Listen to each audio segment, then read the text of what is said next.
Chapter 241 Secret Communication. Ningwa Mansion. Side hall. Master E.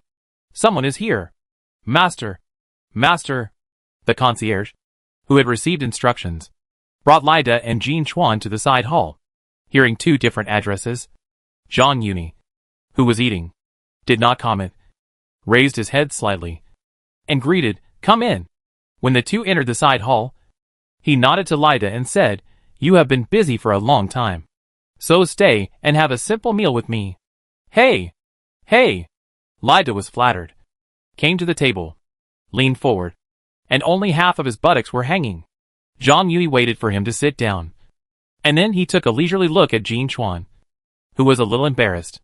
Although it was not the first time they met, he had not paid much attention to her before. Perhaps it was because there was a younger sister below, or because she was the head maid of Mrs. Wang, and she was influenced by her. She was not as lively as a girl of her age, but rather revealed a maturity that was not in line with her age. Mrs. Wang chose her to be the head maid, so she had many advantages. Not only was her stature similar to Mrs. Wang's, her skin was also fair, but more delicate than Mrs. Wang's, as smooth as a freshly peeled egg, with a faint pink color, like a peach blossom just blooming. Her nose was straight and delicate, adding a bit of dignified three-dimensionality to her slightly chubby face. Seeing Zhang Yuni looking at her unabashedly, Jean Chuan became more and more uneasy, and her eyes were a little wandering. Inadvertently, she glimpsed the wine pot on the table, and her mind moved. She bowed gracefully, then stepped forward, picked up the wine pot on the table, and poured a glass for Zhang Yuni. After a slight hesitation, she filled a glass for Lida as well. As soon as he entered the door, Zhang Yuni heard that Jean Chuan did not add a prefix before the word master, and understood that she regarded herself as a member of his family. However, he did not rush to express his opinion, but tentatively said, "It is not difficult to ask the madam for you, but the master does not want the people in the house to hide anything. So you should first explain the whole story clearly." Although his actions were like sending charcoal in the snow for Jean Chuan and the Bai family, but people's hearts are often very complicated, and he dare not guarantee it. So he also hopes to test whether she is really honest through Jean Chuan's answer. The entanglement on Jean Chuan's face was fleeting, and she began to tell the story. She did not hide anything, even the secret message from Aunt Zhao, and how she judged that it was Jia Jing's instruction. And she also told everything. Zhang Yuni had a calm face, and just ate dinner by himself. In the middle, he also clinked glasses with Lida from a distance. But Lida froze when he heard the inside story. Perhaps he was listening intently. Or perhaps he was worried that if he moved his chopsticks carelessly, he would dirty Zhang Yuni's food. He only drank a glass of wine with Zhang Yuni, and did not move again. When Zhang Yuni finished his meal, Jean Chuan barely explained the whole story. She picked up the mouthwash and porcelain cup on the table, and brought them to Zhang Yuni one by one. After Zhang Yuni rinsed his mouth, she put them back in place, her hands drooping weakly, standing behind him, waiting for him to speak. "Since you have confessed to me, I will not let you down. But it involves the second master, so I need to change the method. Are you willing to play a play with me? Everything is up to me." Hearing this, Lida could no longer sit still. Zhang Yuni pressed his hand towards him and said, "I still need your help in this matter. Staying here will save me from having to say it again." "Hey, hey." Lida sat back down. "Although it's not impossible for the master to force you. But since the second master has intended to take you as a concubine, if you force it like this, not only will the master be criticized, but you will also have a bad reputation." He paused and continued to test, "Of course, if you are willing to follow the uncle, I can also help you pass on a message, and I believe he will arrange it properly." "No, no, no. Since I'm here, I'm the master's person, and I dare not have any other thoughts." After suffering a loss once, Jean Chuan dared not make the same mistake again, and immediately showed her loyalty. Of course, she knew very well that even if Jia Zheng would protect her now, he might not always do so. Even if it was Aunt Zhao, who had been favored by Jia Zheng for more than 10 years, wouldn't she still have to act as a matchmaker for Jia Zheng? An internal enemy is always more hated than an external enemy. Once that time comes, she might be more vulnerable than Aunt Zhao. Zhang Yuni nodded and continued, "Besides, since the second wife suspects that you have a relationship with Aunt Zhao, if you don't make her dispel her doubts, You will not be able to escape the stigma of betraying your master. Master. Master. Jean Chuan knelt down on the ground with a thump. If she had to compromise in order to protect her family before, now she recognized Zhang Yuni as her master from the bottom of her heart. Zhang Yuni did not pull her aside, but said, since you asked Zhou Rui and his wife to pass on the message, I will also play a trick with you, so that you can prove your innocence and dispel the second wife's doubts. He told her the plan and then turned to Lai Dideo. I have to trouble the housekeeper Lai to tell the subordinates to avoid her being unable to enter the garden. Don't worry, sir. I will definitely get things done. Zhang Yuni then asked Jean Chuan to get up and ordered someone outside to send Jean Chuan back. When Jean Chuan left, he seemed to suddenly remember something and said to Lai Dideo, by the way, if you go now, just tell Aunt Zhao about Brother Huan's matter. I will remember it in my heart. Lai would not refuse such a thing and hurriedly left. Zhang Yuni drank another glass of wine before leaving the side hall and walking to the pavilion on the mountain. After talking to Xiangling about family matters and listening to the fetal movement for a while, he walked into the east corner gate of the Grandview Garden, threw a silver ingot to the gatekeeper, and then went into the Qingdang thatched cottage. The so-called Jia Huan's matter was just a secret code agreed upon in advance between him and Aunt Zhao. Aunt Zhao was also a person who could take advantage of others, although there was no help from Tanshan this time. It was obvious that Lida helped Zhang Yuni pass on the message, so she begged him for help so that the gatekeeper could make concessions. Lida might not have guessed it, but Aunt Zhao was just a concubine, and seeing that she could get close to Zhang Yuni, he did not shirk his responsibility. As the saying goes, the county magistrate is not as good as the current one. After all, he is the housekeeper of Rongfu. With his greeting, it is more convenient for Aunt Zhao to enter and exit the Grandview Garden in the future. This is a later story, because Lida had to greet her. Aunt Zhao did not have time to dress up. When she arrived at the Qingtang cottage, she was worried that she would lose her color and make Zhang Yuni less interested. Therefore, when she saw Zhang Yuni jump into the fence, she quickly lifted up her skirt, put it on her back, knelt on the ground like a dog, and twisted towards Zhang Yuni. The wind is blowing. It's raining. The dark clouds that had been dense at noon finally dropped big raindrops the moment Zhang Yuni entered the door. At the sacrificial field in the eastern suburbs of the capital, a group of yamen runners, maids, and servants ran and shouted like they were having fun. The closer it was to the harvest, the more cautious the officials of Shuntian Prefecture were. As soon as the weather changed at noon, most of the servants in the family were sent over. The wheat stalks, which were already bent by the full ears of wheat, were destroyed by the wind and rain, and they were undulating like waves. The wheat ears swayed in the wind and made a rustling sound. Quick! Pull the tent. Don't let the rain damage the wheat. The yamen runners and men set up awnings, and the maids of the officials of Shuntian Prefecture stepped into the muddy wheat fields with bare white feet. They held up the ears of wheat that were beaten by the wind and rain, and carefully cared for them as if they were holding treasures. From time to time, he even wrapped the wheat ears around his clothes and wiped them carefully. Chapter 242. Life is like a play. The next day, early morning, after the ravages of last night's storm, Huifang Garden and Dagwan Garden were full of greenery. The flowers that were originally in bud bloomed in the rain, colorful and fragrant. The water droplets on the green leaves were crystal clear and sparkled with pearls under the sunlight. Beside the bamboo fence under the Qingtang thatched cottage, the green bamboo stood like a pine tree, and the leaves swayed in the wind, making a rustling sound, as if telling the story behind the wind and rain last night.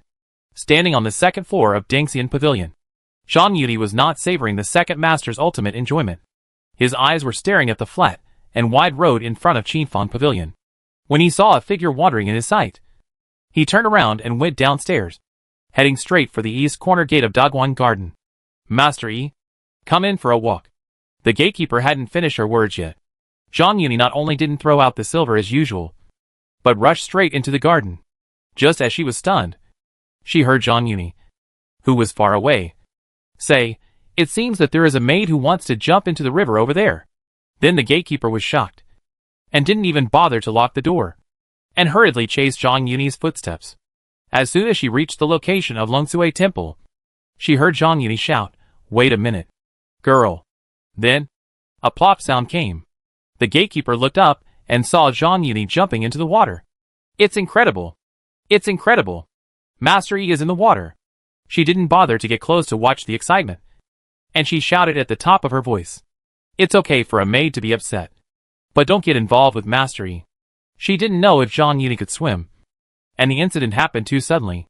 So her shouting was a bit strange. This place was not far from Qiu Shuangjai and Xiaoxiang Pavilion. When she shouted at the top of her voice, not only did both sides hear the noise, but even the gate of the garden was moved. The old woman passed through Qifang Pavilion and was about to report to the backyard. But she ran into Lai Dejia, who was leading a group of wives and old women at the main gate. She shouted, "What are you yelling about? What's going on?" Master E fell. No. He jumped into the water to save a maid. Then why are you standing there stupidly? Lai Dejia immediately gave orders. Those who can swim, follow me. Those who can't swim, quickly find some bamboo poles and ropes. As she spoke, she led a group of wives and old women to the direction of Qifang Pavilion. When they arrived at the river, they saw Zhang Yuni, who was wet all over and only wearing a middle coat, pressing a maid lying flat on the ground. But his official uniform was covering the maid. Everyone was relieved to see that Zhang Yuni was safe and sound. As if he heard something, Zhang Yuni turned around and said to Lida and others, "You came just in time. Help her squeeze out the water in her stomach." Before he finished speaking, the maid on the ground suddenly shook and spit out a large mouthful of water from her mouth. Then, Fawn woke up slowly. "Jin Chuan, why is it you?" Tanchun, who came after hearing the news, saw the person lying on the ground from a distance and couldn't help but exclaimed, I'm sorry, madam. I messed up my job yesterday. It's just a mess of the job. Why are you so upset?" Zhang Yuni said, "After all, she is from the second wife's room. If something like this happens, please ask the second wife to come over." Lai Dajia volunteered, Yes. I will ask the wife right now. She was originally a housekeeper, so it was more appropriate for her to ask the wife." When Lai Dajia left, Lin Daiyu and Ing Chun also rushed to the scene with their maids. However, they did not approach, but watched from a distance Zhang Yuni and Jin Chuan's conversation. It's not that they didn't care about Jin Chuan's situation, but Zhang Yuni's clothes were soaked by water. The strong muscles, wrapped in the soaked clothes, burst out with a strong visual impact, which made them unable to look directly. This scene, the three sisters of the Yu family and Qin Keqing have long been accustomed to it. But how could the girls in the boudoir have ever seen such a scene? Even though they were 20 or 8 feet away, they all blushed. However, although Zhang Yuni was not elegant, he took off his official uniform to cover up Jin Chuan, so we can't blame him. However, this style, which is completely different from the men of the Jia family, has a particularly strong impact on the women. Ing Chun couldn't help but think of Mrs. Xing's admonition, and she was uneasy. Brother Yi was so strong. If he was held by him, wouldn't it hurt? Tanchun pursed her lips and secretly admired that this was what a man should be like. As for Lin Daiyu, she glanced at him from a distance and moved her eyes away. On the other hand, Siki secretly compared Zhang Yuni with her cousin Pan Yuan and came to the conclusion that each had its own merits. While the women were thinking about it, Mrs. Wang had rushed over with the maids. If Zhang Yuni at this moment was only a visual shock to the girls, then for Mrs. Wang, it was a double torture from inside to outside. She wanted to see but didn't dare to see. And for a moment, she even forgot the purpose of this trip. It was Zhang Yuni who spoke first. "Fortunately, I discovered it early, so it didn't lead to a tragedy. This girl is stubborn. She just messed up the job. Why did she have to make a fuss?" As he said, he walked 2 steps closer to Mrs. Wang and said, "But I just asked Jin Chuan what job she messed up." But she refused to say. Mrs. Wang saw him getting closer and closer, and her heart was in her throat, and she took a step back unconsciously. Trembling, I don't blame her. She is so confused. Wouldn't people think Yesterday, Zhou Rui's wife brought back a message. Mrs. Wang had already anticipated this situation. She wanted to say that she couldn't die in the garden even if she wanted to die. If it got out, wouldn't it make Yuan Chuan's marriage more uncertain? When she was about to say it, she suddenly realized it and quickly changed her tone. "Madam." Jin Chuan got up from the ground, wrapped in Zhang Yuni's official uniform, and knelt in front of Madame Wang. "It's my fault. I messed up the job and disappointed Madam. I just feel ashamed to face Madam." She was crying and kowtowed to apologize. Although she kept saying that she messed up the job. She didn't mention the specific things. Although Jean Chuan's understanding made Madame Wang feel relieved. She was troubled about how to deal with it. Although it's a bit impulsive, it's also loyal. Zhang Yui sighed at the right time. Although I had to make a decision in an emergency, I had to go beyond it to save her just now. Xiangling is about to give birth, and I don't have anyone capable to serve her. Why don't you let her go to my place? Life is like a play. It all depends on acting skills. Women are born with strength. For Jean Chuan, she doesn't need to brew emotions at all. She just needs to recall the despair of yesterday and act in her true colors. Her expression is enough. In addition, she was unconscious when she was rescued, and no one questioned her desire to die. As for Zhang Yuni, he has established a character. No matter what expression he shows, there will be people who will make him. He made various reasonable analyses. And Mrs. Wang, who was already at a loss because of the approaching Zhang Yuni, wanted to get rid of Jean Chuan and put an end to Jia Zheng's plan to take a concubine. Now, after this incident, no matter what the reason, Jean Chuan could not die again. Zhang Yuni's request for someone solved her problem. Since Brother Yi thinks highly of you, you should go and serve him in the future. She immediately took advantage of the situation and ordered someone to go back and get Jean Chuan's indenture. Chapter 243 Late Arrival. In the Grandview Garden, Mrs. Wang was so disturbed by Zhang Yuni that she was at a loss and willingly handed over Jean Chuan's indenture. But last night, Aunt Zhao, who was tormented by him, did not sleep until she woke up naturally like last time. She called Jia Huan over early in the morning and gave him a lecture. Then, she hid near Rong Shitang. When she saw Mrs. Wang hurriedly following Lai Daijia's departure, she returned to the house and gave Jia Huan some instructions. After receiving the instructions, Jia Huan ran to the front yard and sat on the threshold of the second gate. When Jia Zheng passed by on his way to the yamen, he suddenly stood up and bumped into his arms. A newborn calf is not afraid of a tiger. Not to mention that Jia Zheng has nothing to do with a tiger. At most, he is a sick cat. Fortunately, Jia Huan is just a little frozen cat, so he is evenly matched. However, even so, the collision almost made Jia Zheng fall to the ground. Are you looking for a fight? He shouted. Why are you running? Those who are with you don't care about you. I don't know where to go.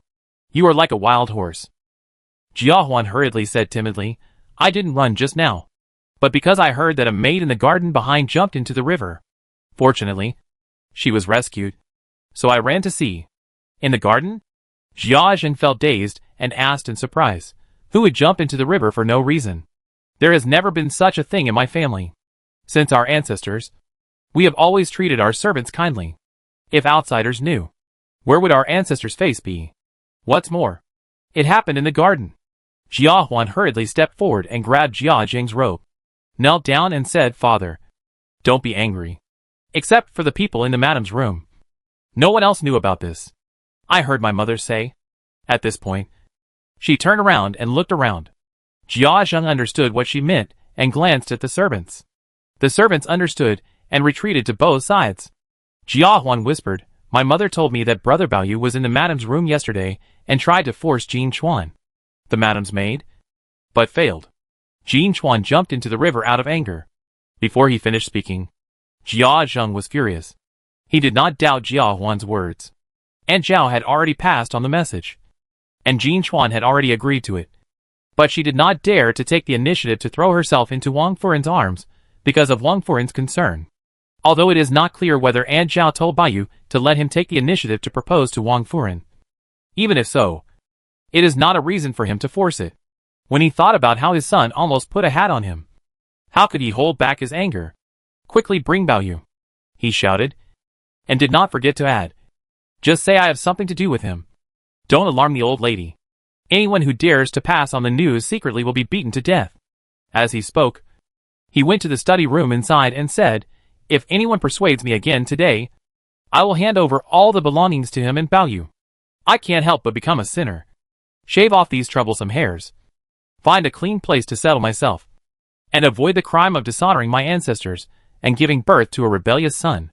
With Jia Zheng's ugly words in front of them, the servants did not dare to say anything more, and just followed his instructions to invite Baoyu. However, although the servants did not dare to say anything more. Shiren was on guard, followed all the way.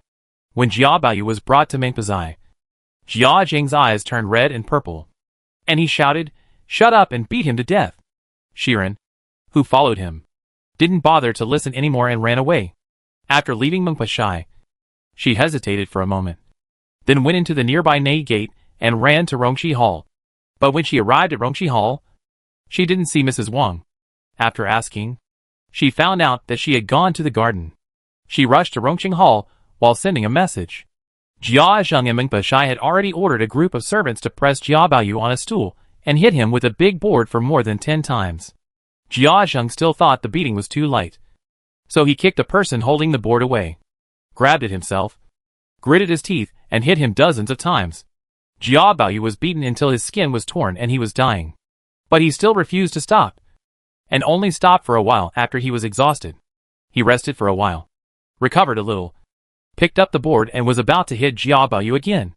But Mrs. Wang outside had already arrived late. After all, she was younger and walked faster. As soon as Mrs. Wang entered the room, she saw Jia Baoyu, who was dying. She felt dizzy and almost fainted. When Jia Zheng saw her, he added fuel to the fire, and the board came down harder and faster. Mrs. Wang was frightened and rushed forward and hugged the board. "Why is this, Master? How dare you ask me? Don't you know what he did?" Jia Zheng was furious and said, "I just want to ask you, why did Jin Chuan have to go to the point of jumping into the river?" Ing Chun and Tan Chun, who came with Mrs. Wang, also followed in. Although Lin Daiyu was a little worried, she adhered to the principle of not stepping out of the second door and did not come with them. Instead, she went to Jian Mu's room to wait for news. As for Zhang Yuni, who directed this good play, he kept his merits and fame to himself.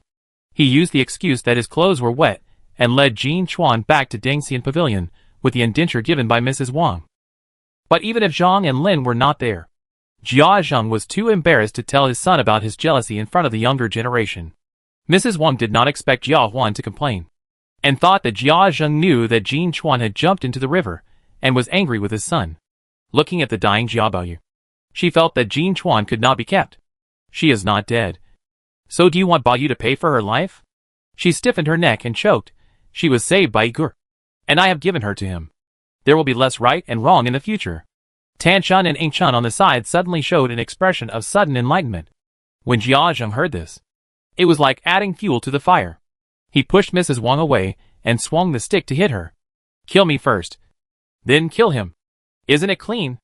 Jian Mu, who came a step later, heard the board outside the house and shouted before entering the house. When Jia Zheng heard Jian Mu's voice, he stopped, turned around, walked forward, bowed and smiled. "It's a hot day. Mother, why are you so angry to come here in person? If you have something to say, you should just call your son in and tell him." Jian Mu entered the house, stopped to take a breath, and said sternly, "You are talking to me. I have something to tell you, but it's a pity that I haven't raised a good son in my life. So who can I tell?" After hearing this, Jia Zheng knelt down and said, "I teach my son for the sake of honor. How can I, as a son, bear this?" When Jian Mu heard this, she spat and said, "You can't bear my words. And can Baoyu bear the beating you are going to do?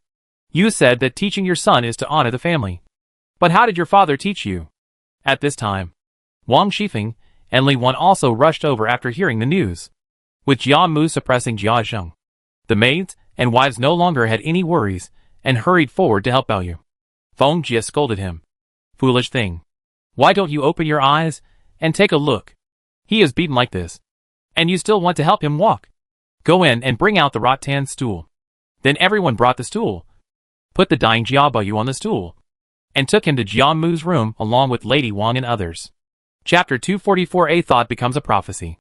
At this time, in Jian Mu's room, in addition to Jian Mu, Wang Fu ran in others, and Shui, Bao Chai, Xiang Yun, and Lin Daiyu, who arrived first, were all here. Shiren was full of grievances, but she couldn't do anything, seeing that everyone was surrounding her. Some were pouring water, some were fanning, and she couldn't help. So she went out to the second gate and asked the servants to find Ming Yen to ask in detail. How did the master know that Jin Chuan jumped into the river? Why didn't you come and tell me earlier? It was the third master who said it. But I was not there. And I just heard the master's people say it. When Shirin heard Jia Huan's name, she frowned, turned around and went back without saying a word. At this time, Jia Baoyu had already woken up slowly under the manipulation of pinching the Rinzhong and pinching the tiger's mouth. Wang Furing couldn't help but scream "Son" and meat. Feeling distressed, Jia Baoyu opened his eyes in a daze. But he did not look at Mrs. Wang and grandmother Jia, who were distressed. Instead, he looked at his sisters. Seeing the concerned eyes in the room, he suddenly felt a little stronger, and even secretly felt happy in his heart that the beating was not in vain. He had been thinking about how to attract everyone's attention recently, but he didn't expect that it would end up here. Although this method is feasible, he was afraid of doing it again. He knew that it was only temporary. So he struggled to grab grandmother Jia's hand and said sadly, "Grandson. Grandson is afraid that he will not survive. But I haven't been able to live in the garden once. And I am unwilling to die. Grandfather, please fulfill my grandson's wish." Grandmother Jia saw that he was beaten to pieces, and she was already heartbroken. So how could she bear to refuse? "Don't talk nonsense. The garden is ours. You can live there if you want. But you can't talk about life and death. Can my grandson live there now? You evil creature," Jia Zheng suddenly shouted. "Your sister hasn't married yet. How can you?" Jia Baoyu was frightened and his neck shrank. But Jia's mother, who was standing by, opened her eyes wide and shouted sternly, "Why not? When the eldest girl comes back to get married, but you can move out." As she said, she turned around and glared at Jia Zheng. "If you don't want to go out, what are you still doing here? Are you so dissatisfied that you have to watch him die before you leave?" Jia Zheng didn't care about Jia Baoyu's life or death. But Jia's mother was still angry, so he didn't dare to leave without permission. Heard that Mrs. Wang gave Jin Chuan to Zhang Yuni. He was furious. On the one hand, Mrs. Wang exposed the jealousy between father and son over Jin Chuan in front of the younger generation, which made him lose face and also eliminated the possibility of him marrying Jin Chuan again. On the other hand, Mrs. Wang seemed to be deliberately against him, and she gave the girl to Zhang Yuni. Anyway, the matter has been exposed, and he has lost face. If he gave her to someone else, or sent her to be married off as a servant, he might be able to spend some money to keep her as a concubine. But if he followed Zhang Yuni, he had to consider the consequences. It's not that he took Zhang Yuni's identity into consideration, but he thought that every time he went to him for something, it was not a good thing. Especially last time. He thought he could take advantage of the loophole and use Jia Lian's hand. But Wang Shifeng was pressed under him in public and needed. If it happened to him, he would really lose face. However, even so, when he thought that Jin Chuan, who loved him, had to serve Zhang Yuni, he felt even more uncomfortable. Master, I can still bear it." Jin Chuan, who followed Zhang Yuni back to the Dangxian pavilion, was already overwhelmed. But she still stubbornly held on, hesitating, in the face of Jin Chuan's request. Zhang Yuni did not respond verbally. However, as soon as Jin Chuan finished speaking, her wailing became even more hoarse. Although Jia Zheng had made the worst plan, he did not expect that his thought would come true so soon. Of course, unlike his idea, Jin Chuan not only did not have the idea of being in Chao's camp, but also being in Han, but was very proactive and happy, because both of them fell into the water. She took the opportunity to serve Zhang Yuni in the bath. Not only did she not hesitate to wash him, but also took the initiative to offer a passionate kiss. Faced with such a warm response, Zhang Yuni naturally would not be shy, even a little complacent. Last night, he had just enjoyed the service of Jia Zheng's legitimate concubine Aunt Zhao. This morning, Jin Chuan, who Jia Zheng had been thinking about but had never succeeded in getting, also took the initiative to throw herself into his arms. How could he refuse? Because it was Jin Chuan's first time. As usual, he only washed halfway and then carried her back to the room. When Jin Chuan had become his shape from inside to outside, he twisted his neck and said vaguely, "I'm afraid Baoyu was beaten this time because of you." Jin Chuan was startled when she heard this. And then she stretched her snow-white neck, pulling the collarbone in front of her like a crescent moon. She said angrily, "Beating him is light. If it weren't for the master, I'm afraid that even if I died, I might not be able to stop the wife from taking her anger out on the family." At this point, she couldn't help but worry again Will this implicate my family? It was not the first time that Jia Zheng had beaten and scolded Jia Baoyu, and she did not ask the reason at that time. Zhang Yuni snorted without commenting. Then he comforted her. Don't worry about this. Don't look at the monk's face. Look at the Buddha's face. Since you are with me, the West Mansion will not dare to embarrass your family. After a while, I will find a reason to bring your family here as well. After getting his guarantee, Jin Chuan felt much more relieved and hurriedly thanked him profusely. Master never treats his own people badly. Zhang Yuni raised his hand slightly, interrupting Jin Chuan's thanks, and then said, although Master has taken you in now, you still have to do what you should do. You should rest for a few days first, and then go to Xiangling's room to take care of her. I don't want to climb up the ladder. Jin Chuan hurriedly supported herself and stood up slightly, saying, I just want to repay Master for saving my life.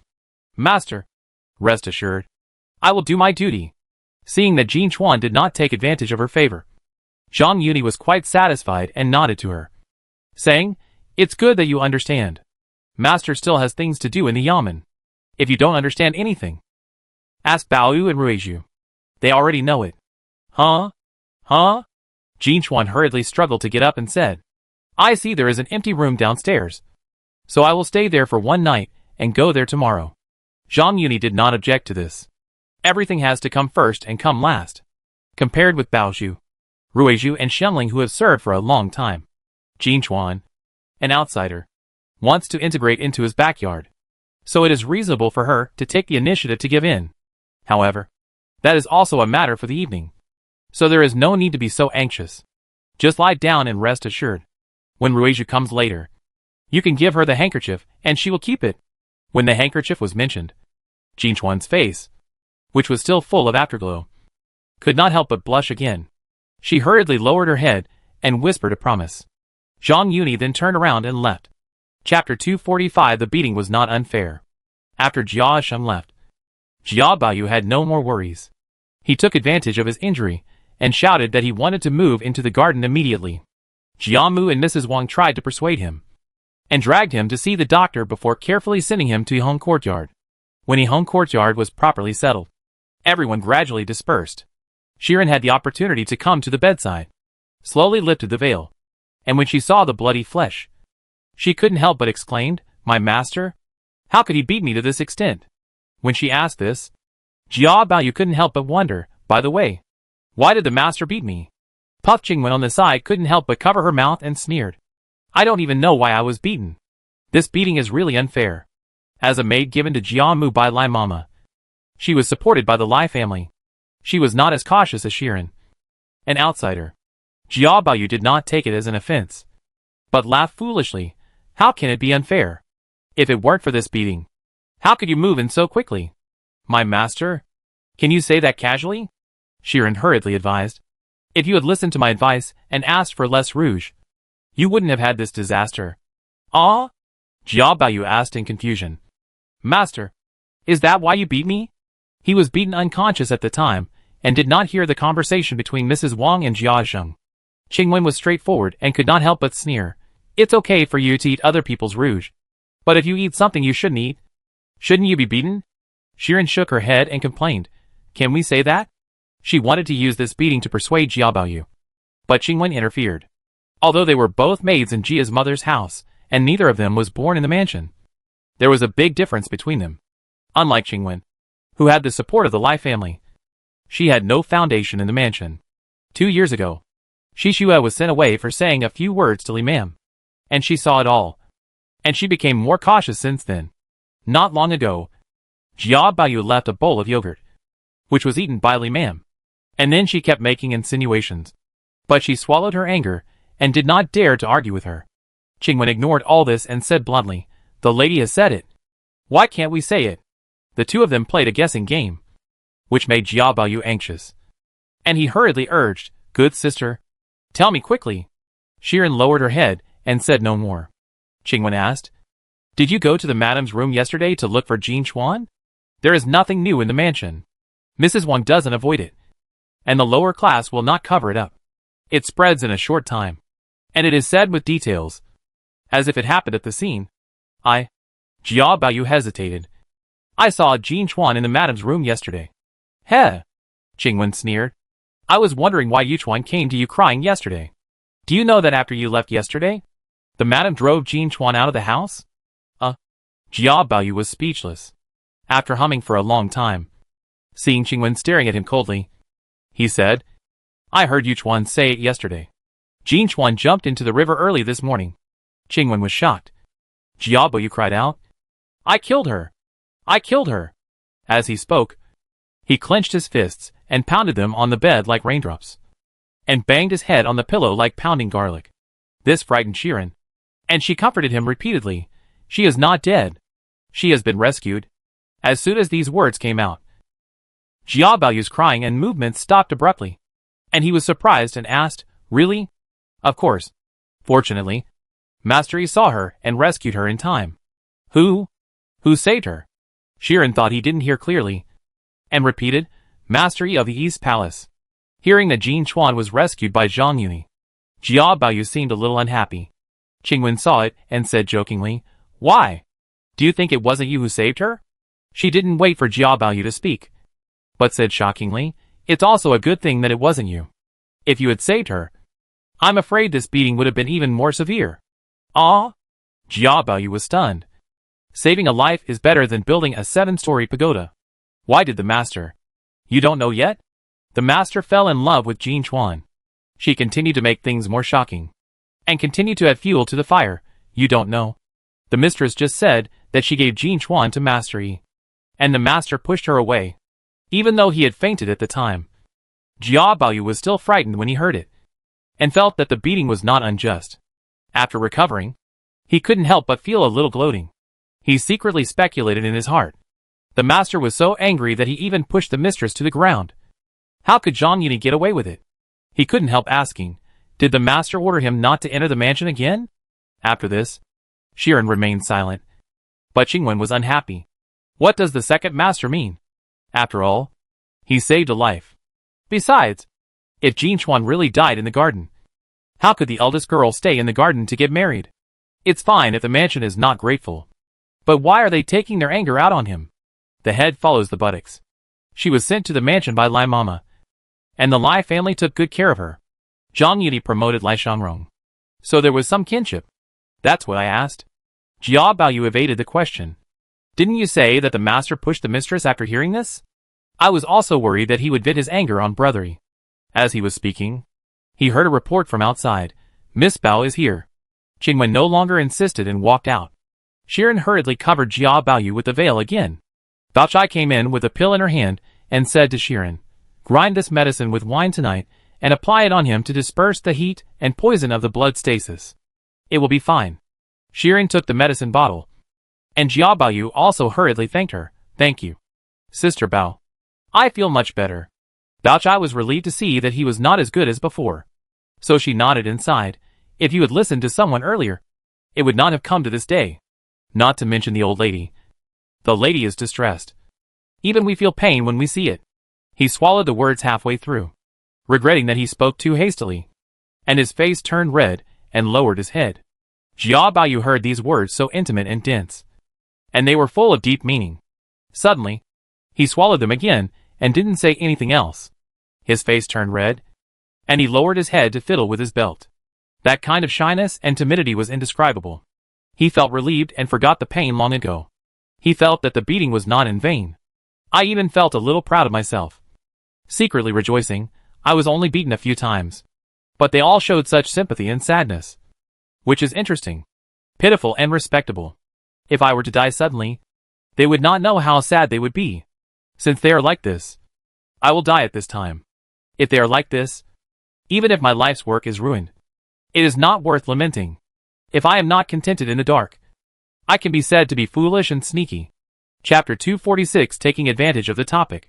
Jia Baoyu was secretly delighted because he moved into the Grandview Garden as he wished. But Mrs. Wang was worried, distressed, and angry, because Mrs. Wang exposed his jealousy with her son in front of the younger generation and servants.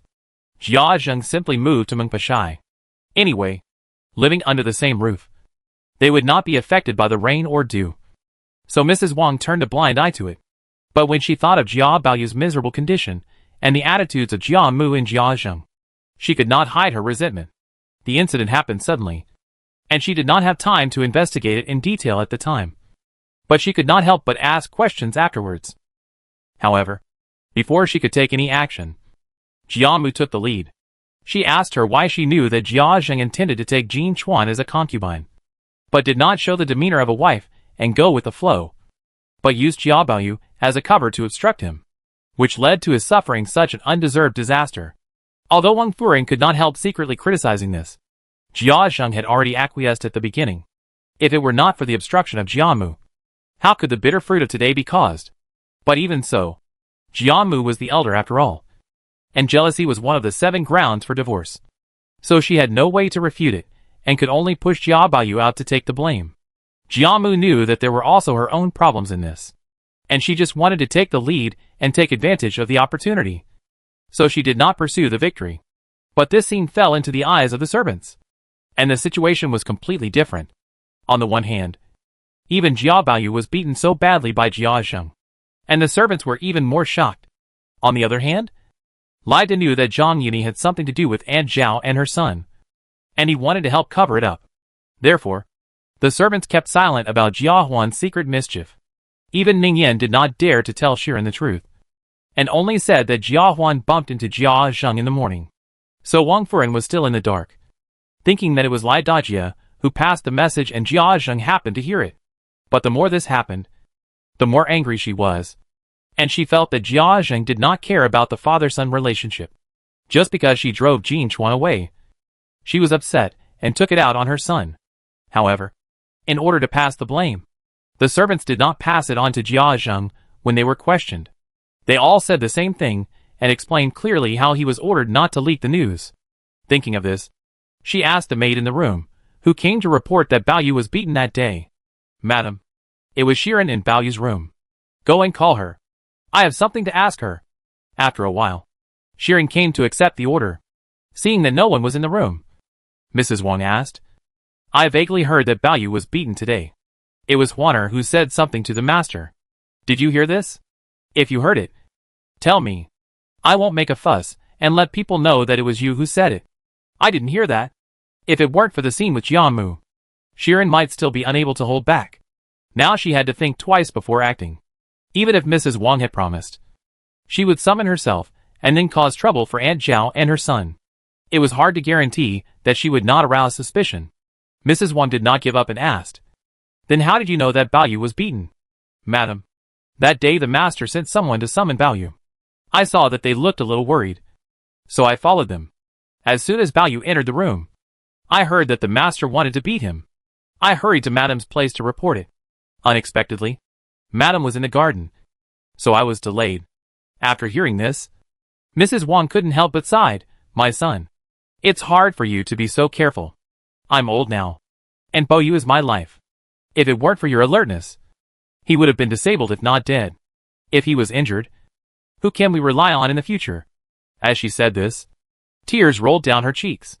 Shiren felt her heart beat faster when she heard Mrs. Wang's words that seemed to imply something. Seeing Mrs. Wang so sad, she couldn't help but cry with her. Second master is Madam's adopted son, so how can we not love him? Even as servants, don't we hope that he will live long and peacefully? I have never slacked off and have always advised second master. Second master is kind to others, and those people are willing to get close to him, so we can't blame him. It's us who advise too much that we are at fault. Madam mentioned this today, and I am still worried about something. I want to ask Madam for advice, but I am afraid that Madam will be suspicious. Not only will my words be in vain, but I will also have no place to bury my body." Madam Wang was worried that she would not finish her words, so she struck while the iron was hot and said, "My son, just say what you want to say. I heard everyone praises you behind your back.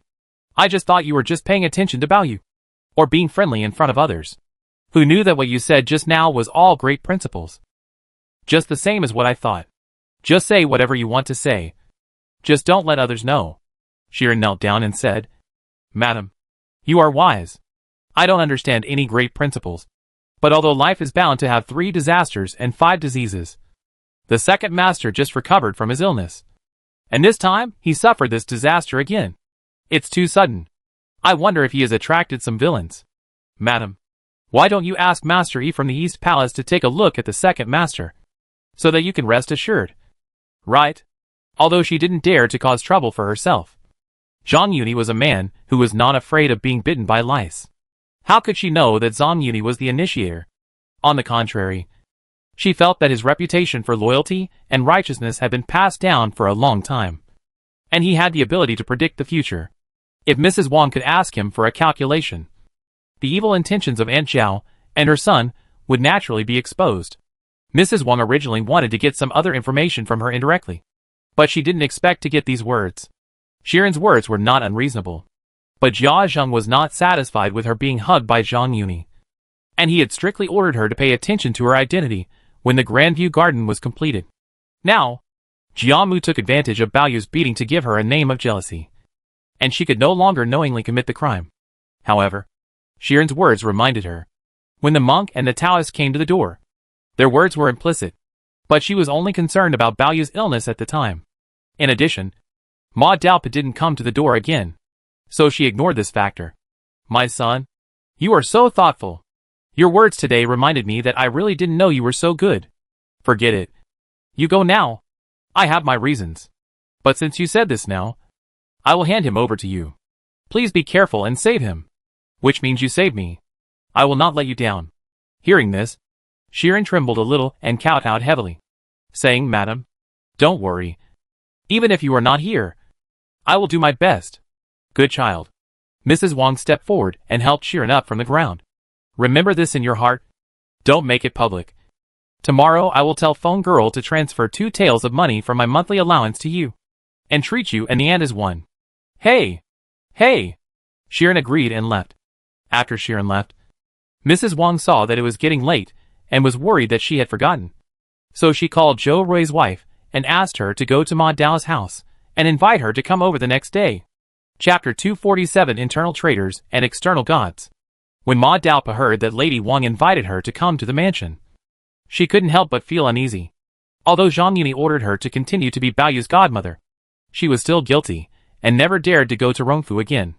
Now, facing Lady Wang's invitation, although she wanted to escape, the pass was taken away by Zhang Yuni, so there was nowhere to escape.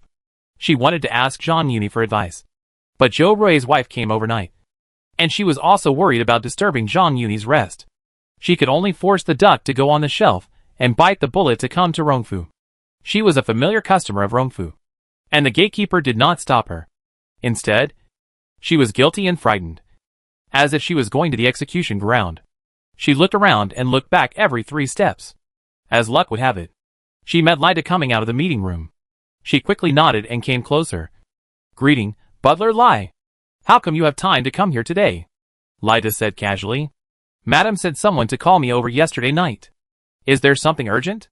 The speaker was unintentional, but the listener was interested. Her question reminded Lida. Although he was not present when the monk treated Jia Baoyu, he could not hide the details. Now, Jia Baoyu had just been beaten up, and Mrs. Wang hurriedly called Ma Daopa. The reason was obvious. It's a long story. His eyes rolled, and he came up with a plan.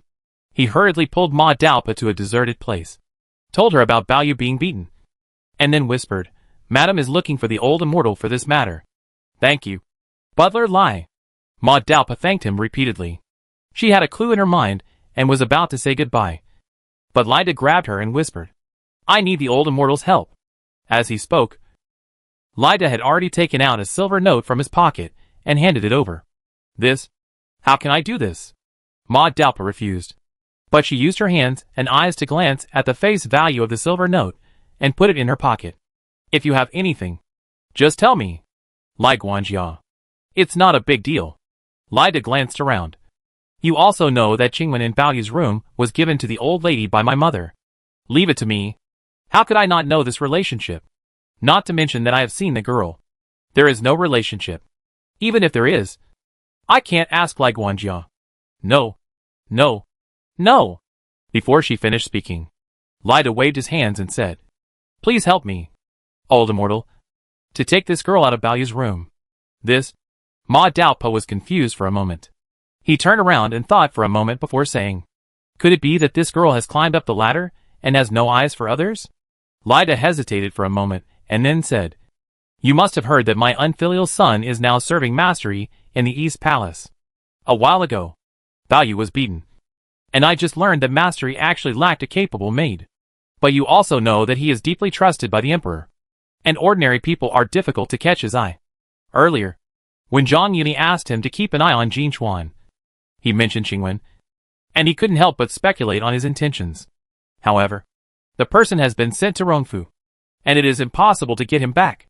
When he heard that Mrs. Wang invited Ma Daopa to come to the house, he immediately seized the opportunity. It's not that he didn't want to hide it, but Ma Daopa often came and went, and once the person was sent, it would be difficult to hide it from her. Besides, Ma Daopa was not a servant of Rong Mansion, and there was no conflict of interest with him, as long as he arranged it in place. He didn't worry that she would expose him. Of course, even if there were still risks, it was worth it for the future of his son. In the past, he had no direct feeling about Zhang Yuni's popularity. Now, Lai Shangrong was by his side. Although his official position was not high, he could see the attitudes of officials at all levels and the emperor's occasional summons. And Ma Daopa, hearing Zhang Yuni's name, became focused. If Lida wanted to send Qingwen to someone else, she, who was already a frightened bird, might still have some concerns. But Zhang Yuni was another matter. She even suspected whether Lida had found her with Zhang Yuni's instructions. Neither dared to show the slightest hesitation, and immediately promised, "Don't worry, Steward Lai. It is an honor to work for Master Yi. I will take care of it." Speaking of this, she hesitated slightly and said, however, "It is easy to get people out of Baoyu's room." But Master Yi sighed. "Don't worry, old immortal. I have my own way." The two hit it off and discussed for a while, and Lida returned to the backyard to find his wife. Ma Daopa stayed for a while, and only came to Rong Shitang after she had prepared a draft in her mind. As soon as they met, she took the initiative to ask, "Madam, did you ask me to come here for Baoyu?" Madame Wang did not even tell Zhou Ruijia about her intention to invite her, with the preparations of the monk and the Taoist priest. And now Ma Daopa revealed her intention. She felt that she had found the right person. How dare she be negligent? She had already put away her airs and served tea and water. Seeing this, Ma Daopa became more confident and put on airs. She said, "Last time I came to see Madam, one was to offer incense and oil, and the other was for this matter. But Madam refused to let me in. If it weren't for the friendship we have had for so many years, and Madam sent someone to invite me, I would never come again. Yes, yes, yes. I neglected the old immortal last time. It's my fault. Please don't blame me." "Old immortal." Mrs. Wang quickly lowered her attitude. "No matter how wrong I am, it's all my fault. You are Baoyu's godmother. You should do it for the sake of the child." Ma Daopa secretly complained in her heart. When did Jia Baoyu ever treat her as his godmother? It was almost the same as doing it for the sake of money. She said, "If it weren't for this, even if Madam was carried in a sedan chair, I wouldn't have come." She was also worried that it was too much. So she paused and said straight to the point, "I have seen the people in Baoyu's room. In fact, there were signs of this. But they were young at the time, and it was not a big deal. So I didn't say anything. Now that Qingwen is getting older, it's not good to keep her around, so as not to attract bad peach blossoms to Baoyu and add to the trouble." This undoubtedly touched Mrs. Wang's heart. She didn't like Qingwen in the first place, because she was too charming and enchanting. But before, she had no foothold in Jia Baoyu's room. Whether it was Qingwen or Shiren, they were all in Jia Mu's room. Although she didn't like it, she didn't want to make decisions and make things difficult for others. Now, Shiren has the intention to join the army, and she hopes to kick Qingwen out for both emotional and logical reasons. However, this matter still needs Jia Mu's approval. Thinking of this, she said hurriedly, "The old immortal's words really hit the nail on the head. But you also know that Qingwen is the old lady's roommate, so I have to ask you to repeat this to the old lady." As she spoke, she ordered someone to pack up 200 taels of silver. Ma Daopa nodded calmly, secretly complaining that Mrs. Wang's thank you gift was not as generous as Lai Da's. When entrusted by someone, it is natural to be loyal to the person who entrusted you. Mrs. Wang hurriedly ordered the little maid to take the silver first, and she took Ma Daopa to Rongqing Hall. Chapter 248. Qingwen was sent away. Please forgive me. Old lady. We don't understand these things. We just think Qingwen is pretty and smart. So we sent her to serve you. Mrs. Wang brought Ma Daopa here. Coincidentally, Lai Dajia was also in Rongqing Hall. When Ma Daopa finished speaking to Mrs. Wang, she couldn't wait to kneel down and plead guilty. Really? Jiamu looked at Mrs. Wang with some doubt. The Lai family was her confidant, and Qingwen was sent by the Lai family. Jiamu couldn't help but suspect that Mrs. Wang was trying to sow discord between the master and the servant. Mrs. Wang hadn't spoken yet, but Lai Dajia spoke again, replying to the old ancestor. What the old immortal said just now also reminded me. Last time. She shook her head and came out from the madam's place. I happened to see her. At that time, I was curious and asked one more question. I only heard her say something about illness or disaster. I just thought. The rest of the words naturally need not be said. It is nothing more than suspecting that Ma Daopa exaggerated and cheated some money. It is better to believe it than not to believe it. Mrs. Wang added at the right time. Last time Boyu and Feng Yatu were sick, and the monk and Taoist priest who treated Baoyu were exactly the same as the old immortal. Grandmother Jia would never have thought that the Lai family would cooperate with Mrs. Wang, and even did not hesitate to throw dirty water on their own family. Although Mrs. Wang was still in the dark, at least the purpose was the same. Thanks to everyone's confirmation, she no longer had any doubts and hurriedly said, Quick! Go and ask that girl to move out of Baoyu's room. Old lady, just moving out won't work. Before Jia's mother could tell someone to pass on the message, Ma Daopa suddenly spoke up. If I had asked that girl to move out last time, it wouldn't have been a problem. Now that the peach blossom evil has been triggered. At this point, Ma Daopa paused for a moment. And after a long pause, she said, even if we drive them out of the house, it may not be effective immediately. Jiamu and Wang Furen looked panicked and took a breath. What if someone suppresses it? Lai Dada suddenly asked. Yes. Yes. Yes. This word awakened the dreamer. And Jiamu and Wang Furen hurriedly echoed. Oh! Suppress it? Ma Daopa sneered. This peach blossom evil is quite strange. Once triggered, there are many restrictions on its transfer. It is necessary to find someone with a deeper faith than Baoyu. But it is unlikely to suppress it. After this, Jiamu and Wang Furen looked at each other, and there was a sudden silence in the scene. Ma Daopa didn't understand why Lida was so unnecessary, and insisted that the peach blossom evil could not be suppressed, but only transferred. However, Lida was generous, and she suspected that Lida came to her at the instruction of Zhang Yuni. So she didn't dare to object, and had to act according to the plan.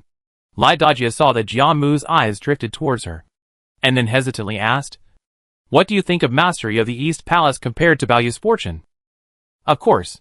Seeing that they finally got to the point, Ma Daopa couldn't help but let out a sigh of relief. Although Baoyu has a deep fortune, mastery can get the late emperor's soul back, and has the immortal fate to support him. Baoyu is slightly worse than him. She paused and said, In fact, this peach blossom evil, if there is any relevance, it depends on the person. Take this matter for example. If it falls on Baoyu, he will be beaten with a stick. If it falls on some people, maybe they will have an extra wife or concubine, or some gossip. It's nothing more than the little things between men and women.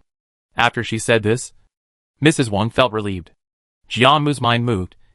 She lowered her eyebrows and eyes, and fell into deep thought.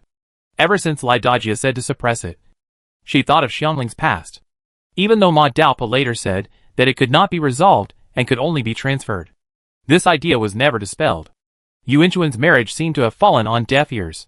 As a close minister around the emperor, Zhang Yuni participated in the drawing and construction of the Grandview Garden. Jiamu didn't believe that he didn't notice it at all, but he didn't say a word. In Jiamu's opinion, there are only two reasons. First, he was influenced by Jia Jing's attitude and had a gap with the mansion. Second, it was not legitimate, and it was related to the royal family. It was not something that an outsider could talk about casually. But if he became the son-in-law of Rongfu and Yuan Chun became his sister-in-law, these two problems would be solved. Hearing that it could also attract peach blossoms for Zhang Yuni, she not only didn't think it was offensive, but became more determined to do so. However, although the idea is good, it is still difficult to implement it. Mrs. Wang can be ignored. She thinks that she will not sing against her on the issue of Jiabaoyu, but she can't speak in front of Ma Daopa and Lai Dajia. She saw Lai Dajia's hesitation just now. Considering that Zhang Yuni has helped her son, Jiamu has to be cautious. However, these are not big problems. Ma Daopa and Zhang Yuni are not related, and the Lai family is in the mansion. As long as the work is done, these problems are not difficult to solve. But the difficulty lies in Zhang Yuni himself. The problems that Ma Daopa can see may not be seen by Zhang Yuni.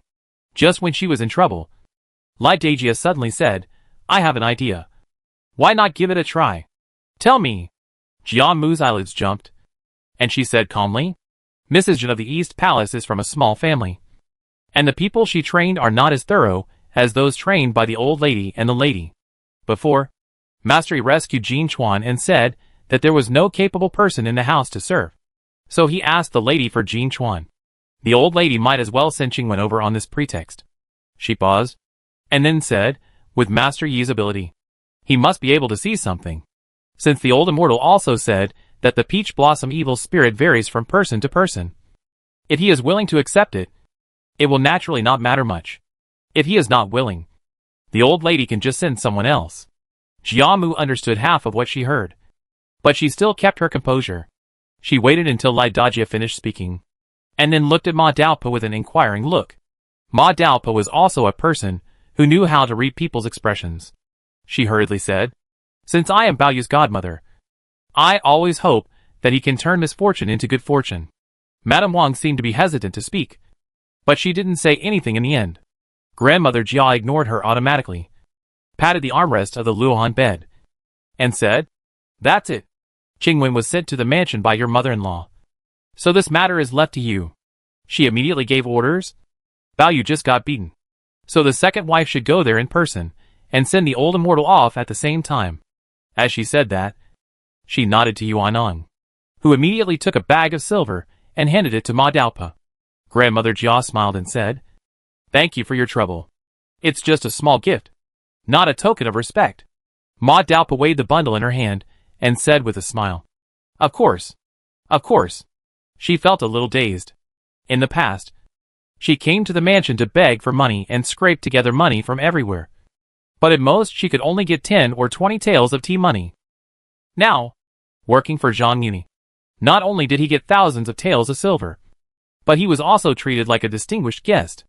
The old ladies, wives, and housekeepers in the mansion all rushed to give it to him. Feeling the difference, he became more respectful of Zhang Yuni. When the two left, Jiamu was very secretive and said, "What should be said and what should not be said? Don't worry, old lady." Before she finished speaking, Lai Dajia bowed and said, "Although Master Yi promoted Shang Rong, it was for your sake. I know the importance of the kindness the mansion has shown to our family for several lifetimes." "Well?" Jiamu nodded heavily, and looked at Lai Dajia with a look of satisfaction, praising him. "You are very good and thoughtful." Chapter 249. In the home courtyard, Mrs. Wang put her hands on her hips, looked at Qingwen, who looked bewildered, and forced a smile and said, "You are indeed a beauty. Go and pack up all your things. Don't leave anything behind." Considering that she would have to send the person to Zhang Yuni, she tried her best to restrain herself when facing Qingwen, the troublemaker. But it was hard to suppress her dissatisfaction in the end. And the last sentence still betrayed her. Qingwen was surprised, and said neither servilely nor arrogantly, "I was originally a follower of the old lady, and I came to serve Baoyu at the old lady's order. The lady wants me to leave now, and I dare not disobey. It's just that the old lady asked me to do this." Halfway through her words, Mrs. Wang raised her hand impatiently and interrupted, "It was the old lady who asked me to come. You take the things now, and go with me to see the old lady." "Yes." Qingwen didn't dare to ask any more questions, and hurried back to the house to pack up. Jia Baoyu, who was recovering from his injuries in the house, heard the noise, but he couldn't stand it and started crying. "What did my son do wrong? Why did you want Madame to come to my house and chase him away? He is half dead now, and the house is short of people to serve him. Why don't you bring people to the yard and bring them outside?" He yelled and struggled to get up. "No! I'll go find the old lady now." He was submissive in front of Jia Zheng, but he was used to throwing tantrums in front of Jia Mu. Shiren was so anxious that she hurried forward to comfort him. "Since the old lady has bothered you to come, there must be a reason for the old lady. Even if the second master is anxious, you have to recover first. She knew very well that she was not like Qingwen, who had the support of the Lai family, and she could not compare with Qingwen in Jiamu's eyes. Therefore, in the face of Mrs. Wang's goodwill, she chose to accept it without hesitation. Originally, she thought that she would have to wait until Lady Jia could no longer manage affairs, and Lady Wang had the power to herself before she could have a chance to make a breakthrough. Unexpectedly, it came so quickly. She became more determined in her heart to show some results to Lady Wang. Yesterday, she had already made a promise to Lady Wang. She had advised Jia Baoyu a lot on weekdays. It was reasonable for her to give him some advice. This advice undoubtedly diverted Jia Baoyu's anger. He looked at Shiren suspiciously and said, "What's the reason? Did you say something yesterday? That's why the lady had to drive her away." Although Lady Wang kept saying that she had received orders from Lady Jia, she didn't believe it. Lady Wang had just summoned Shiren yesterday, and today she came to take Qingwen away, which made him quite suspicious.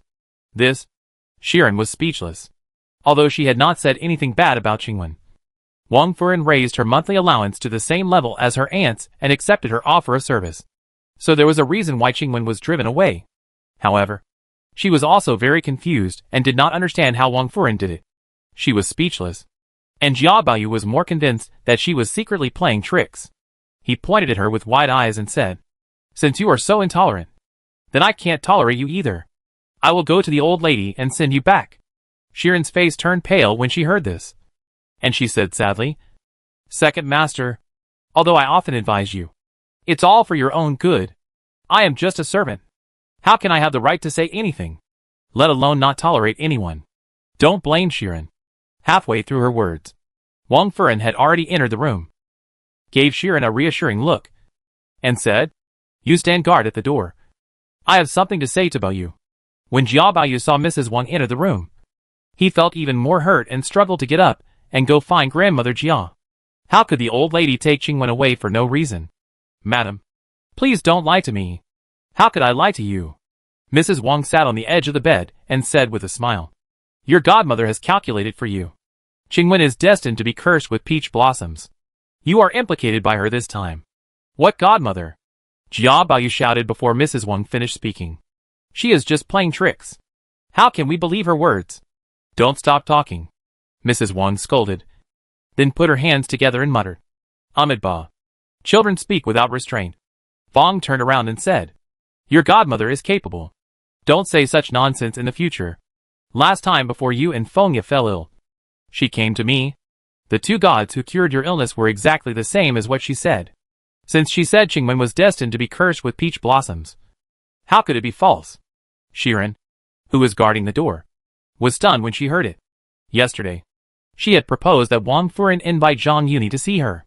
Unexpectedly, although Wang Furen was interested, she accidentally invited Ma Daopo. Although she had doubts about Ma Daopo's statement, she was inclined to find out Aunt Zhao and her son and drive Qingwen away. Unlike Qingwen, she had the Lai family as a backer.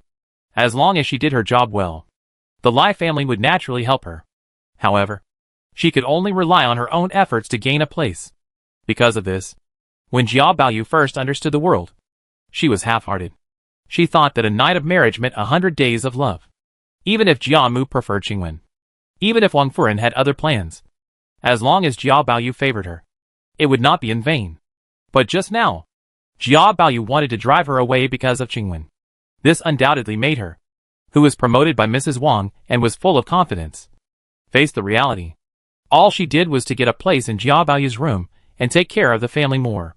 She knew very well that even if she told the truth and let Qingwen stay, Jia Baoyu would not think of her goodness. On the contrary, it would give her another rival. In this case, what is there to be entangled about? The more noisy Jia Baoyu was in the room, the colder she felt in her heart. She even had the idea that even if Aunt Zhao and her son did something bad in secret, they would only let Jia Baoyu get another beating or two. Mrs. Wang in the room saw that Jia Baoyu was not moved, and she felt a little impatient. She frowned, stood up suddenly and said, "Think carefully. If you keep her, you will inevitably be beaten by your father in the future. The old lady and I may not be able to be so timely every time." Although Mrs. Wang hated Jia Jing's cruelty, she still had to use his tiger's skin at the critical moment. Jia Baoyu's crying stopped immediately after hearing this. Mrs. Wang struck while the iron was hot and said, let's not talk about whether there will be any future troubles if she is kept. If the master knows about this today, you will make a fuss for a maid and make a fuss. I'm afraid you will be beaten. Jia Baoyu's neck shrank. His face turned pale, and he dared not to make trouble anymore. Mrs. Wang then comforted him. Okay. It's just a maid. If you need someone later, the old lady and I will buy you one. She thought for a moment, and then reminded him. The old lady means that we should ask Igor to ward off the peach blossom evil for you. Don't tell anyone what I told you just now. What? It's him again? Jia Baoyu almost jumped out of bed. What do you mean it's him again? Mrs. Wang looked at Jia Baoyu with burning eyes. Jia Baoyu said angrily. Before there was Xiangling and Jin Chuan. Now it's Qingwen. Even Sister Lin is getting closer to him. He complained to himself. When Mrs. Wang heard Lin Dayu, her frown suddenly relaxed. She hurriedly asked, What did you say? When did he get close to Miss Lin? Jia Baoyu thought she was trying to speak for him.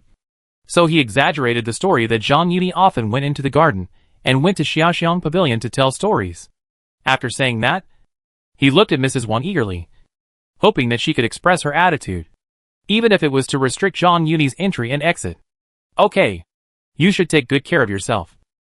I still have to take Qingwen to the old lady's place. Unexpectedly, Mrs. Wang didn't say a word after hearing this.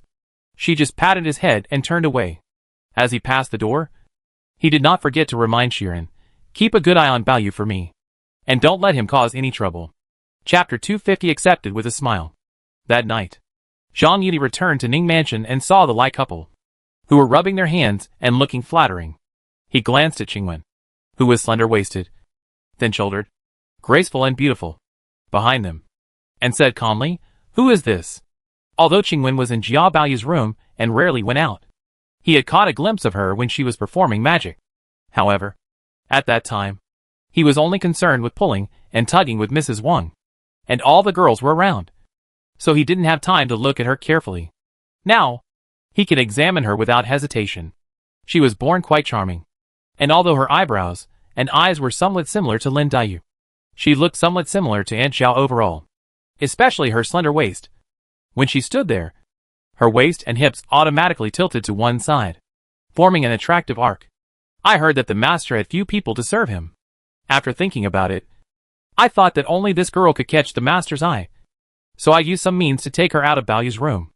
Lida did not hide anything and spoke frankly about the means he used. On the one hand, he had a personal experience of Zhang Yuni's ability to predict the future and did not dare to hide anything. On the other hand, he also wanted to take the opportunity to give Zhang Yuni a letter of surrender. Jia Mu sent them to Jiangnan to use the relationship of the Jin family. Now, the Grandview Garden has been completed for nearly 3 months. But Yuanchuan's marriage has fallen into oblivion. As Jia Mu's confidants, they can more or less see some clues. This is also the reason why Lida made a decision without hesitation when he heard that Mrs. Wang invited Ma Daopa. If there was news about the marriage, even if it was still early, the Rong Mansion would have publicized it as much as possible. Now, not only Jia Mu, but also Jia Zheng and Wang Furen did not say a word, which was completely contrary to common sense. Jia Shi and his wife were not people who could keep secrets, let alone control the mouths of their subordinates. In addition, Jia Mu opened the east corner gate in the Grandview Garden, making it convenient for Zhang Yuni to enter and exit. If Lida still could not see Jia Mu's intention, his years as a housekeeper would be in vain. Of course, they sent Qingwen here in the hope that there would be someone to support Zhang Yuni in the backyard. They did not want to backfire and make Qingwen dissatisfied with their own practices. So, before coming, they did enough ideological work. However, unlike what they said to Zhang Yuni, although they were frank about hoping that Qingwen could climb up the ladder to help their family, but they also found a good reason for her, taking advantage of the jealousy between Jia Zheng and Jia Baoyu. They prepared for her and helped her escape from the fire pit, in order to avoid similar things happening in the future. It would affect innocent people. Qingwen did not have much resistance to Lida's behavior. Although she had been in Rongfu for a few years, it was not as long as the time she had spent in Lai's house. And the time she had been assigned to Jia Baoyu by Jia Mu was even shorter. There was a difference between close and distant relatives. And as a maid assigned by Jia Mu, and living under the same roof, she was also a strong competitor for the aunt. She knew very well what Jia Baoyu was doing with Shirin. Although she was arrogant and disdained Shirin's behavior, she was still a little bit resentful in her heart. And Lida knew everything about Rongfu, and compared it with Shishua, who was driven away the year before, and Jinchuan this time. Among them, it was inevitable to promote Zhang Yuni's bright future and compare it with Jia Baoyu's irresponsibility. And then Xiangling was used as a model. She had no psychological barriers to switching to Zhang Yuni. Having said that, she was given such a reason and was abandoned by the Rong mansion. Now she was sent to Zhang Yuni like a commodity, and was weighed. Especially Zhang Yuni looked calm and composed. She was always proud and arrogant, but she couldn't help but pouting. Zhang Yuni's heart was naturally not as calm as he showed. However, he didn't show any emotions. He naturally didn't intend to let Qingwen, the most outstanding maid in the Rong mansion, go. It was just that she was assigned to Jia Baoyu, so it was inconvenient to ask for her. He thought he had to wait until Mrs. Wang drove her out of the Rong mansion before he could take action. Unexpectedly, he got her so effortlessly because of a word from Lai Dashi, which made him laugh and cry. If the flattery in the yamen was still dignified and covered up, this time, he really experienced the benefits of being in a higher position. Just a casual mention made Lai to think hard about it, and even came up with such a plot. God knows, when he mentioned Qingwen, he just wanted to find a reasonable excuse to pay attention to Jin Chuan. Unexpectedly, the unintentional planting of willows led to a shade. Originally, when he learned that Baoyu was beaten, but accidentally moved into the Grandview Garden, he still felt a little regretful. Now, seeing Qingwen, that regret has long disappeared. Although, with this incident, in order to avoid being too ugly, Yuchuan is not easy to ask for the time being. But being able to exchange Qingwen is something he wants.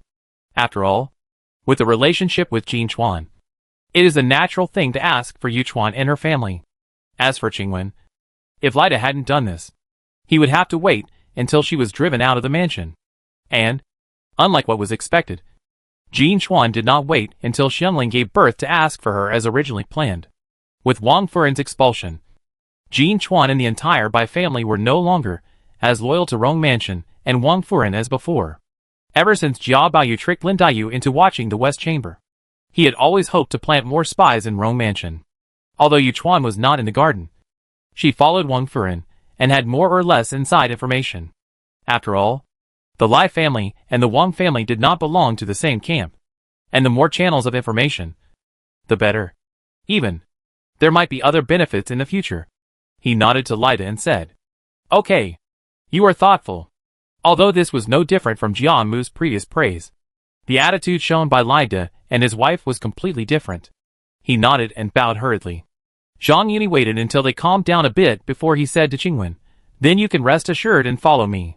Although Jia's mother used Xiangling as a cover, he did not intend to send Qingwen to Xiangling like Jin Chuan did, just to go through the motions. "Yes, Master." Qingwen bowed and couldn't help but breathe a sigh of relief. This was a completely different feeling from Jia Baoyu. Before Zhang Yuni said this, she didn't realize his attitude towards her at all. Although she felt a little resistant to being sent around like goods, she couldn't accept being turned away in such a humble manner. Zhang Yuni didn't notice that Qingwen was relieved. He took the indenture handed over by Lida and was about to serve tea to see him off, but saw Lida winking at him, as if he had something else to say. Then he shouted calmly outside, "Please send Qingwen to my room first, and arrange for her to live downstairs first." Qingwen was secretly shocked when she heard this. Yusher led her and Lida and his wife into the side hall and left on her own. She never thought that she would be waiting outside the door. Although she had heard about who the Ning mansion depended on for survival, she was still shocked when she saw Zhang Yuni ordering Yusher around. Lida waited until Qingwen left with Yusher before saying, "Qingwen was here before, and I had something to say. But I didn't tell you in detail."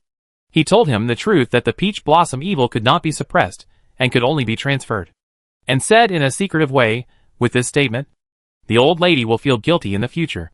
Zhang Yuni looked at Lida again with interest. This is to see that he is not clean in Rongfu. So he helps to prepare for the rainy day and find an excuse in advance to shut up Jia Mu. But he said noncommittally, "I know." He really thought well. Although Lida didn't know that he had already taken down the two ladies in Rongfu. An Zhao heard Zhang Yuni's message and begged him to take her into the garden, which was enough to make him suspicious. Although she didn't put on a good face, she flirted along the way, which made Lida see it. Besides, Jin Chuan's suicide was originally planned by Zhang Yuni, and Jia Huan complained to Jia Zheng at the first time. If he said that there was no relationship, Lai De would not believe it even if he was beaten to death. He thought that Zhang Yuni had no reason to favor Jia Huan and deal with Jia Baoyu. After all, considering the identity, status, image and other aspects, even Tan Chuan's marriage should be inclined to Wang Furen, the legitimate mother. Only Aunt Zhao herself is a variable. Therefore, the only explanation is that he could not resist Aunt Zhao's soft and hard persuasion. Otherwise, just because of a little relationship with Zhang Yuni, bringing Aunt Zhao into the garden was already enough to give her face. How could he help Jia Huan and conceal his complaint to Jia Zheng? Chapter 251. A small twist. Master. As soon as Zhang Yuni entered the Dangxian pavilion, Ruizhu and Qingwen hurriedly saluted. Third Sister Yu, who was sitting in the middle of the room, turned away from Qingwen and trotted over to help him take off his official uniform while smiling. Brother-in-law. Zhang Yuni pressed his forehead with his palm. He had forgotten that Third Sister Yu was scheduled to work today. No wonder you didn't stay and wait for him. After raising Xiangling's status, he also chose a date and married the sisters of the Yu family. Though Third Sister Yu said that it didn't matter, when it really came to the point, her body was very honest. However, it's easy to change a country, but hard to change one's nature. Even if she became a concubine, she still couldn't get rid of her original temperament. Now she is showing her affection for no reason. So she must have taken a fancy to something again. Seeing Zhang Yuni looking like he had a headache, Ruizhu complained, Auntie Yu-san, please stop yelling like that, or people will misunderstand you. Who misunderstood? Sister Yu-san seemed to have been stepped on. Did I yell wrong? How would you know? The more I yell. Zhang Yuni coughed and said unhappily. Tell me, what do you fancy now? Sister Yu-san threw the official uniform she had just taken off into Ruizhu's arms, and jumped behind Qingwen. She held down Qingwen, who was at a loss, and said with a smile, That's her. This maid sent by the West Mansion. I like her very much. I don't have a personal maid yet. Brother-in-law, you can give her to me. At the end, her voice gradually changed, with a hint of anger, pouting her little mouth, and winking at Zhang Yuni. Qingwen's shoulders were held down, and she couldn't help but tremble. She couldn't help but complain to herself. After all, she couldn't avoid being sent back and forth. But just as the thought came to her mind, Zhang Yuni, who had always been expressionless, suddenly said in a deep voice, Qingwen can't. His tone was firm and unquestionable. Qingwen couldn't help but be startled and secretly looked up. Although she had only met Zhang Yuni twice and had no feelings for him, she was somewhat happy to hear him reject Yu Sanjie with words, and a pair of dark eyes glanced at him. However, before she had time to be happy, Third Sister Yu shook her shoulders like a spoiled child and said, Brother-in-law, why not do it? Even if she follows him, it doesn't mean you can't have a concubine. Speaking of this, Third Sister Yu paused, and then said in a rhythmic way, You always wanted me to be with you. I have to get used to it first. So let this girl serve you together, and then proceed step by step. Okay? Even though Qingwen had been mentally prepared under the advice of Mr. and Mrs. Lai, she couldn't help blushing when she heard Third Sister Yu speak so bluntly. She glanced at Zhang Yuni and stopped at his chest, not daring to move up. Zhang Yuni was also full of lawsuits. In front of Qingwen, who had just entered the house, Third Sister Yu revealed those private matters, and he was somewhat embarrassed. He shouted, What nonsense are you talking about? I will never change what I said. If you want a personal maid, I will find one for you later. Third Sister Yu pouted and muttered, Men's words are deceitful. When we were at the hot spring, you said you would let me choose everything first. But now that you see this pretty maid, you can't bear to let her go. Okay. Zhang Yuni frowned. You take a rest today and call the second sister. Yu Sanjie was quite upset because she had made a scene. Seeing that he looked unfriendly, she didn't dare to offend him again. However, before leaving, she still said angrily, Go and call whoever you want to call. I won't help you call people. Her words were obviously harsh but weak. As soon as she finished speaking, she ran away without a trace. Ruizhu glanced at Qingwen, then at Zhang Yuni, and asked tentatively, Master, do you want me to call Aunt Yu? Yes. Zhang Yuni nodded slightly. Ruizhu then left Dangxian Pavilion.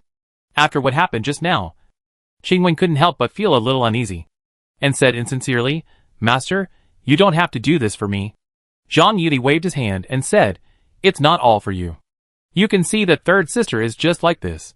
And you are a straightforward person. If you get together, you will inevitably have conflicts over time. And both of you will be uncomfortable at that time. In fact, when third sister Yu said that both the master and the servant should be taken in step by step, he was also quite moved. However, on the one hand, he didn't want to be controlled by third sister Yu. And on the other hand, Qingwen had just entered the mansion, and he was a little embarrassed to expose her true nature. Of course, the most important thing is what he said just now, that the two people have similar personalities. However, he concealed another layer of worry. Third sister Yu is a little eccentric, and Qingwen is not blindly obedient. The ink is close to the black, and if the two get together for a long time, I am afraid that Qingwen will be led astray. One Yu Sanjia is already a headache, and if there is another one, won't there be chaos? His words were half true and half false. But the advantage was that he did not pull anyone down, and seemed quite honest. This is completely different from Qingwen's feelings towards Jia Baoyu. It is true that Jia Baoyu likes to be close to girls, but it varies from person to person, and he forgets his younger sister when he has an older sister. It is not worth mentioning the appearance of Yu Sanjia. Even if Qingwen thinks highly of herself, she does not think she is better than Yu Sanjia. If it were Jia Baoyu, he would have been fascinated by Yu Sanjia's coquetry and cuteness, even if he did not agree on the spot. At most, he would just symbolically ask about his opinion and half-heartedly.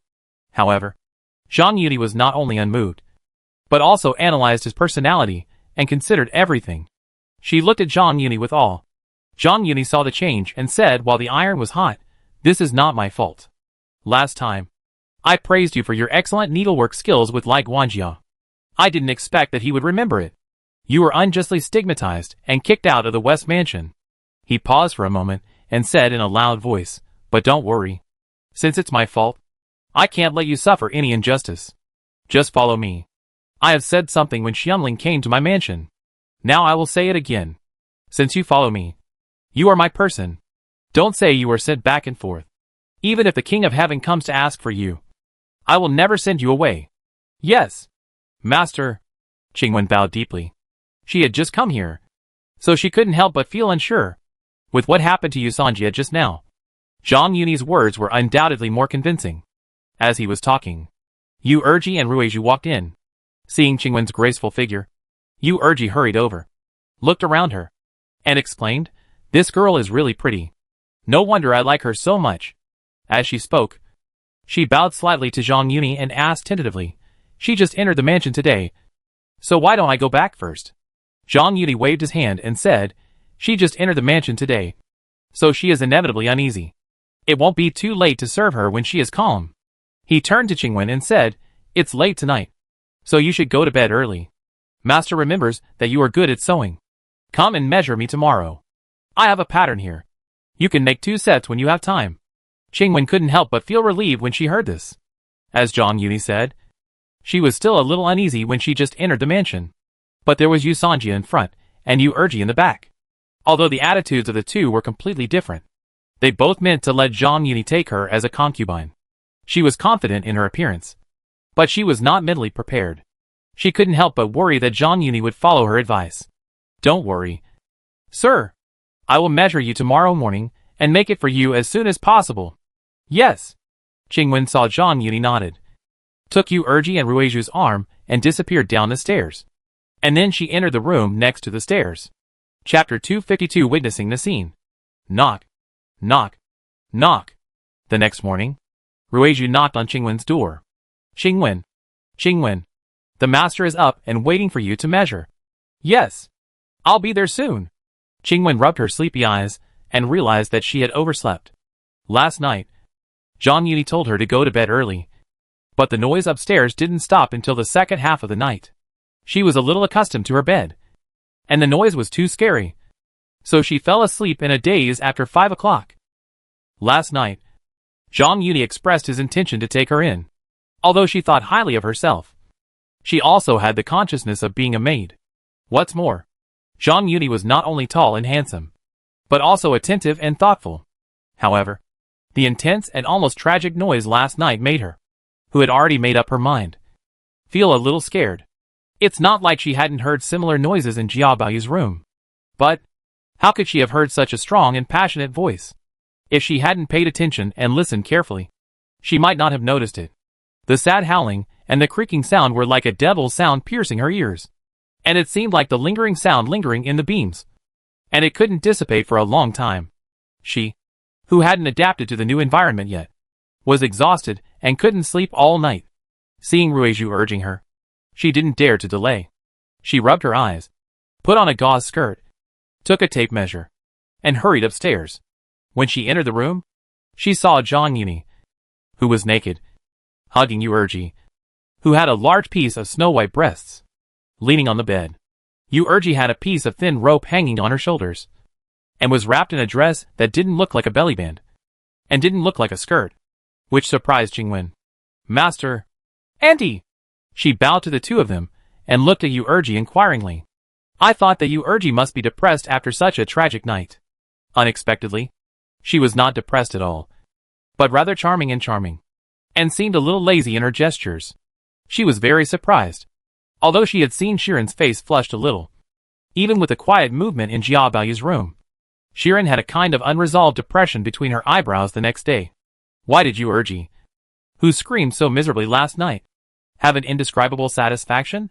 While she was thinking about it, she saw Zhang Yuni on the bed, lifted the quilt, grabbed a piece of paper from the head of the bed, and got up and got out of bed. She hurriedly turned her gaze away from Yuerji's face, and was about to go forward to measure, but she caught a glimpse of Zhang Yuni's naked, sloppy figure, and the whole person seemed to be cast into a spell, and was stunned on the spot. The hand holding the measuring tape trembled, and the measuring tape was thrown on the ground and scattered. She couldn't hide her embarrassment, and hurriedly squatted down, taking the opportunity to pack up the measuring tape to calm down. Before she finished packing, he had already stepped forward, looking at the wide soles of the feet wearing shoes, which were so close.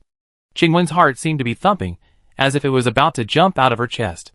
Zhang Yuni seemed to be unaware, and handed over the paper in his hand, saying, "Take a look at this pattern. Remember to make it loose, not too tight." Qingwen glanced at the corner of the paper handed to her, and lowered her head to take it. After taking a glance at the drawing, I suddenly realized that this was not a piece of clothing at all, but clearly a pair of crotchless shorts. No wonder he wanted to measure her naked. She quickly abandoned her unnecessary thoughts, picked up the tape measure on the ground, raised her eyes slightly, and when she saw Zhang Yuni's knees, she pinched the top of the tape measure, raised her hand, and moved up by feeling. However, she didn't dare to look directly at him. She was only thinking about Zhang Yuni's height, but forgot the distance between them. She unconsciously moved her face a little closer, and felt something touching her forehead. She leaned back hurriedly, as if she was pricked by a needle. Unfortunately, her body finally stagnated, and she was hit by the hot eye sockets. Qingwen couldn't help but feel ashamed and angry. She covered her eyes, and said in a crying voice, "Master, you?" Zhang Yuni didn't expect this accident to happen. Although he wanted to speed up Qingwen's adaptation period, he didn't think of humiliating her. Qingwen half knelt in front of him. He looked down, and was unconsciously attracted by the curves of Qingwen's waist and hips. He made this mistake because he was not careful. He could only sneer and explain, "Master is not Lu Xiaohui. You are beautiful. If you are still indifferent, Master is not a man. It's my fault." Zhang Yuni said so frankly that Qingwen felt a little embarrassed. However, Zhang Yuni still took a step back, and waved his hand, and said, "Forget it. Let's ask Ruiju to measure it." Seeing that Qingwen was extremely ashamed and angry, he wanted to stop. Unexpectedly, as soon as the voice fell, Qingwen raised her neck stubbornly, and looked straight at her. "No. This is my job. I'll do it myself." She was strong-willed, so she naturally didn't want Zhang Yuni to think that such a small matter had to be entrusted to others. But when has she ever experienced such a scene? As soon as she raised her head, her pretty face flushed. However, she was strong-willed. Although her hands were shaking, she still insisted on completing the measurement. Then I will go down first. Don't worry." Qingwen was about to leave, but she saw Yuerji lifting the quilt, wearing a suspender skirt, and walking over gracefully, patting her on the shoulder. Fong said meaningfully, "What's there to be shy about? Since the master likes you so much, you will serve the master sooner or later." Now you just don't know? Zhang Yuni coughed dryly and opened his arms, allowing Ruiju to do it on his body. After hearing Zhang Yuni's voice to stop her, Yuerji stopped talking, but pointed at herself and kindly reminded her, you can also make 2 sets according to your own body shape later. Although this suspender skirt has more material than the bellyband, the master likes us to wear it like this. Faced with Yuerji's kindness, Qingwen didn't know how to answer for a while, and just buried her head deeply in her chest. She secretly guessed in her heart, listening to Yuerji's words, this dress seemed to be made by Zhang Yuni.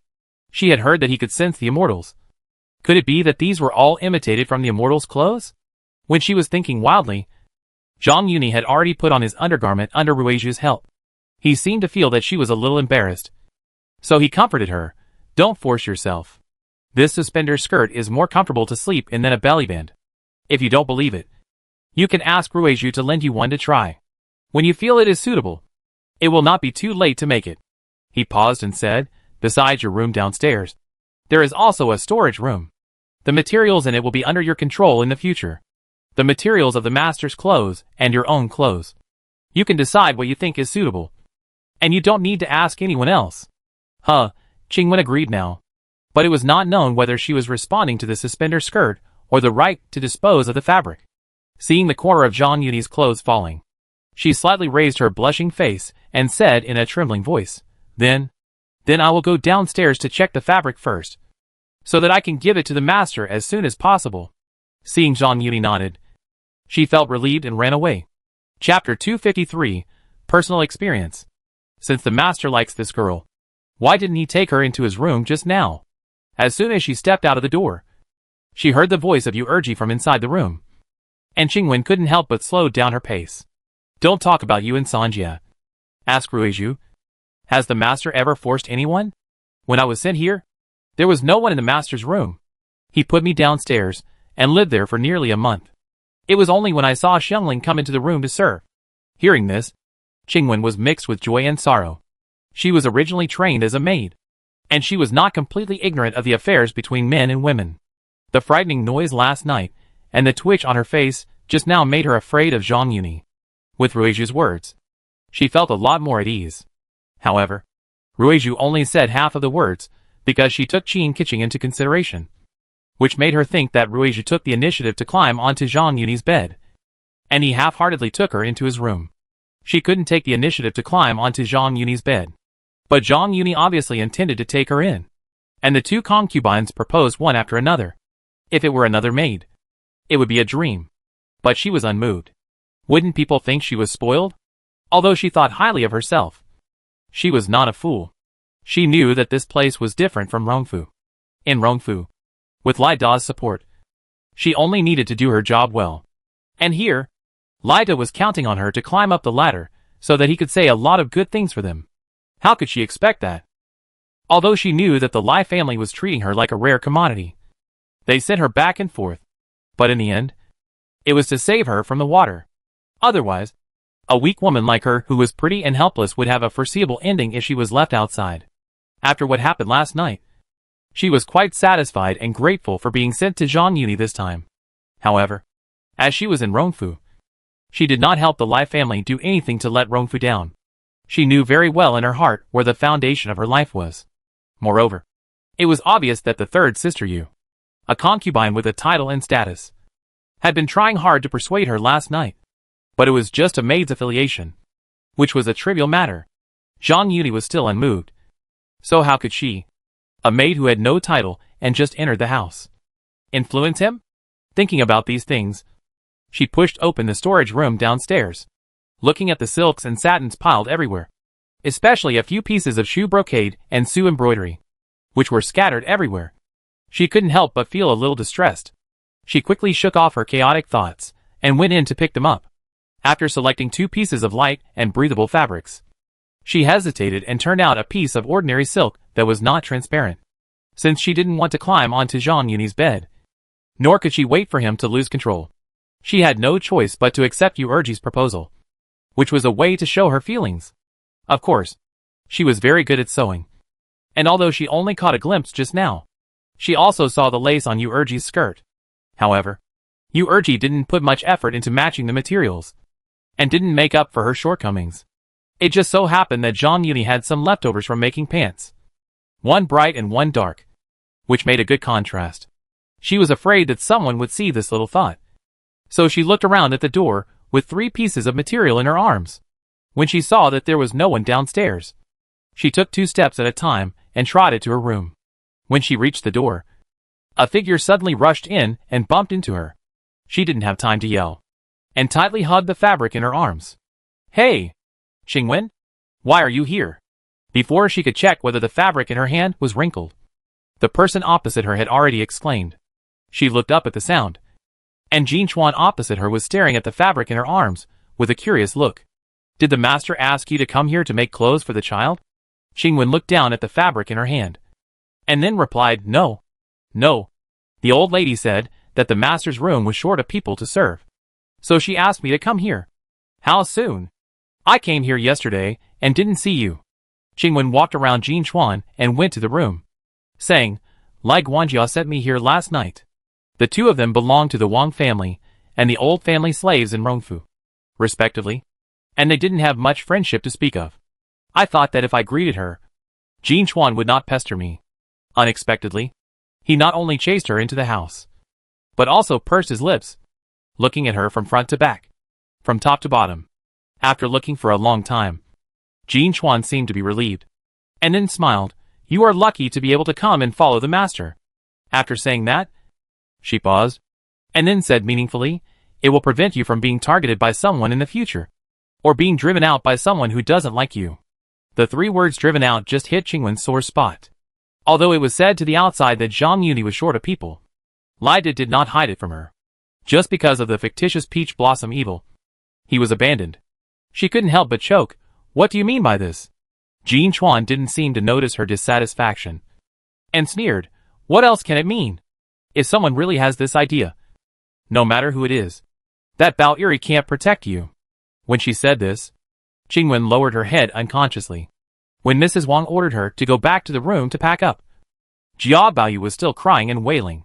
But when she came out after packing up, and until she followed Mrs. Wang out of the home courtyard, there was no more sound. "I am just a maid. I serve wherever I go, and I am just following orders. Why do I need someone to protect me?"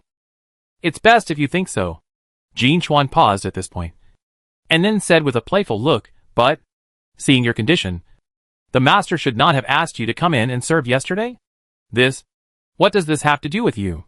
Although her words were 1,000 miles away, her tone was a little fierce, and at the end, there was even a hint of inquiry. Jin Chuan smiled and said, "You have left that place now, so we are half in the same fate. I just want to remind you kindly, don't be blind to gold and jade, and beg for the phoenix, and the phoenix for the heartless man." She became more and more angry as she spoke, gritting her teeth and saying, "That day, when the second wife was not awake, he saw that I refused in every way. So he lied to me and said that he would ask me to come when I woke up. But when the second wife wanted to drive me out of the house, he didn't dare to say a word and ran away. Even when Yuchuan went to beg, he was indifferent. If it weren't for the master's rescue, not to mention my life, even my family would be in trouble." Jin Chuan didn't have much resentment towards Mrs. Wang, who drove her out of the house. After all, when she came into contact with Aunt Zhao, including instigating Jia Baoyu to go to the east courtyard, she did have selfish motives. As Mrs. Wang's personal maid, although this could not be considered betrayal, it was understandable that she was punished. But she was full of resentment towards Jia Baoyu, the instigator of the unfaithful behavior. Even though she had expected it at the time, she still found it difficult to suppress the resentment in her heart when Yuchuan returned home dejected from Rongfu. Qingwen had also heard about Jin Chuan's experience, and she had also expressed dissatisfaction with Jia Baoyu's behavior. However, her situation was different from Jin Chuan's, and she could not fully empathize with her. Facing her own words, she did not know how to answer for a while. Just when she was in a dilemma, she heard Ruizhi's voice from outside. "Hey! Jin Chuan is on duty today. Why hasn't she come yet?" Hearing this, Jin Chuan didn't care about her at all, and hurriedly shouted and slammed the door. "I'm here! I'm here! I just saw Qingwen and chatted with her. Is the master back? It's almost time. The water has been drawn. Go up and test the water temperature." Jin Chuan, who was still resentful just now, seemed to have changed her nature at this moment, and hurriedly thanked, "Thank you. Thank you. No. Now Xiangling's health is getting worse, and you need to take care of her more often. It's rare to have the opportunity." Although Xiangling was promoted to concubine, Bao and Ruizhu had a special relationship with her, so they still called her by her original name. "Then I'll go up first. Anshin said last night that the clothes my sister made for my brother are very beautiful." Hearing the harmonious mutterings outside, such as "What is the opportunity? And what is the water temperature?" Qingwen was confused. However, she didn't want to spy, so she put the material on the table and took out the scissors and needles. However, before she started cutting, the intense and almost tragic movement last night sounded again, different from the squeaking sound that accompanied last night. This time it was accompanied by the sound of the waves, which made her blush, and how could she have the mind to cut? Chapter 254. Two maids go to the house. It's not that Zhang Yuni had to show off in front of Qingwen, but she came into the house suddenly, as the maidservant in front of Mrs. Wang. Jin Chuan had to serve her in bathing, changing clothes, eating and sleeping, just like Xiangling and Aunt Shui. Zhang Yuni couldn't help but have some thoughts, so he took advantage of the time when Jin Shirin was checking Xiangling's pulse and summoned her to serve her bathing. Jin Chuan was driven out of the house by Mrs. Wang, which was tantamount to being thrown down to the mortal world, and also made her face the reality. As Mrs. Wang's maidservant, she naturally had no shortage of the principles of human relations, but she had never experienced such an experience before, so she couldn't help but be a little arrogant. Now, being rescued by Zhang Yuni and bearing the honor and disgrace of the whole family, she lowered her posture. Knowing that Bao and Ruizhu were the elders in front of Zhang Yuni, she behaved very humbly. Bao and Ruizhu had a bad impression of the Jia family, and Jin Chuan's experience was similar to Qin Keqing's, so they could not help but feel the same. Not only did they not reject her as an outsider, they also took special care of her and arranged a shift for her. However, at Jin Chuan's repeated request, the night shift was cancelled, leaving only the morning bathing service. She was already very experienced, so she was inevitably very cherishing when serving. Seeing that she was sensible and modest, Zhang Yuni specially practiced a session when she came to serve as compensation. After a few times, it became a regular practice. Although there was an extra Qingwen in the room today, one could not treat the other badly because of one. So Zhang Yuni did not deduct anything from Jin Chuan. Although Jin Chuan's ability to integrate so quickly was not unrelated to her attitude, it was mainly because of her experience. But Qingwen used the excuse that Zhang Yuni had no one to serve him. However, both Zhang Yuni and herself thought that the Peach Blossom Demon had a bad reputation and never mentioned it. In addition, she was proud and arrogant, and was unwilling to force herself to get in, so she was unable to integrate into the circle of Huifang Garden. That day, Bao and Ruizhu were idle, and sat on the doorstep to mutter, "What do you mean? We have nothing to do with each other. The old lady of the West Mansion doesn't even care about her own affairs, but she is controlling us. Okay, you should say less, so as not to be too talkative and show off in front of outsiders. What can't be said? I'm not wrong. Even if they are powerful, our master has never taken advantage of them. On the contrary, he has taken care of their business and ginseng. Even the marriage of the eldest girl over there is honored by your support?" Baozhu became more and more angry and asked, "What about them? The second master is old and has a vain position in the Ministry of Works. People don't even take him for greedy money. But he still has the nerve to turn his face to you. There is no need for Zhang Yuni to publicize it. Yusher was at the scene at the time." After returning, she had to speak up for Zhang Yuni. She spoke louder and louder, and it also reached Qingwen's ears. This viewpoint sounded particularly rare to her. In Rongfu, when Jia Zheng was mentioned, he would be labeled as a strict father, a gentleman, or as the opposite of Jia Shi. Few people found fault with him. However, people will die if they are compared with people, and goods will be lost if they are compared with goods. He might be a little better than Jia Shi, but in the eyes of Bao and others, he became useless. Even his integrity, which he was proud of, has become a mere figurehead with no sense of existence. After hearing what Baozhu said, Qingwen couldn't help but ponder inwardly. To be honest, learning that Jia Zheng and his son had fought over a maid and even had a fight, it really refreshed Qingwen's cognition. She listened attentively, and had some strange ideas. But Ruizhu outside advised, "Okay, The master knows what's going on. So why do we need to talk too much? Those things are fine. But what does she mean by saying that there is no one to serve the master? We don't serve well. And I don't see how useful the people she said are. They stay in the room all day long. I don't think they are here to serve, but to spy or enjoy themselves. It hurts. Don't stop talking. Ruiju glanced at the room and shouted hurriedly. The master gave her the task, and she rushed to work in the room. How come you say she is lazy? Baoju knew she had said something wrong, but she refused to admit defeat. If she was sent here just to make a few clothes for the master, why did she have to send her here? She didn't come all for Qingwen. But Qingwen was different from Jin Chuan. First, she almost lost her life. And second, she lived with Xiangling in the pavilion on the mountain, not nearby. The sudden addition of a person like her outside the circle in the Ascension Pavilion did not have much impact on Yu Erji and Yu Sanjia, who were well known and had a good reputation. But it caused many inconveniences to Qin Kiching and Yu Shi. Bao was mainly expressing dissatisfaction on behalf of Qin Kiching, but it was inevitable that innocent people would be affected. However, Qingwen in the room did not understand the trick. She was a hot-tempered person. So how could she listen to these arrangements? She immediately put down the needlework basket in her hand, pushed the door open and said tit for tat, "Don't be so nagging. The master didn't ask me to serve in the room, and I didn't want to compete with you. Why do you think I was deliberately lazy?" Although she was furious, she did not lose her mind. She knew that Ruiju did not accuse her of anything wrong, so she distinguished the two. Baozu was not one to keep quiet. She said, "Oh, you also know that we got an advantage? Then tell me, what advantage did we get? Or I will give you a share of this advantage. How about it?" You? Qingwen could not help but feel angry. Serving in the house is also a manifestation of the status of a maid.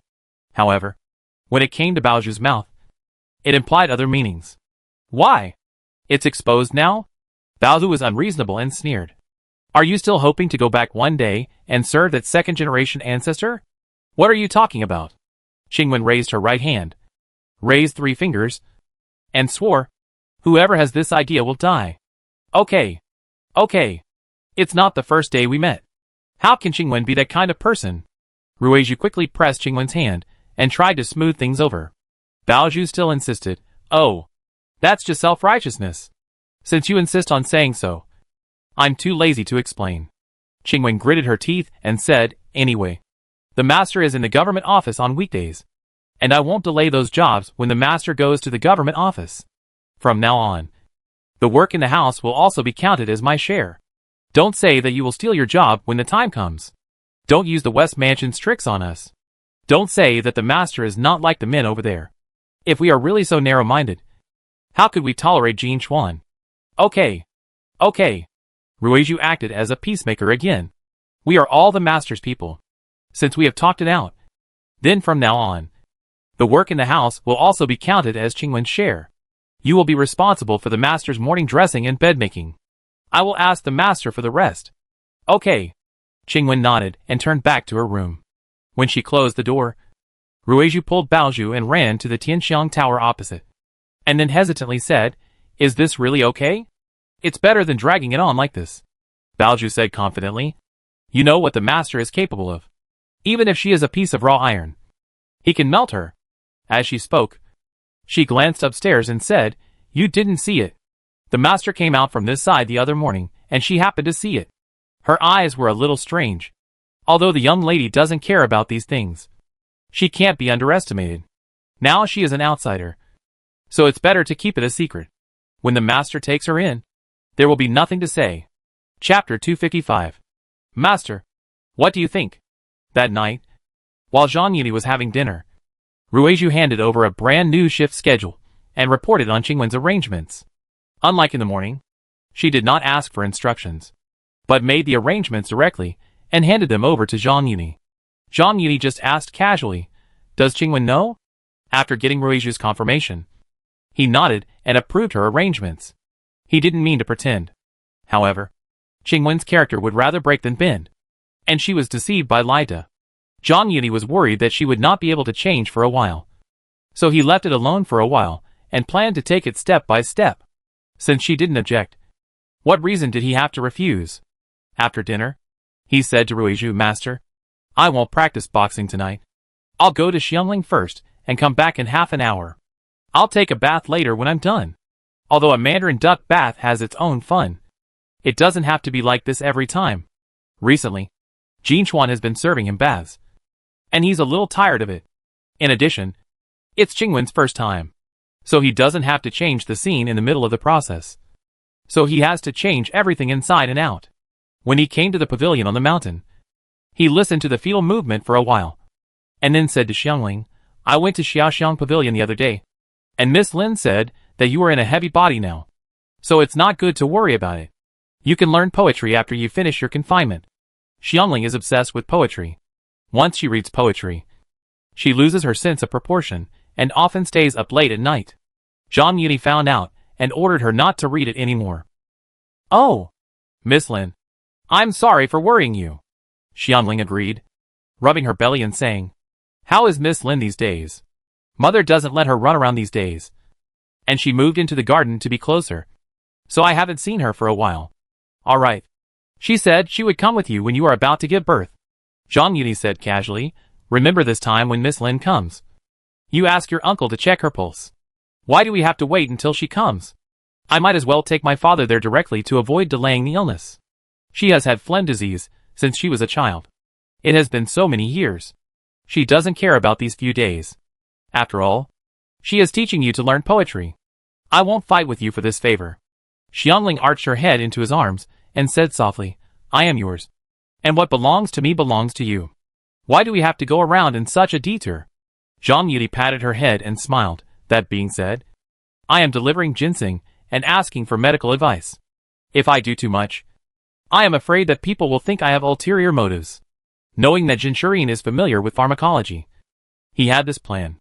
It wasn't all because of what he said, but he didn't know if Jinshurin could cure Lin Dayu's illness. If he took the person there, but couldn't cure her, it would obviously affect his prophetic personality. So, he made such arrangements under the guise of Xiangling. Xiangling didn't know this at all, but murmured to herself, If Miss Ling can be the mistress of our family, it will be much more convenient in the future. She said what she meant, and didn't hide her little thoughts. Zhang Yuni couldn't help but laugh. He called Jin Chuan again, and asked about her recent diet, rest, etc. Master has gone to Xiangling's place. When you come back later, you will go into the room to make the bed. You will be the only one serving in Master's room tonight. Don't give up when the time comes. Even though Qingwen didn't understand what Ruizhu meant, she was still surprised and asked, So soon? Since you said so, I can't let you wait any longer. If it were for her, Ruizhu would never coax and lie like this. But when she thought of Qin Keqing, she could only bite the bullet and said, Could it be that what you said this morning was just a lie? And you are going to go back on your word now? No. I just didn't expect it to be so fast. Why? When you were in the West Mansion, the master had to ask your opinion when he wanted someone to serve him? I didn't say anything. Why are you being so sarcastic? Ruizhu knew Qingwen's character to some extent, and deliberately provoked her. I'm just worried that you don't know the rules and mess up the job. So I just reminded you. At this point, she paused and said, however, Since the old lady of the West Mansion said that you are thorough and sent you to serve, I must have worried too much. After hearing this, Qingwen was obviously a little indignant, but she didn't argue with Ruizhu anymore. She dropped the needle and thread in her hand, picked up her own quilt, and said, Isn't it just a night watch? How can I mess up such a small thing? She was about to go upstairs with the quilt, but was stopped by Ruizhu.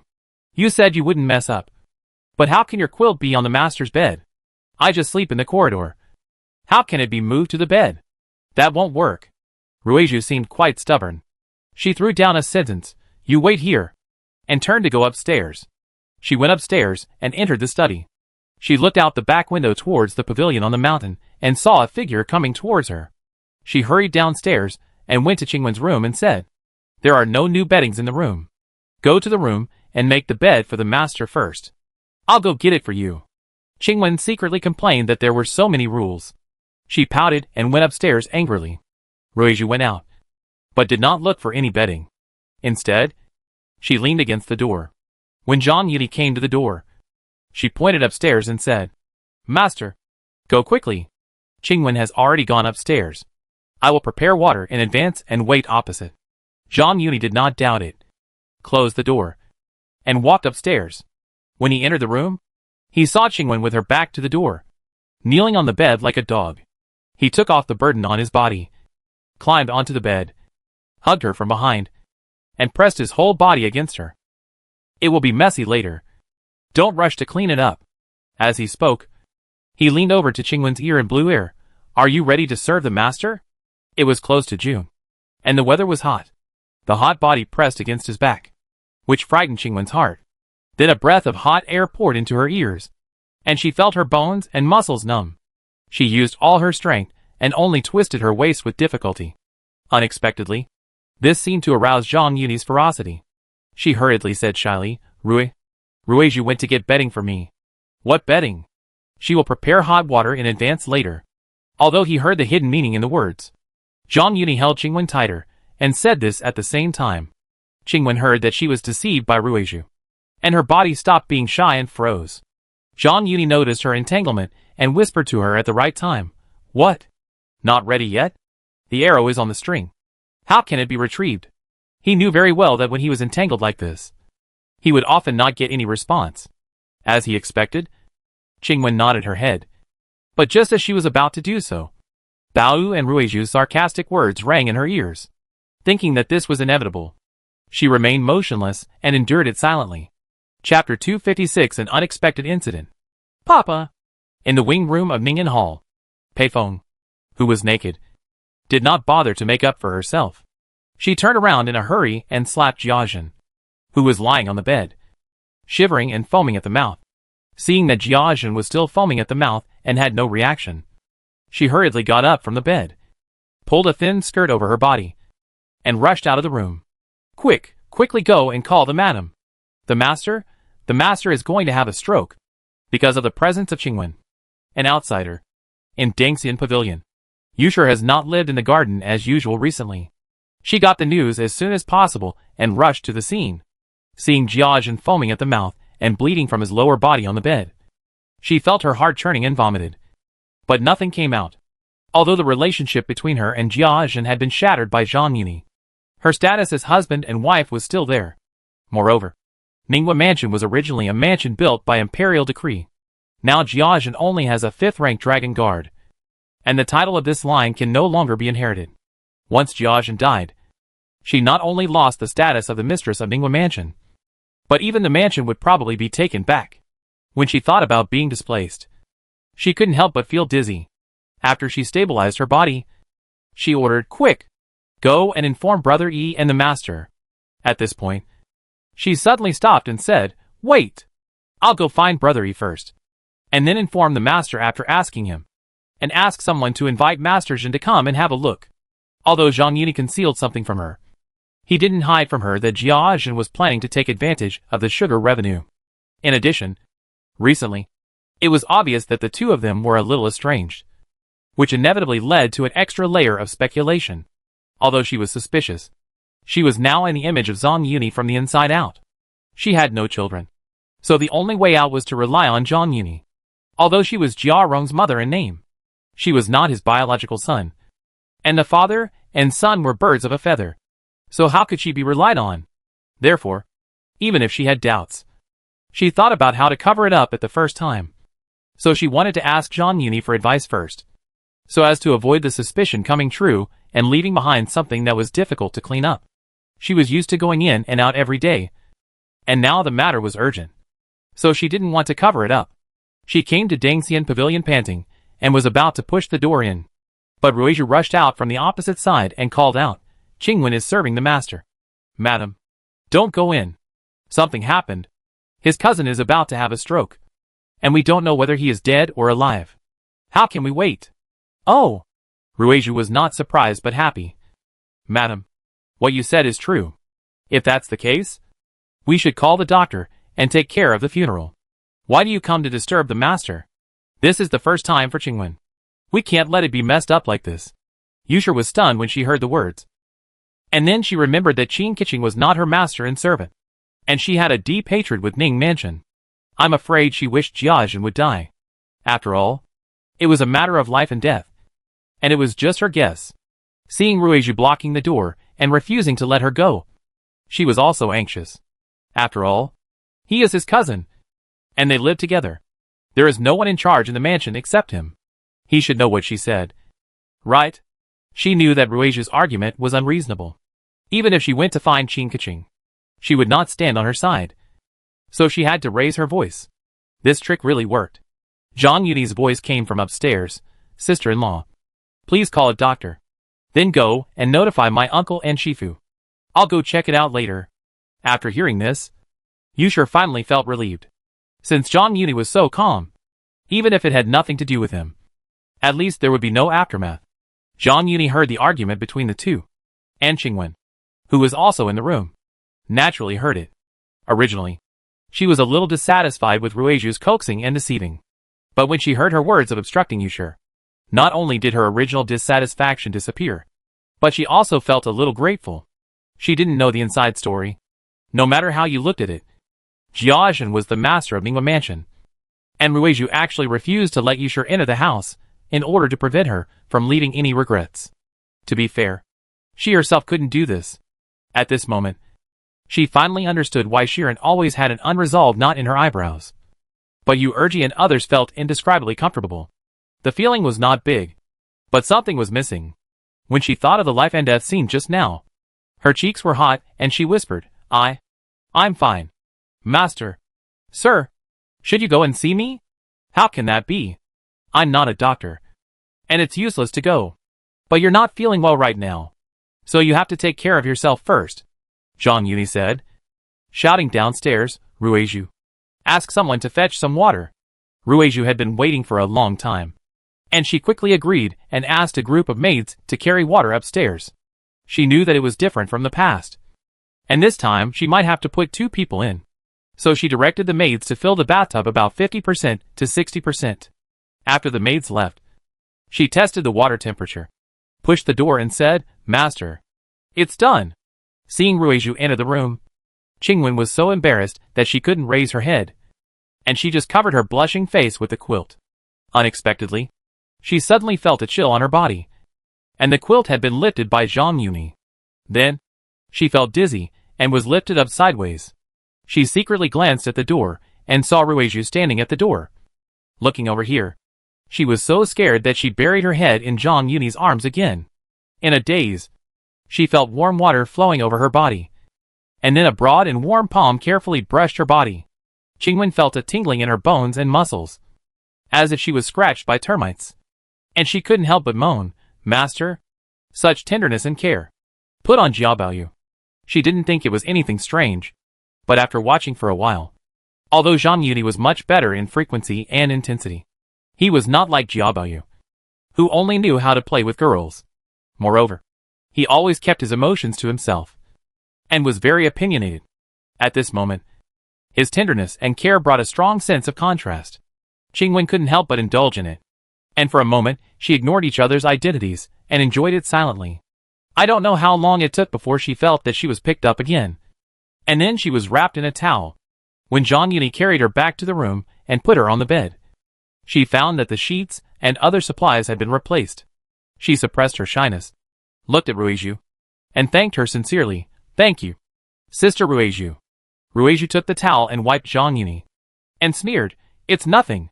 Just don't blame me. How could it be? Qingwen stopped talking halfway, glanced at Zhang Yuni, and stopped talking. Zhang Yuni knew the riddle between the two, but he seemed not to hear it. After drying herself and changing into casual clothes under Ruiju's care, she came to the bed, leaned over and kissed Qingwen on the cheek, saying, It's getting late, and I can't delay any longer. You should take a good rest and tell Ruiju if you have anything to say. Master, go quickly. Don't let people gossip, Qingwen said worriedly. Zhang Yuni smiled indifferently, without explaining, just nodded, indicating that she was relieved, and walked downstairs. Chapter 257. Both died. Thank you, Sister Ruiju. After Zhang Yuni left, Qingwen struggled to bow slightly and said, Actually, you don't have to stop Grandmajin for me, Ruiju said frankly. It's not all because of you. As she was talking, Baoju also rushed in, and said with a happy face, But is it true? This was so confusing that Qingwen was stunned. And then she realized that she was asking Jiaxin. Ruizhu nodded slightly and said, "The master has gone. But it's not clear what the situation is now." Qingwen was surprised and said, "You, what are you doing?" Ruizhu and Baozhu looked at each other and said, "In fact, we and the young lady have no relationship with this mansion for a long time."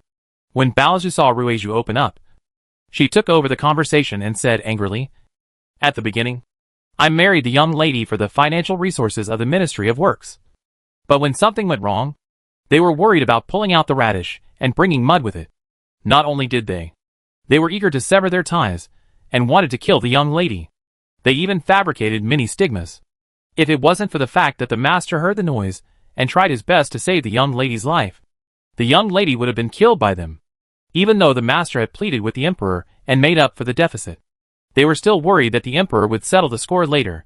It was because the master was still concerned about the face of this mansion and kept the matter secret for the time being." Baozhu and Ruizhu talked one after another, leaving Qingwen dumbfounded and speechless.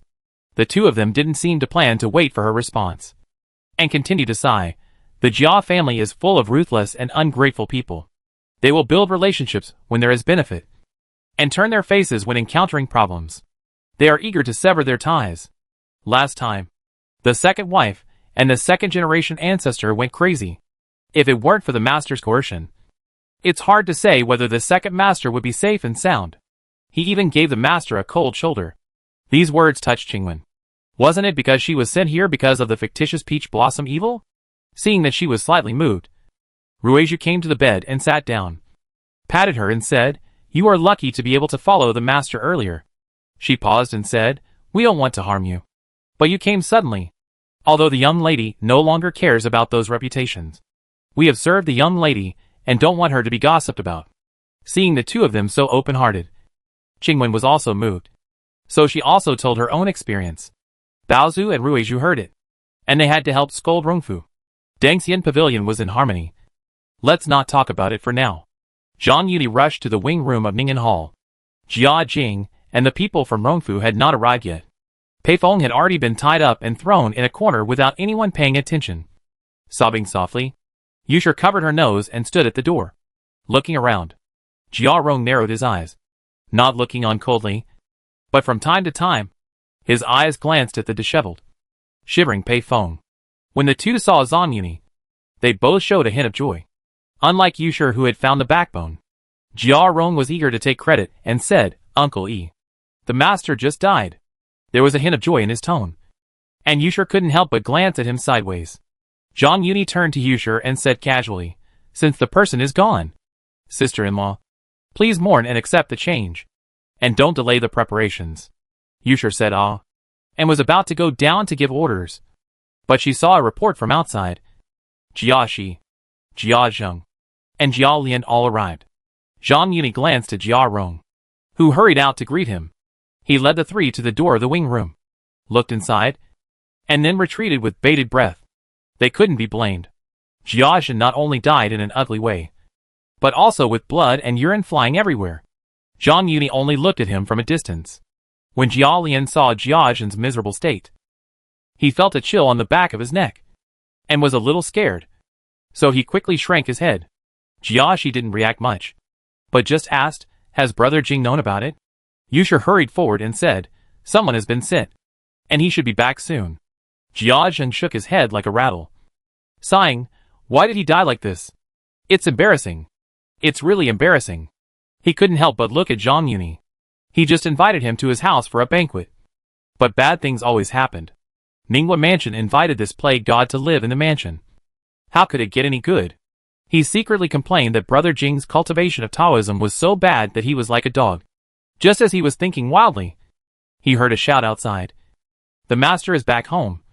And Jia Jing staggered in. He looked sad, and ignored the people in the yard, and rushed straight into the wing room. Then, a few words of crying and shouting floated out. "The old man sends the black man."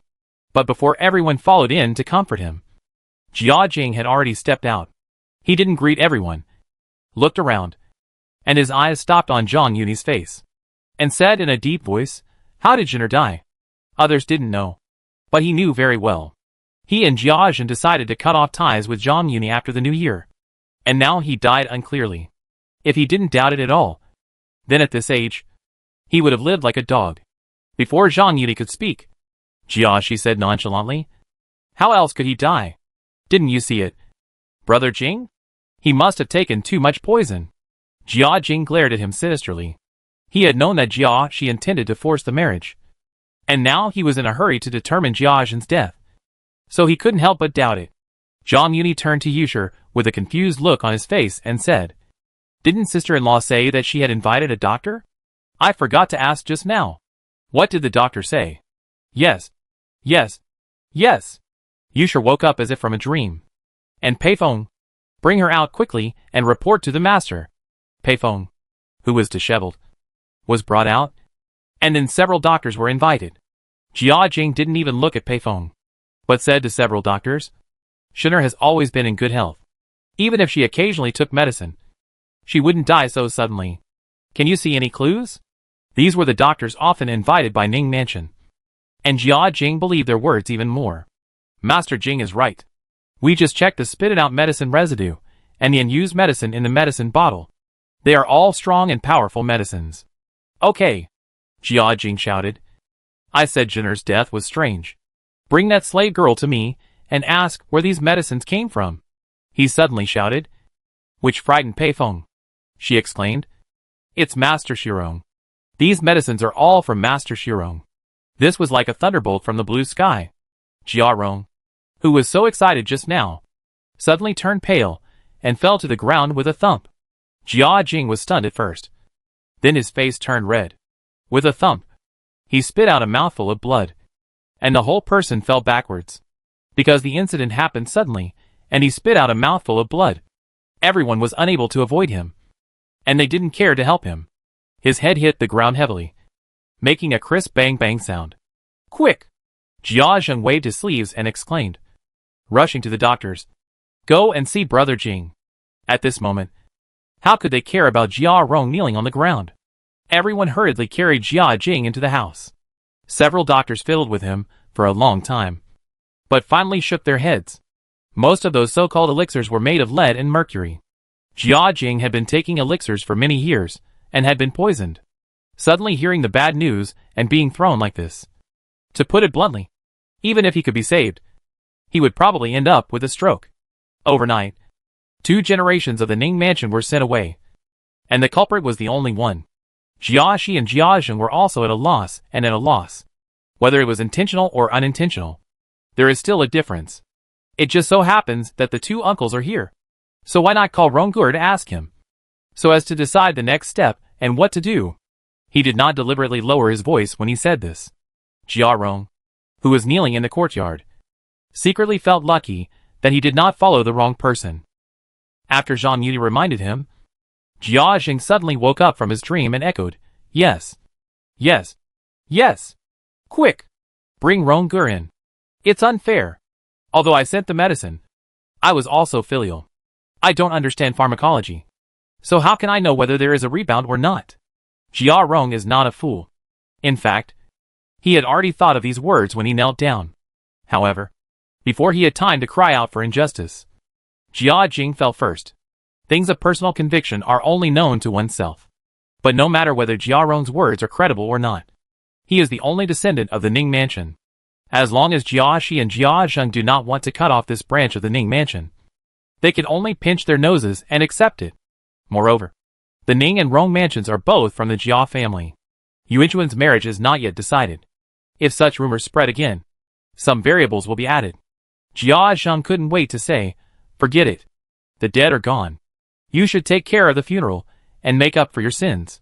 Wait. As soon as he finished speaking, Jia Shi said, No matter what, he can't get away from the death of Jing De and Jinggur. Now that Jinggur is dead, the position of the patriarch can no longer be controlled by their branch. Jia Zheng secretly blamed Jia Shi for being nosy, but didn't know how to refute. And Jia Rong, who was kneeling on the ground, didn't care and said, Grandpa is right. My grandson is ashamed of Grandpa and Master. I should sincerely repent and dare not covet the position of patriarch. He thought to himself that whoever wants to be the patriarch can be the patriarch, and he just needs to hold Uncle Yi's thigh. Now everyone is happy, and there is no objection, because the Ning family has a title. They have to report to the Ministry of Rights. This is the internal affairs of the Jia family. As a relative, Zhang Yuni wants to distance himself from the matter. So he lets the three of them discuss it. When the speech to the Ministry of Rights was ready, Jia Zheng looked at Zhang Yuni. He wanted to ask him to help with the funeral, but he was hesitant to speak. In the end, he swallowed what he wanted to say and changed his words. I will go back to inform the old lady and the family first, and you can discuss the rest. He was scared and was afraid that he would make mistakes if he spoke too much. That's good. Jiashi didn't have such concerns. Instead, he was eager to have more contact with Zhang Yuni. So he said, Brother Yi is not an outsider, and you have to worry more about the funeral. Zhang Yuni couldn't refuse. So he discussed the list of people to be notified, as well as the funeral and other matters with Jiashi, Jia Lian, Jia Rong and others. Chapter 258, A Funeral Without Sadness. May 27. Cloudy. Today is the third day since Jia Jing and Jia Zhen died. Invite only relatives and friends. No roadside sacrifice. Keep the body for 7 days. Keep everything simple. And finish it hastily. This is the funeral policy that Jiashi set against all odds. He has regarded Zhang Yuni's money as his own money. Knowing the situation of Ning Mansion, he estimated that the funeral would probably have to rely on Zhang Yuni to subsidize it. So he reduced the expenses on the grounds of the disgraceful death. Zhang Yuni was naturally not unhappy that someone was willing to take the blame, and he had no choice but to agree after persuading him in vain. Jia Rong, a filial son and grandson, knelt in the morning hall in mourning. He had long lost the panic of the previous night, and the joy on his face was hard to conceal. He only pretended to sob twice when the guests came to pay tribute. On the other hand, Yushir, who was beside him, looked tired, but her complexion was unusually ruddy. Every word she said was sad, and her voice seemed a little hoarse. But there was no trace of sadness in her tone. However, the guests who came to mourn were not interested in wine, and her vague sobbing, mixed with the noisy morning music and chanting, did not make people hear anything unusual. Unlike the last time Jia Jing celebrated his birthday, this time it was full of guests, and the morning hall was filled with large and small condolences, wreaths, and paper-made items. Not only did all the relatives and friends who were invited come in person, but some people who had not reported the death but were related to him also came upon hearing the news. The dead are the greatest? No. Jia Rong, who was kneeling in the morning hall, knew very well that the reason these people came was nothing more than taking the opportunity to get close to Uncle Yi. Not only did he know this, but Jia Lian, who was helping to keep the guests in the front yard, also felt it deeply. Minister Zhou of the Ministry of Works, Shantian Prefecture Governor, Brother Lian, Brother Yusuan. Please, why don't I see Brother Yi? Oh, he is discussing funeral arrangements with my wife in the back. I will go to Brother Yi after they are done, in the rockery of Huifang Garden. After finishing, Zhang Yuni and Wang Shifeng entangled each other like pancakes until they were almost suffocated. Zhang Yuni said with a pun, Is Sister Lian satisfied this time? Pa! Wang Shifeng spat, panting. You are trustworthy. He. Not only are you trustworthy, but you are also vigorous and powerful. Still coming. I take care of my sister-in-law every time, and this time my sister-in-law should satisfy me. As the laughter and scolding sounded, the voice gradually turned into a gentle whine. It was unknown how long it took until Wang Shifeng could no longer muster any strength, and the cave finally quieted down. Wang Shifeng panted like an ox and said, No. Didn't they say that we should wait until the end of June for the results of the field sacrifice? How come it's earlier than expected? Although the fields have not been harvested yet, everyone has been watching the harvest of the fields after the spring plowing ceremony. Now, the harvest is obvious, and there are several imperial farms to prove it.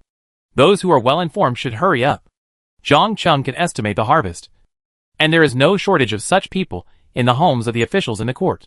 Seeing the value of bird droppings, they naturally worry that they will get it in a hurry. Zhang Yi prepared in advance, and the supply was sufficient. In less than a month, tens of thousands of taels were received. No wonder Wang Shifeng was so excited that she could hardly control herself. She was just trying to get more. And now that she had gained some real benefits in revenge against Jia Lian, she became more and more satisfied and surprisingly obedient, allowing Zhang Yuni to manipulate her. With the boxing techniques taught by Jin Shirin and his conditioning prescriptions, Zhang Yuni became more vigorous. Wang Shifeng's foundation was weaker after all. And even though she was doing it both ways, and passively bearing it, Zhang Yuni still felt unsatisfied. But she was already exhausted. Sister-in-law still has to stay at the morning hall. I've told Lian Air that I'll ask you to come and help me these days. Sister-in-law doesn't have to go back these days. Bah! Wang Shifeng spat. I'm not an object. Why ask for it? Why? Don't you want to live in? Where? It's in Linchuazixuan over here. It's all cleaned up there. I wanted to take sister-in-law to try the new place. Why didn't you say it earlier?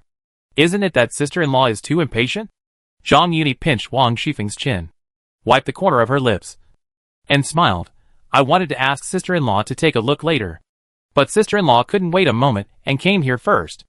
I just arrived at the cave entrance, and you pulled me in. How could I have a chance to speak? Zhang Yuni really didn't lie. Although there was some wildness in the cave. It was not clear after all. So it was less fun. However, Wang Shifeng was a person who would do what she said. Before he could even open his mouth and tell her about the arrangement, she had already been caught in the act. How could he wait to make room? It had been more than 2 months since the last time she came to summon him. It was understandable that Wang Shifeng was so anxious. You asked me to live in the back garden so openly. Aren't you afraid that Lian Air would get suspicious? Zhang Yuni smiled. In order to cooperate, and even to shut up Jiamu and others, Jiao Lian also stayed in Ning Mansion. But the couple had a back garden and a front yard. Zhang Yuni was not stingy with such a man who knew the times. Seeing that he coveted the concubines in Jiazhen's house, he also returned the favor, and let him and Jia Ron divide Jiazhen's inheritance. There was no need for him to hide such things. At the end, he pretended to be pretentious and said, don't say that I gave him benefits. Even if I didn't, would he dare to make trouble? No matter how you say it, he is right in this matter. Even though Wang Shifeng did not stand on Jia Lian's side, she couldn't help asking. But she was worried that she would make Zhang Yuni unhappy. So she laughed and said, can you still rob a commoner girl? Sister-in-law, don't you know? Your uncle Wang Ziting has been promoted to the inspector of 9 provinces. Ah? How soon? Wang Shifeng exclaimed. It was decided a few days ago. And the imperial edict is still on the way. Zhang Yuni said calmly, I said at the beginning that if this business is done well, your Wang family will also benefit. Isn't it here? At this point, he changed the subject and said, however, there are gains and losses. Although this business is big, it is not something we can take over. The emperor talked to me a while ago. In the future, this business will be taken over by the inner court, and we will take 20%. What? Wang Shifeng couldn't help but complain. Even the emperor can't rob it openly. The whole world belongs to the king. Although this bird droppings has no owner, the island in the south belongs to the court. Even if they don't stop us, others can't dig it. Wang Shifeng also understood it at once, and said excitedly, you mean, only we can do this business in the future? Having lived 2 lives, Zhang Yuni naturally knows the profit of monopoly. With only him and the Wang family, even if they can stabilize this business, they will inevitably face price wars in the future. However, this is not the main factor he considers. For the Wang family, as long as the way is opened, this business can be done alone without him. Even Wang Shifeng, the married daughter, can be left out. After all, unlike the caustic soda business, where he controls the shipping channels, he cannot control the sales of guano. As for those processing procedures, such a large amount requires a lot of space and personnel, and it is impossible to keep it secret forever. Therefore, instead of being picked by others, it is better to stop while you are ahead, find enough backers, and get enough benefits by the way. Unlike what he and Wang Shifeng said, this was not found by Emperor Zhengqing, but he took the initiative to report to the emperor. On the one hand, money can move people's hearts, and when you are rich enough to rival a country, it is inevitable that you will be envied. On the other hand, whether it is the research and development of steam engines or the ironclad ships to be built in the future, they all require a large amount of money. Although glass brings in a lot of money, the demand will eventually reach saturation. He knew what the so-called meritorious service meant. If he wanted to keep the emperor's favor, he could not let the emperor pay, but make money for the emperor. The income from this business was enough to make up for the consumption in this regard, and it could also win the emperor's trust, which was killing 2 birds with 1 stone. To put it bluntly, He was in partnership with the Wang family, even if they would not kick him out. But the benefits were still shared equally by the two families. But he could make a proposal to the emperor, which would not only keep the long-term income, but also give him the most credit for the contribution. Although Wang Ziting's appointment was on the way, his appointment had not come down yet. But that also meant that he was the main beneficiary and needed to be the finale, while Wang Ziting was just a vanguard. Even so, the emperor had to worry about the reward because of the great merit. Therefore, after Jiashan died, he was not worried at all whether he could live in the Ningwa mansion built by imperial decree. I'm afraid the emperor would thank them for dying in time. Chapter 259. I think you shouldn't go ahead. With Pinger watching over you, nothing will go wrong. You take a good rest here. I'll tell you that I'm checking for omissions in the back. Since you've had enough, I won't come tonight, lest you be unable to get out of bed tomorrow. When Wang Shifeng recovered and packed up, Zhang Yuni took her to Linchua Zixuan and settled her down before speaking. Wang Shifeng raised her long legs and kicked him in the leg. But it hurt. She grinned and said, "Who can't get out of bed? I think you're probably looking for an excuse to hook up with someone who's not good enough." She was unforgiving, but her tone was timid. Since Jia Jing and Jia Zhen both died, the whole family of Ronghua Mansion had to go out. Since the passionate encounter in the Grand Hall on the 15th day of the first lunar month, she had not found an opportunity. Zhang Yuni, who had been practicing Zhen Shurin's physical strengthening technique for several months, was also eager to try it. Although he was told what was on his mind, he did not show it and said, "Since my sister-in-law said so, I might as well not leave." As he spoke, he bent down and grabbed Wang Shifeng's lotus feet that were kicking towards him, and lifted her long legs with even flesh and bones high to his chest. He couldn't let go of them and played with them while pretending to move forward to get closer. Don't. Tomorrow the old lady and the madam will also come over. I can't be absent like today." She was embarrassed and complained. "Why is the funeral only held for 7 days? Are you still short of this little money?" Zhang Yuni leaned over and picked up another lotus foot, playing with one in each hand, and sighed. Now the eldest master is the head of the Jia family. He insists on his own way. How can I, an outsider, say anything? Wang Shifeng was stunned, then reacted and said, "He is saving money for his son-in-law before his daughter gets married." As she said that, she gossiped again. "You have to be careful about this matter. I heard that the master has been spending money like water recently, not to mention the daily expenses. He has bought several concubines from outside in the past few months. I am afraid he will take advantage of the marriage to bite you hard." Zhang Yuni sneered. "Oh, he is not afraid of breaking his rotten teeth. Why? Have you never considered it?" Wang Shifeng said indirectly. For her, she was eager to promote this marriage. With Zhang Yuni as a son-in-law, Jia she also has another way to make money. Even if she eventually returns to the East Cross courtyard, there will be someone to share some pressure for her. If she was not worried that Zhang Yuni would find out in the future and ruin their relationship, she would not mention this. "You also said that he wanted to bite me hard, so he should be more cautious." Zhang Yuni did not comment. He did not want to go into details on this topic. He put Wang Shifeng's 2 diamond feet together and lifted them up until the long legs with even bones and flesh were tightly together. Then he pressed them against his chest and pressed on them. After stretching, bending, and twisting the powerful second wife, he grinned and said, "Did I not do enough work just now? Sister-in-law, how can you worry about others now?" Seeing his anxious look, Wang Shifeng was immediately frightened and said with lingering fear, "You damn thief. Don't do it recklessly. If you really can't see anyone tomorrow, don't blame me for betraying you." Zhang Yuni got up with a smile and said, "Although sister-in-law is made of water, you have to keep flowing slowly. So you should rest well today, and I will go to the front to take a look." Wang Shifeng was afraid that he could not control himself, so she did not dare to keep him. Zhang Yuni came to the front yard. Jia Lian said with a flattering face, "Yutsuan and the officials of Shutian Prefecture are arranged in the side hall.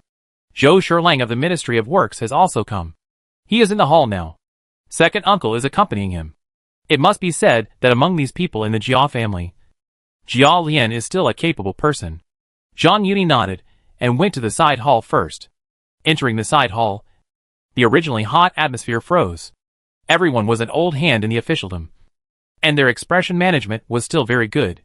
They immediately abandoned their beaming and looked at Zhang Yuni with a miserable look. Zhang Yuni bowed to the room and said, "The dead are gone, but the living are still here. I am grateful to all the gentlemen for coming to pay their respects." As he said this, he changed the subject. "I haven't congratulated you yet." What he said set the tone for this meeting. Everyone seemed to change their faces, showing joy, bowing to him and smiling. "Congratulations."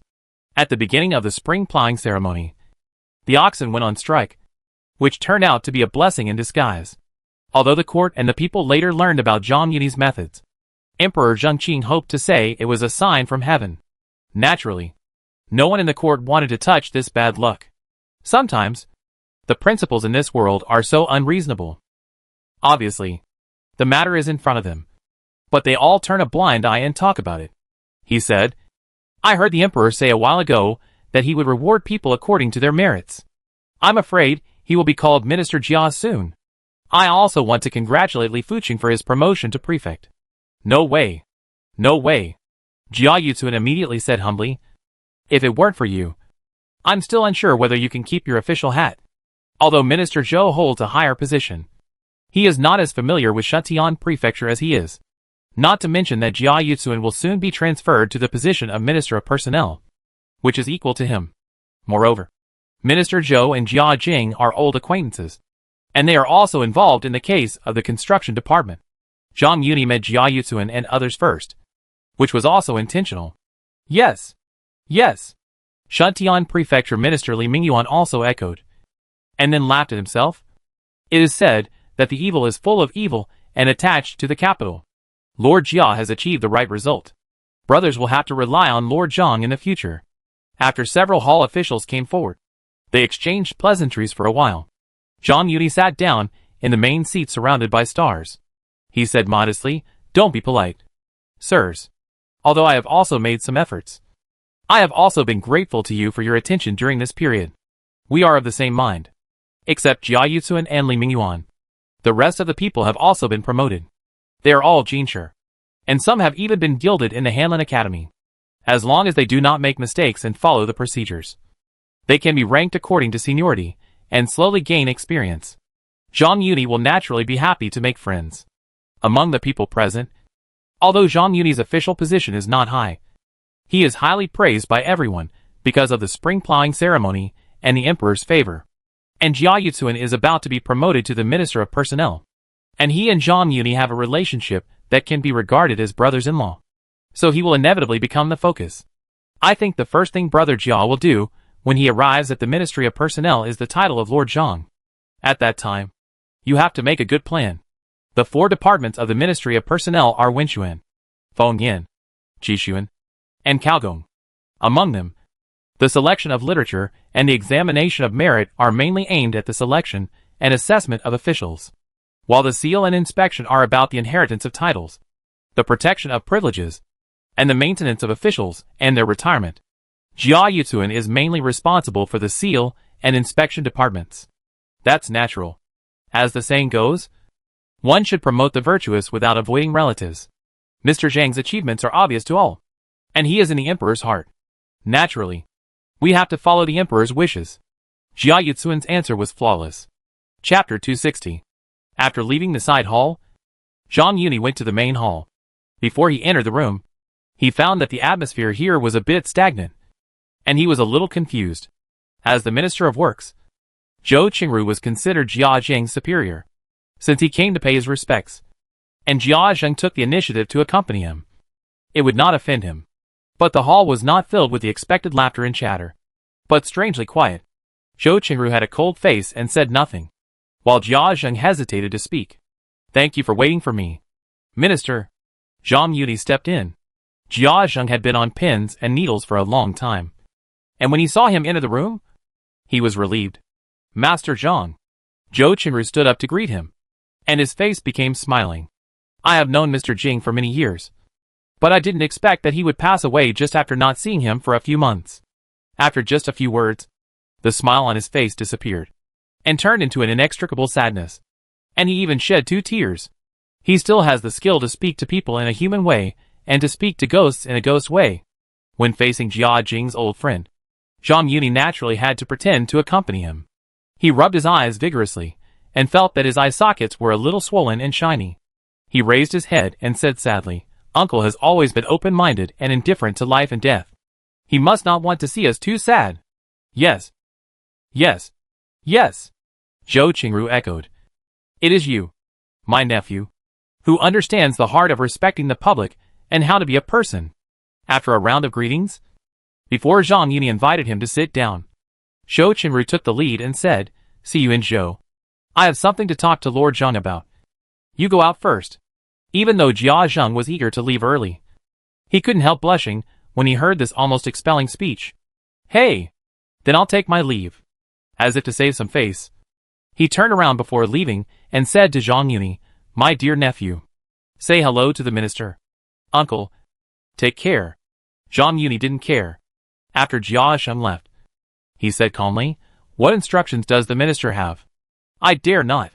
I dare not." Zhou Qingru twirled his beard and said straight to the point.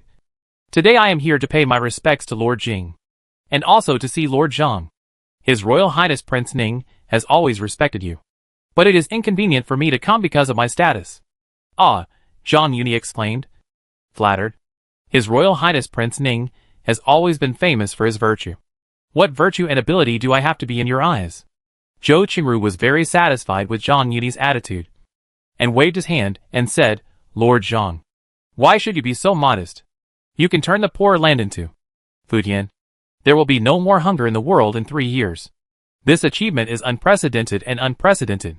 Speaking of this, he did not hide the anger on his face, and said angrily, "The prince is eager to seek talents. If it were not because the adults have some relationship with Rongfu, how could the prince be willing to marry his daughter?" As early as a year ago, the prince ordered Jia Zheng to convey it to the adults. Unfortunately, Jingdong's cousin not only works in the government office without doing anything, but also disobeys the orders of the prince and ignores them. In one sentence, he used 2 titles for Jia Zheng in a row, one more distant than the other. On the one hand, Zhang Yuni has just emerged, and his momentum is very different from that of today, so the effect of recruiting him is naturally different. Now that the best opportunity has been missed, King Ning is inevitably unhappy, and the officials below who intend to have another way to make money are even more angry. They even speculated behind the scenes whether Jia Zheng did it on purpose. After all, the Wang family that cooperated with Zhang Yuni was Jia Zheng's wife's family. Perhaps he was also involved, but he was just worried about getting a share of the spoils, so he deliberately delayed. On the other hand, when the corruption case broke out, most of the officials in the Ministry of Works were involved. Jia Zheng was fine, but he thought that the emperor granted him a marriage because of his good reputation. He was not only unrestrained in the government office, but also complacent, showing off from time to time, which also annoyed the officials in the Ministry of Works. This naturally included Minister Zhou. Therefore, Zhou Qingru scolded Jia Zheng without mercy. "Your Highness, why did you do this? You actually did it because of me." Zhang Yuni was so angry that he cursed his mother, but he said excitedly, "I am really flattered. Your Highness did not expect this guy to be useless. He did not want to miss such a talent as you, so he asked me to come." Zhou Qingru saw that Zhang Yuni did not excuse Jia Zheng, so he became more outspoken. Prince Ning had regretted the marriage, and Jia Jing's people were dead, so there was no way to count on him. He could only take the opportunity of condolences to send someone to contact him. "Your Highness, I am grateful for your kindness." After all, it was the first time to contact him, and he was eager to express his position, but he fell into a disadvantage. He said some ambiguous words. Zhou Qingru seemed to understand that he could not achieve it all at once. He only conveyed Prince Ning's appreciation for him, and left a postscript to visit him again in the future, and then said goodbye with satisfaction. After seeing Zhou Qingru off, Zhang Yuni did not rush anywhere else. Instead, he returned to the side hall and fell into deep thought. He could understand that Prince Ning went far away to recruit him because of his father's death, but Jia Zheng's hypocrisy in obeying Prince Ning's order to recruit him made him confused. Zhang Yuni didn't believe that Jia Zheng knew that Prince Ning could not inherit the throne and did it on purpose. After all, no matter from the excitement when the Grandview Garden was completed or the attitude when he just learned of the marriage decree, there was no sign at all. Moreover, if he really saw it, he should have refused when the emperor granted the marriage. instead of turning a deaf ear to Prince Ning's order. He still remembered the first time Jia Zheng invited him to his house for a banquet, and the look of complacency and pointing out the country after drinking. Thinking of this, he suddenly had an idea and remembered the scene of Mrs. Wang falling to the ground and Jia Zheng leaving the table in anger. When Jia Zheng suddenly invited him to his house for a banquet, he guessed that it was Prince Ning who instructed him to recruit him. He thought to himself, no way. Just because of this mistake, he forgot the important things? Even if he forgot for a while, could he forget for a year? However, it seems that the second time he was invited to the mansion, he was also messed up by Wang Furen and Zhao Yinyang. It's not that he was idle and thought about Jia Zheng's thoughts, but he judged that Zhou Qinru's words were somewhat credible. Although Qin Wang hoped that he would infiltrate Ning Wang's faction, he just wanted to find out the news from the other side through him. It's impossible for him to really help Ning Wang do anything. Therefore, it is very necessary to judge Ning Wang's attitude and make corresponding responses. He knew that Jia Yuanchuan's marriage was secretly operated by Jia Mu and Wang Furen. Although he knew that Jia Jing was also involved, he didn't know the specific details. After hearing Zhou Qinru's words about marriage, he roughly figured out a thread. Chapter 261. Because Jia Jing and Jia Zhen died suddenly, there was no preparation in advance. It took a day to prepare for all matters and report the death. Except for the nearby Jia family, today is the first time that there are outsiders. Ning Mansion is now in a state of decline. Jia Mu is of a higher generation, and the funeral is just being arranged. The women from Rong Mansion plan to come the next day to avoid Ning Mansion being unable to take care of it. Unlike Wang Shifeng, who was invited by Zhang Yuni to help with the funeral ceremony, Li Wan was desperate this time. She didn't care about arousing suspicion. She took the initiative to come early under the guise of caring for Yushi and taking care of Jialan. Originally, although she lived in seclusion and it was inconvenient for her to go to Ning Mansion under the pretext of excuse, she still had a thought. Now, with the death of Jiazhen, the title of Ning Mansion has come to an end. The Ningwa Mansion built by imperial decree will probably be taken back by the court. Zhang Yuni is afraid that he will never be able to live there again.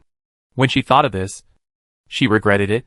She had been too cautious before, and did not take advantage of the convenience to find more opportunities for comfort. Now it was too late, and she could only make up for it, and eat enough at once during the funeral. Although she arrived at Ning Mansion in the morning, Zhang Yuni was intercepted by Wang Shifeng in the morning, and then she was busy entertaining guests. She did not have a chance to make peace until the banquet started in the evening. At this moment, seeing Zhang Yuni coming to the banquet, her heart could not help but beat wildly. She glanced at the crowd at the banquet with a guilty conscience and found that all of them looked at Zhang Yuni, who was commanding with a burning gaze. So she looked over boldly. Coincidentally, Zhang Yuni's eyes also looked at her. When the two looked at each other, Li Wan's breathing became rapid. Seeing Zhang Yuni nodded imperceptibly, she lowered her head guiltily. She waited until she saw him say a few more words before turning around and leaving. She hesitated for a moment, and told Suyun beside her, "I'll go out for a breath and come back." After that, she chased after him. Sure enough, when she went out, she saw Zhang Yuni standing in the yard, telling a maid something. While she was hesitating, she saw Zhang Yuni waving his hand, and she gritted her teeth and walked over. "Sister-in-law has been busy all day. If you are tired later, let Aunt Zhang take you to the eldest sister-in-law's room to rest for a while before going back." Zhang Yuni naturally saw Li Wan's intention early on. However, he did not worry as much as Li Wan. Moreover, although she had learned a set of health-preserving methods from Jin Shirin, which was quite effective, Wang Shifeng could only be regarded as an appetizer. But Li Wan's meal was quite substantial. He did not dare to slack off in the slightest. In order to avoid not taking good care of her, he took a short nap after lunch and dawdled until now. "This is the old nanny in my family. Sister-in-law, please tell her if you have any requests."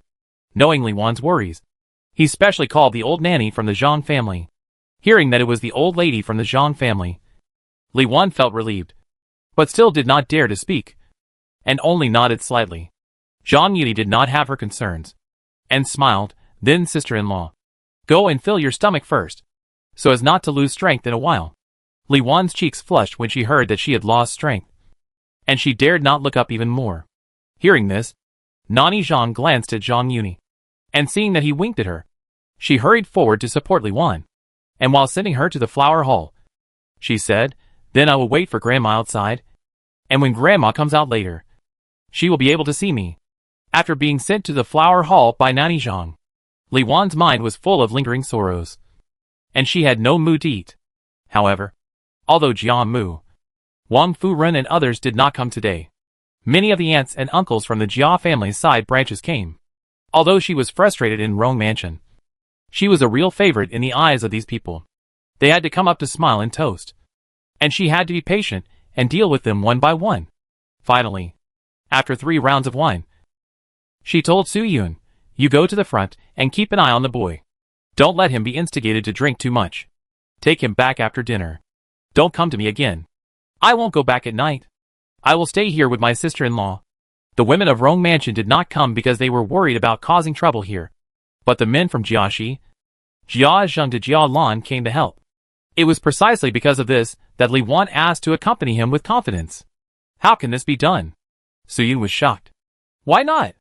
Thanks to my sister-in-law for helping Lan. I can't help with anything else. Now that such a big thing has happened in her family, how can I stay out of it? Even the old lady and the lady can't find any reason. I will take responsibility for anything. The funeral of Ning Mansion will only last for 7 days. Not to mention that Jia Mu and Wang Furen will be present tomorrow. She will have to accompany them. Just say that she came early, and it will be difficult for her to speak later." Seeing her firm words, Su Yun didn't dare to say much, so she had to rush to the front yard as ordered. Li Wan ate 2 more mouthfuls, then found an excuse to go to see Yushir, and got up and left. When she went out, Aunt Zhang immediately greeted her with a smile and said, "I'm afraid the master is waiting anxiously. Grandma, please follow me." Even though Li Wan had made up her mind and risked everything, she couldn't help but feel shy when she heard this. Last time, at least Yushir covered it up. But this time, she was being led forward openly. She lowered her head, like a puppet, following Zhang Mama step by step. It was dinner time, and except for a few servants passing by occasionally, she didn't run into anyone. When they arrived at Yoshir's yard, Zhang Mama pushed open the door and turned around and said, "I'll take you here, Grandma. Go in by yourself." After that, she walked away. Li Wan raised her blushing eyes, but saw Zhang Yuni in the room. She didn't care whether Zhang Mama was far away, and pounced on her like a swallow throwing herself into her arms, and then like a spirit snake wrapped around a stick. She followed Zhang Yuni's body and wrapped it up. Afterwards, the two never separated again, and like conjoined twins, they staggered and knocked open the door of the inner room. After being in love for half an hour, Li Wan finally took a breath and curled up in Zhang Yuni's arms. She arched her face against Zhang Yuni's chest, raised her blurred eyes, and complained in a rough voice, "How long has no one slept on this bed? Why is it hard in one place and soft in another?" Cough, cough, cough. Zhang Yuni almost choked to death by a mouthful of spit. This is the old place where the two of them first met. So he chose this place on purpose. But he forgot that he dragged Yushir here last night to play a widow drama. Because Yushir had to go to the vigil, she didn't have time to tell the servants to clean up. And most of the servants had their own errands. So no one paid attention to this place. So the traces of last night were left behind. However, Li Wan was just asking casually. Even Wang Shifeng didn't mind the dark and damp cave. How could Li Wan, who was starving, be so pretentious because of some dirt on the bed sheets? Zhang Yuni's coughs made her heart flutter again. She unconsciously slipped from Zhang Yuni's arms, lay in front of him, raised her head and said, "I'm not going home tonight." Without waiting for Zhang Yuni's response, she leaned down. Chapter 262. The next day, as soon as the sky turned pale, Li Wan, who could not hide her tiredness, dragged her tired body and hurried out to the morning hall. Last night, she thought that she had no food to eat, so she was inevitably a little overwhelmed. However, the more this happened, the more she was reluctant to leave. She even suggested to Zhang Yuni that Jia Lan be sent to the immortal school so that he could bring his son to seek advice in the future. Seeing that she was so obsessed and was willing to use her son as a bargaining chip, Zhang Yuni could not bear her depression. So he told her that she had made great contributions recently, and the emperor was worried about how to reward her. Ning Mansion was probably just a bonus. This made her change from worry to joy. Even so, the first half of the night was enough for her to bear. After resting for most of the night, she still could not recover. However, although she was exhausted physically and mentally, her face was radiant. After getting up, she sat in front of the dressing table and smeared her face for a long time before covering up the spring color. She was a little careless yesterday, but she couldn't help but worry afterwards. Although Yusher knew about this relationship and would definitely help to cover it up, she was not the only one guarding the coffin in the morning hall. If Yusher was still half a Jia family member, Jia Rong was the real deal, and his grandfather and father were lying in the morning hall. At this time, she was confused. I'm afraid I don't know how to present myself. If the news leaked out and let Jia Mu and Mrs. Wang know that she didn't accompany Yusher last night, I'm afraid she would be doomed. She walked into the morning hall with trepidation in her heart. But she calmed down a little and said vaguely, I wanted to accompany my sister-in-law yesterday, but I didn't expect to give them too much wine and fell asleep. Then she looked around and said something else. Why? Ronggur wasn't here to watch last night? Oh! Yusher sneered. I wanted to go back and rest for a while last night, but I heard a good show. Sister-in-law. Don't worry. How can he be filial? Not to mention that he is a dirty bottom. Even if he knew that you were with his Uncle E last night, how could he dare to say a word? Yusher still cared about her face, but Jia Rong was a broken jar. How could he be willing to watch the night? As soon as it got dark, he disappeared. Because a few people in Jia Zhen's room were divided up by Jia Lian. She hurriedly took the opportunity that Jia Lian was helping with the funeral and staying in Ning Mansion these days to play with him. This, Li Wan seemed to be in doubt, and then asked, Really? Yusher joked, Okay. Don't be so sad. He doesn't care about his father's life or death. He just wants his father to die so that he can recognize you and E as his father. Why is mother so sad? Because she was going to Ning Mansion with Jia's mother today. Shui Baochai returned home from the Grand View Garden early in the morning. When she entered the house, she saw Aunt Shui frowning and couldn't help asking, Do you think Zhener's death is related to him? Shui Baochai was shocked when she heard this, and hurriedly looked outside the house. She still felt uneasy, ran out and looked around, then closed the door, returned to Aunt Shui and sat down, and whispered, Mother, be careful. How can you say this casually? I have been thinking about it all night, and the more I think about it, the more strange it feels. Your brother told him that Zhener asked us for the profit of sugar, and it has only been 2 months. And she died. How can it be such a coincidence? Didn't Shui Baochai have such doubts?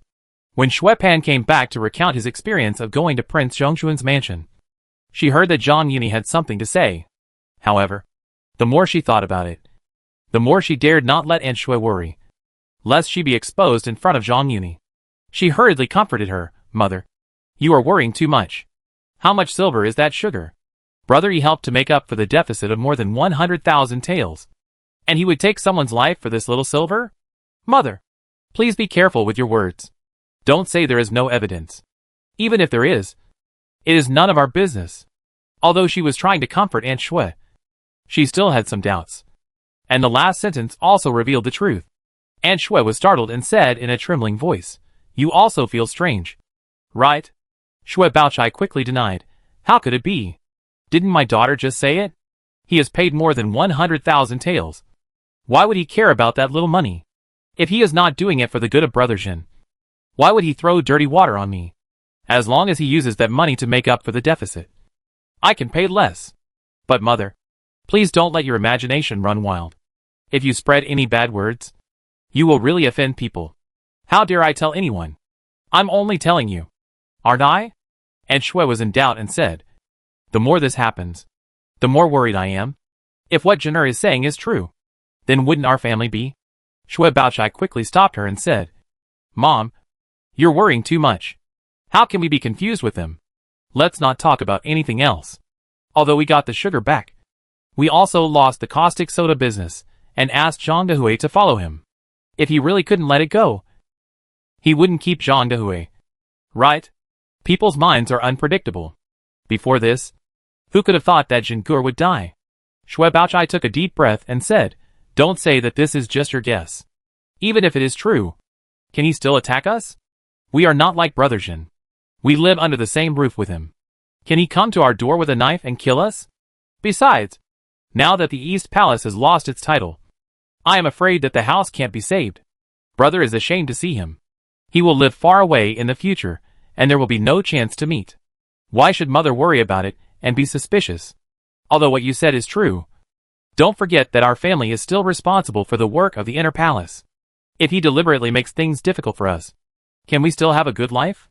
Xue Baochai couldn't help but sigh, thinking to herself, if you could think of this earlier, why would it come to this? But she said, this is all nonsense. You also said that this matter has been going on for a long time. If he deliberately made things difficult for us, he would not have delayed it until today. Now, let alone the previous business. Even the share of glass and sugar has not decreased at all. Alas! After hearing what she said, Aunt Xue's face looked better and she sighed. I am not worried about other things, but I am afraid that he will use your brother as an excuse. Even if he really uses your brother's identity, he will have to wait until the assessment every 3 years. There are still 2 years left. Xue Baochai shook her head and complained, Mom, if you have time to worry about this, you might as well go to your aunt and care about your elder sister's marriage. After your elder sister's marriage is over, the affairs of the inner court will be a matter of a word from King Ning. Speaking of this, she said with some worry, I see that the garden has been built for so long, but there is still no news about the marriage. Mom should pay more attention to it. You're right. When it comes to Jia Yuanchuan's marriage, Aunt Xue feels relieved. But then she starts to feel troubled again. It's not peaceful in this mansion. Bao Yu and Feng Girl just went crazy. And then, that incident happened again. This marriage is granted by the emperor, and only your uncle can have a say. Now that the situation is like this, how dare I bring up the matter and go to your aunt to offend her? Baochai also knew that Aunt Xue was telling the truth, so she could only shake her head and sigh. Now we can only hope that the old lady can't hold it back and urge uncle to ask for permission quickly. Aunt Xue nodded, took Xue Baochai in her arms, and sighed. I usually see Bao Yu has some demeanor of a master. How could he touch the maid in your aunt's room? She shook her head, hesitant to say, I'm sorry for you. Chapter 263. Second Brother.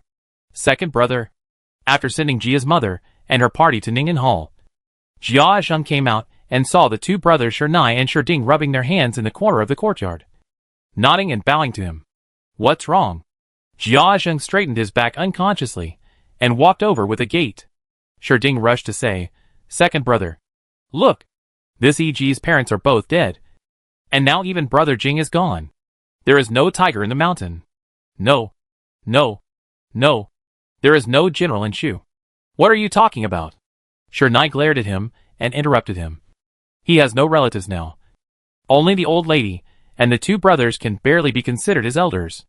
Although Shernai interrupted Sherding's words, he still followed his meaning in the end.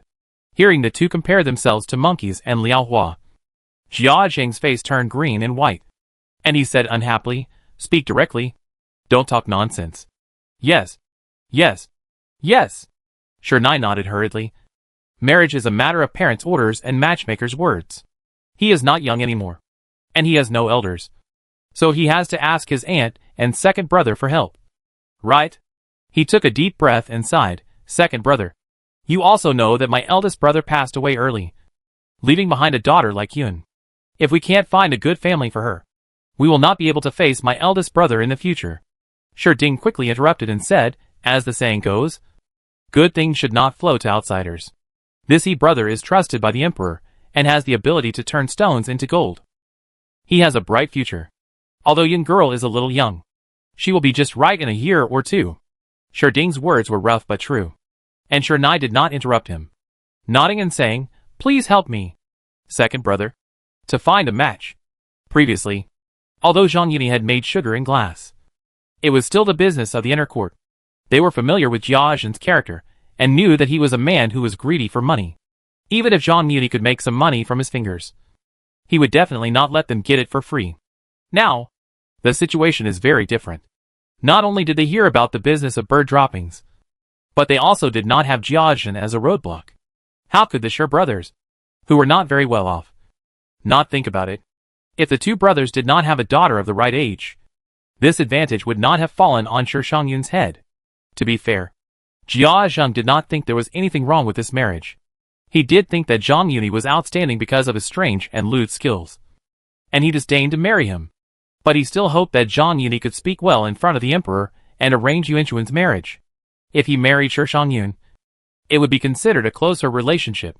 However, when he thought about the fact that he would have to have many contacts with Zhang Yuni to be the matchmaker, he was afraid to avoid him. What do you mean by turning stones into gold? He is just a money-grubbing person. I am not familiar with him. So you can do whatever you want. He was afraid that the Shi brothers would pester him again. So he simply said it to death. Bah! Why are you pretending? When you really have no money, I will see how you can pretend to be noble. Watching Jia Zheng walk away, the Shi brothers spat. After looking at each other, Shi Ding asked, "Do you want to go find your eldest brother?" Shi Nai shook his head. "Forget it.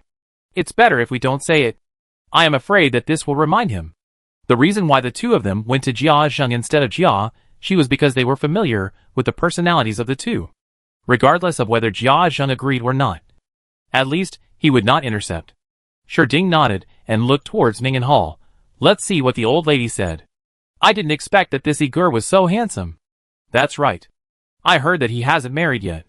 Old lady. Look. Yun girl will be coming of age in 2 years. Sister-in-law is right. I think she is very satisfied.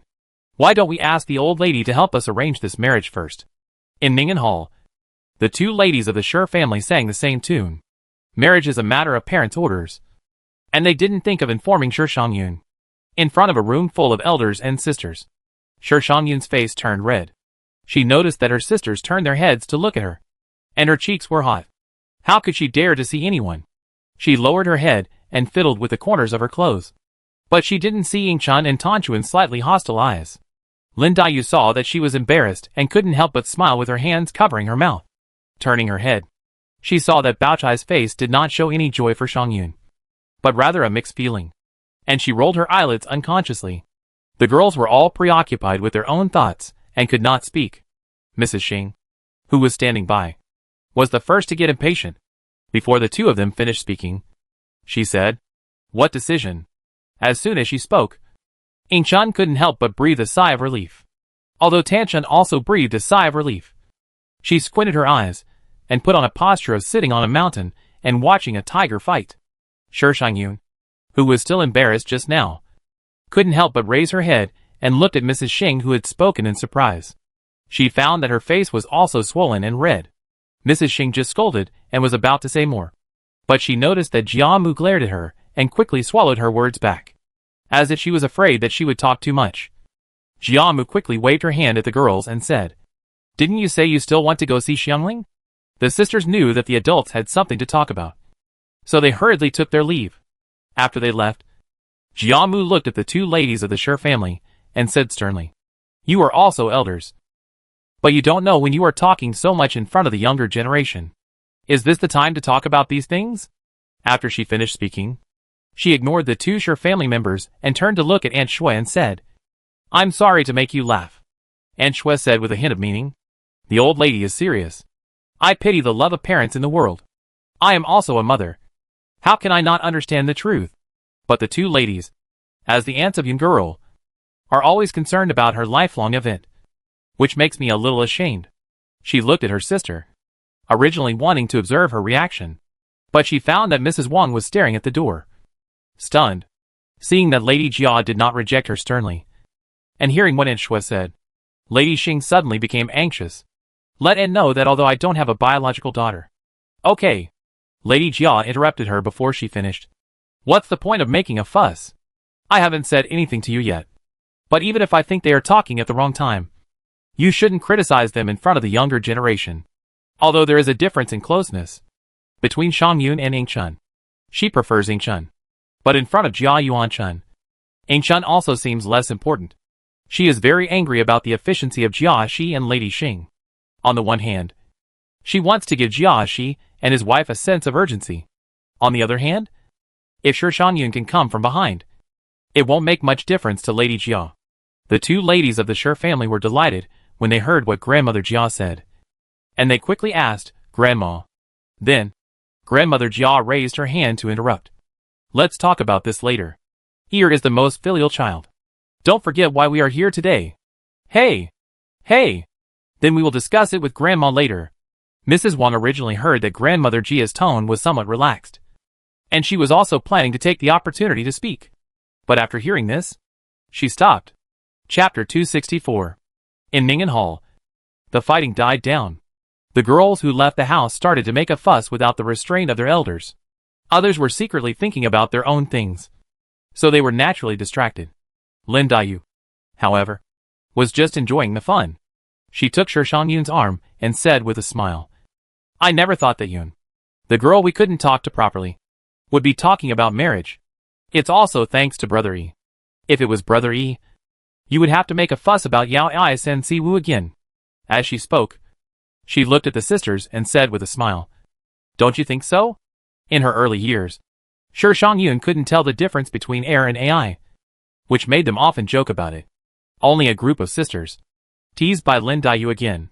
Shi Shangyun was not so shy anymore, and retorted, "You don't let me go a little, and you only pick on people's faults. I will naturally not be as good as you in this life.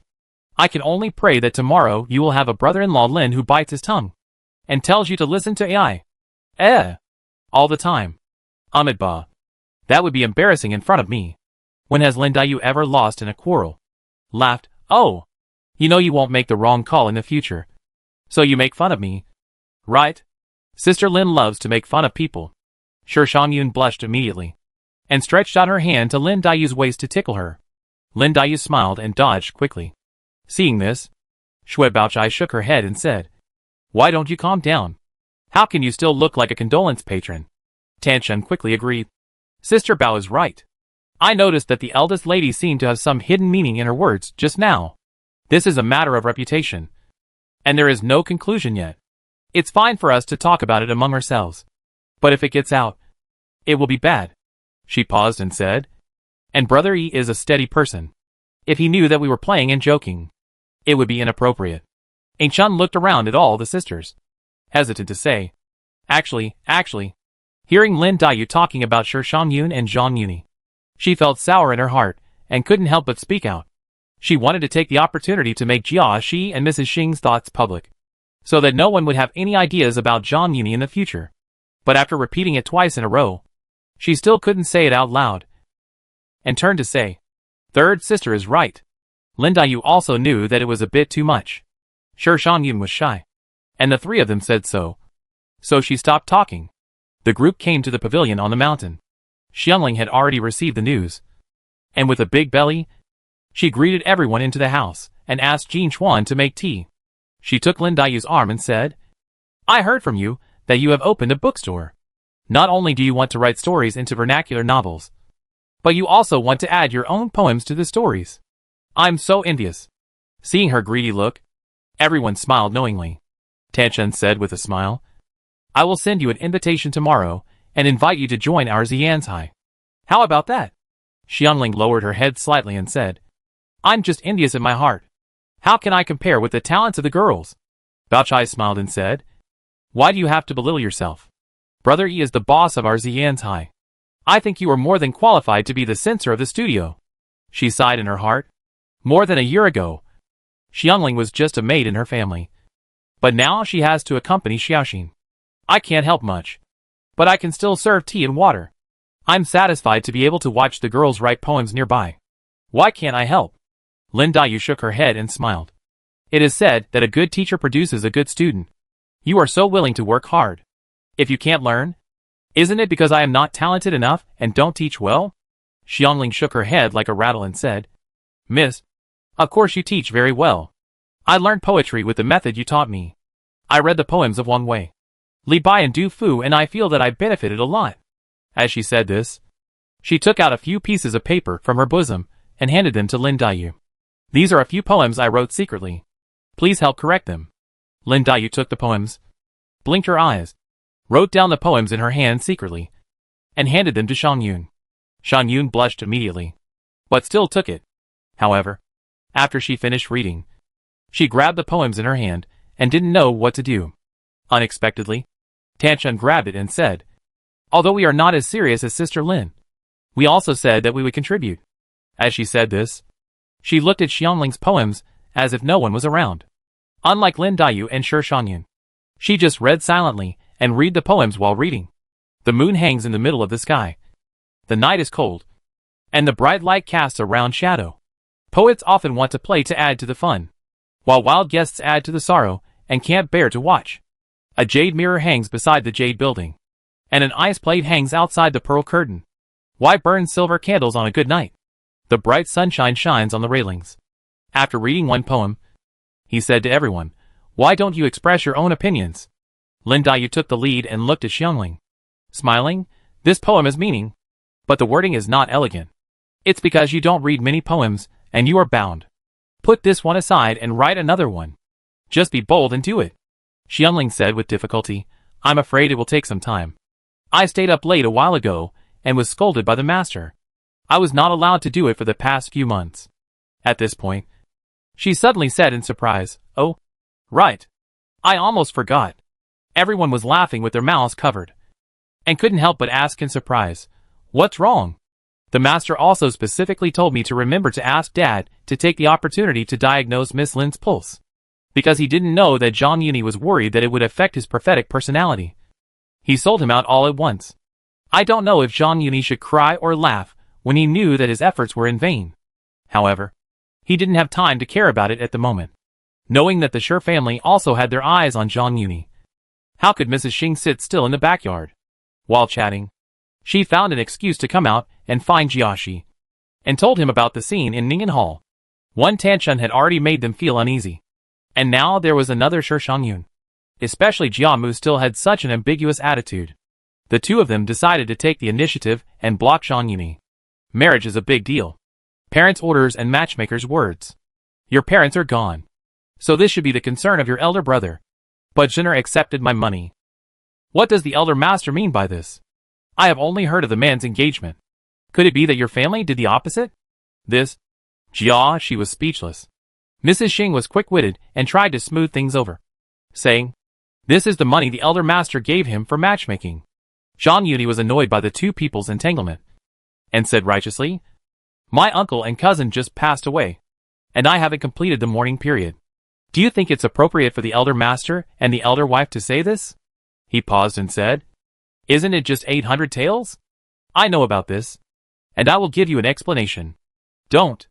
Nephew. Calm down. We can talk it out. I definitely don't mean that." He was really worried that Zhang Yuni would throw 800 taels of silver in his face, and then he would be in trouble. Chapter 265. You don't want to be alone in the future, do you? Funerals are simple, and after 7 days, the coffins of the two were sent to the Jia family temple. If Zhang Yuni didn't live in Ning Mansion, he would just be one of the mourners. Now, he could only reluctantly carry the coffins for the two, because there is no road sacrifice. They come and go quickly, so they didn't arrange to stay overnight in Taikan Temple, and they returned to Ning Mansion at noon. In June, Xiangling was about to give birth. These days, he was tired of dealing with the guests and the two grandmothers of Ronghua Mansion. In addition, Qingwen had just taken the room, so he didn't want to ignore her, so he didn't pay much attention to her. After returning to Dangxian Pavilion, he took a mandarin duck bath with Qingwen's help, and then came to Yishan Tixi. "Master, Daddy said that Miss Lin's disease can be cured." As soon as he entered the house, Xiangling came forward to announce the good news. Zhang Yuni was refreshed, but he said, "Miss Lin's illness is not urgent. But how do you feel recently?" He hugged Xiangling from behind, wrapped his arms around her, pressed on her bulging belly, and said with a smile, "Is this little guy naughty? Daddy takes my pulse every morning, noon and night, more punctual than eating. What's wrong with that?" She twisted in Zhang Yuni's arms with attachment, and put her hand on the back of his hand, looking down at her bulging belly, and said, "But this little guy is moving more and more. Daddy said that the pulse is a boy." Having seen Jin Shurin's medical skills, he naturally would not doubt that he was wrong. Smiled, "Then have you thought of a name? Since it was agreed to inherit the incense for the Jin family." Zhang Yuni simply gave the naming to Jin Shurin. Xiangling hesitated for a moment, turned her head and looked at him and said, "Daddy said that the master may have been away from the soul for a long time, and his essence is deficient. Although it does not affect the body, he can recover after resting for 3 to 5 years. But it affects his offspring. Now that the master is being treated, he will definitely have many offspring in the future. This pregnancy will either. It's all agreed, so there's no need to change it. If the master hasn't decided yet, Why not call it Qingxi? Jinshurine also said this to him. Zhang Yuni was a little surprised at first. It was okay for Yushur. But Qin Keqing and Yu Erji didn't take any precautions. But the pollination continued. But there was no result. After listening to Jinshurine's words, he suddenly realized that it was probably the sequelae of time travel.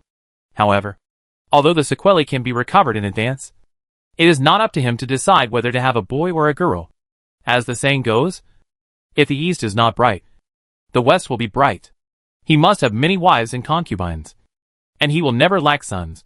But even if Xiangling gets pregnant again in the future, it may not be a boy. Hey, master, you have the same idea as dad. Xiangling opened Zhang Yuni's arms and took out a piece of paper from the drawer. Zhang Yuni took it and saw that there were many names listed on it. But the first one was Qingxi. The meaning of this name is self-evident. Zhang Yuni smiled secretly.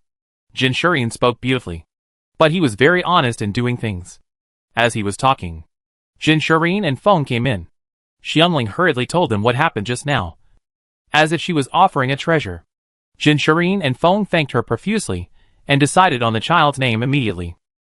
Afterwards, Jinshurine took Xiangling's pulse again, and then said to Feng, "You and Jinchuan accompany Linger outside, and I will talk to my nephew about something." Because it was inconvenient to call each other by their own name. And every time they called Lian's name, they couldn't help but think of her being abducted. Jinshurine and Fengshi simply changed their words. After the three of them left, Jinshurine said solemnly, "I went to see that day. The medicine used by Master Jin was what I repeatedly told Ronger to avoid." Zhang Yuni sighed, "Alas! It's unfortunate for our family." He also admitted it in front of the two uncles of the West Mansion that day. He then changed the subject and said, however, "Now there is only one child in my uncle's family. The Jia family doesn't want to investigate. So how can I bear to let his family die out?" Jinshurine shook his head and said, "Since the Jia family said so, it's better not to mention it. However, this boy is not a good guy. You have to be careful in the future." "Yeah." Zhang Yuni nodded and changed the subject. "I heard from Xiangling that Miss Lin's illness can be cured. Her mother and my mother are close friends. I am sorry for the trouble." Jinshurine said with emotion, "That's not true. Linger has been separated for many years. I have not fulfilled my responsibilities as a father in these years. Miss Lin is willing to teach her poetry. I can help repay a favor, which can make up for some regrets." Zhang Yuni did not understand the knowledge of pharmacology, and only roughly asked about the condition and the treatment time.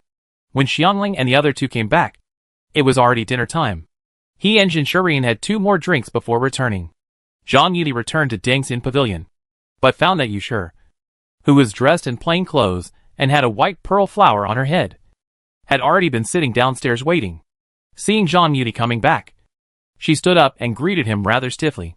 Zhang Yuni glanced at the gift list in front of her, then looked at Qingwen in the room, and said, "It's just right.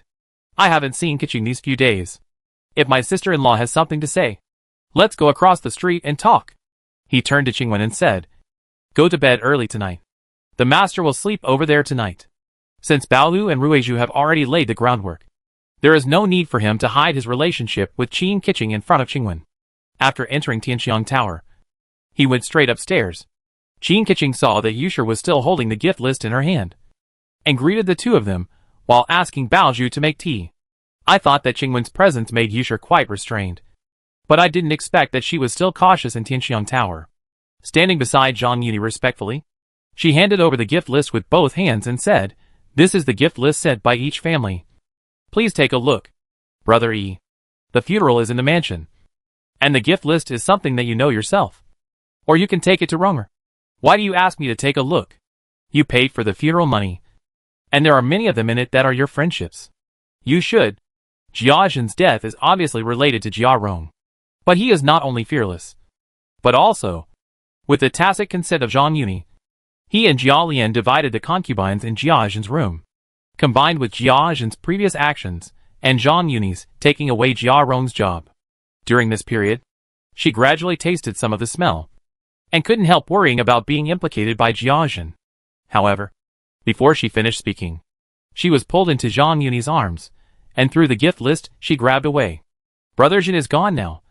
Why is my sister-in-law alienated from me?" He placed Yushur horizontally on his legs, spread her legs apart, supported her back and legs, and only exposed a huge peach. At the same time, he reached down and grabbed it, kneading it unscrupulously, and said with a smile on his face, "If it weren't for Brother Jin's help, Yun-E would not know how long he would have to wait before he could kiss my sister-in-law. Although he is gone, if he knows about it in the afterlife, it is not good to disappoint him. It just so happens that today is his 7th day, so we don't need to do those empty words. Just make him happy." Even though Yusher was used to playing pranks with him, she still felt ashamed after hearing these words. Qin Keqing, who was standing aside, raised her lips slightly when she heard these words, and a different look flashed in her eyes. She turned her head quickly and winked at Bao Zhu, waiting for her to throw away the tea that had not been brewed yet. Close the door and leave.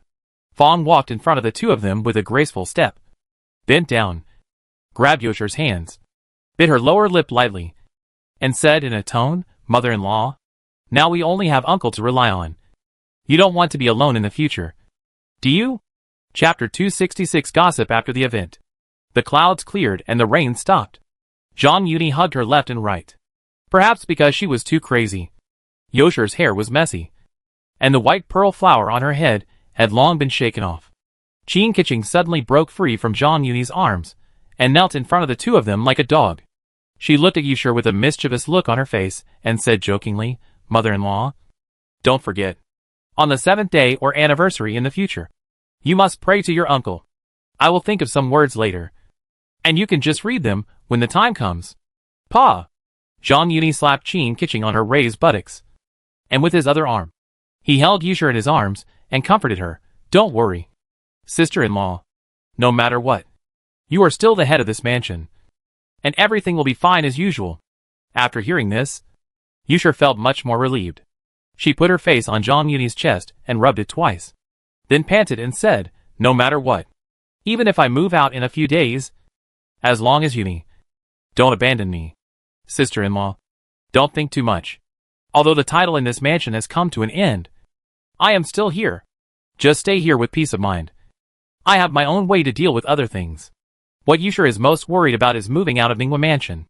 The mansion is still there, so everything can be left as usual. But if the court takes back the mansion, she will be Jia Zhen's widow and live in a widower status. In any case, it is not good to move in with Zhang Yuni. Jia Rong is ambitious and dares to murder Jia Zhen. Although Zhang Yuni may have acquiesced in it, this cruelty also chills Yosher's heart, hearing that there is still a chance for things to turn around. How can she care about anything else? This time she learned it all by herself and didn't need any guidance from Qin Keqing. She actually said some crazy things that even Qin Keqing couldn't help but be amazed. Under her soft and hard persuasion, Zhang Yuni finally let out all the truth. He rhythmically patted Yosher's bowed head and revealed a series of things, including presenting the bulk of the bird droppings business to the emperor. When he was satisfied, he said in a deep voice, "Sister-in-law, you should be relieved now, right? The timing of their death is just right. Even if the emperor didn't expect it, I would ask for permission to take this house." Yusher raised her head, swallowed, and hesitated. What about Jia Rong? Rong's yard will be reserved for him for the time being. Zhang Yuni helped her wipe the corner of her lips, and then changed the subject. However, it is only a nominal reservation, and people still ask him to move out. He pointed to the gift list that he had thrown away before, and said with a double meaning, "This is what he deserves. I will give it to him later and ask him to buy a house outside. It's just right to take the concubines in Brother Jin's room out together, so as not to keep them in the mansion and get in the way. Only by reserving the yard for Jia Rong can Yusher stay with a legitimate reason, and she naturally won't object." As for Qin Keqing, she didn't have much resentment towards Jia Rong. First, knowing that Jia Zhen died at his hands and Jia Jing's death was indirectly caused by him, it can be regarded as revenge through his hands. Second, if he had not been submissive and did not dare to consummate the marriage, he would not have been innocent and waited for Zhang Yuni to rescue him. In addition, with the factor of Yusher, he was too lazy to haggle over every little thing. However, although he was too lazy to haggle with Jia Rong, he was unwilling to give up the opportunity to tease Zhang Yuni. Uncle kept the yard for him because he was worried that there would be no Jia in the mansion, and the second Ed would have no excuse to come over in the future. Right? Qin Keqing's words were not bad. Without the relationship between Jia Zhen and Jia Rong, Zhang Yuni was at most a relative to Rongwa Mansion. With this relationship, Jiamu could hide her secret. Otherwise, even if she wanted to make things convenient for Zhang Yuni, it would be difficult to open the door of her backyard to someone else's house. Wang Shifeng moved into Linchua's Ixuan, and Zhang Yuni had been there frequently these days. Qingwen had not been there for long, and did not notice anything strange. But she could not hide it from Qin Keqing, who had fought side by side with Yu Erji, and was close to Zhang Yuni. With a little attention, combined with the time he stayed, how could she not know what was going on? Since Zhang Yuni arranged for her to live in the garden, he did not intend to hide it. He hugged Qin Keqing and said with a smile, "What? Are you jealous?" Keqing has always been on good terms with the second aunt. I am so happy for her. How could she be jealous? Yusha thought she had misheard at first. But after listening to the conversation between the two, she was sure that she had not heard wrong. She was speechless and said, Even phone girl. At this point, she suddenly realized. No wonder you would give her a bargain on the bird droppings business. That's not the case. It hasn't been long. The bird droppings business was settled years ago. And at that time, she also considered the need for her Wang family's fleet. Although he had many ideas about Wang Shifeng, the bird droppings business was indeed based on the actual situation. Qin Keqing's focus was not here. She looked at Yusha with a burning gaze, and said with a gossipy face, "What do you mean, mother-in-law? Tell me.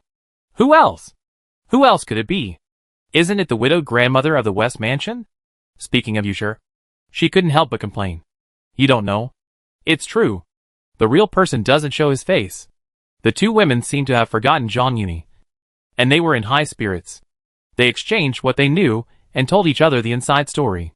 "I didn't expect that such a strong girl like Feng would have such a day." Yusha couldn't help but sigh. "Uncle has kept it a secret from us. You know that Keqing has always been close to second aunt. Now they are like sisters.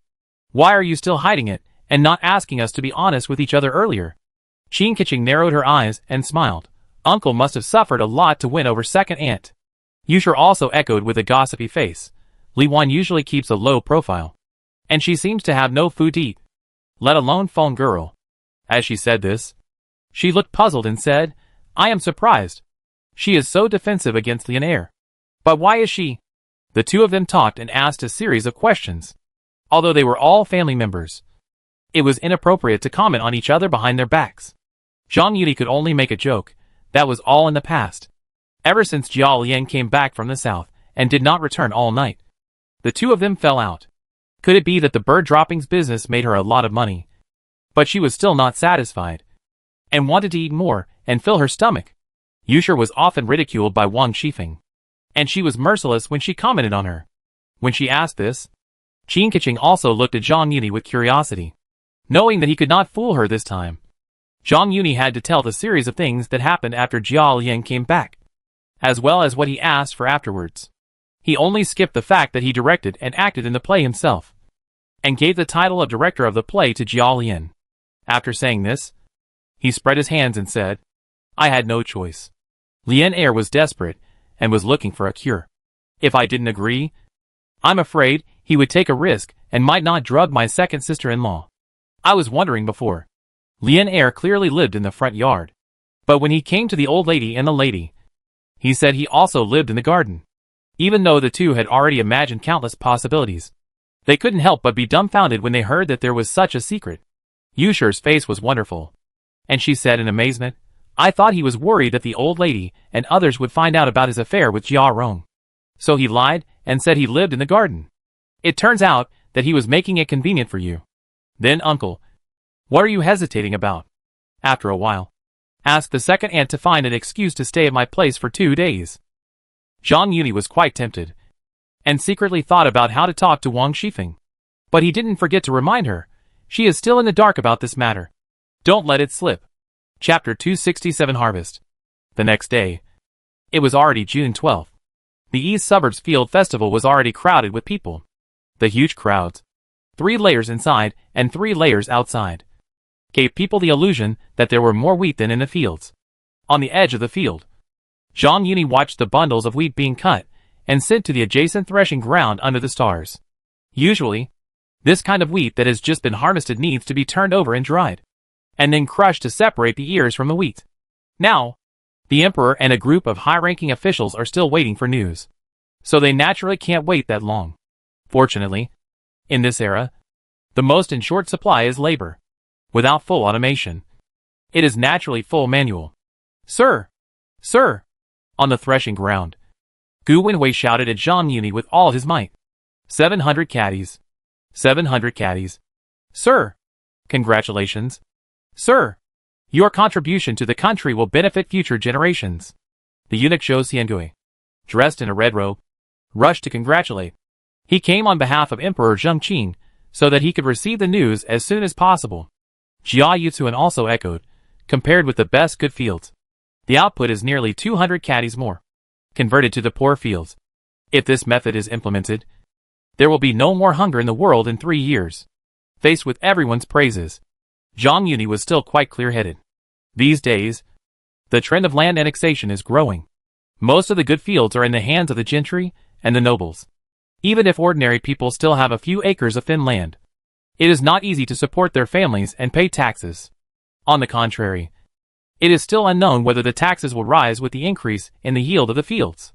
For the lower class people, it is still unclear whether it is a blessing or a curse. How can it be possible that there will be no more hunger in the world? The land of the princes and nobles accounts for most of the land in the country, and they are not taxed. The land of the common people is less than half of the land in the country, but they have to pay taxes. Although the Great Xia dynasty is not the Great Ming dynasty, there is nothing wrong with Hai Rui's words. As long as the princes and nobles, or those who have made achievements, can be exempted from taxes, which also contributed to the annexation of land in ancient times. It is for this reason that at the end of the dynasty, taxes are greatly reduced, resulting in an empty treasury. Zhang Yuni knew very well that seeing a good harvest of grain would not only not benefit the livelihood of the lower class people, but would likely accelerate annexation. Those officials who kept saying that there would be no more hunger in the world turned around and took advantage of the information gap to plunder land and even add burdens to their own tenants. My lords, you are too serious. The sacrificial fields are taken care of by special people day and night. The millet has not been turned over and dried yet.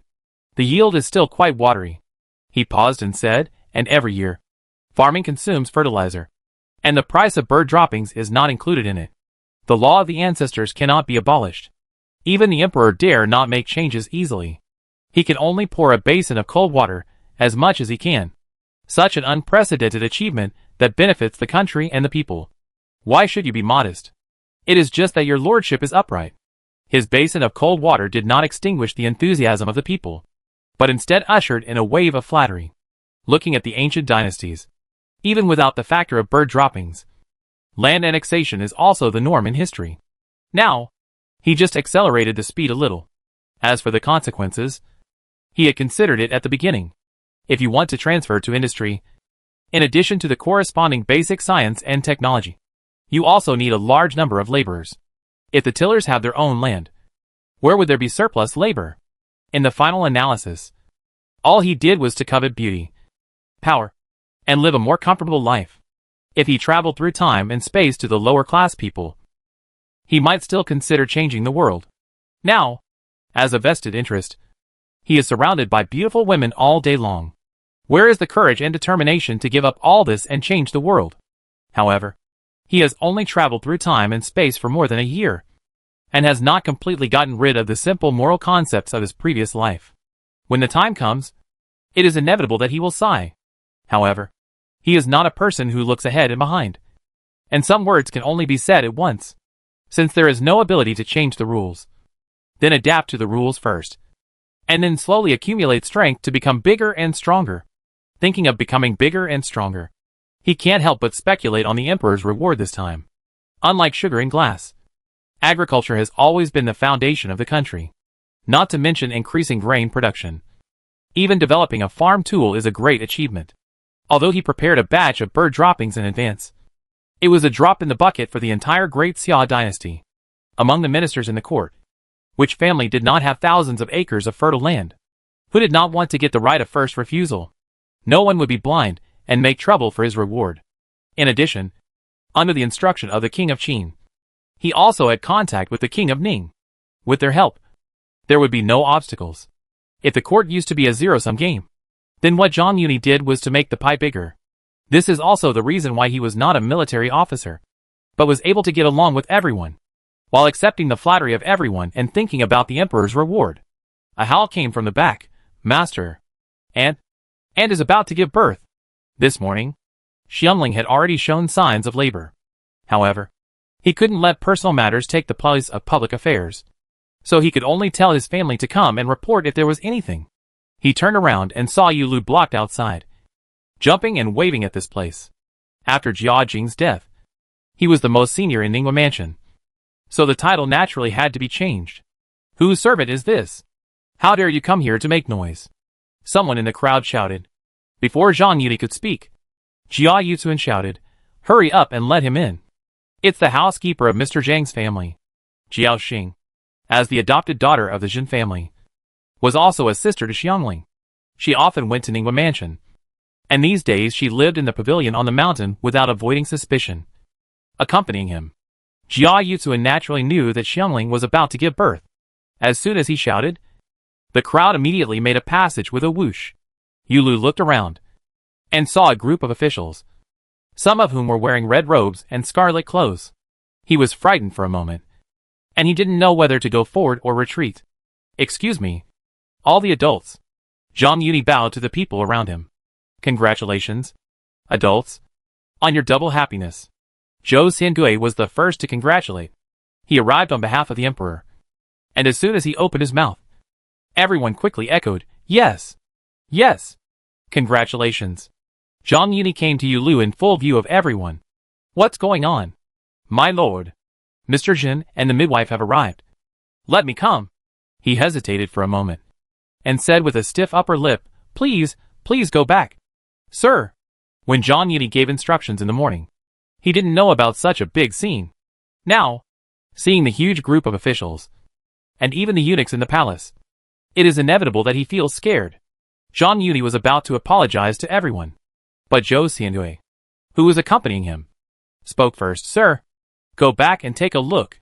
Today's sacrificial field has a great harvest, and your child was born at this time, which shows that this child is blessed, being able to serve the emperor. Eunuch Zhou is naturally very versatile. He even linked the unborn child with today's harvest. After 2 lives, this is the first time he is a father. Zhang Yuni is not hypocritical. He bowed to everyone again and said, in this case, I'll trouble you all to help keep an eye on it. As soon as he got on the carriage, Zhou Xiangui over there had already instructed the little eunuch beside him. You, go back with Sir Zhang. And when the child is born, whether it is a boy or a girl, remember to send the news back as soon as possible. As a close attendant to the emperor, he knew very well that Emperor Zhenqing was also worried about the reward. If Zhang Yuni only had the merit of increasing the per acre yield, it would be fine. But he also had the merit of offering bird droppings business. The two combined, although his official position and title were not high, so he was not beyond reward. But considering his young age, it was really difficult to choose. Now, this child came at the right time, and it just solved the emperor's problem. This was also the reason why he was in a hurry to speak up and do Zhang Yuni a favor. Chapter 268 Edition of a Child. Ridden back at full speed. The pavilion on the hillside was already crowded. Although the child was adopted by the Jin family, the son is honored by the father. Everyone in Rongwa Mansion is eyeing him. So how could they give up joining in the fun? The girls who had some connections with Xiangling, not to mention Wang Shifeng and Li Wan, the 2 grandmothers who coveted Zhang Yuni. Even Mrs. Xing and Mrs. Wang came in person. Although Jia's mother did not come in person, she sent her most capable maid Yuan to come. Everyone brought their maids and women, plus the people from Ning Mansion. How could the small pavilion on the hillside accommodate so many people? Even the periphery was surrounded by people. In Ningwa Mansion, no one needed to tell him to come quickly, and they had already made way for him. Zhang Yuni drove straight in. As soon as he entered the yard, he just casually greeted the people who came out of the hall, and then shouted loudly to the delivery room, tell them inside that if there is any problem, they must first ensure that Xiangling is safe. On the way here, he was thinking about how to make his character full in front of all the golden hairpins. The ancients valued their offspring and ignored the lives of their wives and concubines. It is inevitable that they will feel the same when it comes to the issue of protecting the eldest and the young. Sure enough, this shout made everyone look sideways. However, because they knew that Xiangling, the child, had already been adopted by the Jin family. There were some people who had other ideas. How could Zhang Yuni not consider these? As soon as he finished speaking, he said to Yu Erji and others in the yard without any doubt, no matter who it is in the future, treat them equally. Even if the master cannot come back, you must remember that protecting the eldest is always the most important. The 4 words equal treatment hit Yuan Yang's heart like a heavy hammer. She subconsciously glanced at Mrs. Xing in front of her, and pursed her lips unconsciously. When Yu Erji and others heard this, their eyes sparkled, and they could not hide their excitement. These days, giving birth is undoubtedly a journey through the gates of hell. And saving the big one or the small one is an unavoidable topic. If it is a baby girl, it is still okay. But if it is a boy, saving the small one is a basic consensus. Like Zhang Yuni, who wants to save the big one without asking. It is rare, if not unique. Not to mention, his words also include concubines and maids. Not only Wang Furen and Li Wan, who have had experience, were shocked. Even the girls and young ladies looked at him sideways.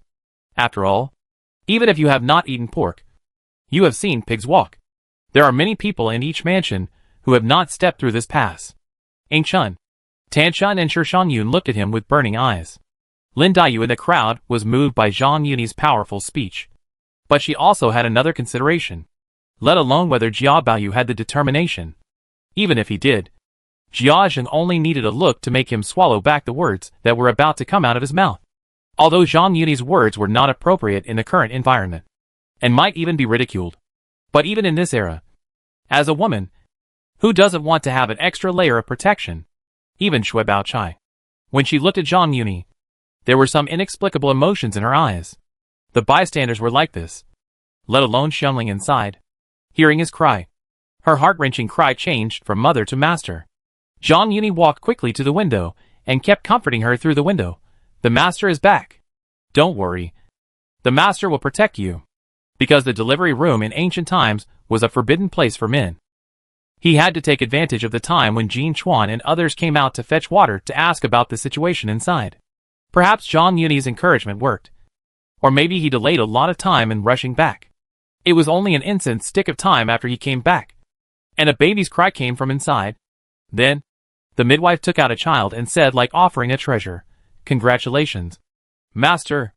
Congratulations, Master. It's a big fat boy." Zhang Yuni took the child carefully and said, "Have you shown it to Xiangling?" Seeing the midwife shook her head, he held his son and went straight into the house. It was midsummer, and the house was closed, and the smell was really bad. But Zhang Yuni didn't care about it, rushed to the head of the bed, and held the child in front of Xiangling. Newborn babies are inevitably wrinkled, but mothers don't mind their children being ugly. Xiangling couldn't hide her love for her child, and smiled weakly at the child. Seeing Zhang Yuni sitting on the edge of the bed, he stretched out his arms to hug her and said hurriedly, "Master, the smell in this room is not good. You should take the child outside first." Zhang Yuni didn't care and said to Jin Chuan who was serving in the room, "Where is the ginseng soup? Bring another bowl." Last year, when he prepared ginseng for Lin Daiyu, he reserved 2 roots. Before leaving in the morning, he told Yushir to take one out and give it to Jin Shirin for disposal. As he was talking, Fengshi also came over and looked at the child in Zhang Yuni's arms eagerly, wanting to say something but stopping. Xiangling saw her intention and pushed Zhang Yuni and said, "Master, you should go out. You still need to take care of the outside. And Daddy is also anxious to see the child." Because the courtyard was full of female relatives, Jin Shirin avoided suspicion and had been commanding the overall situation in the wing room. Now, hearing that Xiangling had successfully given birth to a baby boy, he could no longer suppress his excitement and urged Feng to come. When she said this, Zhang Yuni remembered that although this was his child, he had to inherit the Jin family's incense. However, he did not rush out, but waited for Jin Chuan to bring the ginseng soup, then handed the child to Feng. And then he took the bowl and fed Xiangling to drink the ginseng soup, and told her to cultivate herself well, and then turned and left. "I am Xiao Gizi, your servant. Congratulations, sir." As soon as he went out, he heard the eunuch's duck voice. Zhang Yuni then remembered the little eunuch who came back with him. He had followed Zhang Yuni into the courtyard before, and had been waiting for news outside. Now he suddenly spoke. "And the 2 wives of Xing and Wang and a group of golden hairpins were surprised to realize his presence. Just as she was surprised that there was a eunuch following her, she heard Xiaogizi say, "Since the Lord has a baby boy, I will return to the palace to report first." His identity as a eunuch was sensitive, and he did not say whose order he was reporting. Everyone thought that he came here on the emperor's orders, and their faces suddenly became interesting. A maid gave birth to a child, and inherited the incense of another family, and it could actually alarm the emperor. This emperor's favor can be imagined. A touch of excitement appeared on Mrs. Xing's face. Mrs. Wang glanced at Xiaogizi, who was very respectful, and turned to look at Zhang Yuni with a little more eagerness. Ing Chun, Tan Chun and Shi Shangyun were all surprised, and Shui Baochai, who was standing not far away, looked tangled and lowered her head unconsciously. It was only when Zhang Yuni entered the mansion that he knew that Zhou Xiangui had sent this little eunuch to accompany him. Because time was tight, he didn't have time to think deeply. He just thought that Zhou Xiangui sent him here to inquire about the news so that he could prepare gifts in advance. He immediately waved his hand and said, "Reward?" As soon as the voice fell, Yusha rushed out from the side and took out the red envelope that had been prepared long ago and handed it over. The young eunuch hurriedly thanked him. Zhang Yuni nodded slightly and said, "Eunuch, please do as you please. I'm sorry I won't see you off." Although he said he was free to do as he pleases, there were also maids and servants to see him off. He knew that the young eunuch was commissioned by Zhou Xiangui, but others were still in the dark and just thought he was ordered by the emperor. Seeing him so casual with the holy envoy, he felt a little more respect. The girls were familiar with him, but they didn't show it too obviously. Wang Shifeng and Li Wan were breathing rapidly. However, the two wives of Xing and Wang, as well as the maids and women who accompanied them, all hunched their chests and backs unconsciously. Chapter 269. After everyone visited Xiangling, Zhang Yuni, with a rosy face, held the child and looked at everyone for a while, then handed the child to the nurse and bowed to everyone. "Thank you two ladies for coming in person.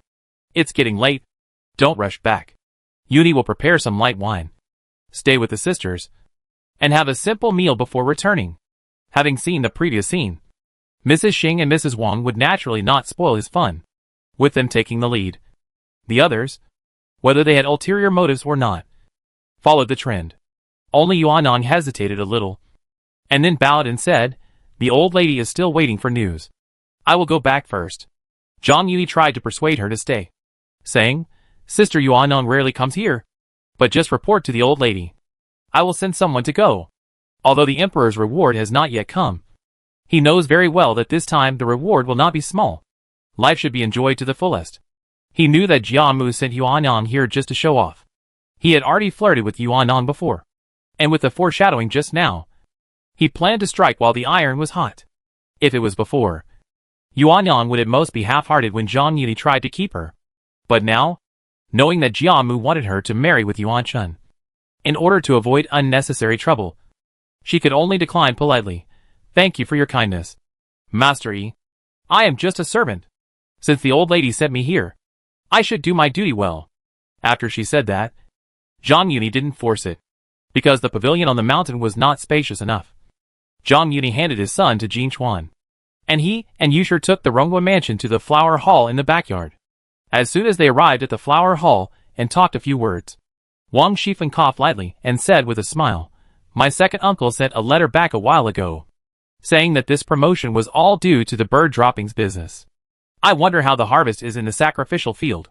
As she spoke, she looked at Mrs. Wang, and then turned to Zhang Yuni and said, "Why don't you go out with me, Brother Yi, and talk about it in detail?" The bird droppings business was originally the result of Wang Shifeng's discussion with Zhang Yuni. Wang Zitting's promotion was naturally praised in a letter. This also gave her a legitimate reason.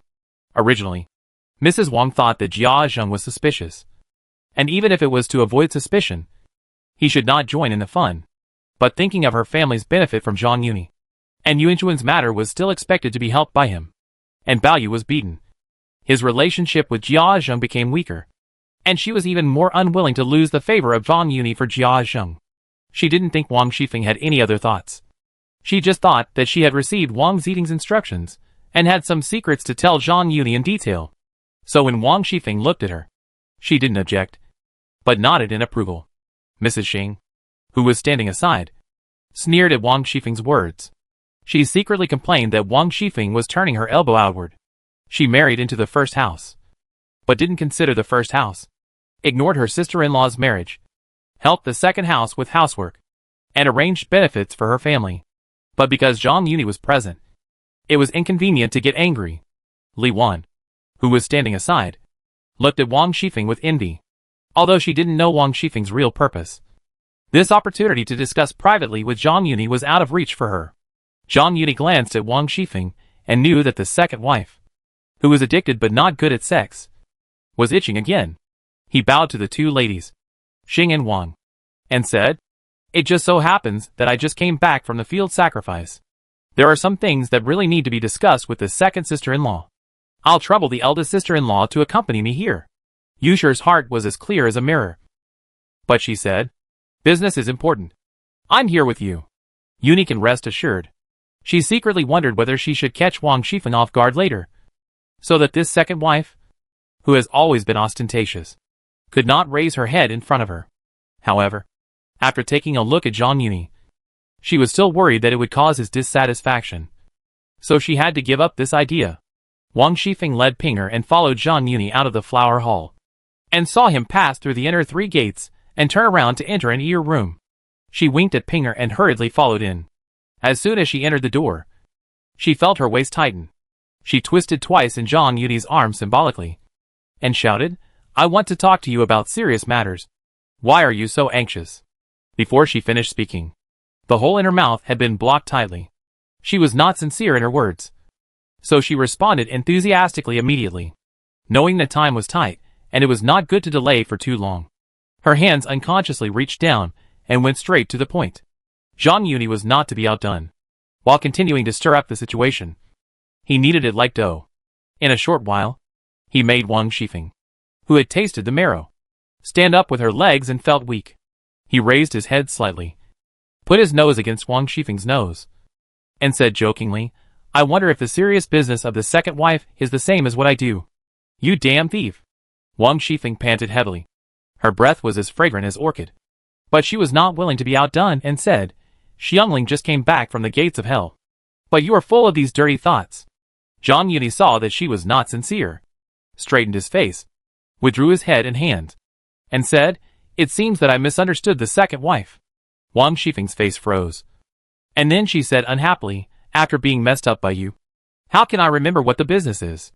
Zhang Yuni then said with a smirk, "Since the second wife has no other instructions, I have to do the business."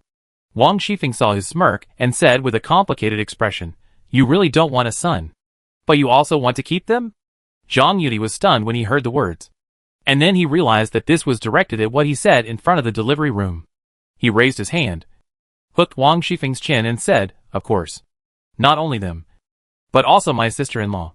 I will protect the elder one." He said this from the bottom of his heart. But Wang Shifeng sneered, "You are fooling around. You are protecting the elder one or the younger one for something that cannot be seen in public. Aren't you afraid that the wind will blow your tongue?" Speaking of this, her face suddenly changed slightly and said, "You are not trying to use someone else as a substitute? How could it be?" Zhang Yuni patted his chest loudly. "I am not Jia Lian. How could I push the second wife out?" He paused and said, "To be honest with my sister-in-law, I have Jia Lian's weakness. Even if my sister-in-law is really pregnant, she can only accept it with a pinch of her nose. Wang Shifeng has tasted the sweetness and is now completely obedient. There is no need to hide the original calculation. On the contrary, it is much more convenient to talk about it now. So there is no need to look back and forth and cover up in the future." "Really?" Wang Shifeng asked doubtfully. "Tell me what's going on." Zhang Yuni didn't know where to start, so he evaded the question by saying, "It's a long story, sister-in-law. You can ask Pinger when you go back?" He thought for a moment and added, "In fact, our relationship was originally promoted by Lian Air. Otherwise, how could he agree to let you live in the garden?" "Ah!"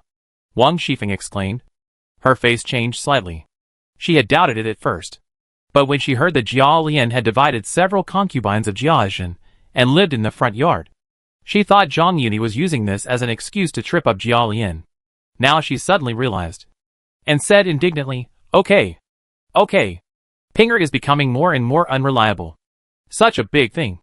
She dared to hide it from me. He. Zhang Yuni laughed evilly, and said with a double meaning. We are also doing this for the good of sister-in-law. Aren't we worried that you are too shy and miss a good chicken? Wang Shifeng didn't hear his hidden meaning. And spat, bah. It sounds good. I think she has an affair and helps you. A thief. To have an affair. She cursed harshly. But her body was honest. And her hands had already touched the buckle of Zhang Yuni's belt. Zhang Yuni naturally sensed her insincerity. But this time, he did not retreat in order to advance. Instead, he acted anxiously and said, To be honest, sister-in-law, I was shocked by your beauty from the first time I saw you.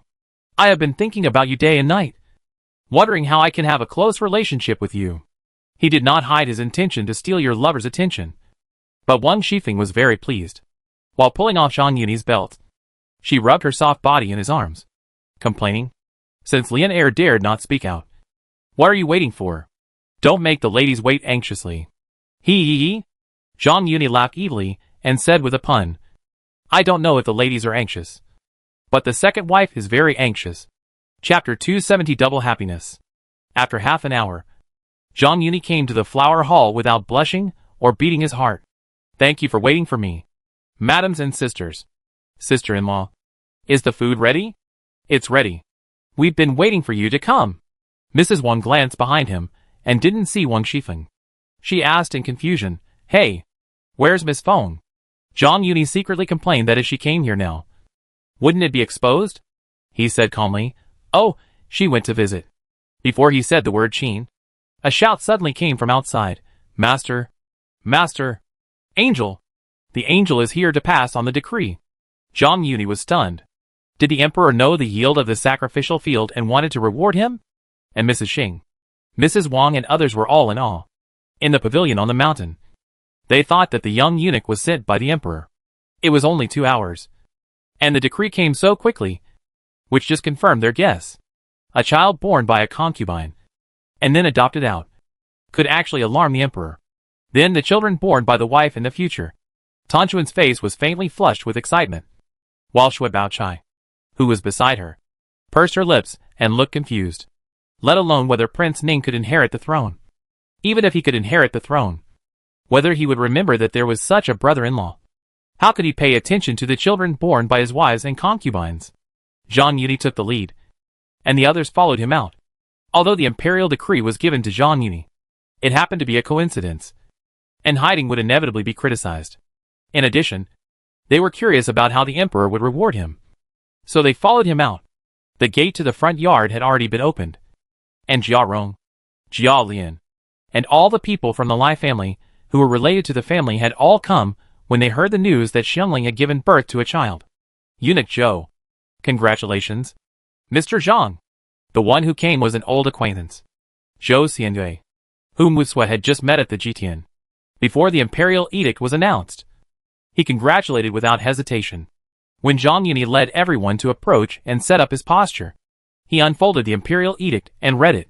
Zhang Yuni, the third-class general of Tiango Injiwen, is loyal to the country, fulfills his duties, and has made contributions to the country and benefited the future generations. He is specially promoted to the general minister of Tiango Injiwen and is granted the title of first-class viscount. The inner court is a second-class government office, with 7 departments and 4 courtyards under its jurisdiction. The 7 departments are no different from the 6 departments. And the chief officer is a doctor. The chief officer of the 4 courtyards is the third-class general minister. And Zhang Yuni has been promoted 4 levels in a row. The same is true for the title, from the third-class general to the viscount. This was not over yet. Zhou Xianyue seemed to swallow his saliva and continued to read. Another imperial decree was granted to build a Ningguo mansion, a dragon robe. His son was appointed as a 5th-ranked dragon guard. Zhou Xianyue read for more than a cup of tea before finally stopping. He smiled and said, Master Zhang, thank you. His voice also awakened the shocked people, and they hurriedly followed the shouting of long life. After getting up, looking at Zhang Yuni who received the imperial edict, in addition to envy, there was also a trace of awe in his eyes. Only Li Wan felt relieved. Before, although Zhang Yuni had vowed, there was no final conclusion, and her heart was inevitably hanging. She was afraid that he would move out of Ningguo Mansion, and there would be no chance of private meeting. Therefore, even though she knew that Mrs. Wang was traveling with her today, and the chance was slim, she still tried to fish in troubled waters. Now that the dust has settled, she has completely let go of her worries. Thank you, eunuch. Zhang Yuni felt in his arms, but didn't feel any banknotes. And a flash of embarrassment flashed across his face.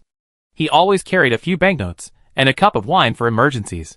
But he probably lost them in the ear room because he was too focused on playing with Wang Shifeng just now. So he had to turn his head to look at Yusher behind him. Unexpectedly, before Yusher handed over the banknotes, Zhou Xiangui smiled and said, "The emperor has another oral order." Zhang Yuni was about to salute again, but he was grabbed and said, "The emperor has ordered that there is no need to salute for the oral order." Zhang Yuni was not shy, and bowed his head, pretending to listen attentively. Zhou Xiangui cleared his throat and said, "Ningwa Mansion will not be renamed for the time being. I will wait for the day when you are conferred the title of duke, and then change it together." This statement undoubtedly reserved the position of a duke, and the people who had not yet recovered from the shock were hit again. However, thinking about Zhang Yuni's age, it seemed natural. Wang Shifeng, who had just finished packing and heard the news, stopped involuntarily after hearing these words, staring at the scene in front of her. And everyone in the Jia family was also stunned. Although Jia Jing and Jia Zhen had no titles after their death, the mansion built by the imperial decree was taken back by the court, and it was reasonable to give it to Zhang Yuni again. At least it was better to give it to an outsider. However, having said that, I still felt strange in my heart to rush to congratulate.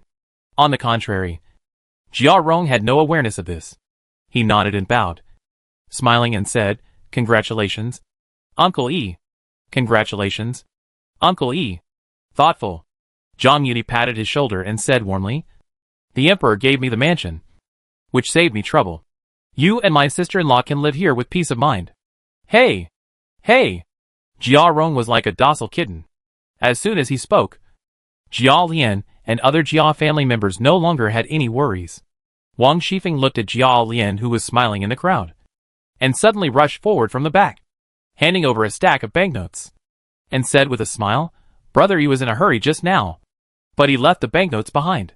Taking the opportunity when Zhang Yuni took the banknotes, she secretly hooked Zhang Yuni with her finger hidden under the banknotes, and then turned to Jia Lian and said, "You have been back for so long. Why don't you invite Brother E to have a meal? He has helped us so much. We should invite him to our home and treat him well." Taking advantage of the time to catch her breath, she had already learned the general situation from Pinger. Although she had no feelings for Jia Lian a long time ago, she couldn't help but feel ashamed and angry when she heard that he not only begged Zhang Yuni to hook up with her, but also watched it in person. But when she arrived at the front yard, she heard about Zhang Yuni's reward and saw Jia Lian's shameless appearance. If Jia Lian was still in the dark about their relationship, she could still be the second wife with peace of mind. But since Jia Lian had tried his best to promote this matter, and he had personally witnessed how she had been humble and suffered under Zhang Yuni, even if she still kept her wife, it was only because of her guilt and her concern for Zhang Yuni. She was very perceptive and knew who she could rely on now, so she immediately squeezed her with words. On the one hand, she was trying to please Zhang Yuni, and on the other hand, she was testing Jia Lian's bottom line. As for how to entertain him, it depends on how far Zhang Yuni can go and how low Jia Lian's bottom line is. Jia Lian was stunned when he heard this. Since the last time he treated her, Wang Shifeng had never spoken to him again. He turned his head and met a pair of provocative eyes, and his heart suddenly skipped, just when he didn't know what to do. Mrs. Xing on the side had already spoken first. "My wife is right. You have taken such a big advantage. Why don't you even treat us to a meal?" The advantage she was talking about was naturally the bird droppings business. But Wang Shifeng had a different feeling when she heard it. She unconsciously glanced at Zhang Yuni. Mrs. Xing had already spoken, so Jia Lian had to bite the bullet and said, Then wait until Brother E is free one day." Although he had just conquered his second wife once, it was a different feeling to flirt with her in front of everyone just now by passing the banknotes. He had intended to expose this layer of window paper, and now Wang Shifeng took the initiative to propose it, and was glanced at by her charmingly, which inevitably aroused the evil taste of her husband. Okay. Chapter 271 Different Thoughts. The Emperor said that since you just got a baby, you don't need to go to the palace to thank him. It won't be too late to go tomorrow. After taking the silver note handed over by Zhang Yuni, Zhou Xiangui declined his invitation to stay for dinner, left behind several carts of silks, jewels, gold and other gifts, and returned to the palace to report. Jia Rong volunteered to receive the guests in the front yard, while Zhang Yuni and Yusher accompanied the women of Rongfu to the flower hall in the backyard for dinner. During the meal, Lin Daiyu stood up and said, "Thank you, Brother Yi, for your concern. Mr. Zhen has already seen my sister and prescribed a prescription for her." As soon as she stood up, Mrs. Wang at the next table turned her head and looked over. The more the emperor valued Zhang Yuni, the more he could help. She was just worried about how to persuade him. Hearing Lin Daiyu's thanks, she couldn't help but think of her son's words. She had been controlled by grandmother Jia for so many years. So naturally, she didn't want her future daughter-in-law to be on the same page with grandmother Jia. Therefore, even though the family background of the Shui family was a flaw, she still preferred Shui Baochai. Jia Zheng couldn't count on Yuanchuan's marriage, and grandmother Jia also placed her hopes on Zhang Yuni. For her, it was a chance to kill two birds with one stone. Zhang Yuni said in surprise. This is all Xiangling's idea. He didn't know that Xiangling had already revealed the truth, and he only thought that Lin Daiyu thanked him because of Xiangling's status as a concubine. Before Lin Daiyu could explain, Shui Baochai laughed and said, "Brother Yi, why should you be so modest? Sister Xiangling has already said that this is all Brother Yi's idea." At the beginning, Xiangling's hand was used to prevent trouble before it happened. Now that Jin Shirin can treat it, it can be considered a mistake. Zhang Yuni scratched his head at the right time, raised his glass to Lin Daiyu and said, "So Sister Lin knows everything." Shui Baochai hurriedly smiled and said, "Only Brother Yi is so noble that he does not ask for anything in return." Although her smile was strong, she felt sour in her heart. With the previous scene, Zhang Yuni's Duke of the State was a foregone conclusion. If it is said that before the announcement of the decree, the identity of Ning Wang's cheap brother-in-law could still be on par with Zhang Yuni. But now, he has been compared. After all, Yuan Shun is only a concubine. Even if Ning Wang can inherit the throne, there are countless concubines in the harem. And what is the younger brother of a concubine? How can he compare with the powerful Duke of the State? What's more, whether he can inherit the throne is still ambiguous. On the other hand, Zhang Yuni not only holds real power, but also has a unique emperor's favor. Even the son born to a concubine, who inherited the incense of another family, has a title at birth. As the saying goes, a mother's status is determined by her son. In this era, women cannot show their faces. Their birth is determined by heaven, and they can only rely on their husbands and sons. She couldn't help but regret that she didn't take the opportunity to ask for help and go with the flow. However, she knew very well that she had missed the best opportunity. Not to mention that the two families had a rift because of her mother's behavior. Even if this didn't happen, with her identity as the daughter of an imperial merchant, she couldn't reach Zhang Yuni, who was a viscount. On the contrary, Jia Baoyu was only the second son of the second house of Rongfu, and he had no qualifications to inherit the title, and he had no intention of taking the imperial examination. Except for the title of Yuanchuan's younger brother, he was useless. Although she felt that the fat meat in her mouth flew away, she couldn't help but feel sad.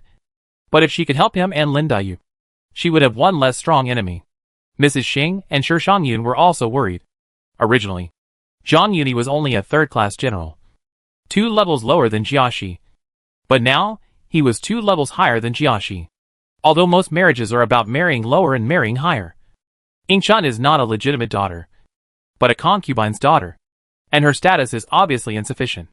Even so, with the emperor's encouragement and promise, if they delay any further, it will be even more difficult to catch up.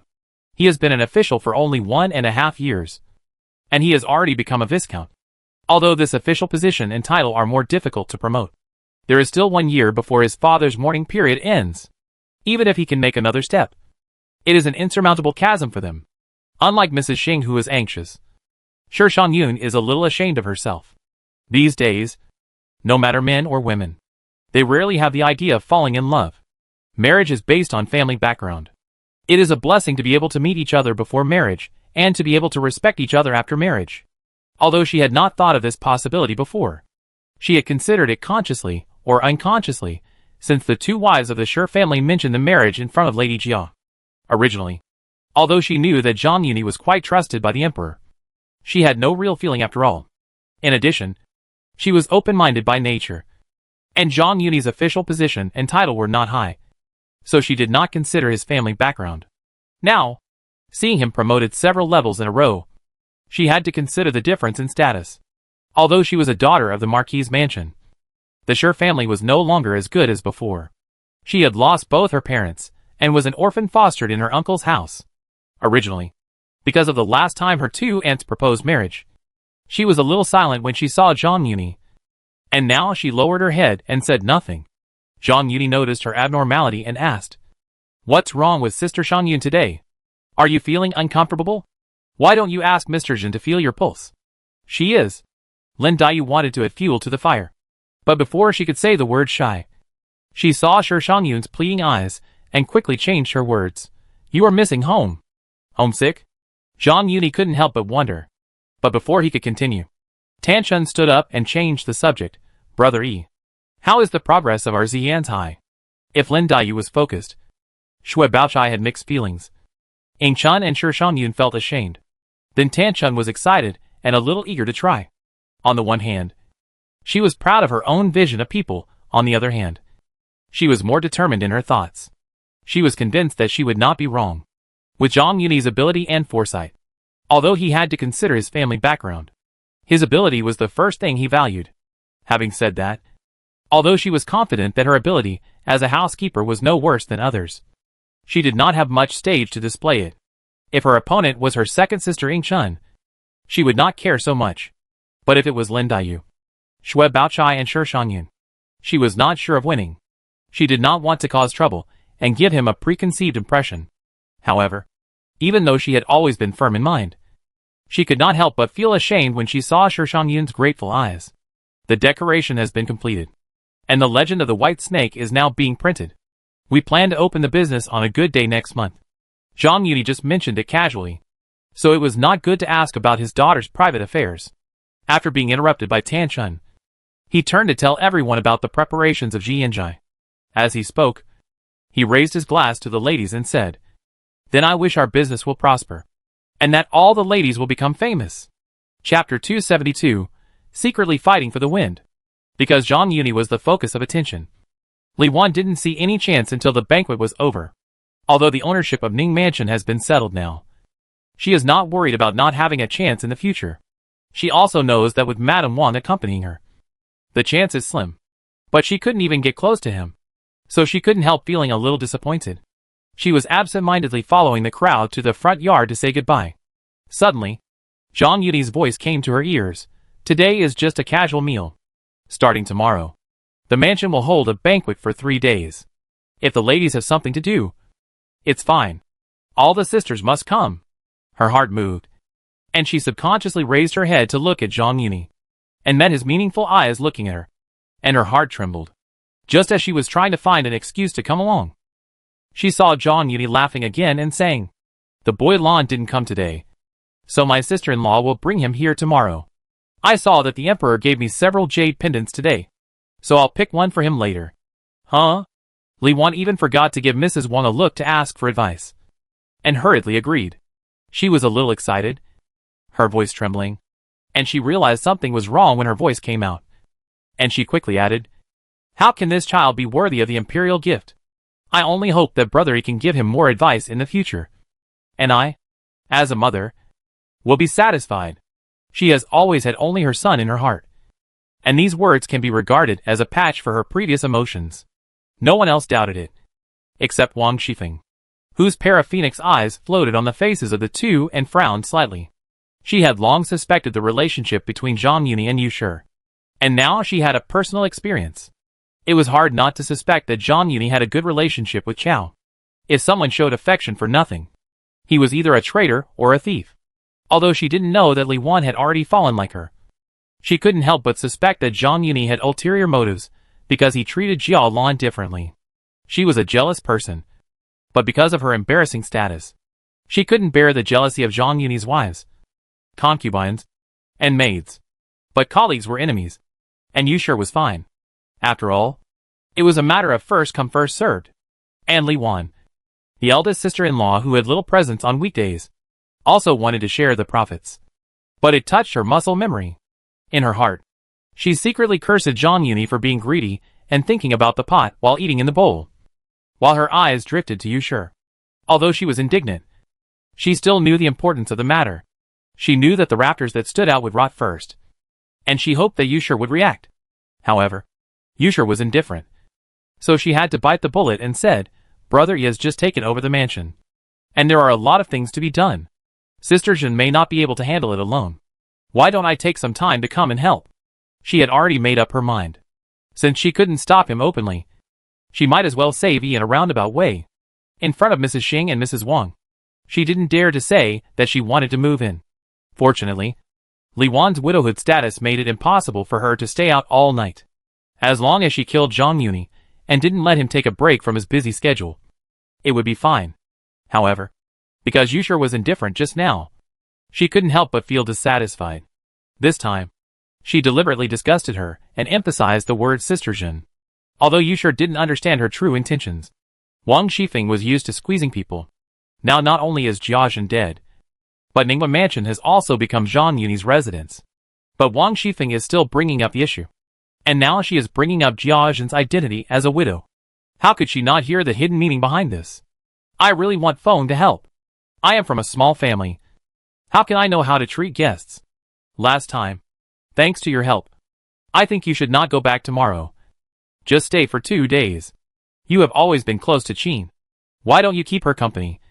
We can discuss it later at night. She smiled like a flower, but secretly complained in her heart. I want to see if you, the aggressive second Madame Lien, will still have the face to talk to me again after I catch you doing something. Wang Shifeng had no idea that Yushur was scheming. She knew very well that the real relationship between Yushur and Zhang Yuni was fine in the rockery before. But it was impossible to hide it from Yushur after living in Linchuazixuan for a few days. She just thought that Yushur was used to being submissive. Although she knew Zhang Yuni's intentions, she was used to being a punching bag and dared not speak out. So she went with the flow and wanted to push herself out. Although she was very disdainful of Yushur's timidity, she was in the same boat after all, so she had no intention of shirking it. Moreover, if she took the initiative to settle this matter, Yushur would naturally be inferior to her in the future. However, it was Jia Lian who took the initiative to bring her to live in Ning Mansion last time. And this time Ning Mansion changed its ownership again. Facing Yushur's invitation, she was not sure what to say. On the 7th day after Jia Jing and Jia Zhen's death, Qin Keqing had been eager to try in Tianxiang Tower and proposed to compete with Wang Shifeng on the same stage. As soon as Yushur opened her mouth, Zhang Yuni understood her plan. He was very happy to see it happen. But there was no suitable opportunity. Now that the opportunity was in front of him, he naturally refused to let it go, because he knew what Wang Shifeng was worried about. He gave Jia Lian a look. Seeing the look in Zhang Yuni's eyes, Jia Lian's mouth twitched twice. But he didn't dare to hesitate. Since the eldest sister-in-law wants you to stay, you can stay for 2 days. As if he felt that he hadn't done it well, he said, I think you shouldn't go back today. Tomorrow we will have a banquet. It's a good time to discuss with the eldest sister-in-law in the evening. What else should be prepared tomorrow, so as not to be in a hurry at that time. Wang Shifeng saw Jia Lian was so shameless that he not only took the initiative to stay, but also moved up the date. She grasped his bottom line more and more, and half-heartedly gave in. The main person has spoken, and only Mrs. Xing and Mrs. Wang can refute it. Mrs. Xing would never care about the couple's affairs, let alone work for Zhang Yuni. How could she risk offending him and obstruct him? She was now thinking about reporting today's situation to Jia Shi so that she could discuss a countermeasure. Although Mrs. Wang felt it was inappropriate, there had been precedents before. Although she was Wang Shifeng's aunt, she was not as powerful as Mrs. Xing and Jia Lian in this matter. Moreover, her brother Wang Zixing was promoted not long ago because of Zhang Yuni, and her daughter was counting on him for help. So she acquiesced. Li Wan, who was standing by, saw Wang Shifeng staying openly, and was full of envy. But on second thought, she felt that she was squandering the opportunity that she had been asking for but not getting. And it was a waste to give her this opportunity that she had been asking for. Zhang Yuni never thought that there would be such a good thing. He held a big banquet. But it was not all for Li Wan. Ancient times are different from modern times. The so-called thunder and rain are all the grace of the emperor. And no matter whether it is reward or punishment, one must show an attitude of being happy with it. The emperor's generous reward today, if it is lightly revealed, it is inevitable that people will talk about whether she is arrogant because of her favor or dissatisfied with the emperor's reward. So, he decided to hold a big banquet for 3 days.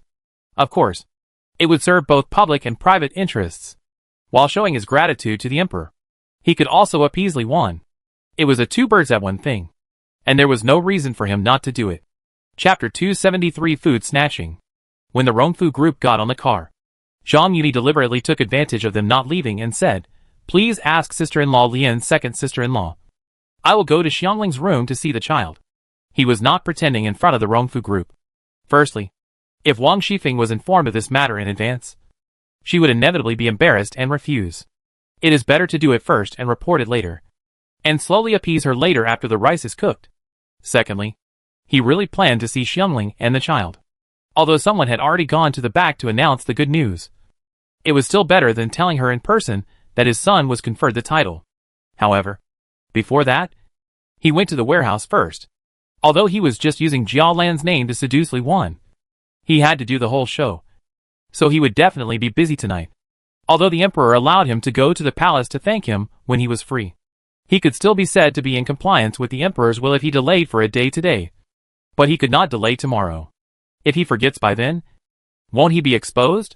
Before that, he didn't have time to look carefully. Now that he was in the storehouse, he had to count the emperor's rewards. There was no need to look carefully at gold and silver. 1,000 taels of gold, although converted into 10,000 taels of silver, was just a regular reward. Shoe brocade, Su embroidery, Kaisai, and various silk brocades filled up half of the room. There were also 2 sets of python robes and jade belts, 2 crane cloaks, and 2 bear skin cloaks. The rest of the pens, inkstones, sachets, purses, folding fans, round fans, jade, ginseng, deer antlers, etc. were all available. The silk brocade could be arranged by Qingwen. And the round fan that third sister you had been thinking about was also found. He made some distribution secretly. On the antique cabinet, there were 2 exquisite brocade boxes that attracted his attention. When he opened them, he found that they were 2 pieces of jadeite raw stones. Although he was not a connoisseur of goods, he could see that the quality was extraordinary. One piece was emerald green, and the other was pink and charming. Both were the size of a fist. He could not help but feel a sense of evil, and secretly planned in his heart that he would ask Yusher to take it out and make some fans, pendants, pearl hairpins, etc., to add a touch of green to the wives and grandmothers, and pink and tender to the girls and young ladies. After looking at all the rewards, he picked a 9-dragon pendant from the jade. Although the dragon represents the royal family, there are many kinds of dragons. There are several kinds of claws alone, and the 5-clawed dragon is divided into coiled dragon and ascending dragon. Only the emperor can wear the ascending dragon pattern. Although this 9-dragon pendant is noble, it is not beyond the rules. Although he is not very clear about the market, leaving aside the mansion, official position and title, the rough estimate is that there are no less than 50,000 taels in the warehouse alone. If you are not in a position, you should not interfere in other people's affairs. He didn't know how the treasury was doing, but from the rewards, it was not difficult to see that with the income from the Tiango Injiwen, the emperor was not short of money now. It was no longer like before, when money had to be taken from the treasury to repair palaces and Taoist temples. He was very pleased with himself. Where could he find an official like him? It is said that knights violate the law with force, and Confucians disrupt the law with literature. It is hard to find another official like him, who does not touch either side, and only knows how to make money. After counting the emperor's rewards, he walked and came to the pavilion on the mountain. In ancient wealthy families, servants took care of the dirty and tiring work. Giving birth may be hard, but raising children is not tiring. Even the work of breastfeeding was done by the wet nurse. This was especially true during the confinement period. Therefore, the legitimate mother kept the children of the concubines by her side, and she didn't need to take care of them. It was more of a gesture, and also a display of generosity, to raise the status of the children. However, it is not unique to raise a grandson and granddaughter like Jia's mother, but it is rare. In ancient times, the confinement period was not as casual as it is now. The door was closed, and the house was as if facing a great enemy. It was midsummer, and the room was naturally very hot. Thinking of Xiangling suffering here, I would. Zhang Yuni felt a little guilty. Sitting at the head of the bed, holding Xiangling in his arms, he told her the good news that the emperor had given his son the title of Dragon Guard, and the rewards he had just counted. He said, "Thank you for your hard work. You have to endure another month. When you are done with the confinement period, I will go to the warehouse to choose a few suitable ones for you and Qingxi. I am not tired, but I have not been able to serve you for so long. Xiangling has been a wife for a long time, and she has tasted the taste." Being held in his arms, it is inevitable that she is emotional, and she unconsciously shies a few times in his arms. Zhang Yuni knew her hard work, lowered his head, and sealed her cherry, because he knew it was not the right time. He did not dare to stimulate Xiangling too much, and only tasted it lightly. When Xiangling was a little drunk, he slowly raised his head. He inadvertently glimpsed the 2 wet spots on her front. In his previous life, he would drink a glass of milk to nourish his stomach after drinking. But due to insufficient conditions, he did not continue this habit after traveling through time, because he had just had 2 small drinks. This time inevitably triggered his muscle memory. He swallowed his saliva and leaned down again. I don't know how long it took, until Xiangling's body became soft and her skin turned red. He smacked his lips, made 2 smacks, and raised his head with satisfaction. Xiangling groaned, and then said shyly, "Master, did you not eat well before? Qingxi has a wet nurse to take care of him, and he doesn't need me. If in the future..." Even though Zhang Yuni was thick-skinned, he couldn't help blushing when he mentioned his son snatching food. He thought about it, and realized that Xiangling was right. His son had a wet nurse to take care of him, so he didn't need this. However, Xiangling's figure became more remarkable after she gave birth to a child. He wiped the corner of his lips and said, "I just drank some wine. Drink some to nourish your stomach. Then the master will drink wine in the future." Zhang Yuni got up and helped Xiangling lie down. He nodded and told Jin Chuan, who was waiting outside, to serve her well before leaving the pavilion on the mountain. When they arrived in front of Tianxiang Tower, Yushir had already been waiting impatiently. She made a gesture to him to keep quiet and pointed upstairs. Zhang Yuni didn't hesitate and took advantage of the situation to hug her waist. He originally wanted to take her along, but unexpectedly, Yushir twisted her waist and broke free from his clutches. She lowered her voice and said, "Pinger has asked Ruizhu to take it. This is the first time. Qin and Feng are familiar with each other, so it's okay to have her. If I come, I'm afraid she won't be able to get off the stage. I'll be waiting downstairs. I'll go up after you finish your business." She was determined to make Wang Shifeng lose face in front of her. If she was abducted and taken up, she would sleep with Wang Shifeng. But it would be a case of one person making a fool of himself. Even if she could be ridiculed, she would not be justified. Zhang Yuni wanted to do it all at once. But what Yushir said was not unreasonable. Besides, it's not bad to do it step by step. So he didn't force it. He only ordered, "Send someone to the storehouse to get the dragon robe. You will wear it when you enter the palace tomorrow." Qin Keqing had obviously received Yushir's hint. She turned off the lights early, and was chatting with Wang Shifeng on the bed. He walked upstairs and pushed the door open with a creak. Wang Shifeng didn't know she was being plotted against. This was originally agreed upon. She just thought that Yushir came to meet her. And she didn't forget to tease, "Why did you delay for so long? Sister-in-law? You are alone now. Do you have to wait for Brother Yi to go to bed before you can go back to sleep?" Zhang Yuni didn't say anything either. He took off his clothes and got into the quilt naked. He pressed against Wang Shifeng's back and held her tightly in his arms. Wang Shifeng had already felt the strong and powerful feeling of being held by his copper-cast and iron-cast arms. She immediately realized who was behind him. "Okay," she couldn't help but exclaimed. You actually." She was not surprised that Zhang Yuni touched her bed. But this was Qin Keqing's room. How could she not understand the relationship between the two? However, before she finished exclaiming, Qin Keqing was quick-witted and had already raised her hand to cover her mouth and made a gesture to silence her. "Shoo! Aunt, you don't want to be heard by the servants, do you?" Qin Keqing said in a tone, "Uncle is here. Why should I pretend? It's you who have kept it a secret from me. Now we are all on the same side. I understand that you have a rare opportunity, so I won't compete with you for food, but will make it convenient for you. Why should you refuse?" As she said this, she released her hand covering Wang Shifeng's mouth. I thought that Wang Shifeng would go along with it. But she struggled and spat, "Bah! You? You are in cahoots. Don't take me with you." Qin Keqing didn't get angry but laughed. "I have known that you were powerful. But I don't know if you can be powerful in front of Uncle." As she spoke, she grabbed Wang Shifeng's wrists and said in a charming voice, "Uncle, hurry up and ask Keqing to see." Zhang Yuni originally had the idea of killing first and reporting later. If he could convince her, it would be good. If he couldn't, he could only use force if soft words didn't work. He changed his way to convince Wang Shifeng. Wang Shifeng was a little reluctant in this regard. Although she was no longer the same as before under Zhang Yuni's manipulation, she couldn't help but feel shocked and struggled more. However, how could she break free from Zhang Yuni's arms? What's more, there was Qin Keqing's helper. Not only did she fail to escape, but she also stimulated Zhang Yuni more. She has always been stubborn. Seeing that she was doomed, she could only speak eloquently and curse. Pooh, However, Qin Keqing's words were not completely ineffective.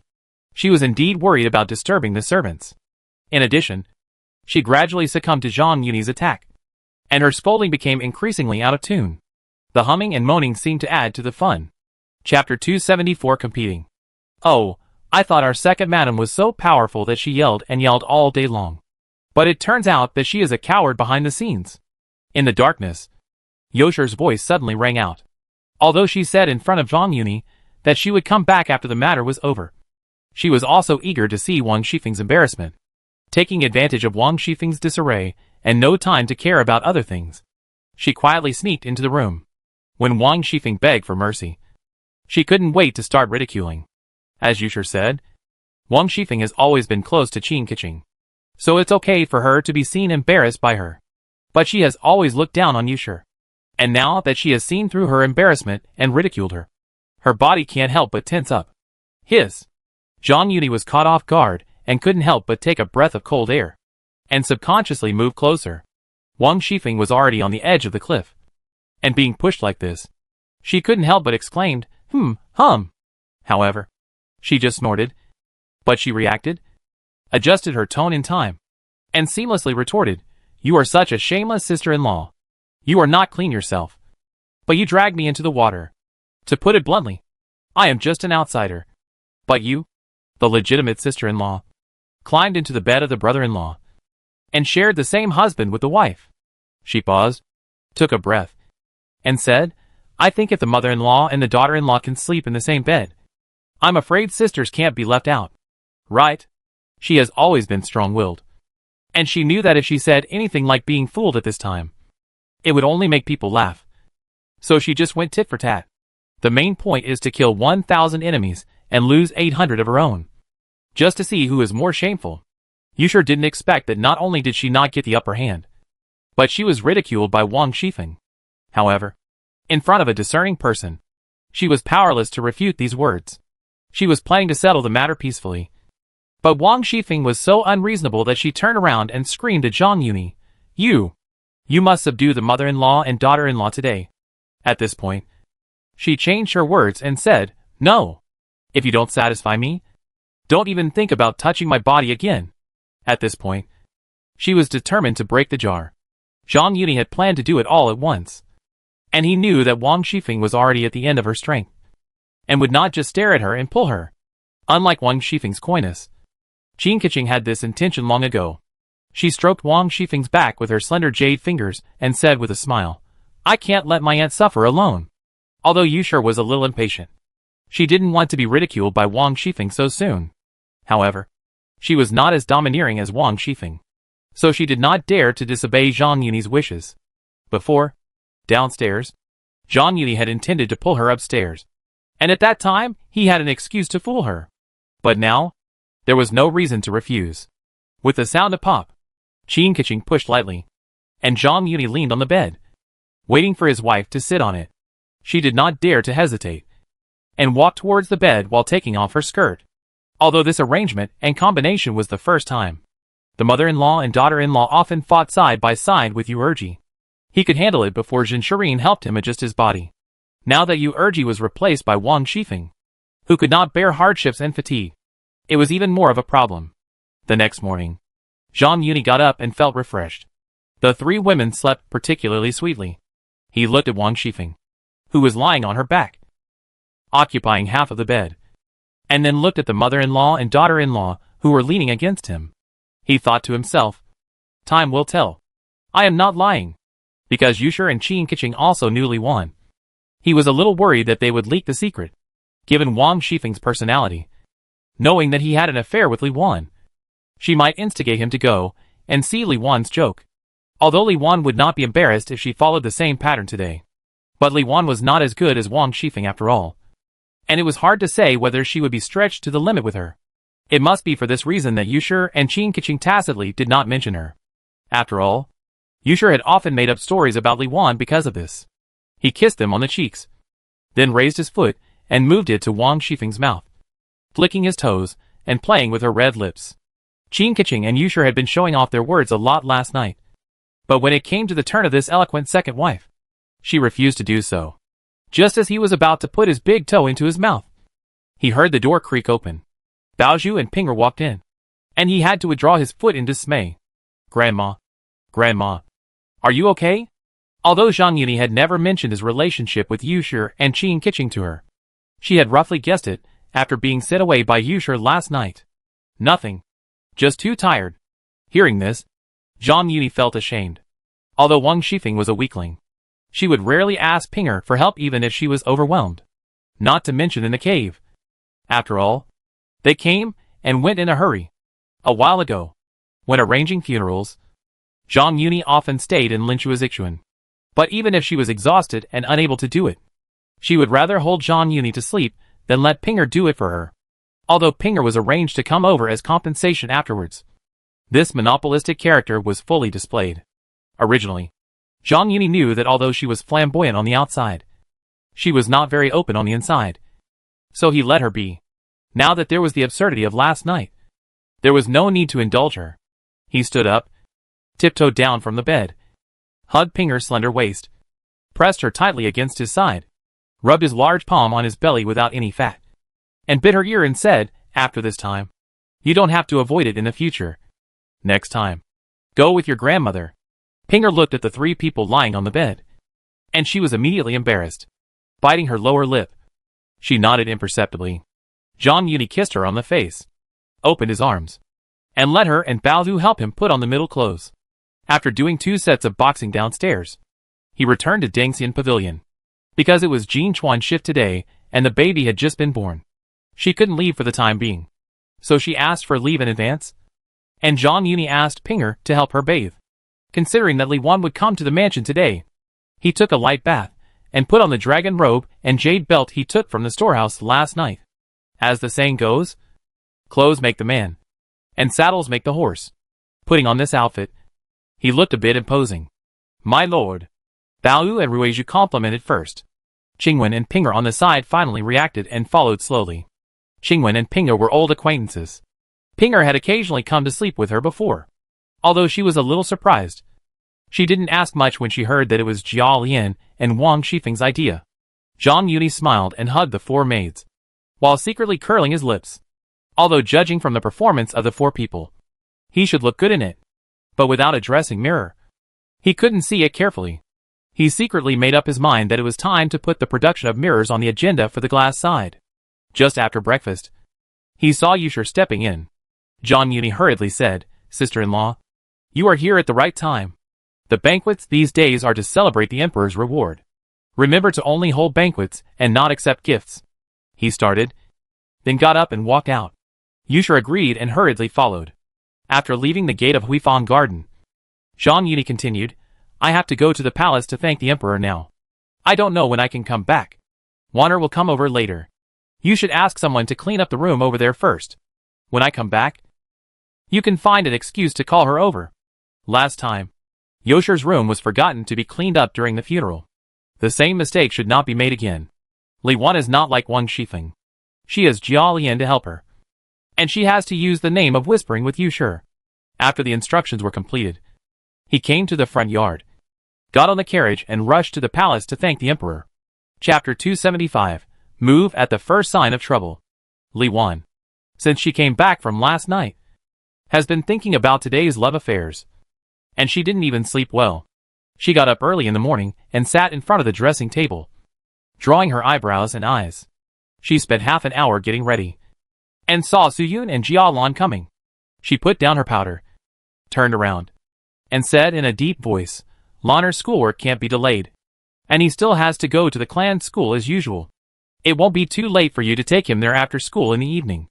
Although she had turned her whole body and soul into the shape of Jong Euni, it was really hard to say which one was more serious, the affair or her son.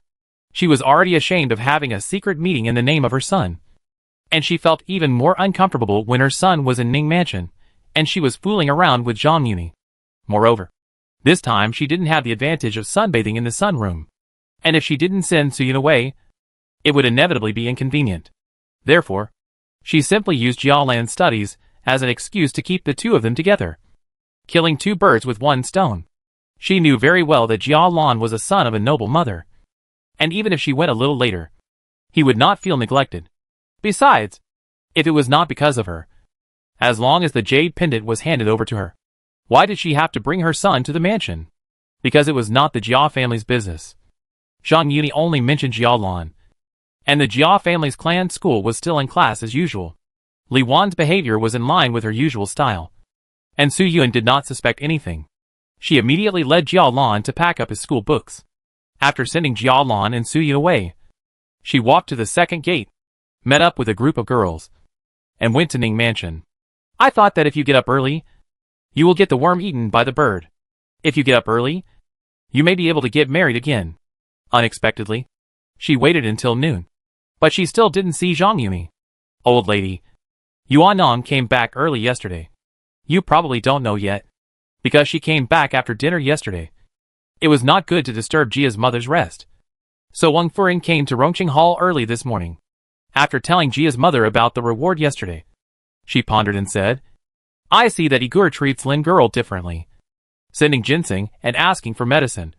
And Baoyu also said that Lin girl is getting closer to him, and they seem to be in love with each other. Why don't we? Why not what?' Jia's mother looked unhappy, and before she finished speaking, she interrupted, 'How old is Lin girl? Even in another year or two, she will be a marriageable girl. I think there are many people who are more suitable than her. The two mansions are separated by only a wall, and the reward is so big that it is natural that Rongfu cannot hide it. However, the Ningwa mansion today is no longer the Sid-like Ningwa mansion in the past, and Jia-mu has not known the details yet. However, after hearing about it, Jia-mu was not too shocked. But Mrs. Wang hesitated. He is young, but he is already a viscount of the current dynasty. The emperor has promised that he will be a duke. Now in the mansion, only Lin girl is qualified. Why is there no one else? We are the founding heroes, and the eldest daughter is about to marry into the palace. A lean camel is bigger than a horse. How can the family status be lower than that of a newly crowned man? Why do you belittle yourself? Moreover, since ancient times, people have married low and married high. Isn't Yun girl also the daughter of a marquis? After all, Yun girl's parents are both dead, and she is not a proper marquis lady, but just the niece of two mansions. How can they be confused? Although Lin girl has lost her father and mother, Lin Guy is also a third-place winner." Grandmother Jia sneered. You can see clearly at this time, Mrs. Wang was at a loss for words. She was eager to promote this marriage. She only praised Lin Dayu for her good family background. But she shot herself in the foot, seeing that Mrs. Wang was speechless. Grandmother Jia said indifferently, "I have already arranged this matter, so you don't have to ask. Eggs can't be put in one basket, and we can't all point to Brother E." The couple quarreled at the head of the bed, and made up at the foot of the bed. You should also urge the second master. On the one hand, there is no such thing as mutual love in marriage. Grandmother Jia thought that Mrs. Wang was holding a feather as a token to promote a golden marriage. On the other hand, arrangements have been made for Zhang Yuni's marriage. Although times have changed, there is still Shang Yun as a backup in addition to Ying Shun, unless it is absolutely necessary. She doesn't want to wrong her grandson. After sending Mrs. Wang away, Jia's mother shouted outside, "Go! Call the eldest master and the eldest mistress." She had many complaints about her eldest son's efficiency. However, her family knew her own affairs. This son did nothing except drinking, watching operas, and looking for flowers and willows. Thinking of this, she couldn't help but feel a little fortunate that she didn't say anything final when facing the requests of the two nieces-in-law of the Sher family.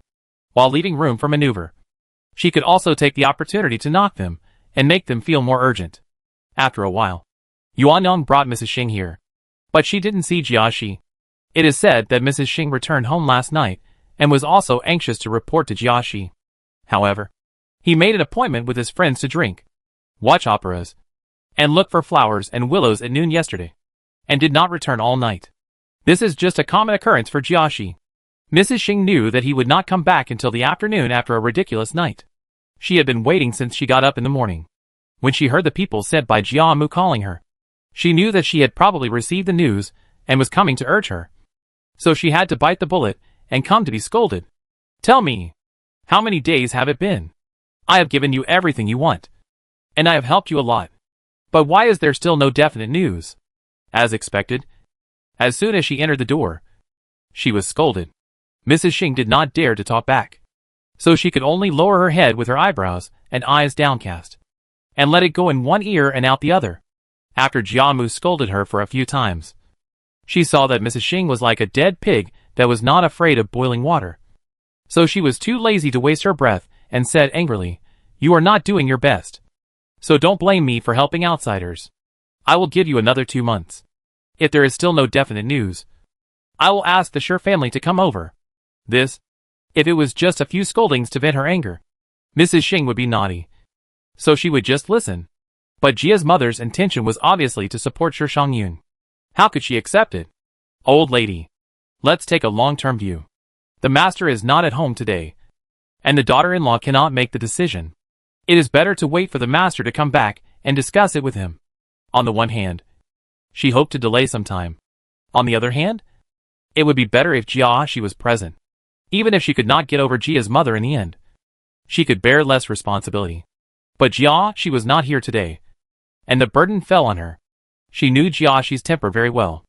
At that time, not only would he blame her for not doing a good job, but even the reason why Jia's mother changed her mind would probably be attributed to her.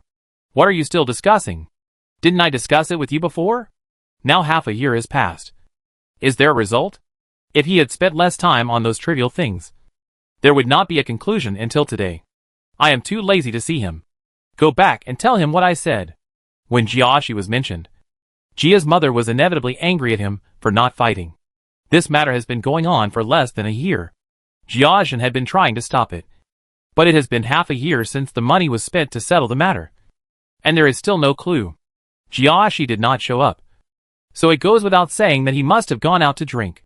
Now that Zhang Yuni has been conferred the title of Viscount, he is still listening to operas and singing songs as usual. This made her even more angry, and she spoke without mercy. Chapter 276, Diverting the Trouble to the East. After returning to the east courtyard from Jia's mother, Mrs. Xing was gloomy and had no mood for lunch. Finally, Jiaxi came back and ran to the main hall, complaining, "Master, you are finally back. Something big happened. Jiaxi drank too much last night and indulged in excessive sexual activities, so he was a little drowsy." He was sitting in the main hall rubbing his head, and was startled when he heard the words. What happened? The master left early yesterday, and the emperor issued an order in the afternoon to reward the East Palace to Yigur and confer a title of Viscount. Pa! Before she finished her words, Jiaxi slammed the table and scolded, "You scared me to death. How can you be so startled? This is not good." Before the word thing came out, he reacted and stopped talking. Mrs. Xing then said the subsequent oral instructions. After hearing the follow-up, Jiaxi was like a deflated ball, limp in the chair. Mrs. Xing seemed not to notice his state, and said to herself, "Now the old lady also knows," complaining that we missed the opportunity, saying that if there is no result, she will turn to Machian girl. After she came back, she thought about it, and didn't tell Jiaxi after all. Jiamu summoned her alone, and she didn't dare to tell her the 2-month deadline. However, even so, Jiaxi still picked up the freshly brewed tea on the table and threw it at her. "It's all because of your procrastination. Didn't you promise me that there would be no mistakes? I told you at the beginning that I didn't know what tricks I could use. But you were so smart that you asked the old lady for Yuanong. What can a maid do?" The second room said two at once. Not only did you get frustrated, but you also wasted your time and missed a good opportunity. Although he was still drunk and lost his aim in anger, the tea leaves and tea water poured all over Mrs. Xing's head and face. She did not dare to tell, but pursed her lips to prevent the tea from seeping into her mouth. She wiped her face and said carefully, "Master's method. How dare I use it?" Zhang Yuli was unmoved. What good method could Jiaxi have? He planned to invite him to his house, put some drugs in the wine during dinner, and then lock him and Aim Chun in the house. When the rice was cooked, he threatened her with this. Jiaxi could ignore it, but Mrs. Xing had to consider the consequences. Although they did not spend much time together, he responded immediately when Jia Zheng gave him a cold shoulder. If it were not for Mrs. Wang's soft words, I am afraid he would not care if Jia Baoyu died. Mrs. Xing could see that Zhang Yuni was soft-hearted. She knew Jiaxi's character very well. If Zhang Yuni made a fuss, she would inevitably be blamed. Not only was she the one who took the blame, but even Mrs. Wang might not be able to take it. She was from a small family and was a second wife. Divorce would be the least of her worries. If the sky falls, there will be someone taller to hold it up. The idea was from the master. What are you afraid of? Mrs. Xing secretly complained. If you were willing to hold it up, would I still hesitate? But she said, the master is right. I am also worried that it will hurt the master's reputation. Reputation. How much is reputation worth? As long as it can be accomplished. What does it matter if you lose a little reputation? He pointed at Mrs. Xing's nose and said, You? Go to the East Mansion now, and tell the master that I will invite him to my house in 2 days. Master, Mrs. Xing said in shock. What? You dare to go against the master's will? Jiaxi said with a bad face. The master just lets you remarry because you are obedient. No. No. No. Mrs. Xing shrank her neck when she heard this. Master, please forgive me. That's not what I meant. Then what do you mean? Jiaxi's expression eased a little. Master, you don't know. Yesterday in the East Mansion, I heard that Lian Air and the others wanted to invite him to their house. This matter is risky after all. Aryata is their sister after all, and they should also contribute. Besides, Igur is also doing business with his wife. If something happens on her side, there will always be concerns. Since Jiaxi has made up his mind, she is powerless to stop it. However, if this happened in the East Cross courtyard, even if Jiaxi can keep his word, she can't escape the responsibility. In this case, it is better to let Jia Lian and his wife take the blame. Hearing this, Jiaxi narrowed his eyes, twisted his beard, and pondered. Lian Air is easy to deal with. But my wife, if the news leaks out, we don't have to tell them. The master can find an excuse to call them over halfway. Mrs. Xing paused, then gritted her teeth and said, just hide it from the second girl. Just use the excuse that Igur is over there. Ask her to go over to see him. And ask her people to bring the wine we prepared and drink a few cups with her. After all, they live in the second room, and we don't have anyone to support them. Nothing will go wrong. Right? What if he notices something wrong and runs away? Don't worry. Master, Siki, the big maid next to the second girl, is the granddaughter of my concubine Wangshan Bao. Let her be responsible for locking the door, and there will be no problem. Okay. Jiaxi immediately made the decision. The master will trust you again. Don't let anything go wrong again. You keep an eye on that place. And the master will not go out for a while. Once he goes to the banquet, come and inform him in time. Don't miss it. Mrs. Xing dared not hesitate, patted her chest and vowed, don't worry. Master, I will keep my eyes on you. Why did it take so long? I thought I couldn't wait for him. While Jiaxi and his wife were keeping an eye on Yun Yi, Li Wan, who was eagerly waiting, finally waited for him. She threw herself into his arms like a swallow. Zhang Yunyi didn't expect that the emperor was in a good mood to talk. Not only did he stay for lunch, but he also talked about other things after lunch and asked about the plans of Tiango Injiwen and Xianxue. Of course, he couldn't spoil the emperor's interest because of Li Wan. He was very patient and reported all the work in detail, so that it was delayed until now. He didn't know that Li Wan had made many arrangements before coming. He took her into his arms and kissed her. He thought it was not easy for her to come out, so he planned to take his time and be gentle with her first, so that she would not think that he only had desire but no love. And his mind was full of dirty tricks. Unexpectedly, his small gesture was a wrong expression of his feelings. Li Wan responded enthusiastically. But her hands could not wait to get to the point and untie the jade belt around his waist. Seeing that Jia Lan was about to finish school, she silently calculated the time and estimated that she could barely swallow it whole. How could she be willing to waste time on those empty things? Zhang Yuni had no idea of her worries, and couldn't help laughing. He secretly complained in his heart. Why does the eldest lady of the West Mansion always seem to have no food to eat? However, despite this, he did not act hypocritically. He rapidly won like a conjoined twin, stumbled, and fell on the bed. Chapter 277. All the organs are complete. Oh! Hurry up and pack up. Lan is coming after school. Zhang Yuni couldn't help laughing when he heard this. He finally understood why Li Wan was so impatient before. Because the ownership of Ning Mansion was settled. He came back a little late and had no chance to breathe. In addition, he calculated the time and knew that his son would come after school later. Although Li Wan was anxious today, she didn't dare to ask for more. She calculated the time just right. Just when things were quiet here, Yusher came outside to urge.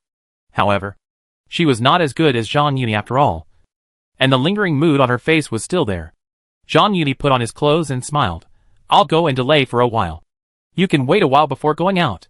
Just after passing the hall, he saw Suyun leading Jia Lan out of the inner gate. Master Yi. Suyun was sharp-eyed and saluted quickly. Jia Lan also bowed and saluted. Lanner greets Uncle Yi. Zhang Yuni looked warm and said with a smile, study first and take care of your health. Have you practiced the exercise method your mother gave you? He patted Jia Lan's head with one hand, and took out the 9 dragons pendant from his arms with the other hand and handed it to him. Uncle Yi. Lanner practices every morning and evening. Okay.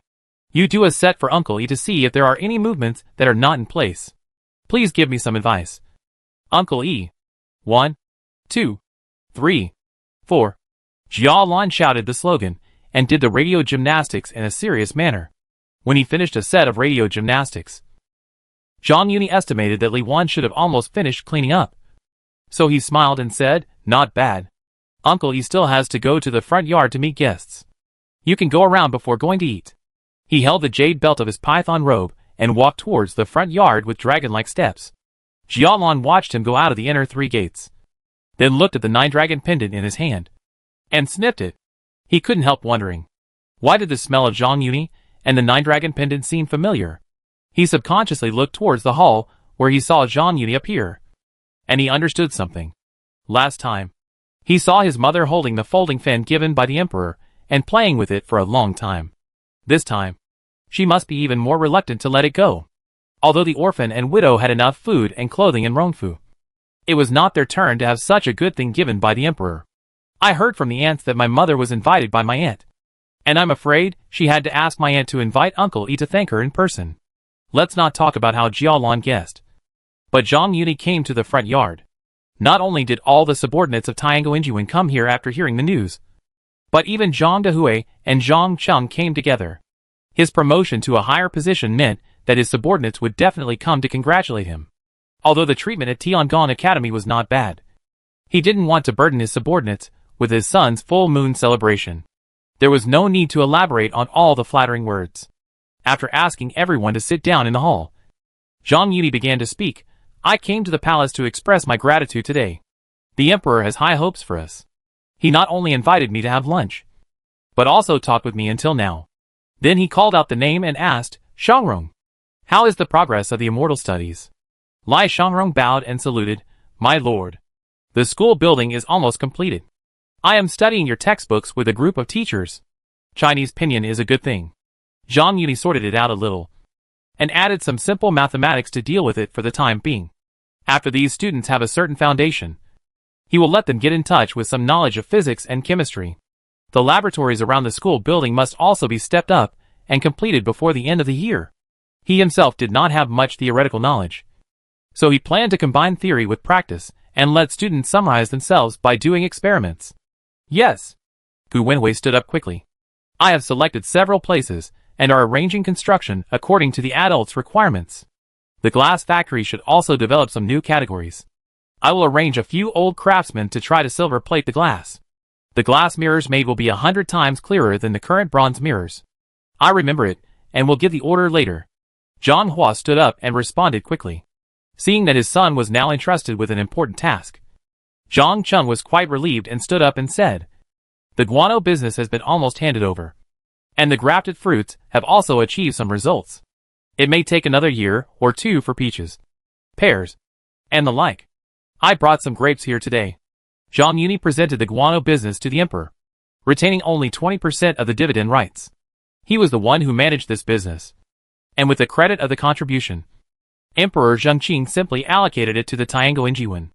Zhang Cheng originally had the opportunity to return to the inner court, but he knew how to advance and retreat. He knew that his son had already become an official, and he had to cling to Yuni's thigh. In addition, he was also responsible for the fruit tree grafting. Not only did he refuse to return to the inner court, but he also turned to the Zhang family as a slave. So he regarded himself as an old slave.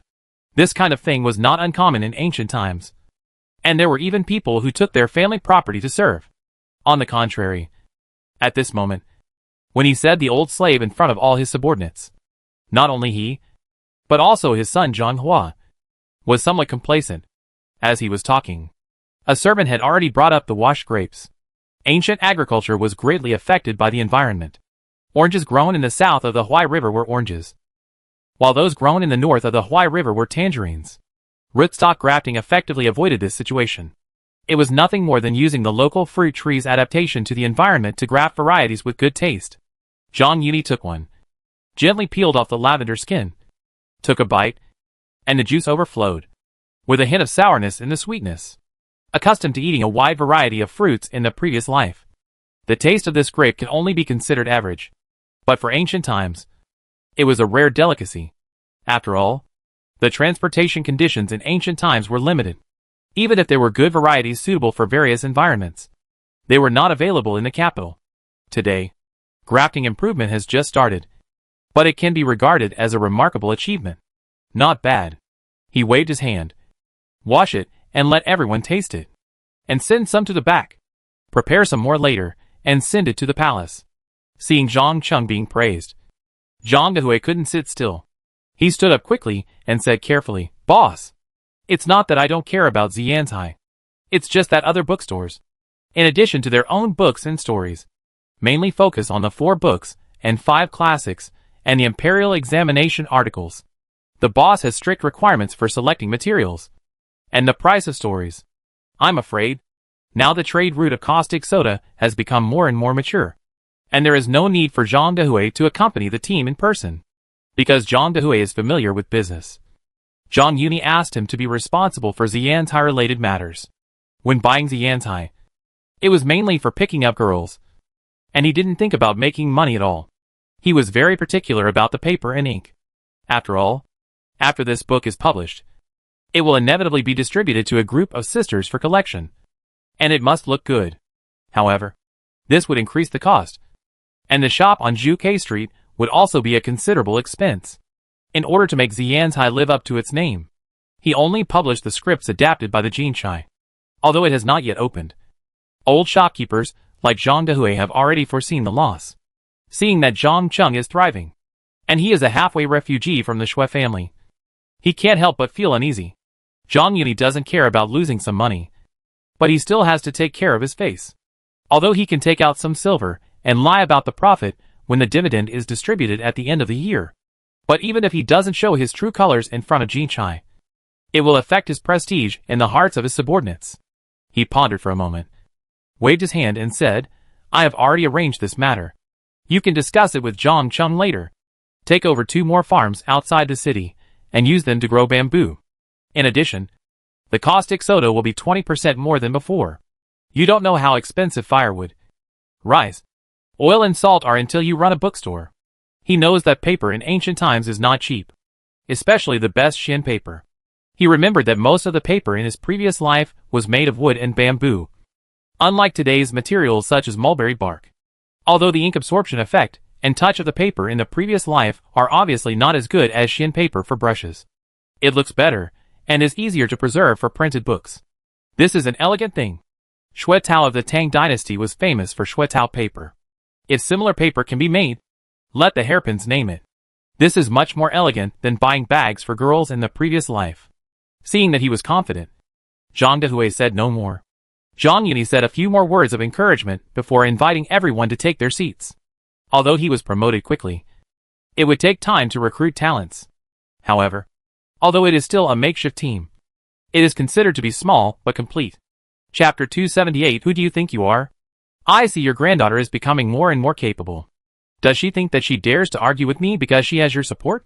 While Zhang Yuni's family was holding a banquet, Mrs. Xing did not dare to be idle, because she didn't know when Jia Lian would invite Zhang Yuni to the banquet. She learned a lesson and started to make arrangements after discussing with Jia Shi. But she didn't expect to hit a snag at the beginning. Siki naturally didn't dare to argue with her, but she kept talking about Yingchuan's reputation, which made Mrs. Xing very angry, and had to vent it to Wang Shanbao. Madam, calm down. This girl is also loyal and considerate of the girl. She considers the girl. So I don't have good intentions. Mrs. Xing put her hands on her hips and panted, if she doesn't want to. There are many people who are willing to do it. This is not just my idea, but also the master's idea. I will give you 2 days. If she still can't change her mind, you can't work in the mansion. Mrs. Xing is not as good as Mrs. Wang. There are only a few confidants around her.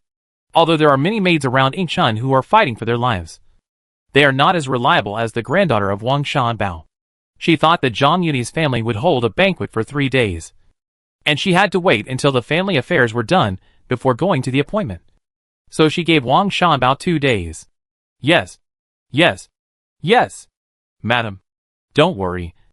I will go to find my daughter right away and make sure she is obedient and listen to your orders. Go to the master and call Qin Gui back. If you can't do it, don't come back. Wang Shanbao responded and hurriedly retreated. After calling Qin Gui and going to Siki's house, he told her what had happened. Then he sighed. Why can't this girl change her mind? You must persuade her. She is the maidservant of the young lady, and she helped to cover up this scandal. When she arrives at the East Palace, will she be spared a concubine? The more she talked, the more depressed she became. She was angry at her lack of argument and said, but she is so stubborn. She said to Madame that as long as she was here, no one would ruin the girl's reputation. She would rather not be the head maid. Tell me, isn't she a fool? Humph! Wang snorted coldly. She is not a fool at all. She is making a good plan. No one knows a daughter better than her mother. Wang could see some of Siki's thoughts. She disliked the sister-in-law who married into the Pan family. She hated the whole family, and complained about her nephew Pan Yuan. Although Yingchun was not favored and was a concubine, she was still the daughter of the Duke's mansion. As her head maid, Siki had to marry with her. At least she was a maid. How could she be willing to ruin her bright future because of this nephew she disliked? It was like this before. And now that she knew Jia Shi and Mrs. Xing were planning to let Yingchun marry Zhang Yuni, she was even more out of control. After hearing what Wang Shanbao said, she immediately understood her daughter's plan. She directed Qin Gui, who came back with her, and said in a domineering manner, Go! Go and call your sister and nephew to me now. We are talking about our daughter. What's the point of calling them? Bang! Wang slammed the table. What's the point? Call them and I will talk. Although Mrs. Xing was not well received, she was still the eldest wife after all. Of the 3 brothers of the Qin family, Qin Jixia followed Jia Min to marry into the Lin family in his early years and changed his name to Lin Jixia. He just came back. In Rongfu, there were only him and his younger brother Qin Xian, one in the first room and the other in the second room. Although Jia Shi was not as favored by Jia Mu as Jia Zheng, he was also a well-known figure in the first house because of his relationship with Wang's family. On the other hand, his younger brother Qin Xian was in the second house. But the women in his family could only do hard work such as night watch. He was inevitably a little humble in front of his daughter-in-law. Seeing Wang was angry, he did not dare to ask more and turned to the Pan family. Earlier, Wang married into the Qin family, and the younger sister of the Qin family had not yet married. Seeing that she was bossing her brother Qin Gui around, it was inevitable that he would feel unfair. After 2 arguments, they did not like each other. However, all this changed when he heard that Jia Shi intended to let Yingchun marry Zhang Yuni. The situation was stronger than the person. If Yingchun married far away, Siki would not be able to get Rongfu even if she rose. But Zhang Yuni was very different. Not only was he close to him, but even Jia Mu and Mrs. Wang relied on him a lot. Even the powerful second wife received a lot of favors from him. As an aunt, she knew her niece was not bad in appearance and stature. And there was a maid named Xiangling who set an example. She was also careful with her sister-in-law, who used to be cold and arrogant. "Why are you here, brother? What's the matter?" Seeing Qin Gui coming, she greeted him with a smile on her face. "Your sister-in-law asked me to ask you and Yuan to go over there." Qin Gui didn't know what Wang was up to, so he had to fool her first. Hearing that it was her sister-in-law Wang who took the initiative to invite her, Pan Qingshi immediately smiled and said, "Oh, it's my fault. I haven't visited my sister-in-law for a few days, and she missed me." While she told Pan Yuan to greet Qin Gui, she went back to her room to find a few decent pieces of cloth and put them in her bag. "Why did you ask the child to come over? Did your sister-in-law know that your sister had troubled your elder brother a while ago and assigned you in a job?" Back in the main hall, Pan Qingshi said indirectly, "I heard that the emperor conferred a title on mastery of the East Palace yesterday. My brother and sister-in-law have been cultivating for 8 lifetimes. When the second lady marries there in the future, with Siki's appearance and figure, she will definitely be a concubine." Listening to his sister's chattering, Qin Gui didn't know where to start, so he had to urge her, "Hurry up. Don't make your sister-in-law wait anxiously." Hey. Pan Qingshi agreed, grabbed her son Pan Yuan, and said in a voice, "When you see your aunt later, remember to be a little sensible. Don't hold back for a long time. When your cousin follows the second lady to marry into the East Palace, ask her to talk to Master Yi and get you another job." Pan Yuan nodded timidly, like a chicken eating rice, following Qin Gui and Pan Qingshi all the way to Siki's house. As soon as she entered the house, Pan Qingshi immediately smiled at Wang Shi with a big smile on her face. "Sister-in-law, I got some pieces of material a while ago. I wonder if you like it." When Wang Shi heard the noise, she stood at the door of the main hall with her hands on her hips, ignoring the smiling Pan Qingshi, and instead yelled at Pan Yuan behind her, "Who do you think you are?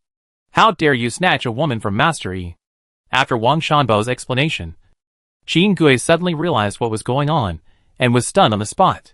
Pan Qingshi thought that her recent efforts to show kindness had finally worked, but she didn't expect that she would be intimidated as soon as she entered the house.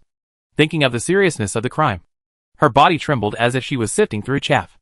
Sister-in-law, don't say anything. How dare you and N.E. Master Yi?"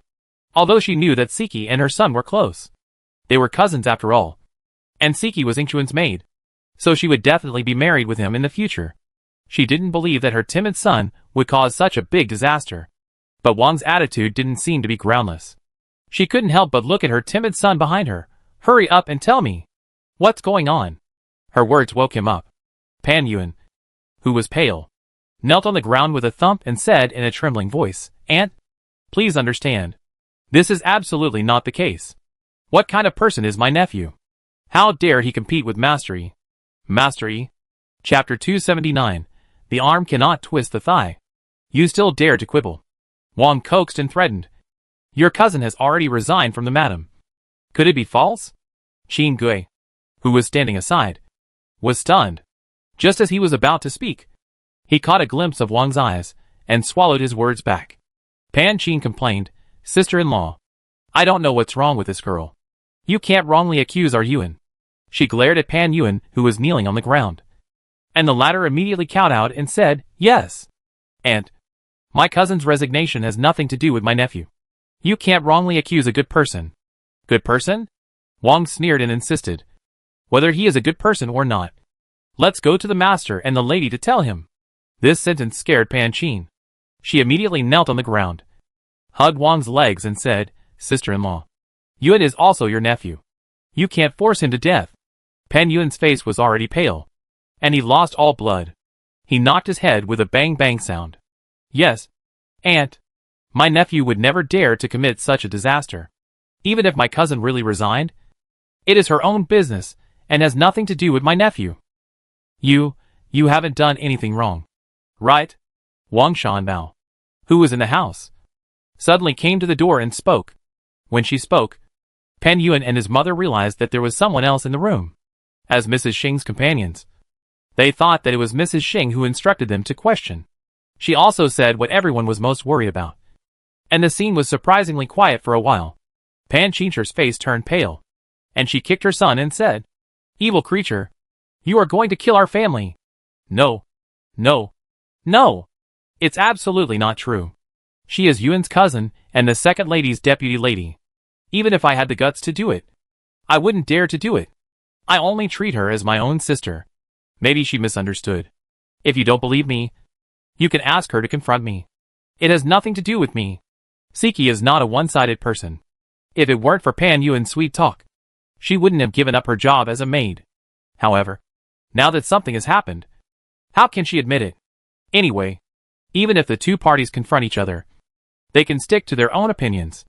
Without any evidence, he can only blame Siki for the death of his fellow Taoist. Seeing that he was going to confront Siki, everyone couldn't help but breathe a sigh of relief. Wang took a deep breath and said, "Let's forget about the confrontation. No matter whether what you said is true or false, this matter is caused by you. Even if we don't pursue it, if the master and the mistress know about it, how can you be good?" In the past, Wang had also told Siki to be cautious. But Siki was spoiled by her, and was not the kind of person who would listen to advice. The mother and daughter often quarreled over this. Therefore, as soon as Wang Shanbao opened her mouth, she thought that the person who tied the bell should be the one to untie it. So she started with Pan Yuan. As long as Siki's thoughts were cut off from the root, it would be solved once and for all. Don't you think about what you are? What is Master Yi's status now? Even if the master and the mistress are merciful and willing to let her go, as long as the second young lady marries into the East Mansion, who in this mansion would dare to marry her? Sister-in-law is right. Don't say that Yuan doesn't have this idea. Even if he does, I will never allow him to do it. Seeing that Wang's tone has softened, Pan Qin also took the opportunity to climb the pole and said, "We are still counting on Siki to climb up to Master Yi's high branch and help us tomorrow. How can we cause trouble for Master Yi? It's best if you can understand. Fortunately, this matter is not out of control. When Siki comes back later, we must make it clear, so as not to implicate the whole family in the future. Sister-in-law is right." Pan Qin kicked her son again and shouted angrily, "Why are you standing there like an idiot? Hurry up and tell your aunt, regardless of the past and the reason. Make it clear this time to avoid any misunderstandings. It's better not to meet in the future." Pan Yuan nodded in agreement. Wang then turned to her mother and said, "Please ask mother to call the girl back so that she can stop thinking about it and do her job as a lady." After her mother left, Wang said to Pan Yuan, "I'm not forcing you to do this. You should know what to say, right?" Without waiting for Pan Yuan to reply, Pan Qin said hurriedly, "This child can't speak. I'll have to trouble my sister-in-law to give her some advice, so that she won't do something bad with good intentions." Wang had this intention in mind, so she gave her instructions, and Pan Qin also gave her advice. When Wang Shanbao brought Siki back, she saw Pan Yuan with a broken head in the yard and hurried forward and said, Cousin, what happened?" Pan Yuan stepped back when she saw her approaching, and fell to his knees with a plop, begging, "Cousin, please spare my life for the sake of our relationship." What is this about?" Siki asked Pan Yuan, but her eyes were on her mother. Pan Yuan was so scared that he dared not to blame Wang, and hurriedly said, "None of my aunt's business. The other day, my uncle found me a job in the school, but today he came to tell me that the master and the mistress had said that they wanted to take away my job. So my mother brought me to ask my aunt for advice, and then I found out that it was my cousin who had angered the mistress." Siki was stunned when she heard this. She had been suffering from not being able to get rid of her status as a deputy lady. But Mrs. Xing had the stupid trick of drugging her. This gave her an excuse to quit. She was even a little complacent, thinking that Mrs. Xing was bound to win. And as long as she argued with reason and refused to obey, she would definitely worry about her getting into trouble and get rid of her with an excuse. She didn't doubt that Pan Yuan would lie, but she didn't expect that innocent people would be affected. At this moment, she finally understood what it meant to be unable to twist the thigh. Seeing Siki in a daze, Pan Yuan was a little flustered, and quickly begged, "Cousin, what kind of person is Master Yi? We are also proud that you can follow the second lady as a dowry. So don't get carried away." What did you say?" Siki said in disbelief.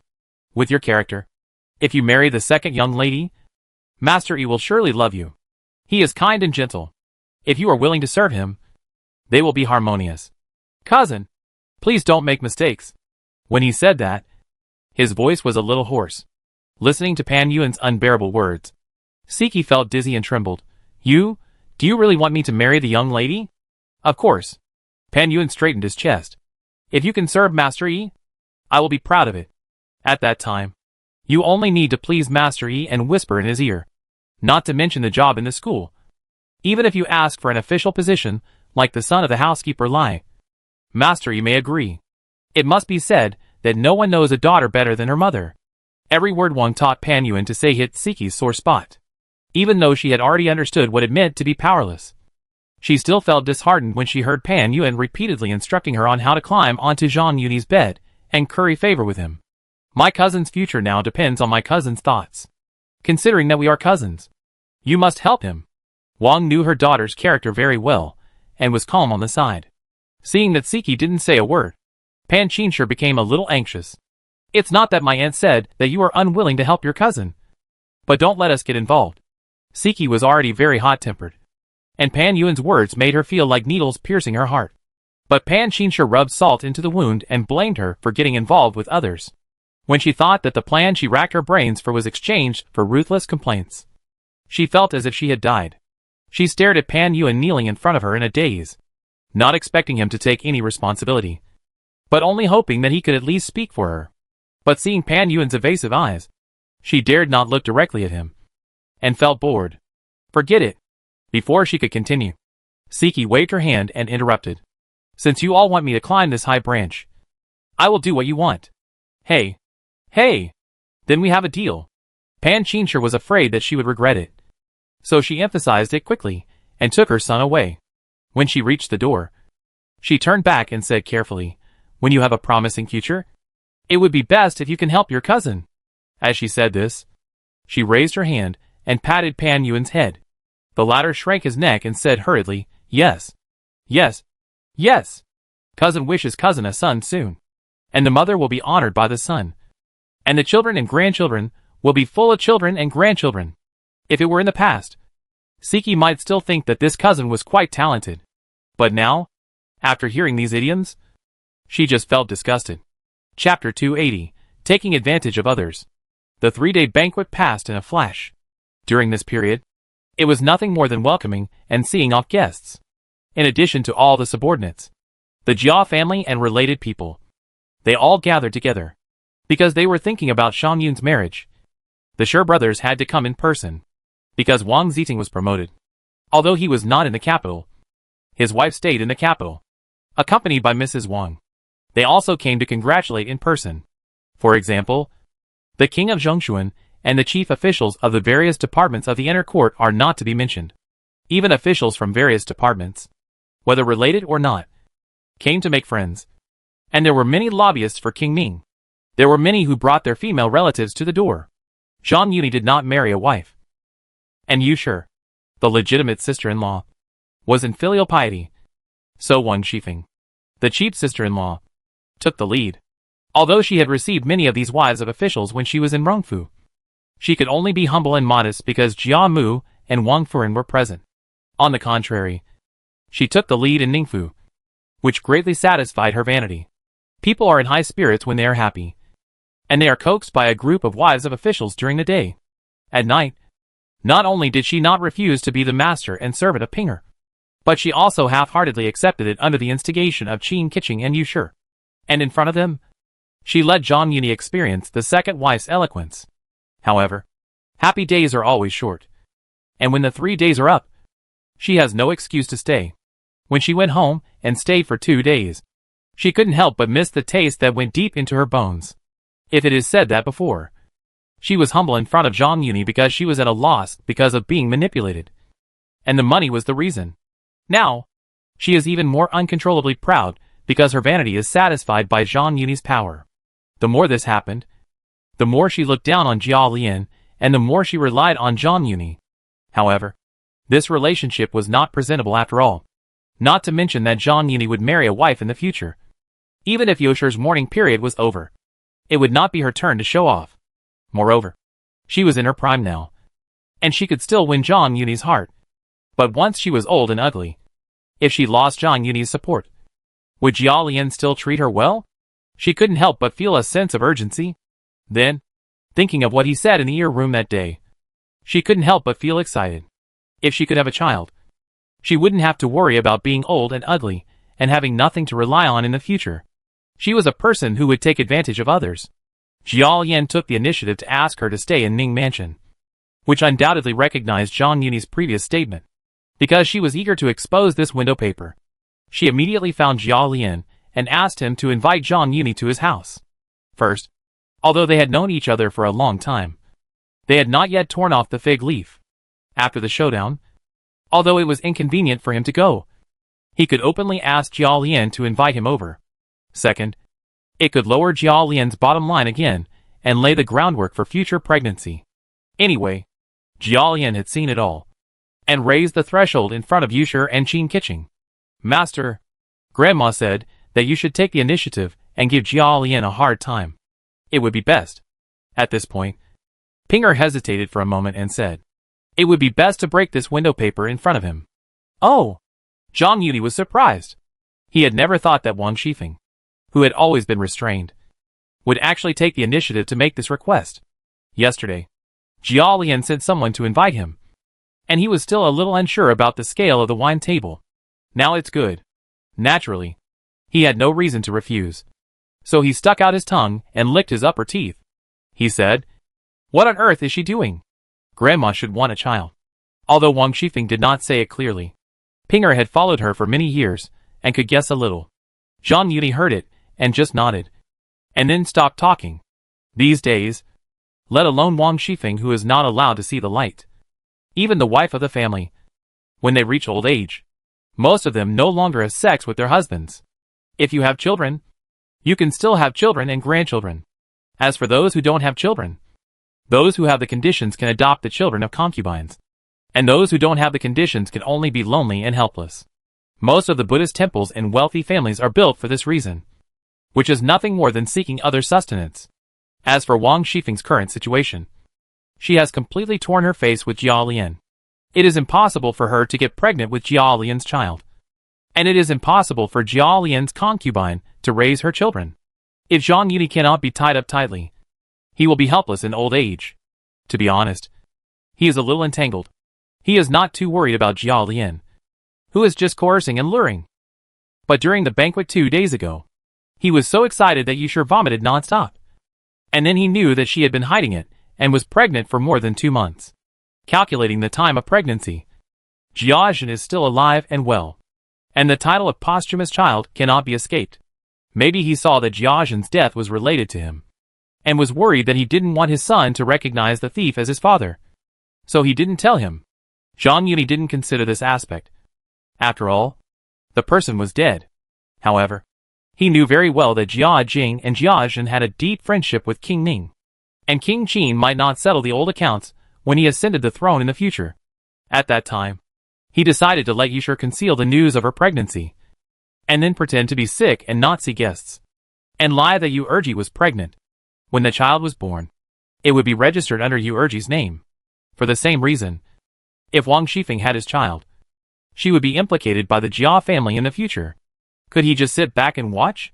Jia Jing and Jiazhen were dead, and they had no chance to stir up trouble. When they colluded with King Ning, the child was not born yet, so he was still a little cautious. Jia Shi and others in Rongfu were still alive and well, and they were not easy to deal with. In addition, Yuanchuan's marriage was still undecided, so how could he not be on guard?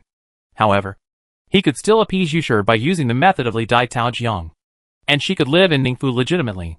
But when it came to Wang Shifeng, the situation was completely different.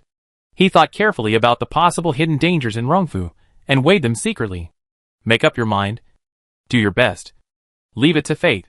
Appease Wang Shifeng first, and try to let her eat more and take less in the future. Then take advantage of the fact that she has taken on all the lawsuits, usury, and other things that damage her virtue, and put an end to these problems in advance, and then decide according to the situation. From the words of Minister Zhou, it is not difficult to see that Rongfu and Ningguang have not had much connection. Yuanchuan's marriage cannot be delayed forever. There must be an explanation. If the marriage is ruined, the chance of being implicated by Ningguang is not great. In the original novel, the cause of Rongfu's confiscation of property was mostly due to Wang Shifeng and Jiaxi. although it cannot be ruled out that it was the emperor at that time, the current king of Qin, who found a reason casually, as long as the relationship with Ning Wang is excluded. The rest is not a big deal. To put it bluntly, even if the truth is told, it is nothing more than a loss of reputation. These days, the emperor is not afraid of your bad reputation, but is afraid of moral gentlemen who can respond to 100 calls, and military generals who hold heavy troops. After figuring this out, he felt more relaxed and began to think about how to deal with the banquet that would take place later. Chapter 281. In front of Wang Shifeng's courtyard, Zhang Yuni bowed to Jia Lian, who came out to greet him. Second brother Lian has been waiting for a long time. Brother Yi, please come in. Stepping into the side hall, Wang Shifeng walked gracefully and glanced at him charmingly. It is a great honor to have a distinguished guest here. Brother Yi, please take a seat. Zhang Yuni glanced at the wine and food on the table and the maids who were serving him, and said, I am not used to having too many people serving me. Pinger will stay. He didn't want to make his deeds known to everyone before he accomplished his great cause. Go! Everyone, go down. Jia Lian waved his hand, and the maids filed out. Zhang Yuni moved to the guest seat, sat down with a big horse and a golden sword, and then opened the conversation. Are you satisfied with Pei Feng and Wen Yuan? Brother Lian? These two are Jia Zhen's concubines, and now they are naturally cheap for Jia Lian, thanks to Brother Yi's care. Wen Yuan is fine, but Jia Rong has coveted Pei Feng for a long time. But she reported Jia Rong's medicine offering in front of Jia Jing, and Zhang Yuni was also worried that handing her over to him would kill a person. After all, she has done some hard work in Jia Zhen's affairs. Hey, what are you talking about? I have always been very clear about gratitude and resentment. Since I got Sister Feng, I naturally have to give you a little Sister Feng. While speaking, Zhang Yuni grabbed Wang Shifeng, who had just finished pouring wine, and hugged her to sit on his lap. Ah! Wang Shifeng exclaimed exaggeratedly, and lay on his back on his arms.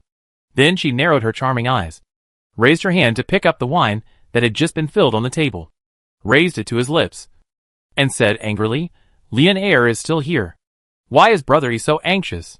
Since we said we would entertain you well, we naturally want Brother Yi to come with joy and leave with satisfaction. The night is still long. Drink a glass of wine first to calm down. Even though Jia Lian had already realized that he was a turtle, his face still twitched. It was not that he couldn't save himself. After all, he had seen more outrageous things outside the window of the back corridor. But when had Wang Shifeng ever shown such a little girl's appearance in front of him? For a moment, it was inevitable that he felt a little jealous, seeing that his face was red and swollen. Zhang Yuni did not rush to lower his head to drink the wine that Wang Shifeng had mixed with him. Instead, he said to Jia Lian, Has Brother Lian's illness recurred recently? No. Thank you for your concern, Brother Yi. Jia Lian hurriedly smiled, but the smile was a little forced. That's good. Zhang Yuni pretended to be embarrassed and explained. It was my brother who misunderstood second brother Lian. I thought you invited me here because your illness had relapsed. At this point, he suddenly stopped talking, held the wine glass, took a sip, and then put the wine to Wang Shifeng's lips, blocking her pouting cherry. After half of the wine in his mouth was passed to her, he took a sip. Fong said calmly, But it's good this way. Now that my sister-in-law knows the reason, you can speak your mind directly in the future without hiding anything. Hey! Jia Lian lowered his eyebrows and eyes. Then, let's eat first. Don't worry, Brother Lian. I never treat my brothers badly.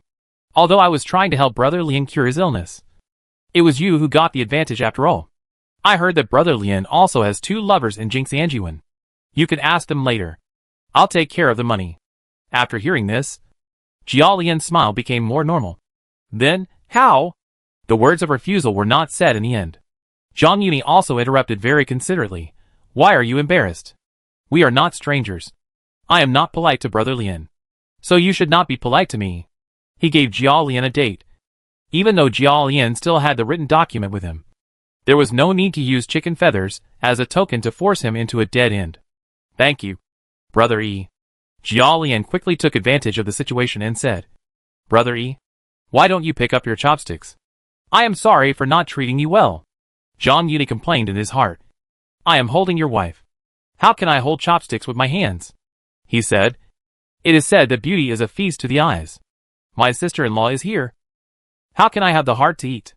Since the second brother Lian's illness has not recurred, please help to watch him first, and we can have a drink and chat slowly later. How about it? He said, looking at Jia Lian and said, Don't worry. I will not let my brother suffer. You can go to Jinxie Anjiwen to get things done tomorrow. Although he has some bad taste, it is really uncomfortable to let Jia Lian stay in the house like this. So, he sent him out with an excuse. Jia Lian looked at Zhang Yuni's claws that were bravely climbing to the top, and he regretted not following the topic and admitting that the illness had recurred.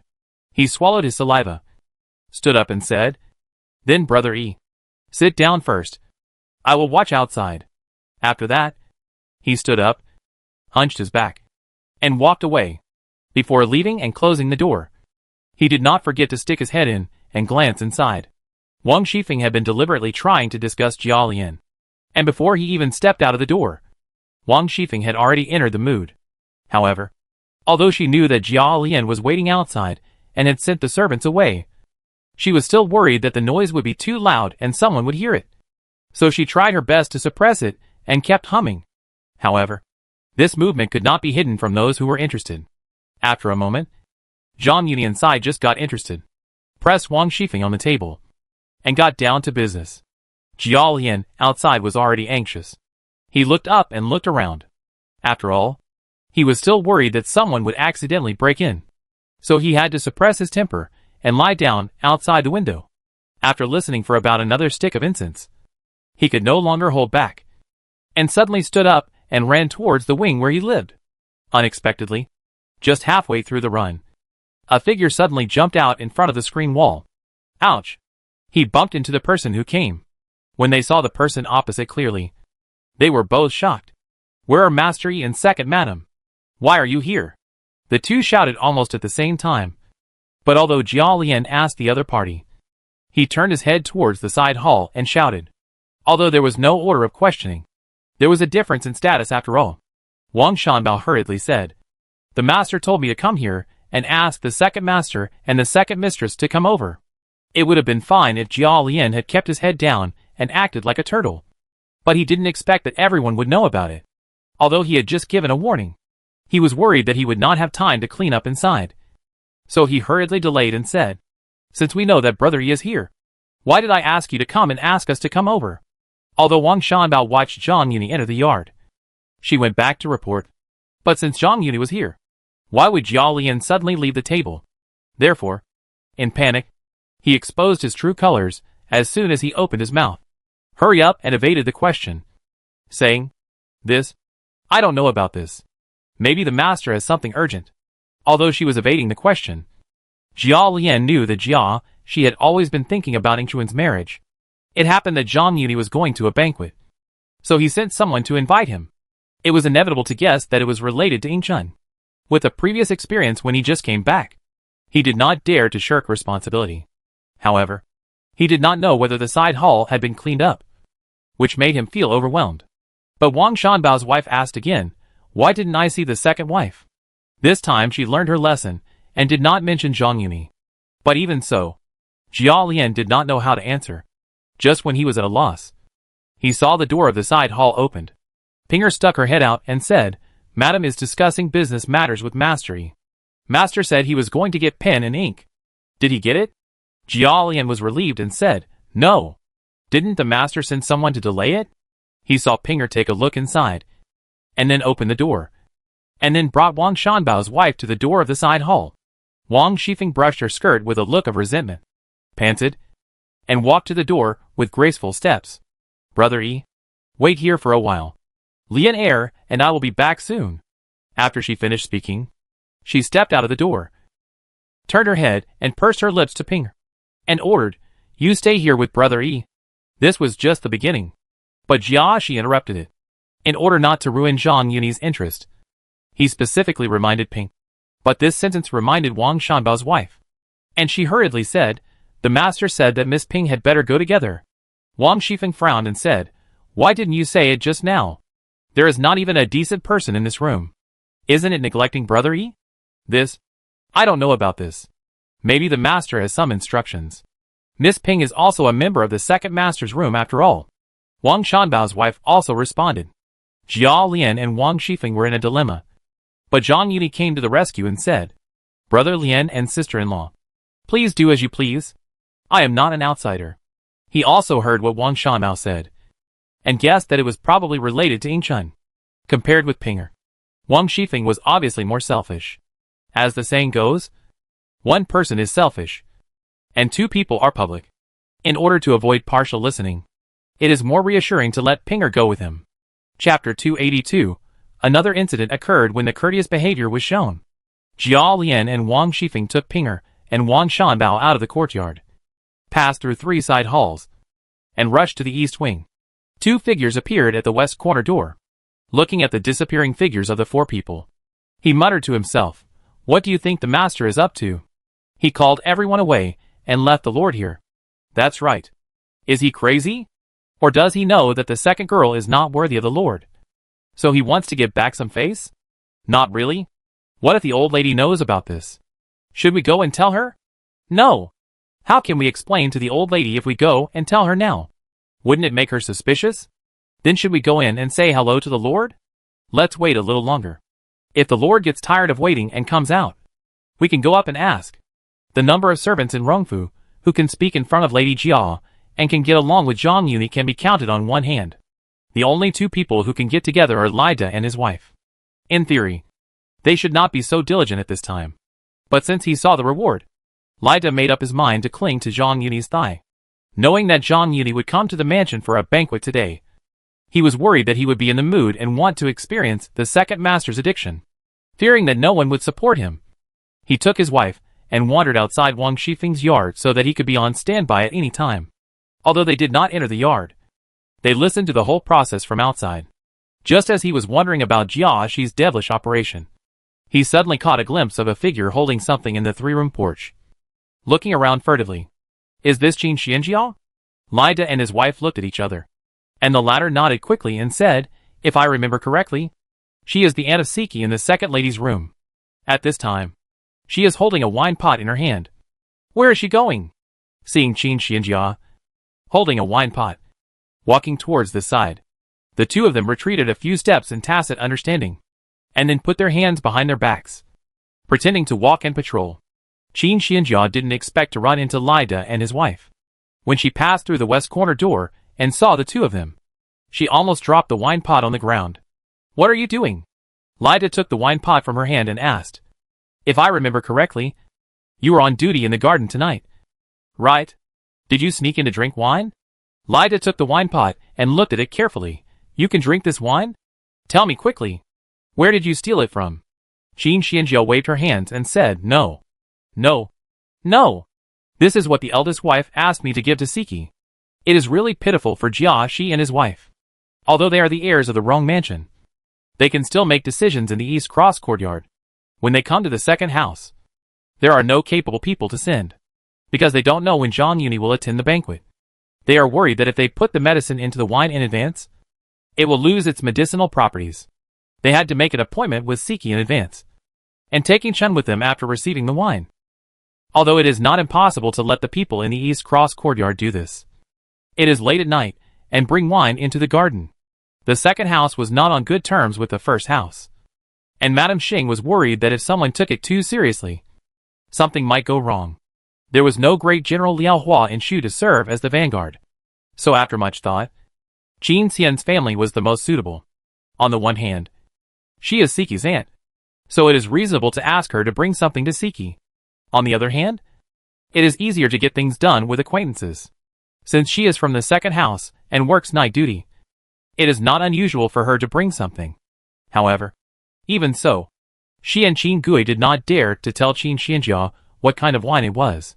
Lida's eyes gleamed, and he shouted angrily, Nonsense! Would the eldest wife send wine to a maid? Absolutely true. The eldest wife knew that Master Yi was drinking at Master Lian's place.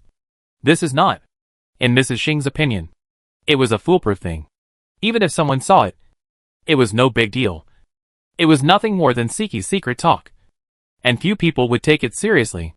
But she happened to meet someone like Lida who had ulterior motives. After a trick, Qin Xianjiao was eager to get away with it. But she revealed everything she knew. Before this, Lai Dabian was wondering what Mrs. Xing was up to. Now, when he heard that she was going to send wine to Siki, he felt even more strange. Is there no wine in Jialian's room? Yingchun wanted to get close to Zhang Yuni. So why did she go to such lengths and bring wine with her? He said calmly. So that's what happened. Then, he immediately winked at his wife. The latter understood and said, by the way, I heard from Lin Jishi's wife that you want to change your job? Yes. Yes. Yes. Although Siki is expected to follow Yingchun and marry Zhang Yuni. But the fate has not yet been decided. How can it be more important than her own business? She didn't know the importance of the wine, and was immediately attracted. Lai Dabian smiled and said, this is not a place to talk. Let's go to the front. And send the wine later. It won't be too late. Right? Qin Xianjiao nodded and said, not too late. Not too late. Then you go first. Lai Da nodded. Leave this wine here first. It's good wine for the Lord. Please don't spill it. Seeing that Lai Da and his wife wanted to change her job, Qin Xianjiao would never object. Hey! Hey! Then I'll have to trouble Lai Guanjia. It can't be said that she was careless. Lai Shangrong was promoted by Zhang Yuni, and everyone in the mansion knew it. If you entrust someone else, you might worry about him stealing her. But Lai Da can be completely assured. She even thought that the reason why Lai Da took special care of her and wanted to change her job was because he thought of the possibility of Yingchun marrying Zhang Yuni. So he rushed to sell his favor. Thinking of this, he straightened his back and couldn't wait on the way, smiling and saying, Mrs. Lai, you are wise. I have been in the mansion for some years. I dare not say anything else. But I know how to repay kindness. Since you said so, let's get straight to the point. Do you have a job you like? Originally, Mrs. Lai just wanted to delay time. But after hearing what she said, she had another consideration. Everything should be left with a way to meet in the future. Although the master and the mistress seem to be playing a trick, it is not clear what Zhang Yuni meant. If Zhang Yuni is also happy to see it happen, Siki will marry into the Zhang family with Yingchun, and it will definitely rise. Anyway, as long as Qin Xianjiao's request is not excessive, you can agree first, and it will not be too late to decide after Lai Da has news. Qin Xianjiao was immediately excited when she heard this. She rubbed her hands with excitement and said with a smile, the lady of the Liu family was originally in Lixianjiwen, taking care of those lowly actors. Now she is responsible for the 3 meals a day of the girls. Isn't it polluting the girls? I am the most clean and straightforward person. If you hand this matter to me, I will not only win face for you, but also guarantee that I will not cause you any trouble. You also know that the lady of the Liu family was originally in Lixianjiwen. She can manage the small kitchen and has some face from the concubine in Miss Bao. Let me discuss this matter with the head of the family, and I will think of a way for you. If it were any other task, we might have to find ways to delay it. But now we have a ready-made reason. Oh! Thank you so much. Chapter 283, A Subtle Fragrance. Let's talk about Lai Da again. Seeing his wife taking Qin Xianjiao through the 3 porches, he narrowed his eyes and looked down at the wine pot in his hand. He thought to himself, it's true that after searching for a long time, you can get it without any effort. Originally, he just wanted to flatter Zhang Yuni, but now he has the opportunity to make a contribution. Although this wine may not really have problems, even if there are none, it will not be a loss for him. Instead, he can take the opportunity to let Zhang Yuni see his sincerity and usefulness. He held the wine pot in both hands and walked into Wang Shifeng's yard. When he came to the side hall, he was stunned. My lord, why is there not even a servant here? Zhang Yuni was also stunned when he saw him, and he couldn't help but grin when he heard the question. It's not that Jia Lian didn't think it through. On the contrary, because she knew that the situation was disrupted, and she was worried that he would not be able to get up and down. She even intimately suggested before leaving that payphone and when Yuan come to serve. But before Zhang Yuni could refuse, Wang Shifeng directly refuted it. It was impossible to explain the reason to Lai Da, so he could only avoid the question and ask, why are you here? Lai Da hurriedly held the wine pot in front of him like a treasure and told him what happened. I am worried that the eldest master and the eldest wife will plot against the Lord. So I took the initiative to intercept the wine first. My wife is now dragging Qin Xian's family, and I came to report to the Lord. Zhang Yuni did not express his opinion, but looked at Lai Da with interest and said, Why are you still in the mansion at this time? Lida licked his smiling face and said in a secretive manner, I am worried that the Lord will drink and no one will support him in the mansion, which will be inconvenient. So I took the initiative to wait for the order outside with my wife. Before, when sending Qing went off, Lida had hinted a little, and Zhang Yuni understood it after hearing it. He nodded and praised, not bad. You are thoughtful. Then, he looked at the wine pot that Lida held in front of him. Change a bottle of the same one and send it to her. And take this pot to me. Ask Mr. Jin to check it. And then come back to report. Lida looked at the wine pots on the table, looked at the one in his hand, grabbed the pot and shook it, and then said, Then, I will go first, and ask my wife to wait outside later. If you feel something is wrong, just say a word. Zhang Yuni secretly thought that Lida was thoughtful, but he did not forget to remind him, Don't get it mixed up. Don't worry. My lord. If I can't even do this, how can I have the face to work for you? Seeing Lida bow and leave, Zhang Yuni couldn't help but frown. Although he did not reject the marriage proposal outright, he did not believe that Mrs. Xing would dare to murder him. He also had some guesses about the content of the wine, but Jiaxin's previous experience was still before his eyes, so he had to be more cautious. After all, there was no solid evidence, so he could not charge without any basis. So he asked General Lai to send the wine to Shinshirin for review. At the same time, he also wanted to see what Mrs. Xing was up to. In addition, was Ying Chun involved? He had always been clear about gratitude and resentment, so it would be fine if Ying Chun didn't know about it.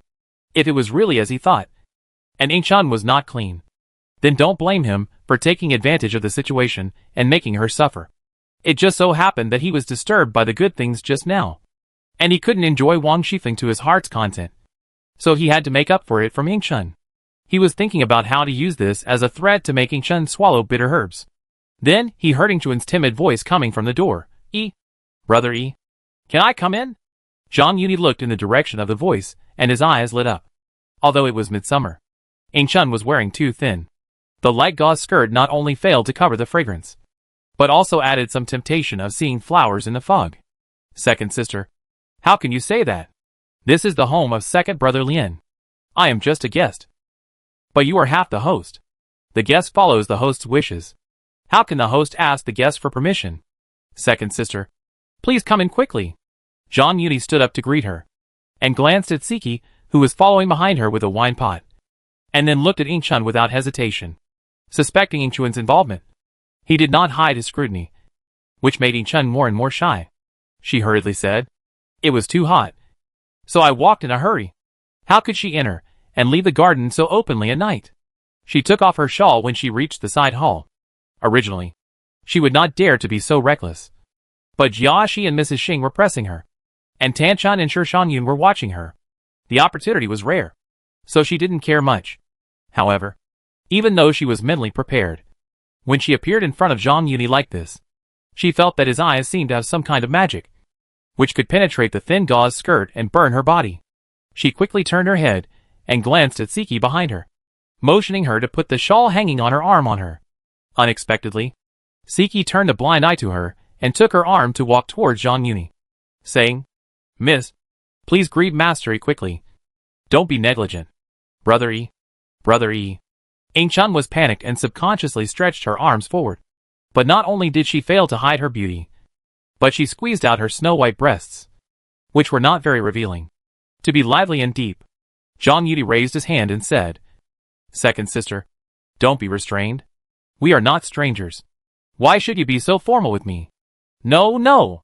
Ying Chun sat down in a hurry, with the cover of the table. Her emotions finally calmed down a little. She hurriedly greeted, Brother E, please sit down. When Zhang Yuni sat down, Siki held the wine pot and refused to let go. She moved to the clothes rack and put Ying Chun's shawl on it. Then she turned around and came to Zhang Yuni's side and poured him a glass. Miss heard that Master E was coming to visit, so she came to accompany Master E for a drink. Obviously guilty, her hand trembled slightly when pouring the wine, and she spilled a lot. Zhang Yuni looked at her calmly.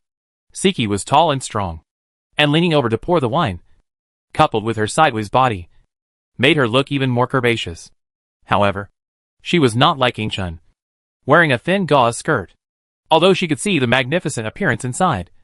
It was difficult to see the whole picture, seeing that she had filled the wine. She put down the wine pot, and picked up another wine pot on the table to pour wine for Aingchun. Zhang Yuni secretly made a note of her. Aingchun had already picked up the wine glass and said, "My younger sister is not good at poetry. But I am grateful that my elder brother Yi has not abandoned me, and does not think that my younger sister is stupid." Although she did not know what Mrs. Xing had done with the wine, she was not completely unaware of her thoughts. Now that there are internal and external troubles, although she feels ashamed, she also hopes to attract Zhang Yuni's attention. Zhang Yuni drank the wine in the glass with his head raised, and then said leisurely, "Second sister, you are beautiful and intelligent, but you are just quieter." Seeing Zhang Yuni finish the drink, Siki was obviously relieved. When Aingchun heard this, her cheeks flushed, and she quickly raised her hands to cover her body, raised her cup and said, "Brother Yi, you are too kind." Because she didn't know Mrs. Xing's true intention, Aingchun thought it was just a normal way to keep in touch. She immediately put on the appearance of a little fangirl, and talked about the story, drinking and asking questions. Zhang Yuni watched coldly, and after about 3/4 of an hour, he estimated that Lida should be back soon. Suddenly frowned and asked tentatively, Why do I feel a little stuffy in this room?" Aingchun glanced at the ice jar in the room with cold air, and wondered, did Brother Yi drink too fast? Siki was originally still worried, and didn't know when to leave. Hearing this, she was startled and said quickly, "Maybe the ice is almost melted. I will go and get some." As she said, she picked up the wine pot she brought and turned away. When she reached the door, she turned around and closed it. Zhang Yuni did not stop her, but stared at Aingchun with amusement. She thought the master and servant were going to play a double act. But she said in a panic, You girl, why did you close the door?" She was about to get up, but just when she got up halfway, she caught a glimpse of Zhang Yuni's eyes, and froze in place. She was at a loss. But she heard Siki's voice from outside, "Miss, just accompany Master Yi. Maybe the door was open just now, and the heat outside got into the house. I am guarding outside." She wanted to get ice, and was guarding outside, which made Aingchun feel embarrassed. You girl. Then you come in first." Chapter 284. The second sister is frightened. Seeing Aingchun's panic, Zhang Yuni said, "Second sister, don't panic. Since she is willing to wait outside, I have a few words from the bottom of my heart that I want to tell you." Aingchun maintained a half-squatting and half-sitting posture. She felt weak in her legs and feet. She trembled when she heard the words and sat back on the stool. However, the 3 words from the bottom of my heart seemed to have a certain meaning, which made her heart flutter and her cheeks blush. She had no place to put her hands and feet. The embroidered shoes hidden under her skirt were so big that she wished she could dig out a 3-bedroom and 1 living room house. Her hands were like shisha holding her heart, tightly grasping the collar of her chest. With a shy face, she said incoherently, Brother Yi wants to, what do you want to say?" Zhang Yuni stood up, moved to Aingchun's back, put his hands on her shoulders, pressed his fingertips on her collarbone, leaned over and whispered in her ear, "Actually, the eldest master and the eldest wife intend to marry the second sister to me." How could Aingchun have experienced this before? Seeing him suddenly stand up and come behind her, her mind was blank. Before she could react, Zhang Yuni's hands were already on her shoulders. Her whole body trembled as if sifting bran. Just when she was panicking and didn't know how to respond, she heard Zhang Yuni's voice full of alcohol and heat, and full of temptation. Marriage is a matter of parents' orders and matchmakers' words. Little sister, naturally. She was afraid that Zhang Yuni would misunderstand her, so she quickly expressed her attitude. But after all, she was still an unmarried girl, and she couldn't say it, fearing that she had not said everything she wanted to say, and that Zhang Yuni might misunderstand her. She turned away without caring about being shy. Unexpectedly, she happened to meet Zhang Yuni's eyes. She felt her cheeks burning and lowered her head in shame. Zhang Yuni rubbed her shoulders with his hands, as if to comfort her. His chest was against Aingchun's back. He bit her ear and whispered softly, "I said that my second sister is beautiful and intelligent, calm and reserved. It is not an empty statement. It is a dream to marry my second sister." Aingchun never thought that he could say such a thing. For a moment, she forgot her shyness and subconsciously raised her head and blurted out, "My sister, can't wait." She was still shy after all. When she said the word "can't wait," her voice was as soft as a mosquito. But before she could shyly lower her head, Zhang Yuni changed the subject and said, "It's just.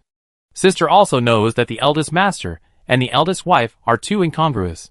I wanted to at least wait until my uncle and elder brother Zhen passed the 77th day before discussing with them, and settle the matter first, and wait until the mourning period for my father is over before getting married. But they..."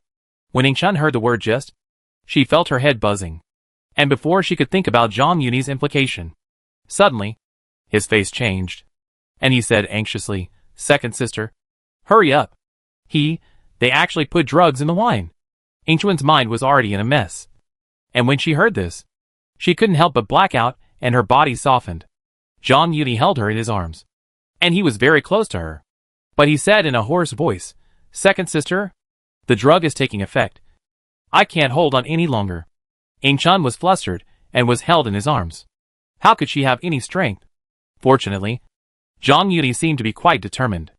Although he was rubbing his ears against hers, he still held her and slowly half carried and half dragged her up from the stool. When she stood firm, she was not sure whether to refuse. But she saw Zhang Yuni holding back the effect of the drug, letting go of her hand, and not forgetting to take a shawl for her to put on. He comforted her carefully. "Don't worry, sister. This is related to your reputation. You can go back at ease. I will never tell anyone." Yingchun was already at a loss, and nodded hurriedly. Zhang Yuni changed the subject and said, "I'm afraid Siki can't get away from this matter, and I have to keep her for trial. By the way..." At this point, he hesitated and said, "The drug is too strong. I'm afraid I won't be able to go back in time. I can only use her to disperse the drug first, although it's urgent. But after all, let me think about it again. Is there a way to have the best of both worlds? And it can't affect my sister." Yingchun was stunned when she heard this. Before, she didn't have time to think about it. But now she heard that Siki was going to be kept as an antidote. She couldn't help but be suspicious.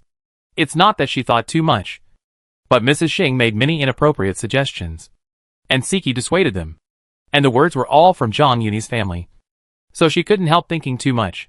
But before she could say anything, she was half pushed and half pushed to the door by Zhang Yuni. She subconsciously stretched out her hand, but couldn't open the door. The little doubt had disappeared. She was ashamed and grateful at the moment. She shouted to the outside of the door, "Siki, open the door quickly." The two of them had talked closely before, and their voices were not loud. Siki didn't dare to get close, but she didn't know what was going on inside. Thinking that Zhang Yuni had bad intentions, Yingchun fled in a hurry. She whispered to the inside, "Miss, don't blame me. It's all because of Madam. Don't make a fuss. If you attract others, it's not a joke."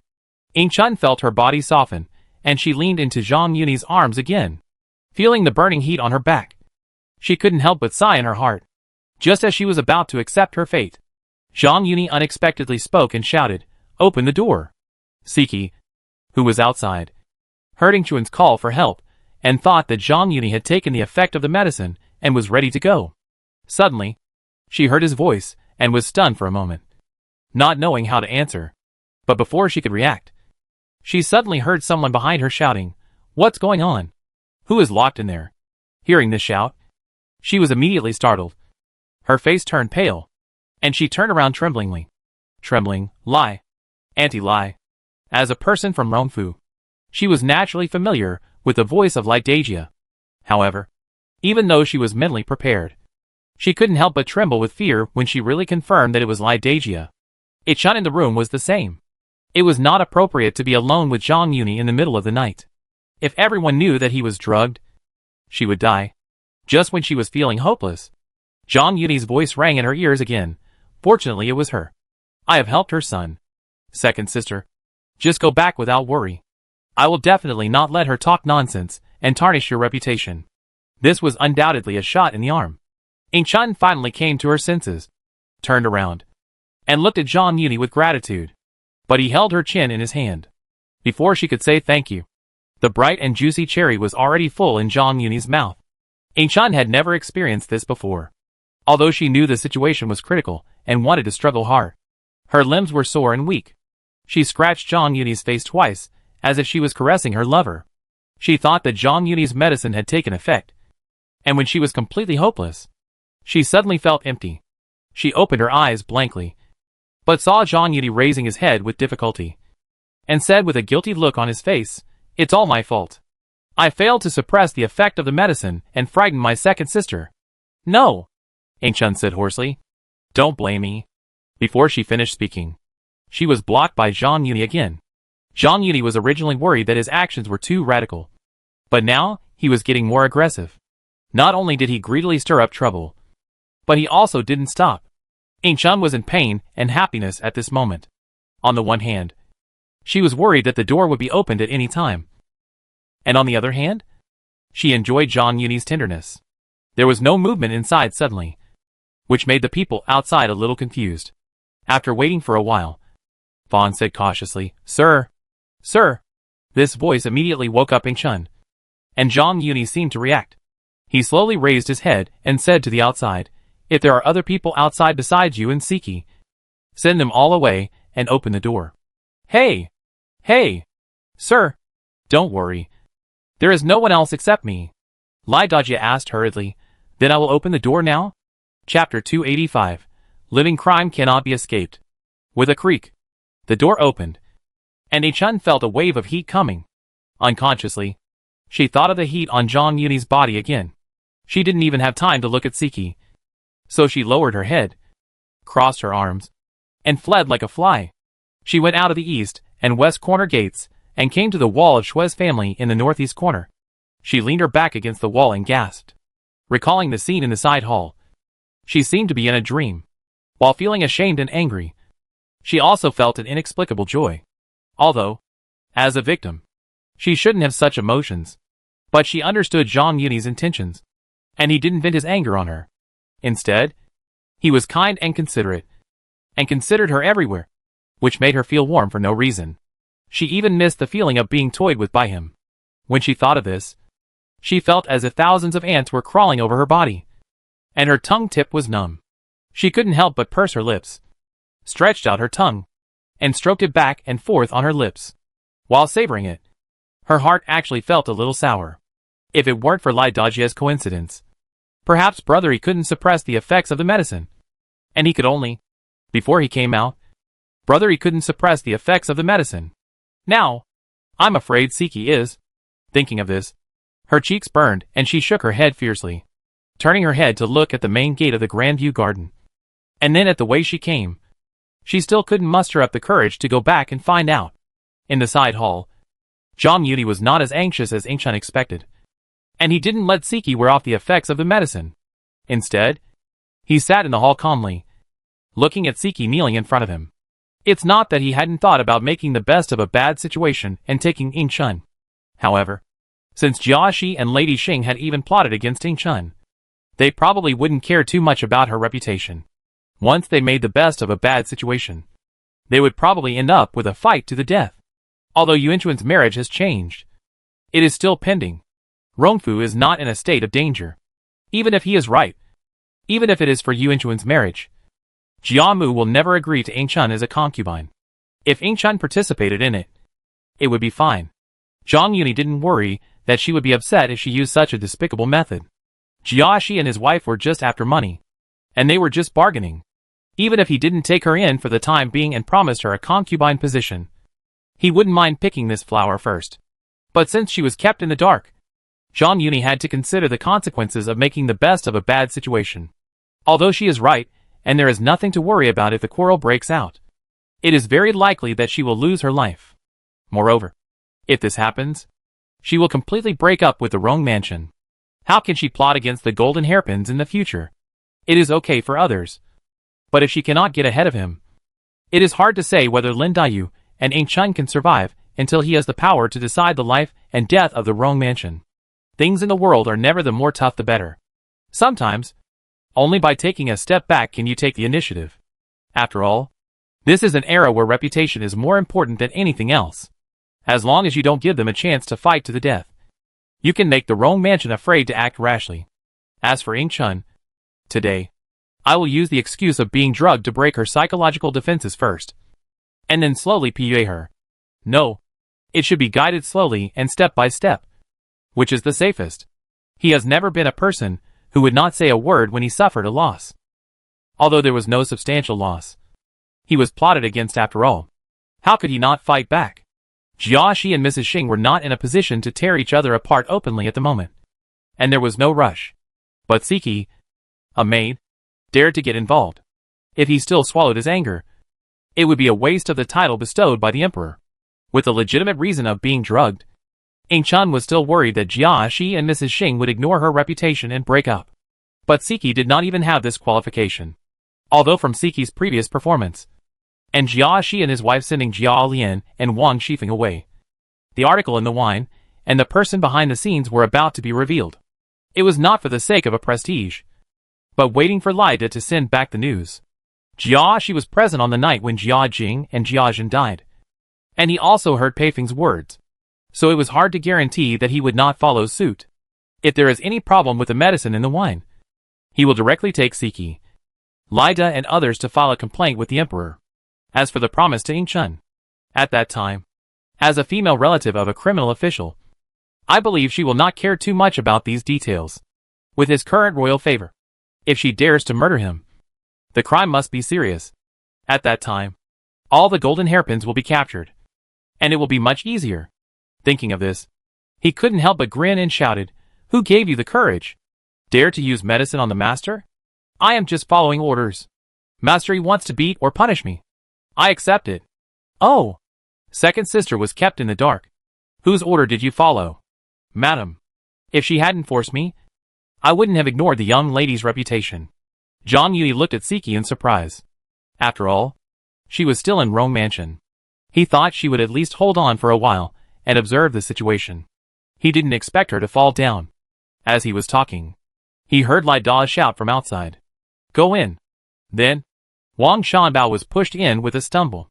After seeing the situation in the house, she knelt down and begged for mercy. "Master, spare me. Master, spare me." "Shut up." Lai Da, who followed in, kicked her and knocked her to the ground. He ran to Zhang Yui and said, "My lord, I just happened to see her sneaking around outside. She must be sent by them to keep watch." Zhang Yui nodded slightly and asked, "What do you mean?" Lai Da immediately bowed his head and said, "Mr. Zhen has tested it and said that although the medicine in this wine has aphrodisiac effects, there is nothing wrong with it. And," he paused and said, "and the materials and medicines are quite expensive, and the temperament is relatively mild. It is obvious that they are not sparing any cost and are relatively cautious." Although he was determined to cling to the thigh of Zhen Yuni, what he did tonight was suspected of betraying his master. He was not worried about falling out with Jia Shi. After all, with the handle tonight, they would be concerned about each other and would not tear each other apart. But if it really came to Jia Mu, his job as a housekeeper would be over. So, although he repeated Zhen Shurin's conclusion, he still weighed the pros and cons between saying it and not saying it. Zhang Yuni also heard something and nodded, saying, "I'm very clear about rewards and punishments. Thanks to you guys tonight, I can't let you have any excuses." After he finished speaking, he looked at Siki, who was kneeling on the ground, and said jokingly, "Since you said so, then what kind of medicine is in the wine? You also know it well?"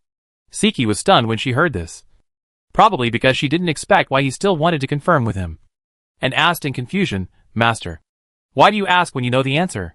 Although I was forced to do it, I was also an accomplice. I accept the punishment." Bang! Zhang Yuni slammed the table and said, "Okay. Since you are not innocent, I will punish you to help you to eliminate the effects of the medicine." Wang Shanbao was startled when she heard the bang and subconsciously begged for mercy. "Master, please spare my life. We are all following orders." But she reacted halfway through her words and immediately turned from worry to joy and said, "Thank you, Lord. It is a blessing for this girl to be able to serve you." When she came in, she didn't see Ying Chun, and saw Siki kneeling in the hall, looking like she was waiting for her fate.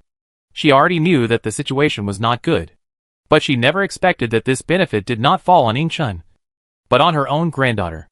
Although the matter was messed up, and it was difficult for Mrs. Xing to explain, it was better than being punished by Zhang Yuni without explanation. When she heard Lai Deku calling him Lord, she quickly changed her address. Siki didn't understand the meaning of the words at first, but when Wang Shanbao shouted the words serve and blessing, she looked confused. It's not that she didn't know how to serve. Ever since Jia, she intended to marry Ying Chun to Zhang Yuni. Mrs. Xing often gave Ying Chun instructions. As a deputy lady, she was originally a maidservant. As the saying goes, when the lady has something to do, the maidservant will do the work. So she naturally learned a lot from it. But she didn't expect that Zhang Yuni would openly complain in front of Mr. and Mrs. Lai and his grandmother. She was still a little at a loss. And Wang Shanbao, who was kneeling on the ground, had already climbed up with a smile on her face. He kindly reminded, "Don't worry. Sir, Madam asked me to come and watch over them. If I don't go back and pass on the message, the master will not let the second master and the second mistress come back."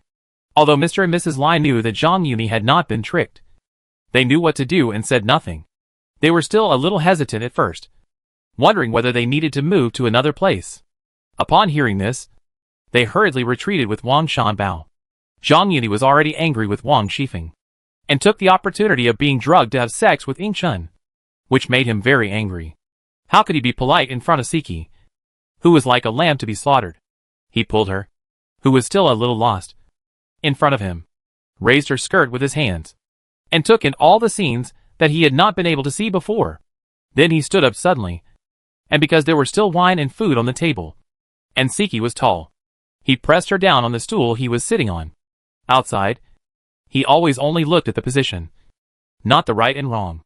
Although he understood that Siki was only following orders, he could escape the death penalty, but could not escape the punishment of life. Moreover, she had been holding back her emotions for a long time and, contrary to her usual behavior, showed no sympathy for Siki, and instead allowed the drug to take effect to the fullest. Chapter 286 Reactions from Both Sides. A crisp sound of hua la la passed through the doors and windows of the side hall, and spread across Wang Shifeng's yard. The maids in the back room rushed to the yard in a hurry. But before they could investigate, they heard Wang Shanbao's wife shouting, "Don't ask what you shouldn't ask. Go back to your rooms, and seal up all the holes for me. The Lord is doing something." If Pinger was still there, it would be possible to distinguish her. But now those who stayed in the yard were all small soldiers and crab generals, and naturally they didn't dare to confront her, Mrs. Xing's companion. They saw that Mr. and Mrs. Lai had their hands behind their backs and tacitly agreed to Wang Shanbao's instructions, and they didn't dare to say anything more. The three of them were afraid that someone would accidentally break in, so they didn't dare to leave their posts and stayed in the yard. But they didn't expect that they would stay for half an hour. And after listening to the noise just now, it seemed that there was no intention of stopping, but it was getting more and more intense. Wang Shanbao thought that Mrs. Xing's medicine was too strong, but Mr. and Mrs. Lai knew it clearly. They looked at each other, thinking, no wonder Aunt Xiao could climb up to the big tree of Lord Zhu. She must be gifted, and can't bear to let the people in the house suffer. The two of them were in tune with each other, and they looked at Wang Shanbao unconsciously. Unlike Mr. and Mrs. Lai, who stayed far away to avoid suspicion, Wang Shanbao wanted to listen carefully. Not only did she hear her granddaughters cry clearly, but she also heard the humming and humming sound vaguely. However, she did not realize that her granddaughter was suffering, but she was full of joy. Seeing the two looking at her, she walked closer and said with a smile on her face, "Thank you very much today. This child can serve Lord Zhu, and I am also proud of it." Lai Dejia smiled and said, Okay. We are all doing things for the Lord. And it is also your Siki, who has worked hard to win the Lord's favor." She knew very well that Zhang Yumi had not been tricked. Thinking of this, she couldn't help but admire her foresight, and used the tactic of procrastination to deal with Siki's aunt. If you ask yourself, Qingwen, who was sent by her family, or Jin Chuan, who had shown her goodwill in advance, probably didn't have Siki's patience. After hearing what Lai Dejia said, Wang Shanbao couldn't hide the smile on her face. Since Mr. and Mrs. Lai could show their goodwill to Jin Chuan in advance, and knew that Aunt Zhao had hooked up with Zhang Yuni, seeing that Siki could accompany Zhang Yuni to her heart's content, they naturally wouldn't miss the opportunity. The three of them let go of their past grudges and talked happily. They were not impatient, but the East Cross courtyard was already a little impatient. "Master, Brother Yi is still with my son. It's been an hour. How can my son live his life by leaving him alone like this?" Because of her close friendship with Zhang Yuni and the arrangement of Jia Shi and his wife, Wang Shifeng was not worried that it would affect her. Of course, if Zhang Yuni wanted to vent his anger on her, she would be happy to accept any corporal punishment. But Jia Lian did not have her confidence. He had also helped to entertain guests at the funerals of Jia Jing and Jia Zhen, and at Zhang Yuni's banquet. So he naturally knew his power. Unlike Jia Shi's greed for pleasure and Jia Jing's pure talk. As the only master who took care of the general affairs of Rongfu, he saw some signs. At the dock, he was rude to Zhang Yuni at first and then respectful, which was also due to the lack of information, resulting in oversight. Now, he dared not neglect him again. Who said we just left him there? Is the master a person who does things without rules? When I called you here, I had already asked someone to call your sister to accompany you. Arranging Yichun to go there could not be kept secret forever. If Jia Lian did not ask, Jia Shi would be happy to pretend to be confused. But now, he was too lazy to cover it up. Instead, he acted arrogantly and said, the old lady has agreed to the matter of the second girl. And you, as the brother and sister-in-law, don't know how to help. After hearing this, Jia Lian was still a little suspicious. But Wang Shifeng smiled and said, look at what the master said. How could the daughter-in-law not care about the matter of the second girl, since the master arranged for her to accompany her? Let's not rush back.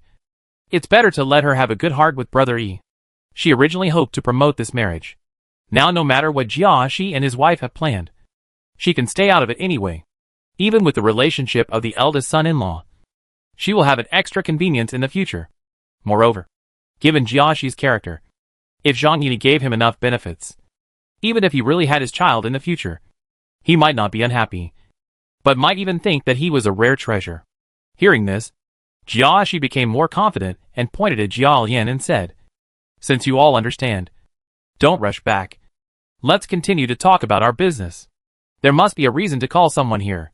As the saying goes, a daughter who is married off is like water spilled out. He grabbed Wang Ziding's promotion because of the bird droppings business, and he wanted to get a share of the pie. However, he knew that Wang Shifeng would not give up the benefits easily. Originally, he just used this as a pretext to force the two to stay in the East Cross courtyard to give Zhang Yuni enough time. Now seeing that Wang Shifeng took the initiative to express her position, he thought she had given in. And since the matter had been discussed, he brought up the old matter again. Wang Shifeng was willing to cooperate in Yingchuan's matter. But that didn't mean she was willing to let Jia Shi snatch the money she had obtained. She argued with reason, Master. What you said is true. A daughter who is married off is like water spilled out. The boats used in this business all belong to her mother's family. I am just a middleman for Brother Yi. Faced with Wang Shifeng's pushover, Jia Shi was helpless. As he was talking, Mrs. Xing came in, with an anxious look on her face. She came close to Jia Shi and lowered her voice and said, Master, did you give too much medicine? Why haven't you heard from him for so long? Will nothing happen? After all, it was known to everyone that Jia Zhen died in a woman's belly. Seeing that there was no news from Wang Shanbao's wife, Mrs. Xing was worried that there was something wrong with Jia Shi's dosage of medicine, and that something bad would happen. Because Jia Shi had to restrain Jia Lian and Wang Shifeng, and Mrs. Xing had to coordinate in the middle. And as the eldest wife, she made a lot of noise when she went in and out, and it was inconvenient for her to check in person. So she could only arrange for Wang Shanbao's wife to keep an eye on it. Jia Shi frowned upon hearing this and murmured, Master, how can I not know the dosage of this medicine? It shouldn't be that bad. Didn't you send someone to watch it? If something really happened, how could you not come back to report it? Maybe the second girl was a little nervous and was dawdling. He was young and energetic, so he was delayed for a long time. It's also possible that he was delayed for a long time. But isn't this too long? According to the news from Qin Xian's family, the wine has been delivered, and more than half an hour has passed. According to Mrs. Xing's experience, even if the medicine was used, it wouldn't take so long. Hey! Jia Shi stroked his beard and smiled.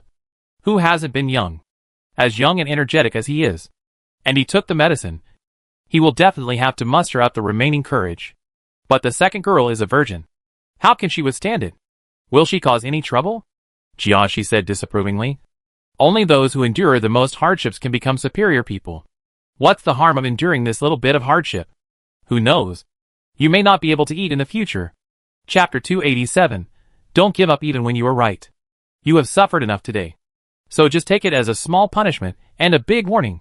In the side hall, Zhang Yuni looked at Siki, who was lying on the table helplessly and in a state of despair, and couldn't help but raise his hand again and patted her already swollen roundness. To be honest, in an era when women were generally petite, Siki was an outlier. To say that Zhang Yuni was not happy to see the prey was self-deception.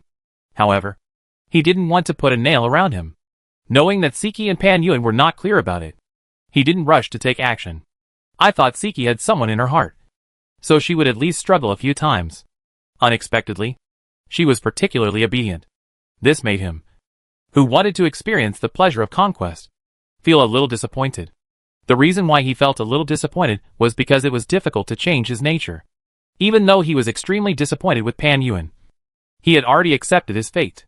But Siki was still fierce and unruly in her heart. Although she was obedient on the surface, she was always trying to knock the rider who wanted to conquer her off the horse. And because of her height and body, she was strong.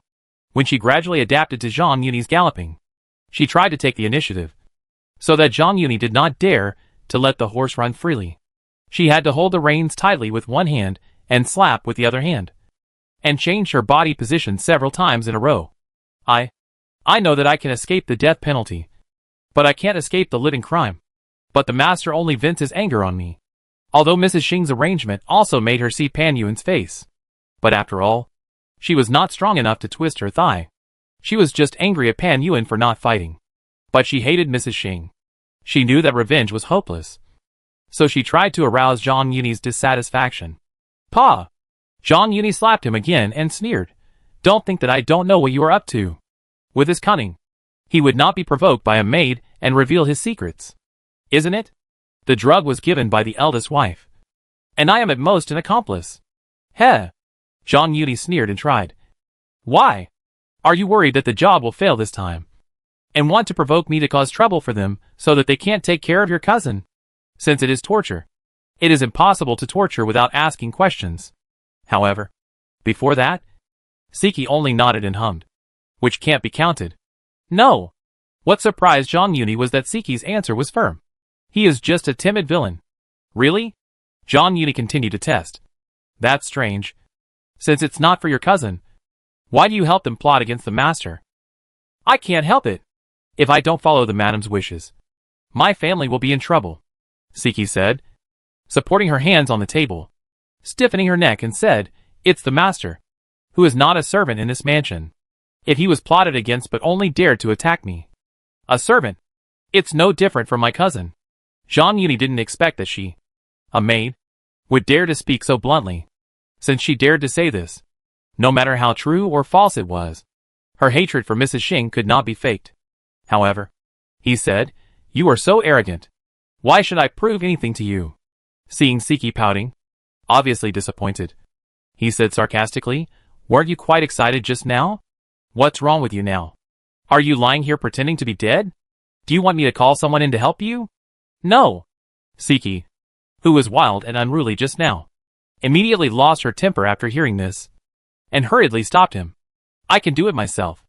Zhang Yuni leaned over and threw the scattered dress on her, and calmly put a square handkerchief on the table into his arms. After Siki put on her clothes tremblingly and slightly gathered her messy black hair, he opened the door. The three people who had been waiting outside the house for a long time hurriedly came to meet her. Wang Shanbo's wife said first, My lord, you have worked hard. I will tell the wife to send this girl to you. Although she did not secretly make trouble, the people involved were all members of the Qin family except her. Now that the job has been messed up, and the beneficiary is her own granddaughter Siki, Wang Shanbao's wife can't help but worry that Mrs. Xing will be suspicious. Only by relying on the power of Zhang Yuni can Mrs. Xing be concerned and make a big deal out of it. Therefore, she wanted to send Siki to the East Mansion as soon as she opened her mouth. As for reporting to Mrs. Xing, it was just to make it easier to use the tiger's skin as a banner and lie that Zhang Yuni asked for it. Unexpectedly, Zhang Yuni waved his hand and said, No need. This. Not only was Wang Shanbao's face terrified, but even Lida and his wife were a little surprised. Wang Shanbao's smile was no longer there. Her legs softened and she knelt on the ground, begging, Sir, please, sir, for the sake of this girl's dedication. Zhang Yuni didn't even look at Wang Shanbao's. He turned his head and looked at Siki, who was leaning on the table in the room and barely stabilizing her body. Remember to come whenever you call in the future. Hey! Before Siki responded, Wang Shanbao's wife responded again and again. Zhang Yuni couldn't help but frown slightly. Lida observed the expression, and quickly opened his mouth to scold. The Lord is asking Siki. How can you speak? Although he was scolding Wang Shanbao, he lowered his head and winked at her. And Wang Shanbao finally reacted. He quickly added, don't worry. Lord, you may not know yet. The little one is Siki's grandmother, and she will definitely obey the Lord's summons. Although Siki was a first time, she was inevitably a little unfamiliar.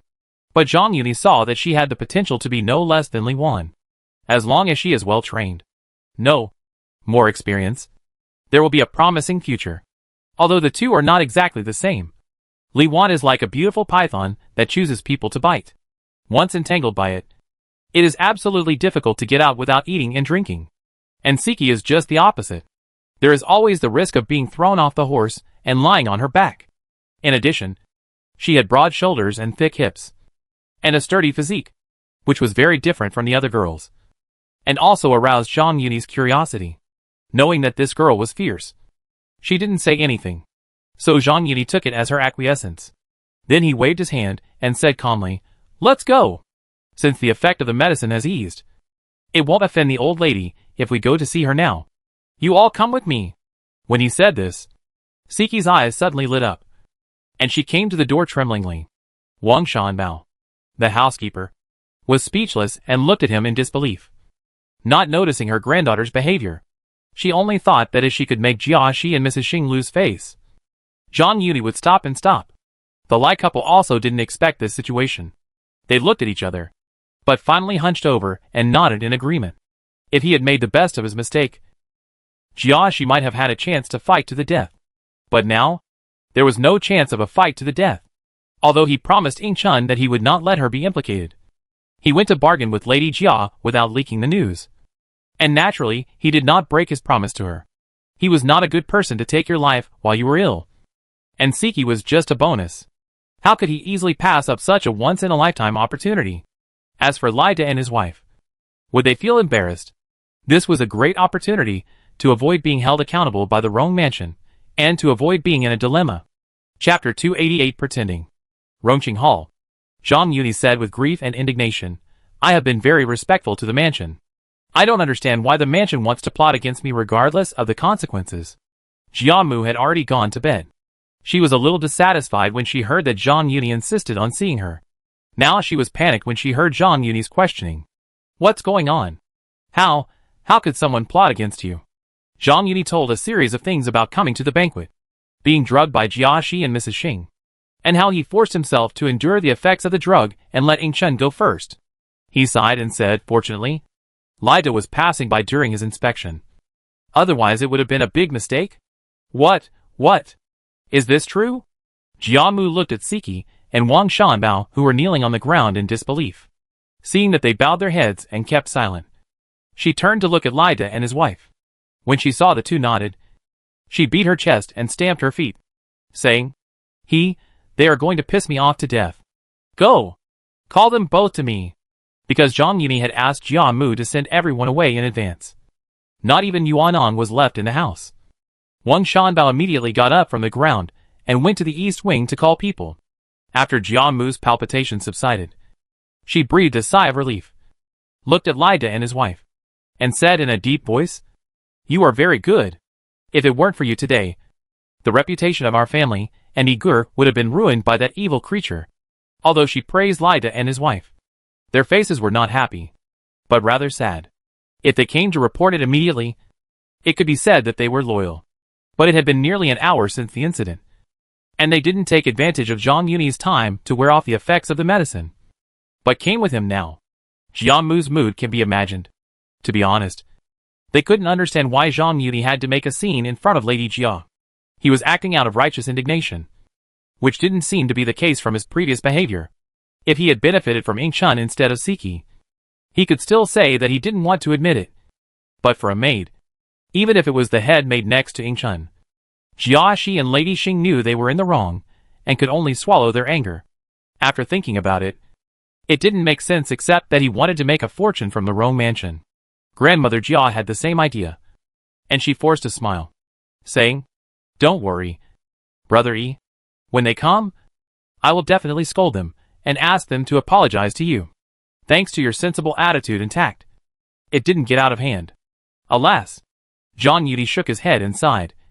Although the emperor is considerate, and still let me hold the position of the imperial observatory, it was also to avoid the trouble of seizing love. At the same time, he also understands that my Zhang family has been a single-line family for generations. After all, my father's mourning period has not yet expired, and my uncle has only been gone for a month. If such an incident happens again, how can I? Don't call people. Yes. Yes. Yes. I know you've been wronged. If you have any suffering or any request, just tell me, and I will definitely make the decision for you. Old lady. Don't worry about it. Let's wait until the master and the others come. Zhang Yuni looked puzzled and shook his head, saying, I really can't figure out why they would act this way. I have to solve my doubts first. Right? After he said this, Jiamu couldn't help but feel a little regretful. She pushed too hard, so that she took the risk. At the same time, she also wondered if she had guessed wrong. Zhang Yuni didn't want to bargain, but he was young and hot-tempered and wanted to find she to argue. With this guess, she couldn't help but say a lot of good things. When Jiaxi and his wife came after hearing the news, she didn't even ask any questions, but directly scolded, evil creature. Why don't you kneel down? Look at the good things you have done. When Mrs. Xing heard that not only was the matter exposed, but it was also brought to the attention of Lady Jia, she had already lost her mind. As soon as Lady Jia spoke, she knelt down with a thump. Although Jiaxi also knelt down, he had a desperate attitude and argued, my son did this for the second girl. Alas. Zhang Yuni sighed. And before Jia's mother could speak, he took over the conversation. To be honest with you, old lady, the second girl is beautiful, intelligent, calm and reserved. And you personally trained her. I really like her. Speaking of this, Zhang Yuni shook his head and sighed. I also said at my uncle's funeral a while ago that this matter must be discussed after a while. I originally planned to discuss it with you after the 79th day of their death. But I didn't expect you to ruin my reputation. The whole room was speechless after hearing his words. And Mrs. Xing regretted it and couldn't help complaining, Master. I said. I shouldn't. At this point, seeing Jiaxi's gloomy face and unfriendly eyes, he stopped talking. Jiaxi also regretted his decision. However, he was obviously thicker-skinned than Mrs. Xing. He turned around and said with a smile on his face, this is really a flood that washed away the Dragon King Temple. My dear nephew, if you had told me earlier, how could I? Now that we have said it, why don't we do it today? This time, Jiamu did not scold Jiaxi, but looked at Zhang Yuni with burning eyes. Originally, Jiaxi made a solemn promise, but there was no result. She couldn't help but have some doubts. But now that it was finally confirmed, she no longer had any doubts. She just thought that Zhang Yuni was a decent person who didn't want to do anything against etiquette. So he was very accommodating to her and turned a blind eye. Wang Shanbao and Siki were also shocked, although they felt something was a bit strange. They thought carefully that Zhang Yuni was indeed quite protective of Yingchun. At least, he took Yingchun's reputation into consideration and asked her to send away the irrelevant people before he went to Jiamu to investigate. Only Lida and his wife felt that it was not that simple. They knew very well that Zhang Yuni had not been tricked. If it was just as simple as he said, even if he temporarily refused to discuss marriage as he said at that time, he would not have to take down Siki before coming to Jiamu. As expected, Zhang Yuni sighed and said, although I have heard some rumors about the master, I had some doubts in my heart. But I didn't expect that he would act so badly. My dear nephew, I was confused for a while. I pity the parents in the world. I am also thinking about the life of the second girl. We are one family, and we don't talk about our own things. If you feel uncomfortable, I will apologize to you here. If you have any other requests, just say it. He was quite quick-witted. Hearing that Zhang Yuni liked Yingchun very much, he played the Yingchun card. Grandmother Jia also agreed, yes. Brother Yi has been wronged. If you have anything to say, just say it. I will make the decision for you today. She paused and added, I am not dead yet. It is not their turn to make the decision in this mansion. The second girl has been raised by me since she was a child. So I have the final say in the matter. This is no longer a hint, but almost a clear indication that Zhang Yuni has proposed marriage. However, If Zhang Yuni's idea is so simple, why bother with so many tricks? There is something. Please tell me the truth. Master. He straightened his face, looked at Jiashi with a gloomy face, and said in a deep voice, "Is there anything wrong with the medicine you put in the wine?" "Ah? Wrong? What's wrong?" Jiashi said, a little confused. "Heh." Zhang Yuni sneered. "Master, why do you ask when you know the answer? How did Brother Jin die? What did Rongger do to the medicine? Don't you know?" When these words came out, everyone present was shocked. Unlike Jiamu and Jiashi, who knew the inside story, Lida and Siqi and others heard it for the first time. Jiashi quickly denied it. How? How could it be? I just want to find a good marriage for the second girl. How could I have such thoughts? Jia's mother didn't expect Zhang Yuni to be suspicious of this, and she panicked immediately, and quickly followed up. Although he is a bit reckless, he definitely doesn't dare to have such thoughts. Of course I believe what the old lady said. At this point, he changed the subject. But the medicine was given by the eldest master. How can I believe it? Chapter 289, Beware of the Danger. I guarantee it with my life. He will never dare to do such a thing. Although she had cursed Jiashi thousands of times in her heart, Jiamu still swore to guarantee for him. Jiashi also knew that the matter had become a big deal, and hurriedly said, "Yes. If my nephew doesn't believe it, I will ask someone to get the medicine, and we will know after a test. Of course we have to test it. But it's a joke for you to go back and get the medicine for a test?" Zhang Yuni paused, then turned to Jiamu and said, "It's not that I don't trust the mansion, but what the eldest master did is really uneasy." Jiamu tried. Then what do you say? Or should we call a doctor to come and see now?" Zhang Yuni shook his head and said, "Don't bother the old lady. You know, my life is not just my own. It is the grace of the late emperor. Naturally, I have to ask the emperor to consult with the imperial hospital." Jiamu and Jiashi heard this and immediately felt like they had lost their parents. Grandmother Jia said in a trembling voice, "Brother Yi, let's talk it over. This is not a trivial matter. You must not be impulsive." Jiashi knelt and turned around, saying, "Yes. I guarantee with my life that I have absolutely no intention of harming you. You, sir, will not bear grudges against villains." Hearing that the incident would be brought to the imperial court, Jiashi was also scared and did not care about his dignity. Although Grandmother Jia felt ashamed, she did not care about these details. The old lady is serious. Zhang Yuni sighed. "We are relatives after all. The reason why I asked the eldest master in advance was that I was worried that there was really something wrong, and it would get out of control. Since the eldest master has a clear conscience, I am relieved." After that, he pretended to leave. How could Jiamu dare to let him go? She hurriedly said, Don't go. Let's discuss it again." Zhang Yuni stopped and sighed. "I don't want to make a big deal, but we are relatives and live next door, so we have to visit each other. It's impossible to be on guard against thieves. Even if the medicine given by the master today is not wrong, how can we guarantee that there will be no such thing in the future?" Jiamu cursed in her heart, secretly complaining, "If I can't afford to offend, can I not hide? I'll just not visit each other in the future." However, how could she say such words at this time? She could only plead softly, "Brother Yi is easy to say. What can you do to make you feel at ease?" Zhang Yuni acted as if he was in a dilemma, and after a long pause, he sighed, "Forget it.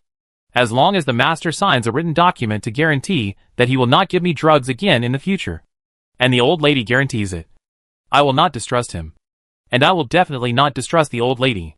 The reason why he brought up Yingchun before was to dispel Jiamu's doubts. If Jiamu suspected that he had some plot, then it would be a knife whether he stretched his neck or not, and it would be better to suffer a short pain than a long pain. So she would definitely not agree to leave the written document. But he pretended to be reluctant to leave Yingchun, which made Jiamu hesitate. Once a person has a way out, it is inevitable that he will only focus on the present. Although even if this matter was brought to the emperor, as long as Jiashi's medicine was not problematic, the most that would happen was that the reputation of Rongfu would be damaged, and then a small punishment would be given. But now Yuanchuan's marriage is still undecided, and he still has the resurrection of the late emperor. So Jiamu can't help but weigh the consequences. Not to mention that the emperor has changed his mind, just with this incident in Rongfu. How can Yuanchun have the face to marry into the royal family again? Moreover, even if the medicine itself is not problematic. Everything is false if the dosage is not taken into account. The reason why he used Siki first, and even played with her for so long without any hesitation, was to create the illusion of overdose. After all, Siki's overwhelmed appearance was there, and anyone with a discerning eye could see what she had experienced. Of course, if Jiamu really refused to sign a written agreement, then they would inevitably have to break up. He didn't mind. After returning, he asked Shirin to make some medicine that was not too harmful to the body, and framed her once and for all. Anyway, the palace gates were locked now, and he would not be able to enter the palace until tomorrow. So he had plenty of time to prepare. He had the identity of the emperor, who had returned to the world to murder the court officials. Even if Rongfu was a founding hero, he would at least be stripped of his title if he didn't die. However, these were just his two-handed preparations. He believed that he had done so much preparation before, so that Jiamu felt that there was a way out, and she would not risk the lives of the whole family, and she was more likely to compromise, as long as the written document is in hand. If he doesn't kill the Rong family will have to be cautious in front of him in the future. Before that, he made a noise in the side hall of Wang Shifeng's courtyard without any hesitation. On the one hand, because he knew that Jia Lian and Wang Shifeng would help to deal with the aftermath, he took the opportunity to let the servants in the courtyard adapt in advance. On the other hand, he was also sure that Jiamu would be forced to be cautious in the face of the situation. With the evidence that Jia Shi drugged him and the document of Jiamu's guarantee, he didn't even need to cover it up too much in the future.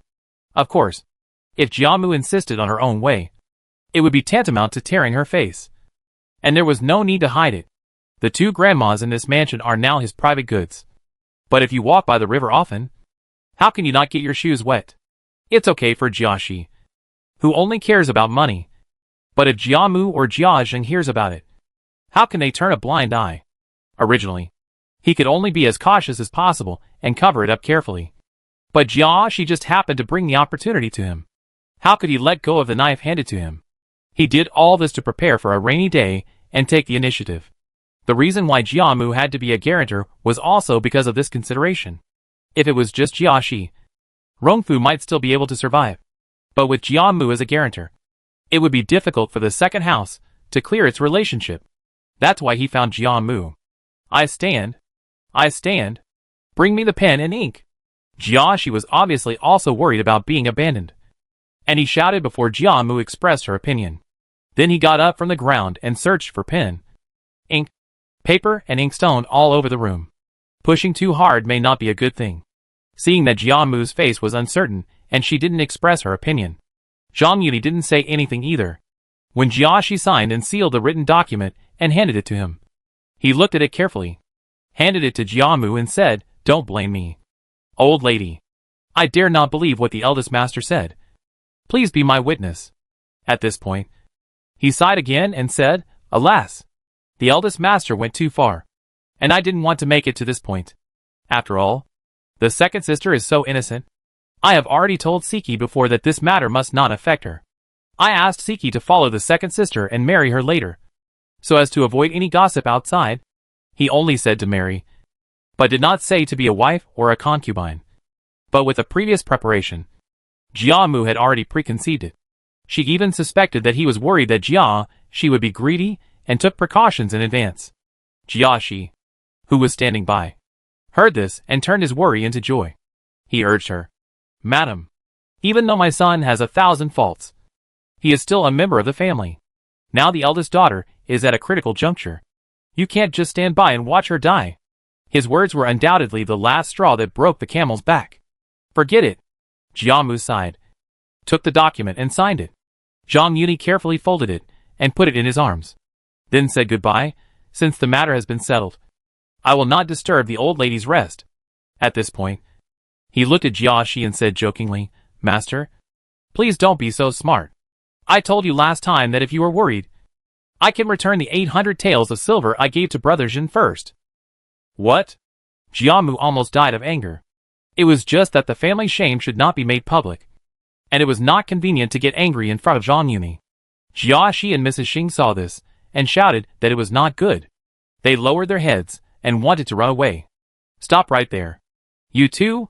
But Jiamu shouted back, She turned and ordered Lida. You two can send Igor off. Hey! Lida agreed quickly. He knew that Jiamu no longer trusted him. Fortunately, knowing the inside story, Jia's mother was cautious and would not act rashly, and immediately took away their jobs. However, because of this, Lida stood on Zhang Yunyi's side more firmly. After leaving the door, he asked carefully, Sir, do you want to go somewhere else for a stroll? No. Go back. With the soft spot of Rong Mansion in his arms, he naturally had to go back and put it properly. Moreover, after making up for it with Siki, although he understood Lida's implication, he could not make trouble at this time. Chapter 290, Not Learning the Lesson. As soon as Zhang Yunyi left Rongqing Hall, Jiamu could no longer suppress her anger and pointed at Jia Shi's nose and scolded, You treat Ariada's marriage as a business. Which is fine. But you even do this to me. Jia Shi knew that the matter was exposed and he had just caused a big disaster. So he didn't dare to quibble. He could only hang his head and put on a dead pig. Jiamu scolded for a long time. But Jia Shi didn't seem to show any regret. But she was already exhausted, knowing that her eldest son was a hopeless case. She waved her hand and said weakly, Forget it. Go back and return the remaining silver. And then reflect on your mistakes behind closed doors. Without my order, you are not allowed to leave for a moment, so as to avoid causing trouble for the family. After that, she pointed at Mrs. Xing and said, You too. You dare to follow him in such a matter. Keep an eye on him. If he causes any more trouble, you will be finished as a daughter-in-law. Hey! Hey! Mrs. Xing responded repeatedly, but secretly complained in her heart. If you can't control him, how can I dare to control him? Besides, if things go wrong this time, I don't know what will happen. She followed Jia Shi back to the east wing with a worried heart, before returning to the main house. Jia Shi had raised his foot and kicked her to the ground. You? How did you promise me? If you hadn't been so clever and insisted on arranging it with Leonaire, how could a maid have gotten away with it with me? The master, watching outside? Now not only has the matter failed, but the money you got has to be returned. Tell me, how do you want the master to punish you? Master, Madame Xing said in a sad voice. How can Igor be so easy to control? Fortunately, the second girl is fine today. Otherwise, how can it be covered up? If he really tells the emperor, it will be no joke. Bullshit! Jia Shi stepped on her belly and said angrily, You still have the nerve to say that? In today's situation, he has already said that he wants to marry the second girl. If it really happens, are you afraid that he will not go along with it? Mrs. Xing felt pain, but she didn't dare to cry out in pain. She only said in a sad voice, The master just wanted to arrange this marriage. Although there were some problems, it was finally done. The second girl was able to catch his eye. I have helped her to take care of her. Even if I have no credit, I have worked hard. If it weren't for this, would the master still tolerate you? Mrs. Xing heard that the tone had softened and couldn't help but breathe a sigh of relief. Unexpectedly, Jia Shi changed the subject and said, But, if you hadn't been so smart, how would the old lady know? The master has no money on hand, and now he is under house arrest. Even if he wants to go out to borrow, he can't go out. You have to find a way to make up for this hole. It's not that he can't even take out more than 2,000 taels, but he is reluctant to give up what he has. He took the opportunity to pass the pot to Mrs. Xing. Master, you know how much money I have. How can I make up for this hole? You don't have it? Isn't your mother's property still in your hands? Can it be made up by selling it? The master also said that I am only in charge of this little property of my mother's family. Sooner or later, I will return it to my brother and sister-in-law. If I sell it, how can I face my brother and sister-in-law when they come to visit in the future? Since this property is in your hands, it is naturally yours. Who are they? Do they dare to take it by force? Speaking of which, Mrs. Xing, the eldest wife, is really aggrieved. In her early years, because her brother was not ambitious, and she became the concubine of the Rongwa mansion, her parents were worried that their son would squander the family property. So they gave the property to her for trusteeship. However, Jia Shi was a man who hated money. Knowing that Mrs. Xing had such an extra income, he would inevitably take advantage of her, always finding faults in her and exploiting her for spending. She had not saved much money for herself in these years as the eldest wife, but she had spent a lot of money from her mother's family. Master, this is not allowed. These years, these properties have also helped you with your expenses. If you sell them, you will lose an income in the future, because the money sent back was less. Her brother and sister-in-law were already dissatisfied. If they knew that she had sold them, they would probably make a big fuss. She knew that Jia was not so easy to talk to. So she had to adopt a roundabout tactic, under the pretext of not exhausting the pond to fish, intending to fool him temporarily. After she said that, Jia was indeed a little reluctant, although that little money was not enough to fill his teeth. If he calculated it carefully, it helped him marry a few concubines. He thought for a moment, waved his hand and said, "Forget it. If you don't want to sell it, then don't sell it. Master, I'll give you another trick." After hearing the first half of the sentence, Mrs. Xing thought she had escaped a disaster. But before she could be happy, she didn't expect that she could not escape the 15th day, and this bad debt still fell on her head. However, it is always good to be able to save her mother's family property. So she had to wait anxiously for Jia's next words. Jia did not keep her in suspense, and said directly, "We don't have this silver, but our son-in-law does. This little silver is just a drop in the bucket for him. You can ask him for it, and it will be settled. Right?" Ah? Mrs. Xing never expected that Jia would give such a trick, and she was speechless. After being stunned for a long time, she finally recovered and complained, "Master, this happened just now. How can I have the face to go to him? Besides, he is probably blaming us so much that he can't even complain to us. How can you be willing to pay for us? How can you know if you don't try? Before, you could have thought that he would still be willing to marry the second girl." These words made Mrs. Xing speechless. Although the second girl hasn't married yet, he has acknowledged the marriage in front of the old lady. We are also his father-in-law and mother-in-law. Isn't it reasonable to ask him for some money? Besides, if he hadn't been so nosy, why would the old lady ask me to return the money? Jia became more and more confident as he spoke, and said, "Isn't Siki the granddaughter of your concubine? If it weren't for our help, how could she get married first? Since she has taken advantage of us, she should be grateful and repay the kindness. Didn't your concubine say it before? Tell her to come whenever you need her. Say hello to her first, and then take her with you. Ask her to say a few good words. Then lower your status. How could he not even give you this little face? Can this really work? I won't be kicked out. Will I? How could it be?" Jia vowed. "Although the second girl is not your biological child, you are still her mother. If he wants to protect her, how could he ask someone to kick you out?" But Mrs. Xing was still a little hesitant. "But what?" Jia was already a little impatient, and said with a stern face, "I can't delay the old lady for too long. It's already this time, and you are still holding on to your heirs as the eldest lady. Can't you lose face? Then I'll try," Mrs. Xing said cautiously. Seeing that Mrs. Xing agreed, Jia nodded in satisfaction and said, "In my opinion, he is just a little upset and said a few harsh words. You just need to bear it and try your best to smooth his mood." Chapter 291 Arrangement. Zhang Yuni really didn't think that Jia had just suffered a dumb loss. But instead of repenting, he was planning to attack him again. Although he had enough evidence to make Rongfu afraid to act rashly, there was no reason to sit on someone's head and force him to a dead end. Some things, as long as they are not put on the table, can be turned deaf and dumb. But once they really get out of hand, it will only make both parties lose face. Therefore, he did not take advantage of the nose and face, relying on the letter, and openly treated Rongfu as his own back garden. Of course, behind the scenes, he had already regarded the next door as his own fish pond. There is a difference between having support and not having support.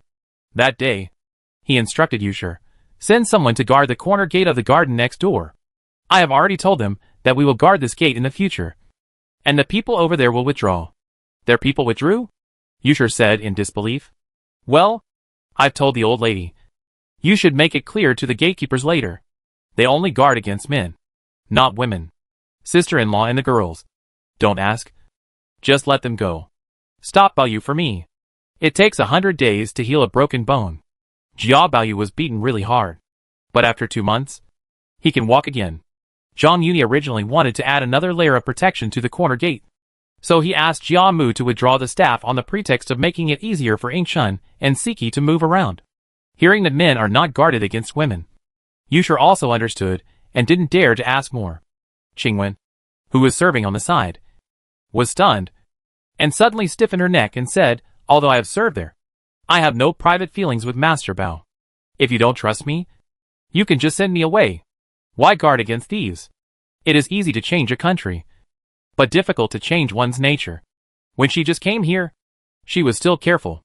But as time went by, her explosive character reappeared.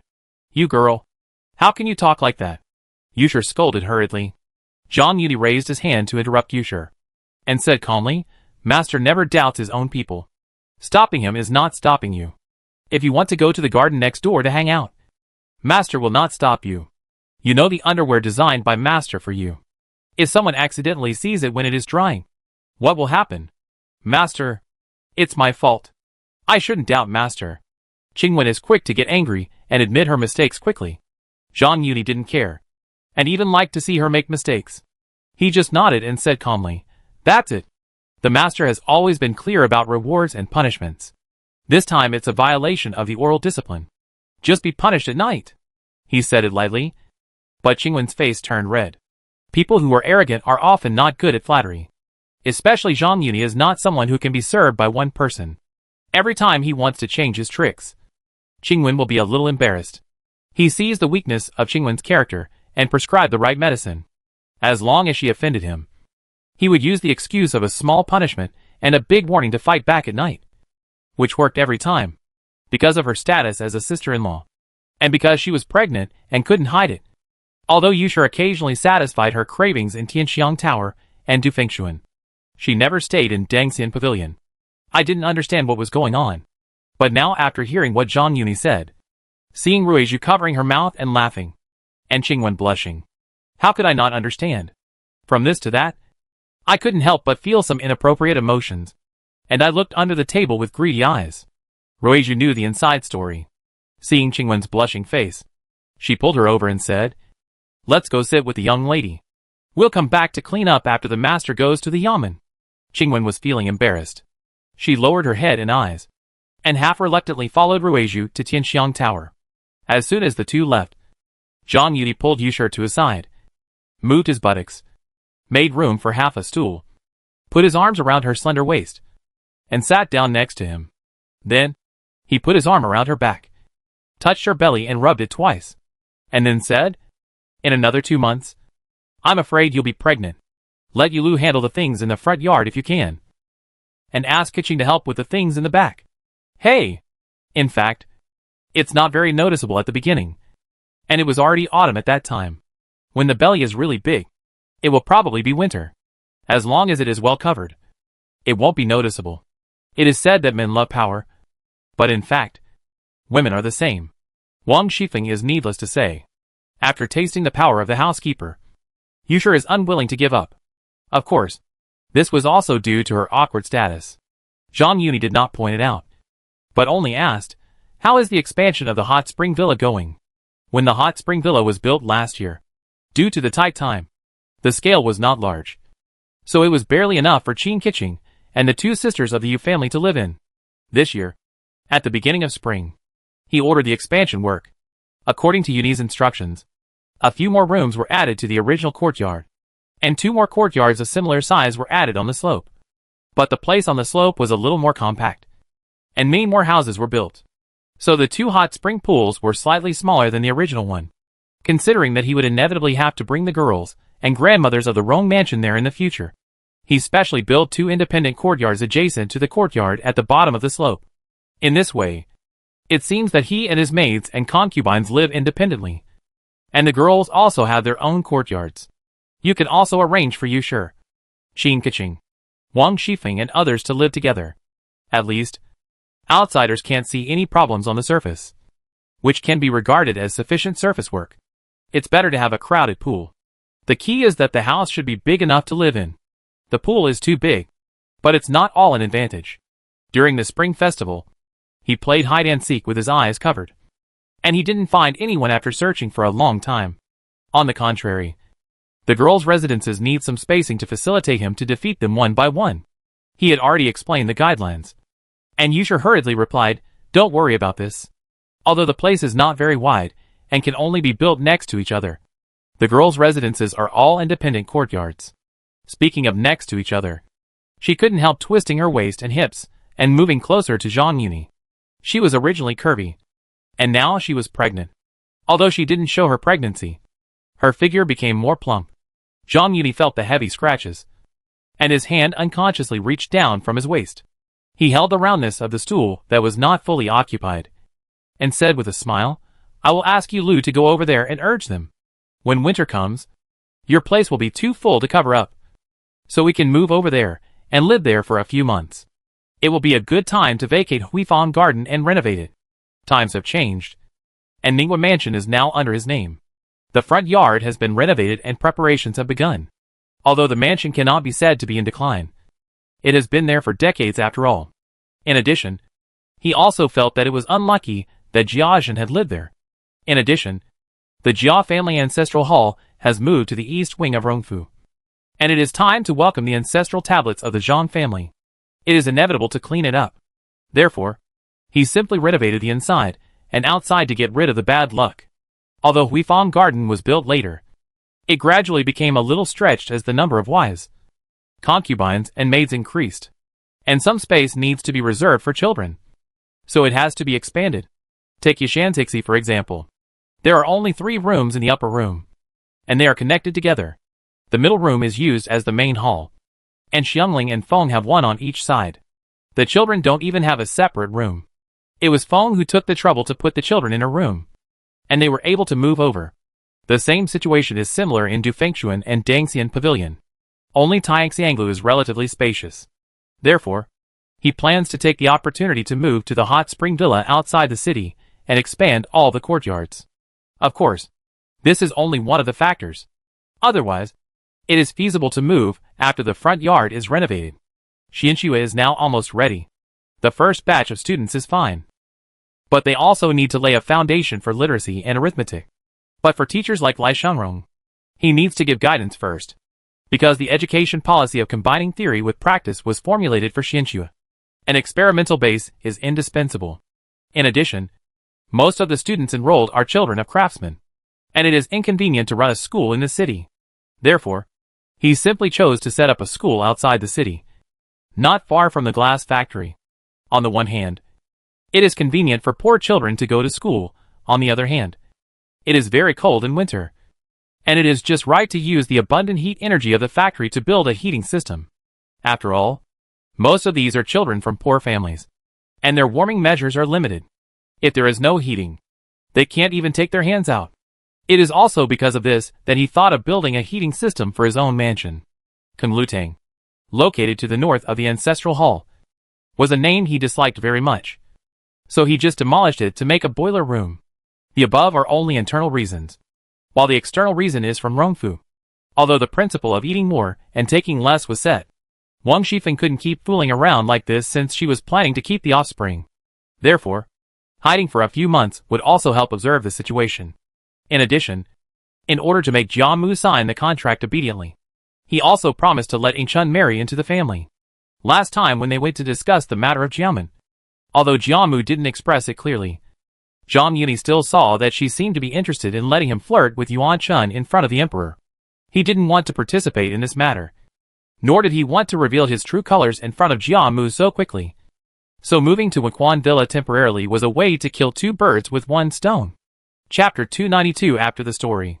Miss, the maid rushed into Qiu Shuangjai, panting, "I saw Siki go to Xiaoxiang Pavilion before, and I just asked and heard from Zijuan that the second lady asked for leave, and said she would not go there to listen to stories in the future." Tanchun, who was writing furiously, put away her brush when she heard the voice, frowned slightly, bit the pen cap lightly, and fell into deep thought. The secretary was a little puzzled and asked, "Miss, this is a good thing. Why are you still frowning?" "Huh?" Tanchun let out a long sigh and sighed. "This is not a good thing at all." "Why is that?" "The eldest master will definitely not give up this marriage easily. The second sister has always been submissive and has the tacit approval of the old lady. Now she suddenly stops getting close to Brother E. What else can you say? This? The secretary showed a hint of realization and said concisely. Miss, you mean that the old lady is interested in Miss Yun? And the second sister gave up because of the difficulty? Alas! Since the old lady originally had an interest in her. And now she has changed her mind. It is impossible. According to the principle of one man being promised to two families, we must first tell the second sister. I'm afraid she has already received the order. So she is discouraged. Speaking of this, Tan Shun couldn't help but frown inside. If it was the second sister, it wouldn't be a problem. But Miss Yun? Then will I still keep an eye on the second girl? She has given up. Why do you keep an eye on her? But Miss Yun lives in Henghuayuan, which is too far away from us. No need. She lives with Sister Bao. So it's not that easy for her to get away. We have to hurry up.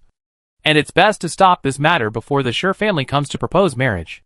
We have no place to talk about this kind of thing. How can we stop it? Let me think about it. Tan Chuan's eyebrows were twisted into a shape. She pursed her lips and bit the pen cap in her mouth into pieces. Inside Juejin building. I don't know if the redness and swelling have not subsided yet. Siki swayed her already plump buttocks and walked into the house. Miss, everything is arranged. We will go and wait for Master Yi to go to Xiaoxiang Pavilion later. Ain Chun looked back and forth and said, You said that Brother Yi just said that I would give up my job at Jianzhai. Will he think that I am not motivated? Siki said disapprovingly. Didn't Master say that? He likes Mrs. Beauty. Intelligence, calmness and restraint. So why should we get involved in those things that attract attention? After she said that, Ain Chun was relieved, as if to cheer herself up, and said to herself, Yes, we girls should take care of our husbands and children. What's the point of gaining those false reputations? She didn't like poetry and articles. She had to accompany them to take advantage of opportunities. Now that she has secretly moved, she is naturally too lazy to join in the fun. She was a little entangled at first. But when she heard Siki say yesterday that Zhang Yuni asked her to meet him in the evening, she simply said hello and took a long vacation. In the past, Zhang Yuni was still worried about whether Jia's mother would agree to let Ain Chun be a concubine. But now, with the evidence of the Jia family in his hand, he no longer worried about this. The emperor had already changed his mind. And he also found out from Zhou Qingru and others that Prince Ning had long given up the idea of marrying Yuan Chun. At most, he would give her some time and wait until Yuan Chun's matter was settled before taking Ain Chun as a concubine. Since he was confident and had broken Ain Chun's psychological defense, he could not waste her and leave her alone. Although she is not yet of marriageable age, Zhang Yuni is not afraid of lateness. But the young lady cannot do that. The maidservant has to do the hard work. Since she has decided to guide him slowly, she must have a process of adaptation. Right? Although Ain Chun did not know Zhang Yuni's ulterior motives, the intimate contact that night had made her unable to control her emotions. And after hearing his promise in front of Lady Jia, it was even more difficult to control herself. However, the situation was urgent that night, and she was at a loss. And now, she could not help but feel worried. You say, it's late at night. Won't be seen by others? She was not worried about Zhang Yuni. After all, he still endured it forcibly even when he was drugged, saving her reputation. What are you afraid of? What can you do if you see it? If you dare to talk too much, you will be punished even if you come to the old lady. Although it was originally ordered by the lady, it was also the old lady's intention. Now it's just a change of place. And it's the master's intention. Can you blame the young lady? Ain Chun thought so. And then she became worried again. What should I wear tonight? Mrs. Xing's several outfits were too embarrassing. But she also saw that Zhang Yuni seemed unable to take her eyes away. So she was a little entangled. The master said that the young lady wore very well that night. I have asked someone to take it out. After dinner, the young lady will change first. The master and servant whispered in the room. After dinner, they saw Zhang Yuni carrying a bundle and entering Xiaoxiang Pavilion from a distance. Fang rested for a while, changed his clothes, pretended to digest food after dinner, passed Qifeng Pavilion, and disappeared in the depths of the bamboo fence. About a quarter of an hour later, Zhang Yuni, holding a lantern, pushed open the door of Qintang thatched cottage. The dim light flickered on Ain Chun's face, and a pair of big watery eyes flickered with fluorescence. Flickering, Zhang Yuni leaned his back against the door, fastened the bolt with his backhand, threw the lantern to the corner, made a clapping gesture towards Ying-chun, and opened his arms. Ying-chun hesitated for a moment, then threw herself into his arms like a swallow. Zhang Yuni held her in his arms with one hand, stroking her back up and down, and hooked her chin with one hand, rubbing her bright lower lip with his thumb, and smiled. "Do you miss Brother E?" Ying-chun's already rosy face, under the light, was like a burning cloud. Her eyelashes fluttered, and she dared not look him in the eye, but nodded slightly. Zhang Yuni's hand hooked on his chin, raised it a little higher, and then lowered his head and held a bright cherry in his mouth. At the same time, both hands became more and more restless. Even though she had experienced more tiring situations than this, Siki in the room could not stay any longer as her breathing became increasingly rapid. She lowered her head, slowly came to the lantern, and leaned over to blow it out. In the dim moonlight that came through the window screen into the room, she took 2 steps towards the door, lowered her voice, and said hoarsely, "Master and Miss are chatting here slowly. I will go outside." Because the door was blocked, she had to ask for instructions. Unexpectedly, before she finished speaking, she was pulled over by Zhang Yuni. A rebuke sounded in her ears. "Who told you to blow out the lantern?" She didn't know how to answer, but she saw Zhang Yuni squatting slightly, and Ying-chun beside her had been held close to her body by his one arm holding her thigh. Siki felt her hand tighten, as if she was holding a horse, and her whole body followed involuntarily to the table in the room. Zhang Yuni put Ying-chun on the table, pulled Siki to his side, pushed her forward, and when she was against the table, he pressed her close to Ying-chun and pressed her down on the table. This scene aroused Siki's panic in her heart, and she couldn't help but screamed, "Brother E?" Ying-chun thought he was complaining about Siki turning off the lights, and she said softly, she meant well, worried that people would see the naked. Before she finished speaking, Zhang Yuni raised his hand to cover her mouth. In the dim light, Zhang Yuni's bewitching voice sounded, "Second sister is naturally beautiful, and Brother E can't help but feel emotional. You don't want Brother E to be too hard, right?" Although Ying-chun didn't understand what he meant, she nodded obediently when she heard him say it was hard. Zhang Yuni then took a small step forward, came behind Siki, and hugged Ying-chun diagonally in front of him. Chapter 293, Hit It Off. Let us be companions in the world, and live a carefree life. Ride the horses, and share the prosperity of life. Sing to the wine, and sing out the joy in your heart. Lie vigorously, and grasp the youth. Zhang Yuni heard the familiar songs in his previous life. At this moment, he seemed to be a rider on horseback, holding Ying-chun and riding the horse, galloping freely. If it were Tan-chun, who was also unmarried, she would at least struggle twice even if she had no hope of resistance. But Ying-chun was used to being submissive, and she knew what happened when Siki was wearing off the effect of the medicine. She was held in his arms, wandering around, and gradually lost herself in his hands and mouth. That night, she returned to Juejin Tower in panic and waited until after 3 o'clock, when Siki, who looked decadent, returned. Although she had some rough guesses about how to wear off the effect of the medicine, she still resisted her curiosity and asked about what happened. However, Siki was in a state of despair and kept it a secret. Now, she finally truly understood what Siki had gone through. This was the duty of a maidservant, and since it had begun, there would naturally be no follow-up. Originally, Ying-chun still felt a little ashamed, but because of her submissive character, she did not dare to have any emotions even if she felt uncomfortable. In addition, with Zhang Yuni's effective guidance, she gradually deceived herself and comforted herself.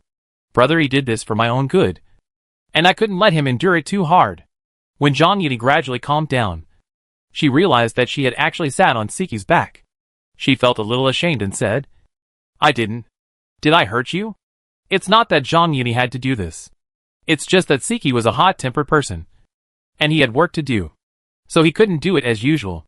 In order to avoid falling off the horse, he borrowed Ying-chun's weight to make her unable to move. Of course, this also satisfied his emotions, killing 2 birds with 1 stone. Although good food is never too late, he has many tricks, but everything must be done step by step. He carried Ying-chun, who was like mud, from the horse, Siki to sit on the table. Fawn lowered his head and glanced at Siki's back, only to find that the depression of the spine on the back had already been stained by sweat. Siki, who finally recovered, reached out and wiped her back, then shook her hands and turned over. She didn't blame Zhang Yuni, but complained to Ing Chun, "Miss." Logically, there is a difference between master and servant. This complaint without a beginning or an end. Ing Chun was already good-tempered if she didn't scold, but she trembled for no reason, then lowered her head, fiddled with the corner of her clothes, and became restless. Zhang Yuni was well aware of the principle of gradual progress and knowing when to stop. He turned a blind eye to her shyness and comforted her for a while. When Siki had finished packing, Fong said softly, "It's getting late. You go back first. Let me clean up here." "No." Ing Chun twisted her waist and hips uneasily as if she had been electrocuted, and waved her hands quickly. "No need. Brother E. Go back first. Siki and I will clean up here." "Okay. I'll ask Jin Chuan to pass on the message later." Zhang Yuni knew that she was afraid that he would see through her embarrassment, so he didn't insist, hearing that he had decided to meet next time. Ing Chun lowered her head and almost buried it in her chest, humming like a mosquito, Before leaving, Zhang Yuni suddenly remembered something and added, "Oh, right. The Book of Legend of the White Snake has been printed. I took a few sets and left them with Sister Lin. I will let each of you keep one as a souvenir. You can go and get it later. The Legend of the White Snake has been printed and published. What he brought today is the hardcover version reserved for all the sisters." Ing Chun nodded to show that she knew. He also reminded the two of them to be careful not to bump into anything on the road. He threw away the brocade cloth that had been wrapped in the book before, and turned to leave the Qingtang thatched cottage. After he left, there was silence in the room for a long time. And then Ing Chun's voice sounded, You don't blame me. Right?" Siki shook her head and laughed at herself. "It's all my own fault. I should have gone directly to the master." After these two experiences, she gradually realized that Zhang Yuni was not as easy to get along with as the outside world rumored, especially after comparing the two times. She also had some doubts about whether Zhang Yuni was tricked that night. If she had thought of asking him for help when facing Mrs. Xing's coercion, perhaps the situation would be different. However, with this guess, she was more and more looking forward to how Zhang Yuni would teach the mastermind a lesson. She was an accomplice, and he was still like this, so he must not let the mastermind behind the scenes off easily. Right?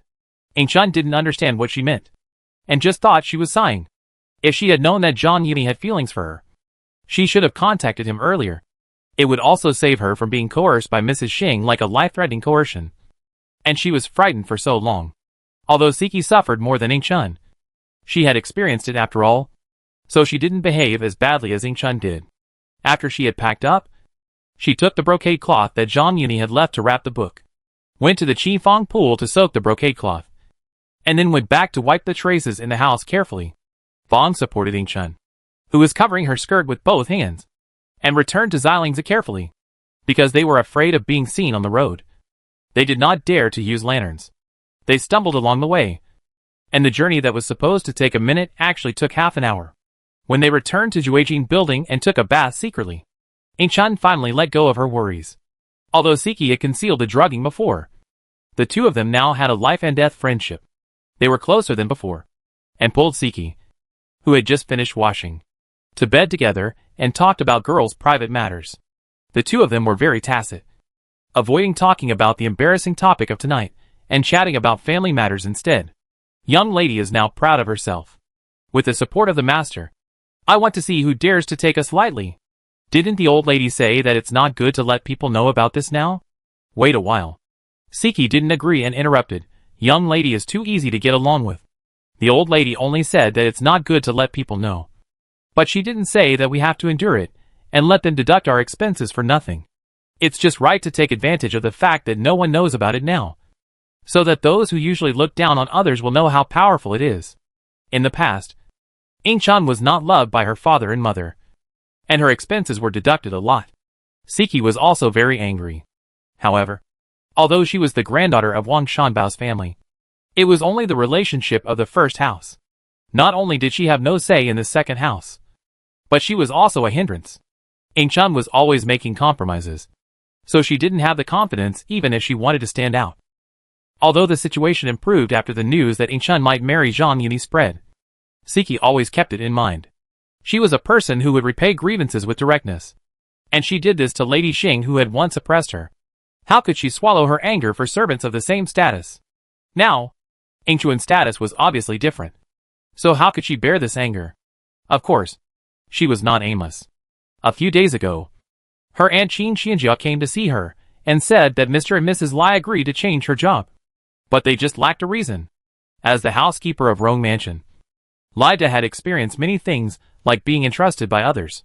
He knew very well that when helping others, he should not agree too readily. The more difficult the matter was, the more people would accept his favor. Originally, he only knew that Siki had hooked up with Zhang Yuni and hoped to use her aunt's affairs to sell her favor. But he didn't think of asking her to help do anything. Unexpectedly, they hit it off. Chapter 294 Blessings and Disasters. Speaking of Mrs. Liu in the small kitchen, she didn't know that her job was being taken seriously. That day, she heard that her brother's nephew had caught a heat stroke. So she took some time out of her busy schedule and brought some ice cubes from the kitchen to her brother's house. Coincidentally, her nephew had a few good friends who came to visit him. One of them was Qian Huai, the nephew of Aunt Zhao, and the couple who helped Aunt Zhao spread gossip about Lady Wang. He had always been attracted by the beauty of Wu from the Liu family, and told his parents that he wanted to marry him, and had repeatedly asked the matchmaker to ask for his help. His parents were now in charge of accounts in the treasury, and he himself was sent to school with Jia Huan, so he had some money and power. Mrs. Liu didn't have any objections, but Wu Lu was determined not to obey. Seeing that Qian Huai was also there, he said that he had something to do in the garden, left his things, and got up and left. When I arrived at the west gate of the garden, I saw the gatekeeper He-san laughing and saying, "Aunt, where have you been? This road is not the way home." "I am suspicious." Sister Liu laughed and scolded. "What a monkey. Your aunt has gone to see the old man. You have an extra uncle. What is there to be suspicious about? Why don't you open the door and let me in?" The servant pulled her and said with a smile, "Good aunt, when you go in, at least steal some apricots and bring them back for me to eat. If you forget, I will come to you in the middle of the night. I won't open the door for you and won't answer you if you come to buy wine and oil at midnight. You can call me as you please." Sister Liu spat. "Your aunt and your sister, 2 or 3 relatives are in the garden. Why don't you ask them for it? But ask me for it instead?" He-san laughed. "Oh, it's nothing. Why are you talking nonsense? I think you won't need me when you are old. Even if my sister has a good place, there will be more days calling for her in the future. As long as we agree to her more, we will have it." After hearing this, Sister Liu laughed and said, "You little monkey. You are playing tricks and making troubles. What good can your sister have?" He-san laughed and said, "Don't fool me. Just because you have a secret relationship, don't we have any problems? Although I am working here, there are 2 sisters who are well behaved. What are you hiding from us?" He-san is the younger brother of Yi Chunyan from Yiheng Courtyard, and also the godson of Zhou Rui's family. Her mother, like old Lady Bai, also married into Rong Mansion with Lady Wang. Aunt Shui was originally a daughter of the Wang family. She brought her family to Beijing and lived in Lixiang Courtyard. Old lady He had to go to Aunt Shui with her family to pay her respects. He-san was not very good at first, but after a while, he had some similar tastes with Shui Pan. Shui Pan was willing to take him to see the world when he went out every day, and he would go to Lixiang Courtyard from time to get some benefits and satisfy his cravings. At that time, the construction of the Grandview Garden had not yet begun, and Sister Liu was also in the Lixiang Courtyard, so she became familiar with them. As it was about her own daughter, Sister Liu hurriedly asked, "Did your sister Chunyan hear the rumor from Miss Shi? Or did your cousin Mingyan hear the rumor from Master Bao?" The servants in the Rong Mansion were intertwined, and He-san's aunt was also Mingyan's mother. He had another aunt, who was the old lady Xia who instigated Aunt Zhao to fight with the little actor in the original novel, and the granddaughter of old lady Xia was Xiao Chan, the maid in Tanchuan's room. It can be seen that the relationship between these servants in the mansion was complicated. Qingwen followed Zhang Yuni, and Shiren's family in Yiheng Courtyard was the only one in power. Although there were Musk Moon and Chiu Wen under her, they followed her lead. However, the vacant position always needed someone to fill it, and this position should have been arranged for the head maid. But the number of maids in this mansion is not too few, but not too many either. They all have their own duties, and there are only 2 more servants around Jia Mu and Wang Furen. However, Jia Mu intends to let Yuan Nong marry with Yuan Chun, and there is no room in the house. After Wang Furen and Jin Chuan left, There were only Kaiyun and Saixia. But these two had always been good friends with Aunt Zhao and her son. So how could she be assured to leave them around her son? In addition, Shirin was also worried that after sending Qingwen away, another one would come to challenge her. So she advised Wang Furen not to be bound by position, but just be obedient and capable. She was Jianmu's person, and Wang Furen trusted her quite a bit. So if she wanted to go to Yihong Courtyard, she couldn't avoid her. Originally, Shirin came to Rongfu halfway, and the Lu family, a Jia family, had no relationship with her. But she was quite thorough, and she established a relationship with the Shui family when she was in Lixiang Courtyard. Miss Bao was well known in the mansion for her willingness to help others. Thanks to her help in bringing up the matter, the job of the small kitchen fell on Sister Lu. The Lu family did not have a strong background in Rongfu, and was not as powerful as Qian Huai's family. So she thought of sending Lu Wu to Yihong Courtyard. First, it could avoid Qian Huai's entanglement. Second, Lu Wu was weak, and Yihong Courtyard was free. But the treatment was first class. Not only could she supplement the family expenses, but she could also save money on hiring doctors. Because Miss Bao had helped out last time, she thought of her again this time. Now, Bao Chai had not yet reached a conclusion, but she had heard the news here. How could she not be excited? As she was talking, she heard another old woman calling out from inside the door, "Little monkeys, stop gossiping, and ask Aunt Lu to go. If she doesn't come, she will miss the girls' dinner."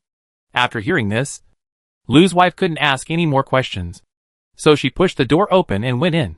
When she arrived at the kitchen, although there were several companions, they didn't dare to act on their own, and just waited for her to mediate and distribute. After preparing dinner for each place, and sending it to each place, she just stopped and saw Chunyin walked in. She smiled and said, "Sister Shirin wants to eat artemisia. Please prepare one for her." Hearing that it was Shirin's order, Sister Lu smiled and said, "Stir-fried meat or chicken? The meat is not good, so I asked you to stir-fry gluten, and use less oil." I was crazy. Sister Lu slapped herself and smiled. "Miss, she has eaten all kinds of meat? You should eat something light to relieve the greasiness. There is a lot of smoke in the kitchen." "Yenner, go back first. Don't keep Mishy waiting for a long time. Just say I will fry it later, and send it over in person." She raised her hand and wiped it on the apron in front of her, and was about to send Chunyin away. Suddenly, I saw Xiao Lianhua in Ingchuan's room, leaning against the door. Seeing her looking over, Fang said, "Sister Siki said that she wanted a bowl of eggs. Stewed tender." Lu Jia sent Chunyin out, ignored her, and prepared Shirin's order. She just said indifferently, "Can't you see that I'm busy? Besides, I don't know why. Eggs are very short this year, and you can't even find one for 10 cents. 4 or 5 compradors went out and finally got 2,000. Where can I find them? You tell her and eat them another day." Xiao Lianhua said indignantly, "What good things? I don't believe there are no eggs. Don't ask me to dig them out." As she said that, she walked in, lifted the vegetable box and saw that there were indeed more than 10 eggs in it. She pointed at the eggs in the vegetable box and said indignantly, "Isn't it? You are so smart. The food belongs to the master, and it's our share. Why do you feel bad? It's not your eggs. Are you afraid that people will eat them?" Lu Jia's busy dropped the work in her hands and came up and said, "Your mother just laid eggs. These are kept for the toppings on the dishes. The girls don't want them, and they don't want to do it. They are prepared for emergencies. You have a big house with water and food, but you only know that eggs are common items, and you don't know the market outside. I advise you to make do with fine rice, white rice, fat chickens, and big ducks every day. You are tired of eating, and you make trouble every day. I don't want to serve the first-level master, but only prepare for your second-level master." When Lianhua heard this, her face turned red and she asked, "Chunyin just came and said, Sister Shirin wants to eat reed artemisia. What are you busy with? Are you still asking about fried meat or fried chicken?" Whenever the rooms need to add 1 or 2 things, everyone will come first to buy and add more. The other day, Miss San and Miss Bao discussed and wanted to eat fried wolfberry sprouts with oil and salt. Now they sent a girl with 500 coins to me. I laughed and said, "Even if the 2 girls are Maitreya Buddhas with big bellies, they can't eat 500 coins. These 30 or 20 coins are still prepared." I hurried to send it back. In the end, she refused to accept it, saying that she was rewarding me with wine. and said, "Now that the kitchen is inside, there is no guarantee that the people in the room will not nag. Salt and sauce. That is not bought with money. It's not good if you don't give it. But you have nothing to compensate if you give it. You take this money and treat it as a subsidy for them. This is a girl who understands the situation. We only prayed for her in our hearts." Her words were indirect and sarcastic, making little Lotus blush. She stomped her feet and left in anger. Chapter 295. Extreme joy leads to sorrow. Just now, the two sides confronted each other, and the kitchen helpers did not dare to get into trouble. Seeing Xiao Lianhua leave in anger, they came up to persuade her. "Why are you doing this? It's just 2 eggs. If you don't have them, just go to the front to ask for them." "Yes. Haven't you heard? The eldest master intends to marry the second girl to the master next door. It's a small matter to offend the second girl, but it's no joke to offend Master Yi. Although Master Yi may not care about these trivial matters, the son of Housekeeper Lai is now under his support. If Housekeeper Lai knew, it's easy to meet the king of hell, but it's hard to deal with the little ghosts. These servants in the mansion naturally understand this." "Pa!" Sister Lu slapped herself again and said regretfully, "Look at me. How could I forget this?" She hurriedly ordered, "Hurry up and beat 2 eggs. Stew them and send them over." It's not that she didn't hear the rumors, but she heard that Shirin had ordered her to do so. So she rushed to show her courtesy, and had no time to take care of Xiao Lianhua for a while. Although she had heard something, it was still a mystery after all. After all, her daughter's job was more important. After the stir-fried gluten with artemisia was ready, she hurriedly sent it to Shirin. After the dishes were served, she was not in a hurry to leave, and smiled and said, "Miss, please taste the saltiness. If there is anything lacking, tell me now, so that I can have an idea later. I am Lu Wu's mother, and I am now in charge of the kitchen in the garden. Miss, you are precious. If you have any questions, just tell me." "Oh," Shirin pretended to be surprised. "So you are Wu's mother." Hearing Shirin's hidden meaning, Sister Lu grabbed her apron, rubbed it nervously, and said obscurely, "Thank you for your care, Miss." Shirin picked up a piece of reed, chewed it for a while, and then said, "It's not that I'm taking care of her, but your Wu is pretty. Since she is filling the vacancy left by Qingwen, she can't be useless. Now that her rank is insufficient, she naturally has to make up for it from other places. In particular, her appearance cannot be bad. Otherwise, Jia Baoyu will not be able to pass the test. Since this red line cannot be touched, she must find someone who suits her own interests. She doesn't care whether Jia Baoyu will fall in love with someone else. The key is not to shake her position as an aunt, with Qingwen as a precedent. She naturally doesn't want to choose someone with a strong background. So, even if Xiaohong in Yihong Courtyard is outstanding in appearance, character and work, she turns a blind eye, and Lu Wu just meets this condition. In addition, Lu Wu is weak, and it is uncertain whether she can survive until then. It can be said that she is born with deficiencies, so she is the best choice. Since she has already made a preference, she will naturally not let go of this favor. Asking Chun Yan to serve dishes today is like an interview to see if the Lu family knows how to judge the situation. Mrs. Lu's attitude made her quite satisfied, so she simply explained her words. This was undoubtedly confirmed. Mrs. Lu felt that the trip was worthwhile. She was smiling and flattered, thanks to the girl's good words. With her body, she would be exhausted even if she carried the girl's shoes. I hope the girl will take care of her in the future. Then I will come back. Aunt, what you said is wrong. We are all serving the second master. Who is more precious than who? Although I think your 5th son is good in everything, it is not a trivial matter for the second master to have someone enter his room. I have to ask the old lady and the lady for their opinions. Shirin was used to being cautious and careful, so she was fine as long as she did it. She was very careful when she spoke. Sister Lu quickly flattered, "It's just a matter of your words. Young lady, everyone knows that you are now." Shirin raised her hand to interrupt. "Okay. Auntie, go back and wait for the letter." Hey! Sister Lu heard that Shirin didn't want to be talked about, so she didn't dare to say anything more and quickly bowed and left. However, since even He-sen had heard the news, and now Shirin had confirmed it herself, it was almost certain, not to say it was set in stone. She happily rushed to the small kitchen, but she didn't expect that the small kitchen was already in turmoil. Siki, who had heard the news, was standing with her hands on her waist, shouting at Shioju, Xiaolianhua and other maids, since the dog looks down on people. All the vegetables, chickens, ducks, fish and meat in the boxes and cabinets can be thrown out to feed the dogs. After all, they belong to her family, so it's not a waste. The little maids were eager to hear it, and they rushed to it and threw it around. Everyone persuaded and begged Siki, young lady, don't listen to the child's words. Sister Lu had 8 heads, but she would not dare to offend you. It's true that eggs are hard to buy. We also said that she didn't know what was good for her. No matter what she was, she had to change the law. She had realized it and steamed it quickly. Young lady, if you don't believe it, look at the fire. Their words were not to defend Sister Lu, but more to be good for themselves. Siki was deliberately taking advantage of the situation. So how could she listen to the advice? When Sister Lu returned to the small kitchen, the room was already in a mess. When Siki saw her return, she smashed the steamed eggs and the bowl in front of her. Still not satisfied, she sneered, I'd like to ask if people in this mansion are not allowed to eat even an egg. After leaving these harsh words, she left with a group of maids in a haughty manner. Sister Lu saw her arrogance and dared not say a word. After she left, she threw bowls and plates and muttered a few words to herself. I thought Siki was just threatening and would be over after venting her anger.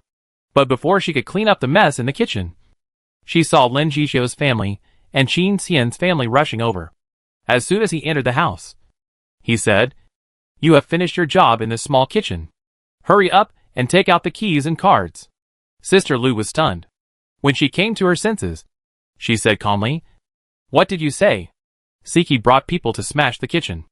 I don't know how many things were ruined. I accepted it. This job was ordered by the madams and grandmothers. Even if they think I am not thorough enough, there must be a rule for transfer or punishment. At least the manager should be informed. She knew the relationship between Lin Jixiao's family and the Qin family. In addition, she was only responsible for night patrols and had no control over the distribution of tasks. She just thought that this was to find a place for Siki. Lin Jixia's wife sneered. Who said there was no notification? Just so you know, this is exactly what Lai's wife meant. This matter is, at the least, neglecting the girls. At the most, it may be that you deceived your superiors and subordinates, withheld the girls' expenses, and enriched yourself. Now only taking away your job is a light punishment. Sister Lu heard that Lai's wife also had the intention, so she had to hand over the key and the card. But when she packed up her things and left the small kitchen, she felt more and more that something was wrong. It's not that she suspected that Lin Jixi's wife was lying to her. It's just that there are many servants in the mansion who use connections to fight for lucrative positions. Lai did nodded only because of those rumors. But it was not a big deal after all. Besides, the affairs in the backyard and the garden were all handled by Lian's second wife. So there might be room for easing. Seeing that she was walking to the gate of Heng Huayuan, she hesitated for a moment and knocked on the door of Heng Huayuan. Chapter 296 Bedding. A small courtyard in the northeast corner of Rongwa Mansion. Xue Baochai and Aunt Xue sat across from each other on the Kong table and told the story of Sister Lu. Since there is trouble, it is not convenient for my daughter to speak up. Aunt will probably not care about these trivial matters. I have to trouble my mother to tell Phone Girl. This Lu family has served us in Lixiang courtyard for several years. It is reasonable for my mother to speak up for her. Oh, you have always kept silent when it does not concern you. So why are you meddling in these trivial matters now? Besides, didn't you say last time that you heard some rumors that the eldest master intended to marry the second girl to him? And we couldn't avoid it. So why did we get into trouble? Aunt Xue looked at her daughter opposite and shook her head like a rattle. Shaking her body, Xue Baochai smiled helplessly and said confidently, Mother, don't you think about it? Marriage is always about family background. With Brother Yi's status and behavior, how can he be interested in someone like the eldest master? What do you mean? Aunt Xue supported her arms like jade pillars, leaned forward, and leaned against the con table, pressing down heavily with 2 mountains. We can't just believe everything we hear. Tell my daughter that Yin girl, Lin's sister, or even the third sister, all have better chances than the second sister. Aunt Xue blinked her eyes after hearing this, and thought for a moment before asking in confusion. What you said makes sense. But what does it have to do with this matter? Mother, you don't know. Last time Yun girl's two aunts proposed marriage to her. Although she didn't say it, from my daughter's observation, she was quite fond of it in her heart. A while ago, I heard a few maids discussing the second sister in private in the garden, and she was a little depressed when she went back. A few days ago, Brother Yi went to Xiaoxiang Pavilion and heard that the second sister had taken a long vacation. I saw that she was quite excited. Bao Chai took a sip of tea and said, after all, the third sister is from the mansion. It seems that she has heard the rumors for a long time. She has slandered the second sister in front of Brother Yi several times. My daughter didn't pay much attention to it at first, but recently I heard the rumors and came to her senses. I'm afraid they are secretly competing with each other. What about Lin girl? Aunt Shui was more concerned about her daughter's rival. Brother Yi asked for doctors and asked Xiangling to become his apprentice, and treated her closer than others. Hearing that Shui Baochai only talked about how Zhang Yuni treated Lin Daiyu, but did not mention Lin Daiyu's reaction. Aunt Shui sighed with regret, as if she heard the meaning of this sigh. Shui Baochai smiled and said, marriage is a matter of parents' orders and matchmakers' words. Although the old lady may not agree, if my aunt can bring it up, given Brother Yi's current status, the old lady may not refuse. She paused and continued, the last time the emperor gave a reward, he promised Brother Yi a dukedom. Although Sister Yun brought it up earlier, she is not the daughter of a proper marquis after all. Moreover, she is an orphan and is not comparable to Sister Lin, who is not only from a wealthy family, but also has a son-in-law. Father Hua? Aunt Shui nodded heavily. You are still thoughtful. According to you, we are betting on Lin girl? Shui Baochai shook her head and said with some disinterest, who can be sure of such things? It's nothing more than casting a wide net to catch more fish. She paused and sighed. Sister Lin is fine, but I see that Yun girl and the third sister are competing with the second sister. Nowadays, people outside believe everything they hear. Siki even opens a dyeing factory as soon as she gets a little color, and tries every means to get a good job for her aunt. Even Lai De is not immune to this and meddles in it. We don't have to bet on anyone. Just do the opposite. Don't flatter this stinky foot, and those who are interested will remember it. That's right. Since the second girl has no chance, it's just a false alarm. Even if we take the lead, we won't lose anything. Baochai said calmly. It's said that we should stand in line as early as possible. The more we stand against the second sister now, the more people will think of us. Don't think that he is having a good time now. I'm afraid he will be on the list in the future. Speaking of this, she couldn't help but sneer. I think Lai Da's mind is limited. Sister Lin and Yun Yada may not be so serious. If the third sister stands out, will he still be able to benefit her in the future? As she said this, she got up from the Kong, pulled Aunt Shui's arm, and urged, Mom, don't delay. Let's go now. As she said this, she took a shawl from the clothes rack in the room and put it on Aunt Shui. Aunt Shui seemed to feel a little hot, but she couldn't resist Baochai, so she had to fan her palms and came to the three-room porch where Wang Shifeng was sent. Wang Shifeng was quite surprised and said, Why is Aunt here? In theory, a married woman should obey her husband. Wang Shifeng had followed Jia Lian in calling her aunt, but now she changed her name without making a sound. Although Aunt Shui had noticed it, there were no outsiders here, and Wang Shifeng was always very good at dealing with people, so she thought she was just being close to him on purpose. She pulled her to sit down and told her the story with a smile. The Lu family was quite thorough in doing things in Lixiang courtyard. They came to me yesterday to ask for help. I thought it was not a big deal, and she had suffered a loss. This family naturally values harmony, so why did they have to take away the job and make a big fuss? Oh, Wang Shifeng said calmly. I thought it was a big deal, and I had to trouble my aunt to come here in person. She turned her head to look at Pinger and said, Have you heard about this? Pinger bowed and said, My dear, I didn't hear about it later. Wang Shifeng nodded and said, I know what Aunt said. I will ask Pinger later. Hearing that Wang Shifeng didn't know about this, Aunt Shui felt that her daughter's analysis was correct. This was Lai Da's behind-the-scenes operation to please Zhang Yuni. However, although Wang Shifeng said that she would ask about it, she did not promise anything. She couldn't help but feel a little worried. But she said, I feel relieved with your words. It's not easy for the Lu family.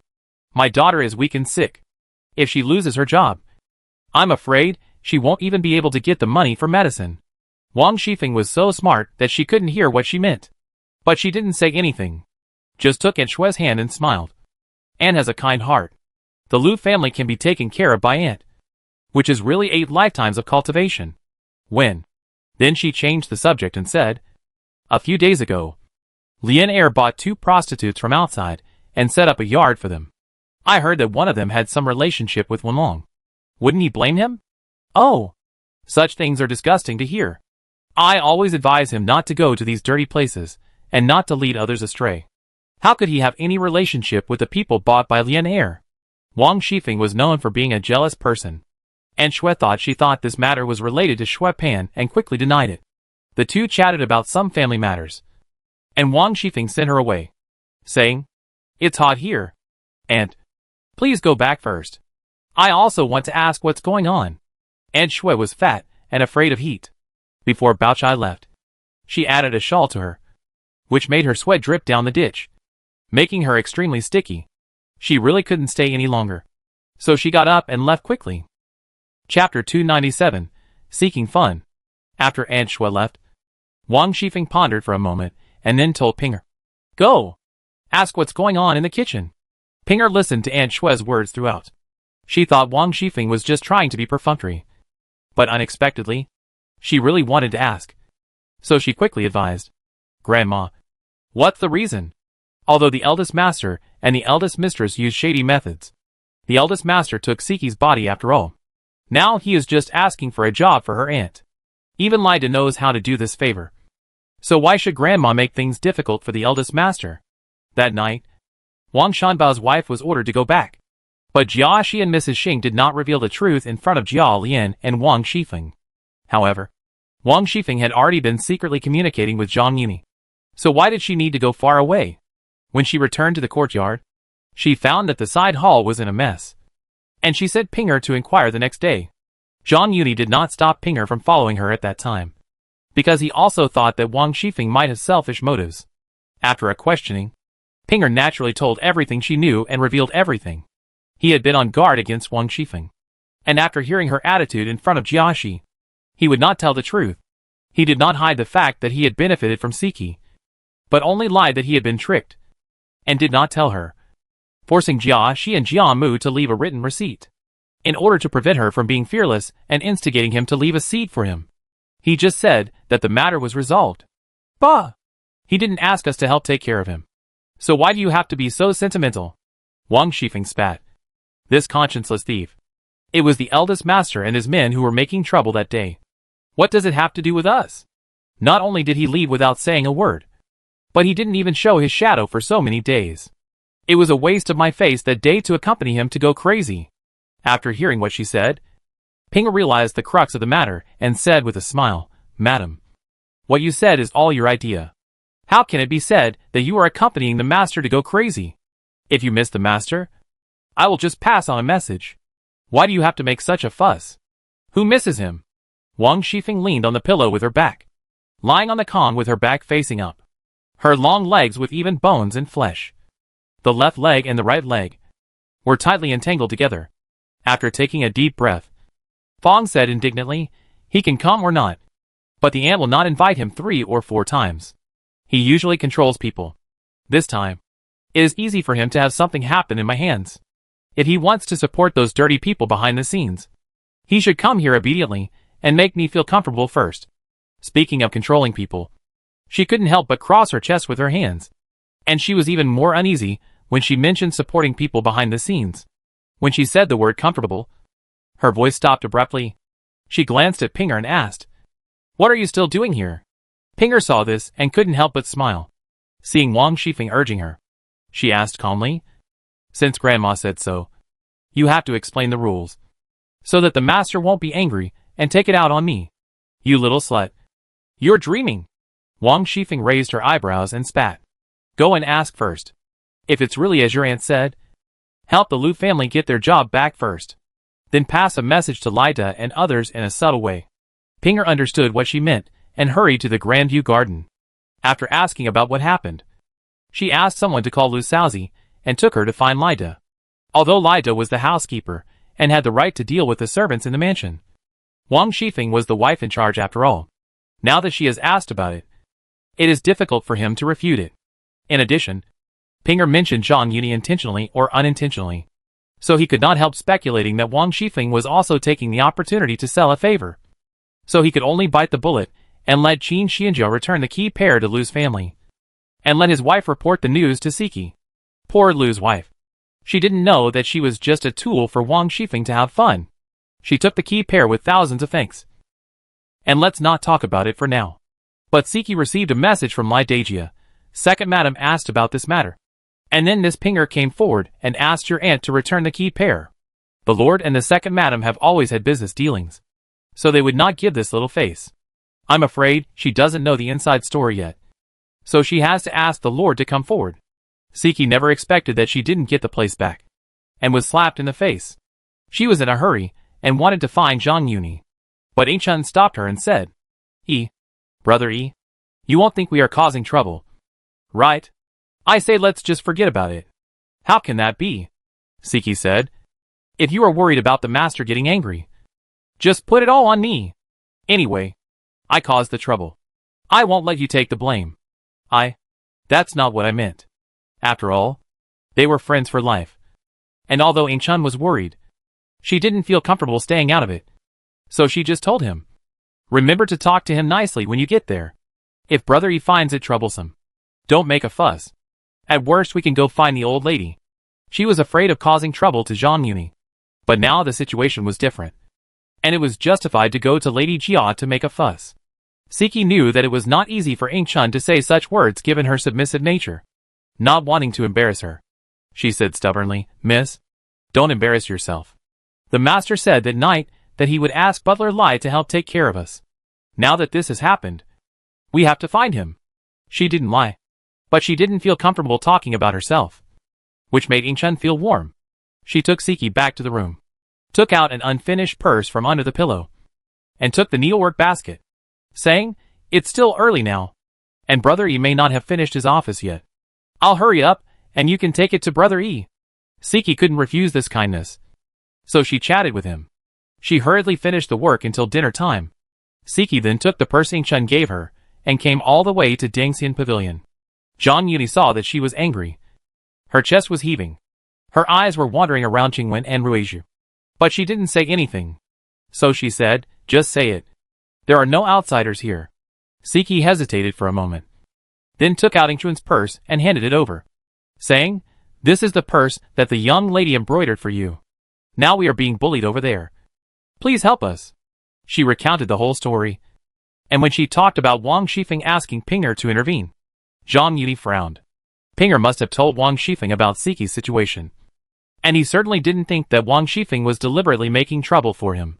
It was probably because he hadn't shown up for a long time, and he used Siki's matter as an excuse. Thinking of this, he suddenly stood up and said, forget it. It's still early now. I'll go over there. Regardless of whether Sister Lu really embezzled money and deducted the expenses of Ainchun's room, he could clearly distinguish rewards and punishments for his family affairs. But for the affairs in Rongfu, he always only looked at the position, not the right or wrong. He was even happy to set 1 or 2 examples for the servants in Rongfu. After leaving Dangxian Pavilion and walking to the corner gate, he did not rush to Rongfu, but instead took Siki and went straight to Linshui Pavilion deep in Huifang Garden. It was not that he had to take advantage of others' misfortune and ask for rewards at this time. Wang Shifeng was obsessed with helping him to expand his family in Rongfu, and deliberately took advantage of the topic. How could she not leave something behind when she left? Although he had made up his mind to let her eat more and take less, he could not resist her determination. If he used both methods, soft and hard, and Pinger was there to assist him, so he simply removed the firewood from the bottom of the pot and removed the inventory. Siki was dragged by him, and was a little panicked for a while. She kicked the ground with her feet and said, Master, where are you going?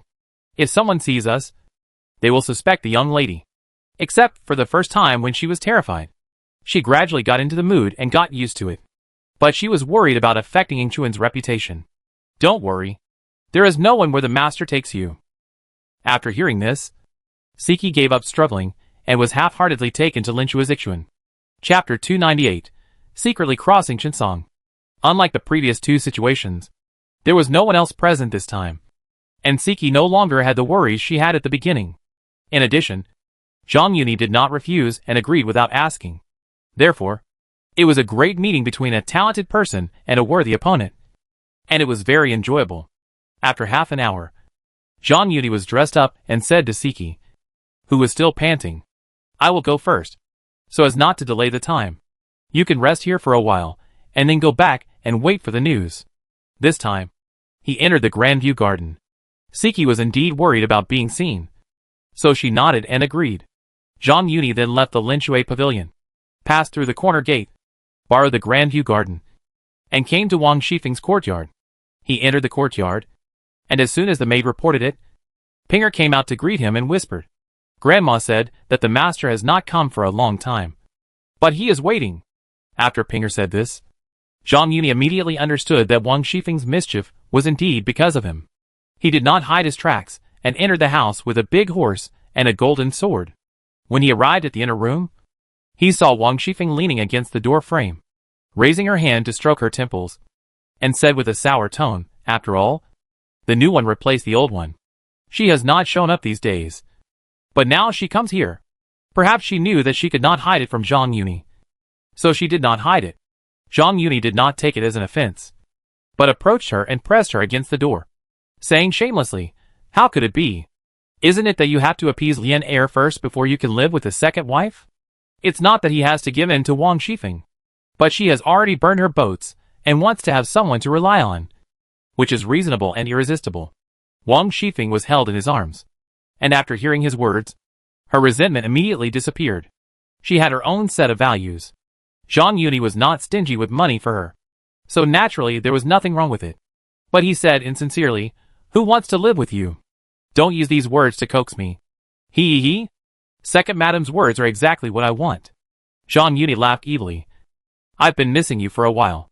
Since Second Madam also thinks these words are too dry and a waste of time, let's do something real. After that, he didn't give Wang Shifeng a chance to refute. He lowered his head to block her voice, and held Wang Shifeng's back with both hands, half hugging and half dragging, wrapping Wang Shifeng, stumbling all the way, stumbling, and falling on the bed like conjoined twins. When the two fell sideways, Zhang Yuni was about to take further action, but he saw Wang Shifeng holding his head and pushing him out with all her strength. Don't worry. Let Pinger come first. Zhang Yuni was secretly proud of himself. You have a plan. I have a ladder, and I am prepared for both. However, he was still unwilling to give in. What happened today? Second Madam is actually being humble? Wang Shifeng had obviously discussed it with Pinger in advance. As soon as Wang Shifeng opened her mouth, Pinger had already climbed up and hugged him from behind. Having said so much, Zhang Yuni couldn't ignore Pinger, so he turned his gun around. One is willing to fight, and the other is willing to be beaten. Jia Lian, the victim, was happy. He held the evidence of Rongfu's life in his hand, and believed that Wang Shifeng could suppress the servants in his courtyard so that it would not be known to everyone, which really caused quite a stir. About half an hour later, he straightened his clothes and left alone with a satisfied look on his face. After he left, the room was silent for a long time. Wang Shifeng recovered, wiped the corner of her mouth, swallowed, panted, and said indignantly, This heartless thief.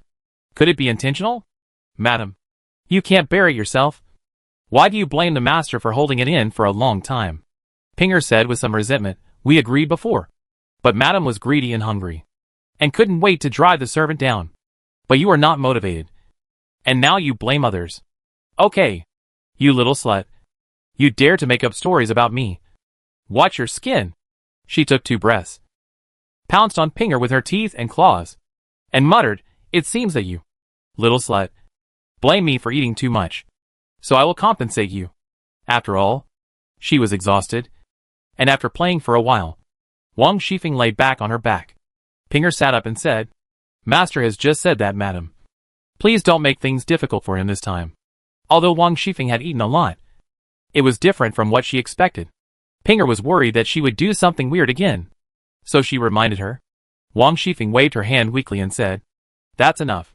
But it's a once and for all. How can I not know it? It's a little late today. You should go and do it tomorrow, so that he won't deliberately do it again next time. She didn't expect that Zhang Yuni was worried that the child would be implicated by Rongfu, and thought that he had used a trick to make him dissatisfied and deliberately used this method to hit her. However, she didn't dare to speak, and changed the subject.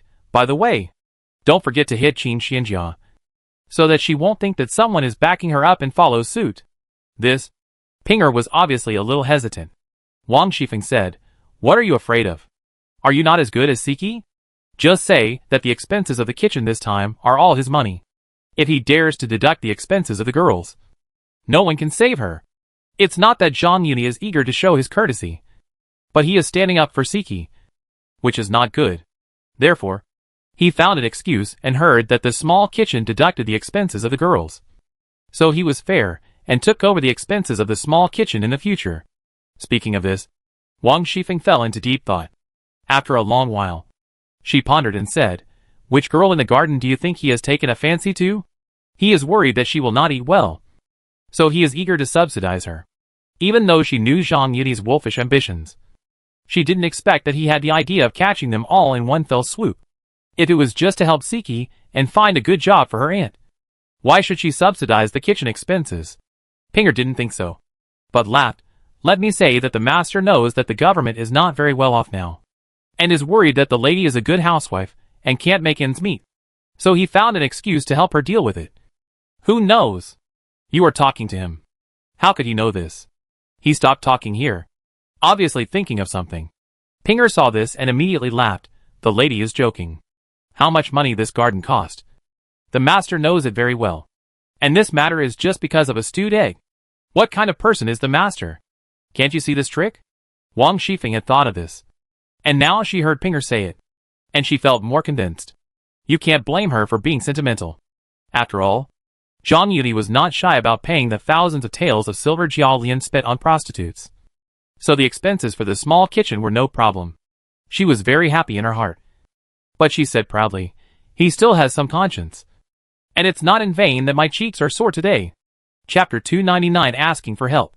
The next day, early in the morning, Pinger called Qin Xian's wife and took her to the small kitchen. Yesterday, Master Yi heard about this and was worried that the girls would not be able to serve well. In the future, all the expenses here will be borne by Master Yi. Speaking of this, Pinger looked at Sister Lu with some reluctance, sighed deeply and said, "The person was chosen by Master Yi. Give her the key and the pair of cards." Sister Lu, who had just returned yesterday and had not yet sat down, was shocked to hear the bad news again. However, unlike yesterday when Pinger seemed to be a savior, today she became a life-threatening person. She did not dare to refute, and reluctantly handed over the key and the pair of cards again. However, she did not give it directly to Qin Xian's wife, but handed it to Ping. When Pinger took it and handed it to Qin Xian's family, she did not forget to knock. "You should also take this as a warning. Now this small kitchen is all spent on Master Yi's money. Master Yi can't tolerate any sand in his eyes. If you dare to follow his example, no one can save you." "Yes, yes, yes." Qin Xian's family took the cards and the key and responded repeatedly. Pinger finished the work and left the small kitchen without staying. At Qin Xian's urging, Sister Lu packed up her things and left the small kitchen in a daze. When she came to Heng Huayuan again, she hesitated for a moment, but still knocked on the door. She came back late yesterday and was busy preparing dinner. In addition, she had just suffered a loss, so she didn't dare to leave her post without permission. When everything was done, it was a little late. Therefore, she had not had time to thank Bachai. As the saying goes, one should not bother two masters for one thing. She didn't have any backers in the mansion. Now that her job was taken away, she could only think of the public-spirited Miss Bao. "Miss, you know, I will never neglect the girls. You have a big face, so help them to the end. Go and tell Master Yi that this is all a misunderstanding." Bao Chai heard the news that she returned to the small kitchen yesterday. When she heard that she wanted to see him, she also took the time to meet her. However, when she saw her, she found that she was still carrying a big bag in her arms. So she was cautious and did not rush to speak. After hearing what Sister Lu said, she panicked. Although Sister Lu swore, Zhang Yuni was just worried that the girls' meals were not well served. So he found Wang Shifeng and took on the expenses of the small kitchen. However, Shui Baochai was already a frightened bird. "Although I agreed to help, I haven't had time to say it. You know, Pinger has always been kind-hearted. I'm afraid she heard the rumor and went to seek justice. Because she was worried that Sister Lu would spread it everywhere and let Zhang Yuni hear it. She flatly denied that she had ever helped and hurriedly threw this favor to Pinger. Originally, I could still help you to negotiate. But now that the expenses are paid by Brother Yi, it is naturally not good to say anything. Besides, he made such arrangements out of kindness for the sisters. How can I open my mouth? I think you should go back first. Wait until the storm is over. And then see if there are other tasks to arrange. Because she was worried that Sister Lu would seek medical treatment in a hurry. Bao Chai refused and did not forget to comfort her. Pinger is kind to others. And everyone in the mansion can see it. And the Lu family does not doubt it. She was shameless to ask for help. So she couldn't force it. So she had to withdraw from Heng Huayuan. Originally, if things don't go well in one direction, there will always be brighter ones in the other.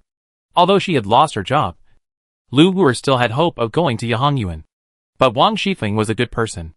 Zhang Yuni took care of the expenses of the small kitchen, and she exaggerated it in front of Jia Mu and Wang Furen. This invisibly corresponded with Zhang Yuni's conversation that night, which made Jia Mu's doubts disappear and praised him.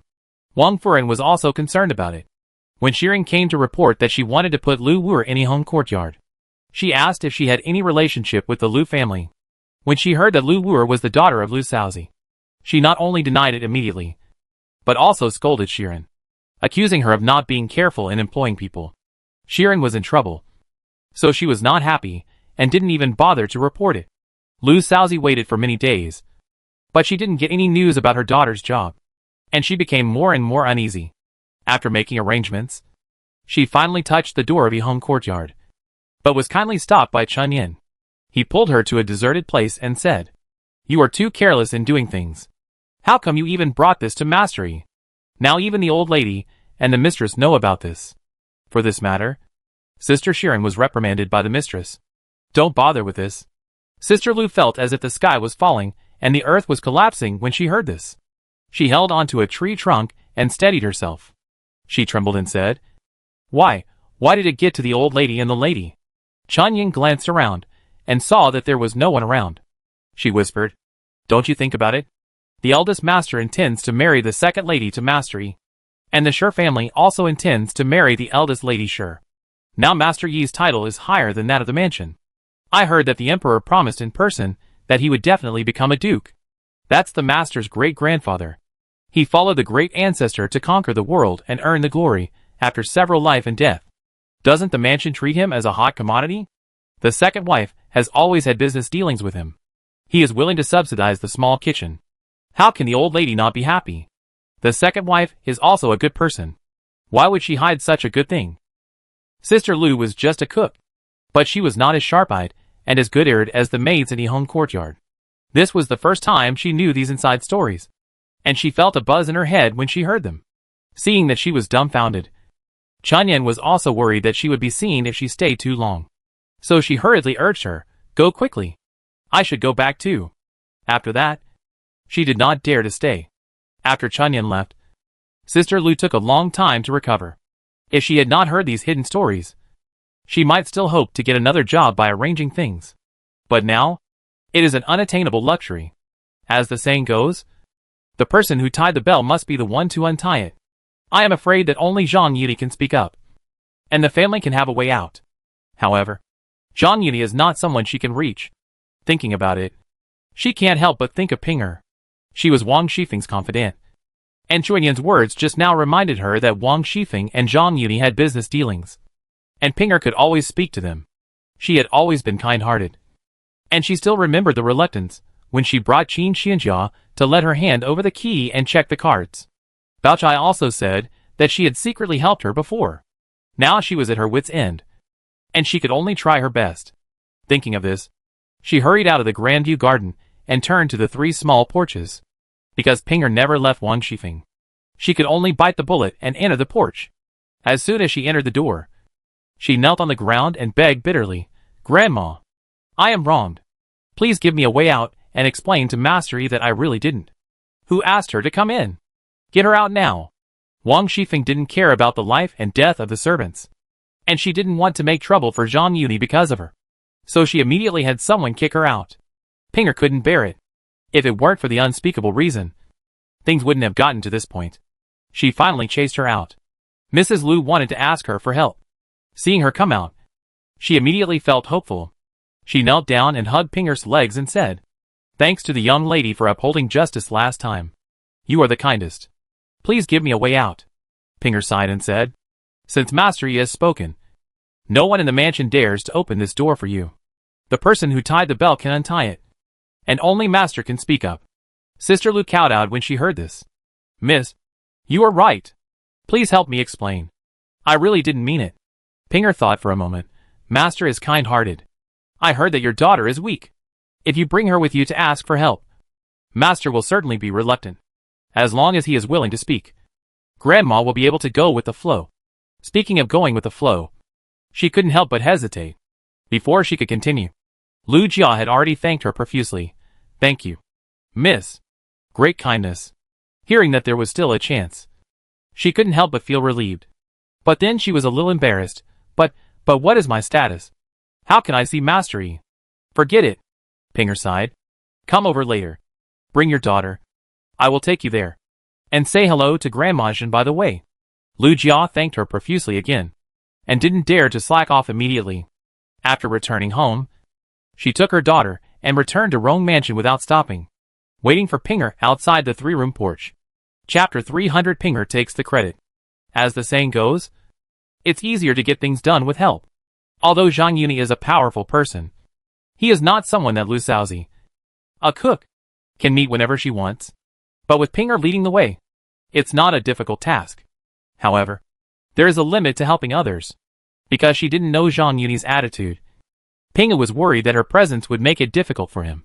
So she handed him over to Yushir and left first. When Yushir led the anxious mother and daughter of the Lu family to Dengxian Pavilion, they both knelt on the ground immediately.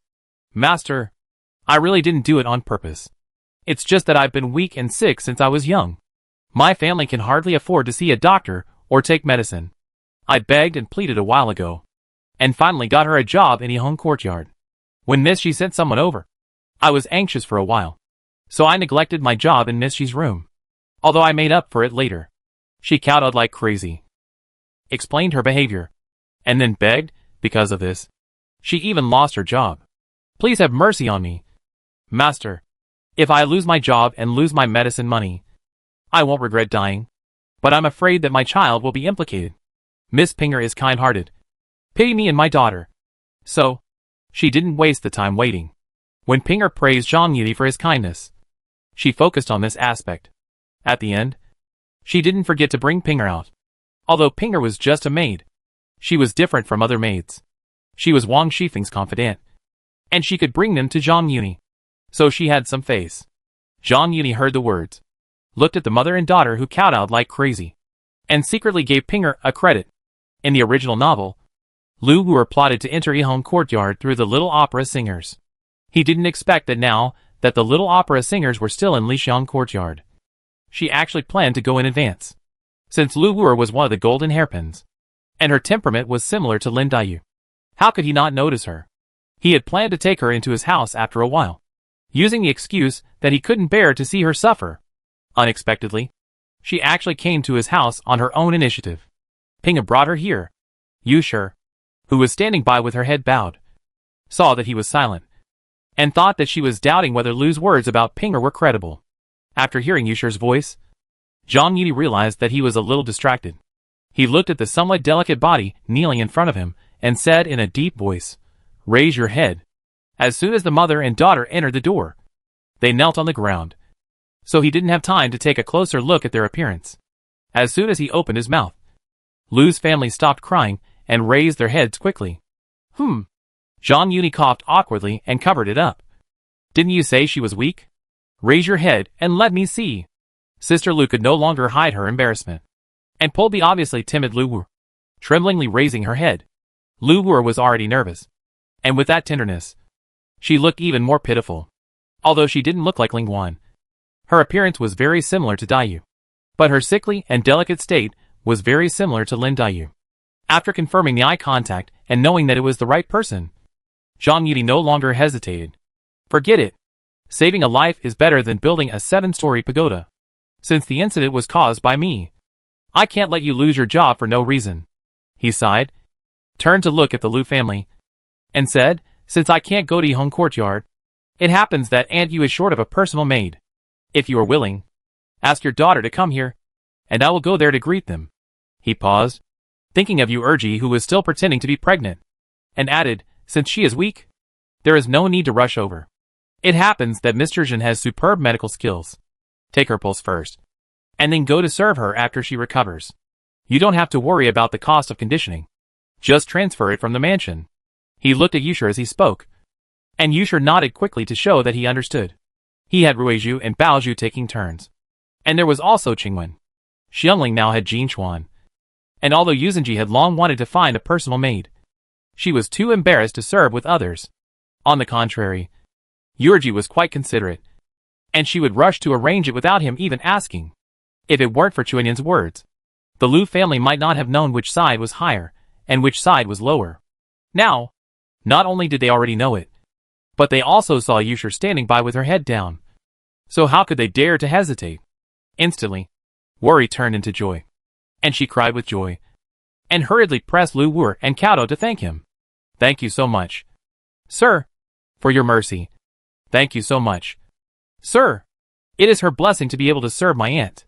And the reason why Lu Wu was so eager to get into Yihong Courtyard was because she knew the treatment there was good, and she wanted to reduce the burden on her family. Now it can be considered that she was wrong. Zhang Yudi waved his hand and said, okay. Since there is a hidden story, it is the master who wrongly blamed you. Zhang Yudi didn't care much about the right or wrong of the matter. Since he accepted Lu Wu, he would naturally not hold on to that little thing. However, the job of the small kitchen has now been assigned to Siki's aunt. Although the palms and backs of the hands are all flesh, he was the one who finalized the matter, and he couldn't slap himself in the face. So he changed the subject and said, however, after all, there was a misunderstanding. So don't go to the small kitchen. Hey! Hey! Everything is arranged by the master. The Liu family was overjoyed that their daughter had a place to stay. Now that they heard that their own affairs had also turned around, they dared not question it. Zhang Yudi pondered for a moment, and asked knowingly, where did you work originally? My lord, I worked in Lixianjuan originally, and the concubine later moved to the northeast corner of the backyard. I took care of the little opera for a few months, and was transferred to the small kitchen when the girls moved into the garden. Well, Zhang Yudi nodded, without commenting. You go back first. I'll go there again when I'm free later. He has always been a double standard. Lu Wu can stay. As for her mother, Siki is certainly not an easy person to deal with. But it takes two to tango, and Lu Wu's mother is not completely innocent. At least, she was not wronged in favoritism. It's better to keep her in Rongfu. Of course, considering that Lida reported the news in advance last time, he doesn't think too many spies in Rongfu are enough. The reason why he is not in a hurry to go. First of all, this is really not a big deal, and there is no need to be polite to her. Secondly, he has the final say on whether to recruit someone in his own mansion, and Rongfu will still have to tell him. This matter cannot be avoided by Wang Shifeng. She was so happy last time, and I am afraid she will not be fooled again this time. So, it is better to delay for a while. At the same time, Pinger just returned to Wang Shifeng's yard. She was seen leaning against the gate and complained, "You are the one who is nosy. Since he has already spoken, why bother with this trivial matter? It is you who said that you would not cause trouble for him. And it is you who is a bad good person. You let you say the words, and let you be a good person. Grandma, it is because of us that it has come to this point. Besides, if the master agrees, he will have to tell you. Grandma, wouldn't you?" At this point, Pinger blinked, smiled, and stepped forward to hold her arm. Humph. Wang Shifeng snorted coldly, twisted her arms proudly, but couldn't hide the smile on her face. She raised her hand and poked Pinger on the forehead, saying, "That's enough. You are the one with so many tricks. When he comes this time, I'll give you the first credit." Chapter 301, Move at the first sign of trouble. Look, it's so good now. The family is respectable. You have a place to stay. And Brother Yi is a considerate person. Thanks to the method I used. You got it. In the Juejin building. Mrs. Xing pulled Siki and chattered non-stop. Jia had urged her for the money many times. Originally, Mrs. Xing was still worried that she would hit a snag with Zhang Yuni and kept shirking responsibility. But when she heard Wang Shanbao exaggerate and spread the news about how he supported his granddaughter, she became more confident. Madam, what I said is just because I am angry that my young lady is looked down upon by others. So I asked you to seek justice. She glanced at Mrs. Xing. Outsiders only see the superficial glory. But how can they know how much suffering I have suffered behind the scenes? She has a hot temper and always tries to set things right. So she always suffers some hardships. And it is inevitable that she feels a little wrong when she mentions it. Only those who endure the most hardships can become superior people. How many people want to endure this kind of suffering but cannot? Mrs. Xing did not hear the grievance in her tone, but patted the back of Siki's hand and said with a smile, "That was your first time." He was young and energetic, and he drank the wine we matched. So it was inevitable that he suffered more. Now that he has endured it, it will be sweet after the bitterness. Although she disliked Mrs. Xing anyway, Siki couldn't help blushing when she heard her meaningful words of sweet after the bitterness. Mrs. Xing saw this and hurriedly said, "Now that you have gained respect, you must know how to repay the kindness." Siki heard the hidden meaning in her words and couldn't help but feel nervous, and tried to test, "I am just a servant in the mansion. Even if I want to repay the kindness, it is nothing more than serving the young lady with more care." "Hey!" Mrs. Xing smiled and said meaningfully, "You can't just be attentive when serving the young lady. You have to spend more time serving the son-in-law." Because she was worried that Siki was shy, she even changed her name. Even though Siki had seen a lot, she still felt flustered and trembled, saying, Madam, what do you mean?"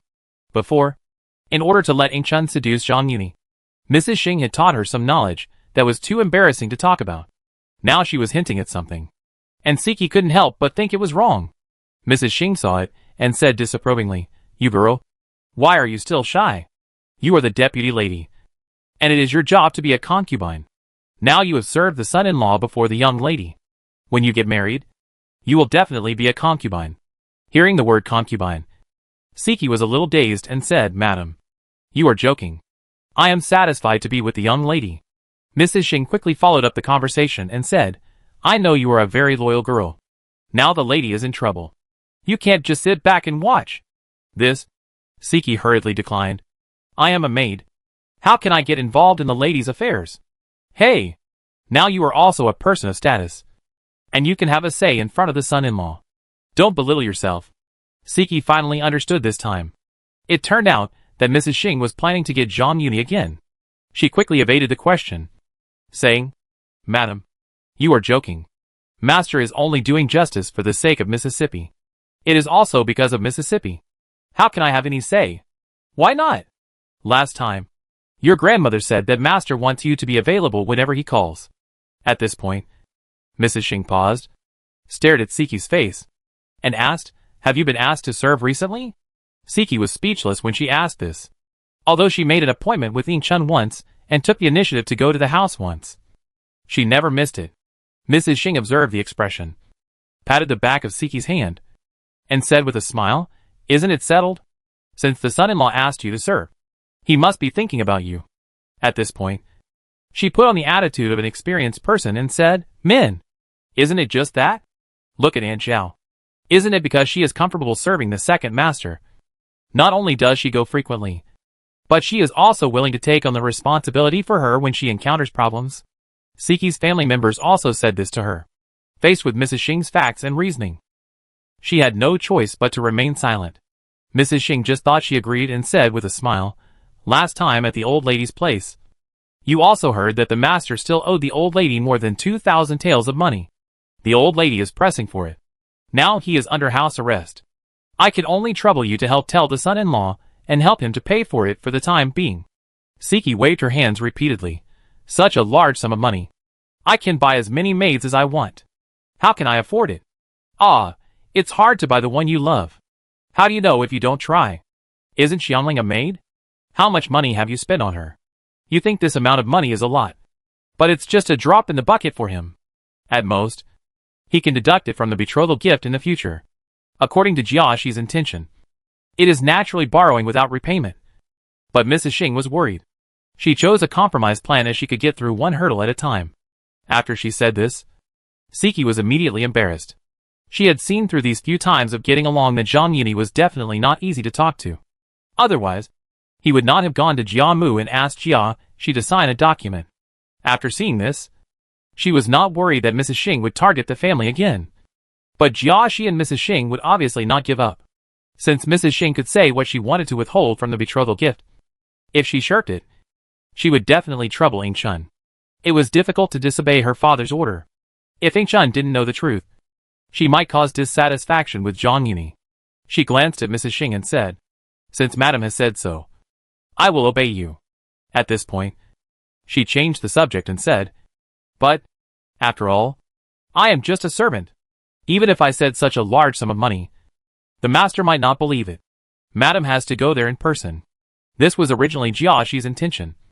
But because Mrs. Xing was worried about hitting a snag, she wanted to entrust Siki with full authority to do it. Now that Siki has said so, and her worries are not unreasonable, she can only bite the bullet and say, "Then you have to help say a few good words. You know, although we are for the girl, we have offended the son-in-law after all. And I am afraid that he still remembers our faults in his heart. She can be said to have entrusted her to the wrong person. Siki disliked her to begin with, and wanted to clear Ying Chun of the relationship. So how could she help her say anything good? However, she said, "I don't need to. But I am a low-ranking person, and I don't know if what I say is useful." Mrs. Xing didn't know this, and she couldn't help but say, "How can a home flower be as fragrant as a wild flower? This sneaky tone is what I like the most. It's just when you are in power. How can your words not be useful?" Even though Siki had seen it before, she couldn't help blushing when she heard her speak so freely. Fearing that she would hear some crazy talk again, she hurriedly said, "Master is still in the government office. Madam, please come after dinner later." She originally wanted to send Madam Xing away and go to Zhang Yuni to say hello in advance. However, Madam Xing wanted to communicate with her more, so that she could give her advice and have more confidence. She dragged her around and talked until the sun set. Chapter 302 The Master's Family. Siqi had no excuses after dinner, so she could only bite the bullet and bring Madam Xing to Huifang Garden. After entering Huifang Garden, she looked to the north, hesitated for a moment, pointed to Lin Shuiji Xian and said, "This is not a glorious thing. If someone hears it, I'm afraid the young lady will lose face. I know that there is no one in the yard over there, so why don't I take Madam to wait there first, and then invite the master to come over, so as to avoid being heard?" Madam Xing had no idea of her little calculation. She was worried that Zhang Yuni still had resentment and would use words to squeeze her, making her lose face. She hurriedly said, "Yes. Yes. Yes. You are still thorough." After sending Madam Xing to Lin Shuiji Xian, she moved to Dangxian Pavilion. Zhang Yuni had just finished dinner. When he saw her coming, he thought that the rumor that he had left Lu Wu behind had spread. Without waiting for her to speak, he stood up and said, "Master is going out for a walk to digest his food. If you have anything to say, go out and say it." Siki was a little embarrassed at first. If she said it in front of Bao and Qingwen, would they look down on Ying Chun? After leaving the house, she explained her purpose. Madam came to the garden today because she was eager to help Ying Chun clear the relationship. She turned the person that Mrs. Xing was asking for help to Ying Chun. At the end, she said, "The young lady is also in a difficult situation. However, it is difficult to disobey her father's order, and the madam is urging her. She had to ask the servant to bring the person here and let the master send the person away, so as to avoid further entanglement and ruin the friendship between the young lady and the master." Zhang Yuni sneered. Master doesn't bother with them, but they have learned to take advantage of him. At this point, he looked at Siki and asked, "Where is she?" Siki blushed and pointed at the Linshui Pavilion and said, "I was worried that there were other people present, so the master took the person there for the sake of the young lady's face." Zhang Yuni slapped her roundness behind her, clenched his palms, and gave her an approving look. He said meaningfully, "Last time, didn't you blame the master for only taking you out on an accomplice? Since she took the initiative to deliver herself to the door, it's not the master's fault. Give her a taste of her own medicine." Siki had not yet recovered from his clutches and had no time to think about the meaning of his words, but saw that he had already taken the lead and headed straight for the Linshui Pavilion. She stamped her feet and quickly followed. Zhang Yuni came to the Linshui Pavilion and saw from a distance that Madam Xing was standing in front of the courtyard gate with her neck hooked, looking forward to it. He put away the sneer on his lips, turned around with a gloomy face, and said to Siki, "You will wait outside later." After that, he walked in.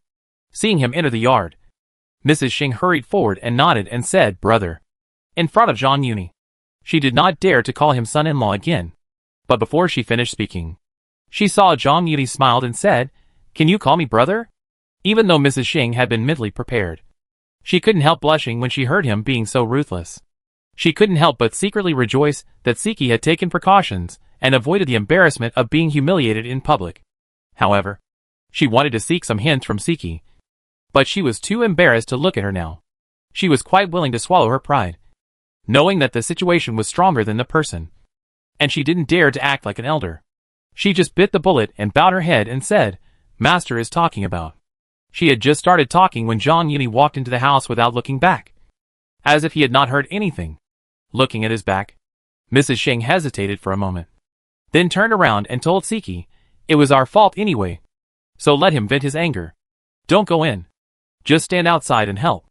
We are all family anyway. So if your arm is broken, just hide it in your sleeve, as long as you don't embarrass yourself outside." Siki was originally worried that Mrs. Xing would ask her to take the lead, but now she put her heart back in her stomach and hurriedly agreed. After telling Siki to stand guard, Mrs. Xing raised her hand to stroke her chest, took a deep breath, took small steps, and walked into the house. The layout of the pavilion by the water is the same as that of the pavilion by the mountain, with 3 main rooms in a row and a hall in the middle. Mrs. Xing stepped in, but did not see Zhang Yuni. She was stunned. After looking around, she saw a light in the inner room on the left, and hurriedly walked in. When she entered the room, she saw Zhang Yuni lying on the bed with his back facing up, his left leg crossed over his right leg, his head in his hand, and his head resting on the pillow, looking at her with a fake smile. She had been humiliated by Jia Shi a lot, but Zhang Yuni was a generation younger after all, and it was the first time for her to do so. So she was a little embarrassed before. Now that there was no one around, she was not so embarrassed. She hurriedly came to the bed with her chest hunched and said with a smile on her face, "I think Siki has also told the master, and there is no other way." So she asked the master for help. "Ha!" Zhang Yuni sneered and interrupted. "Who gave you the confidence that the master would help you? We are all family. If you are worried, you can put it in the betrothal gift in the future." "Dowry?" Zhang Yuni sneered. "When did I say who I want to marry?" "Ah?" Madame Xing was stunned and said with a look of surprise, "When we signed the agreement in front of the old lady." The master said it himself. At this point, she seemed to react to something, and her voice stopped abruptly, and she turned to look at Zhang Yuni with a nervous face. Zhang Yuni turned his legs, and Madame Xing, who looked quite similar to Aunt Xiao, looked playful, since the first wife knows that the agreement has been signed. Why is she still confused about the situation? What situation? Madame Xing's heart tightened and blurted out, "Heh! What's going on?" Zhang Yuni sneered. "Brother Rong killed Brother Jin in this way. You drugged me. Now there are witnesses and evidences. Even the old lady has admitted it. As long as you throw the confession letter in front of the emperor, you can even skip the interrogation. What do you think is going on?" When Mrs. Xing heard this, she felt a black screen in front of her eyes. Her body softened, and she sat on the ground. She was limp all over, and hurriedly supported the edge of the bed to stabilize her body. She cried out, "Master, you can't wrongly accuse a good person. There are no harmful substances in our medicine. Wrongly accuse a good person? He. Zhang Yuni laughed sinisterly. "How did Brother Rong kill Brother Jin?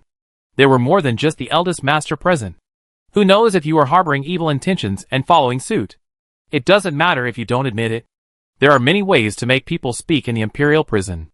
When she heard the word imperial prison, Mrs. Xing couldn't help but tremble all over, as if sifting chaff. She had no time to think about it and begged for mercy. Master, spare us. Please, for the sake of my daughter. Let us live. I didn't want to make it to this point. Who told you to be so ignorant of life and death and rush into the muzzle of a gun? I think I gave you face, so you are a little confused and act like a master or a lady in front of me." Mrs. Xing was already scared out of her wits. How could she dare to mention the silver again? She was afraid to avoid it and said, No, absolutely not. Even if we have 1,000 courage, we dare not act in front of the master. Zhang Yuni glanced at Mrs. Xing, who was trembling on the ground like dough with a panic face, and suddenly stood up and sat on the edge of the bed. He stood with his legs apart, facing Mrs. Xing, stretched out his hand to hook her chin, and raised her slightly seductive face at a 45-degree angle, facing him. He said with a fake smile, "Since you dare to act in front of me, I am a little curious about what it feels like to be the master of the West Mansion." Mrs. Xing was stunned by this sudden move. After hearing his words, she understood what he meant. Although she was frightened, she did not expect Zhang Yuni to say such a thing.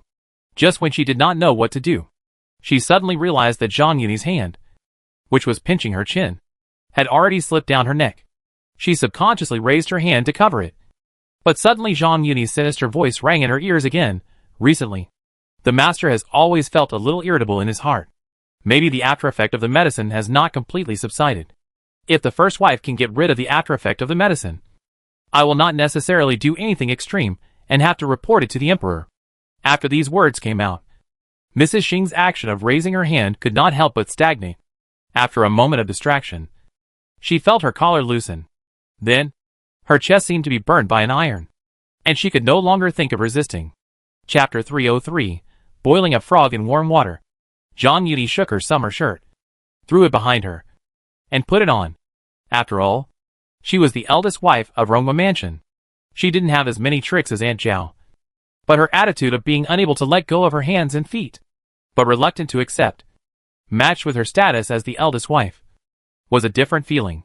"Since you are still dedicated, let's forget about this matter today. Go back and tell that old thing that even if I have collected some interest from him today, if he dares to make any plans again, ask him how many heads he has. It's enough for the emperor to chop off. Master, master, he doesn't dare to look for you again. I'm afraid he will turn around and force me. Please help me think of a way for the sake of my service." After being humble for so long, Mrs. Xing was not as afraid of him as she was at the beginning. She didn't know Zhang Yuni's tone. Seeing that Zhang Yuni had been playing with her for so long, she thought she had something to rely on. After all, if Siki could say that orphan flowers are not as fragrant as wild flowers, how could he not have some guesses if he were in her shoes?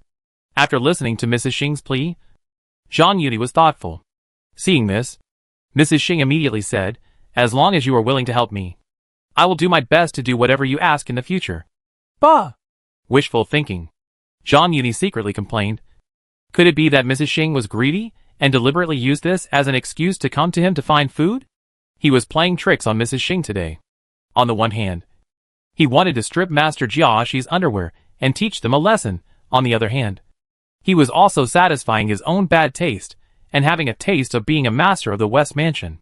However, although Mrs. Xing was well maintained, she was nearly 40 years old.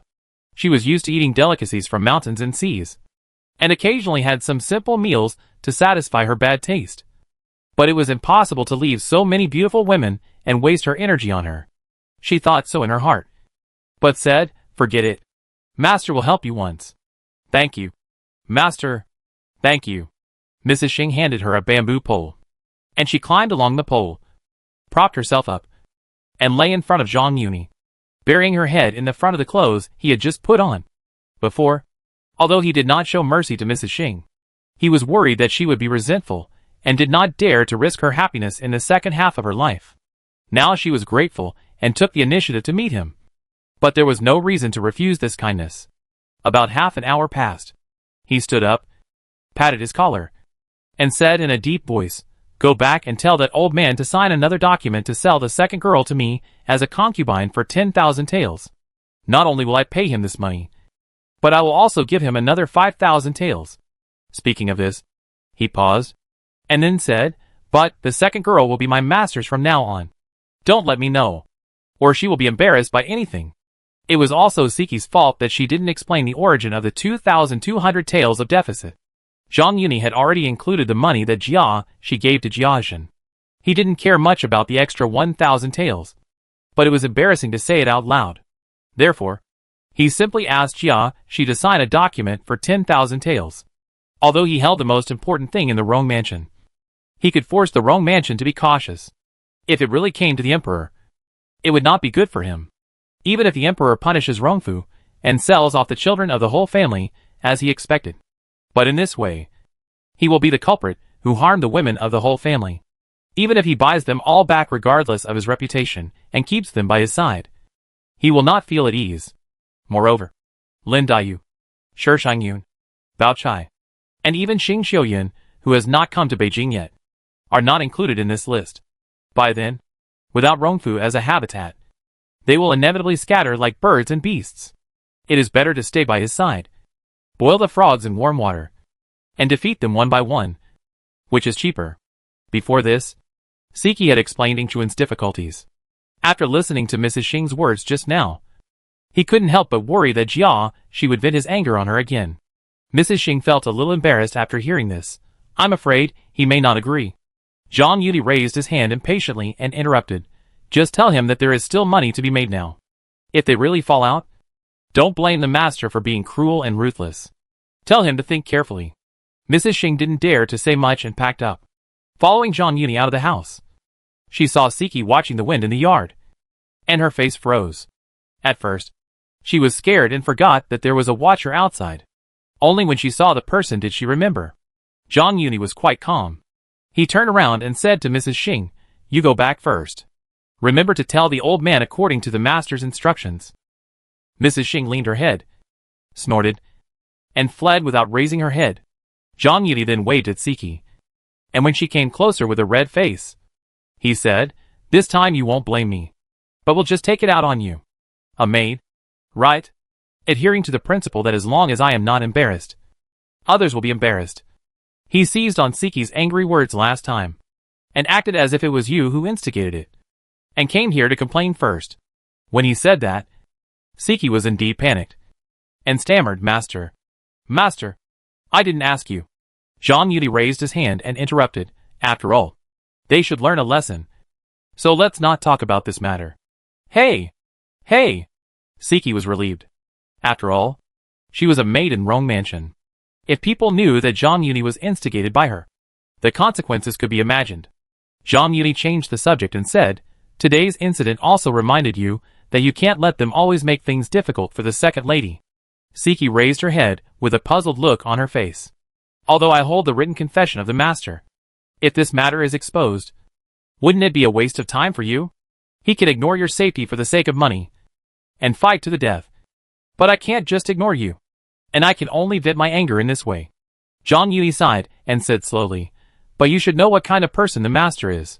Once this matter starts, I'm afraid there will be no end in the future.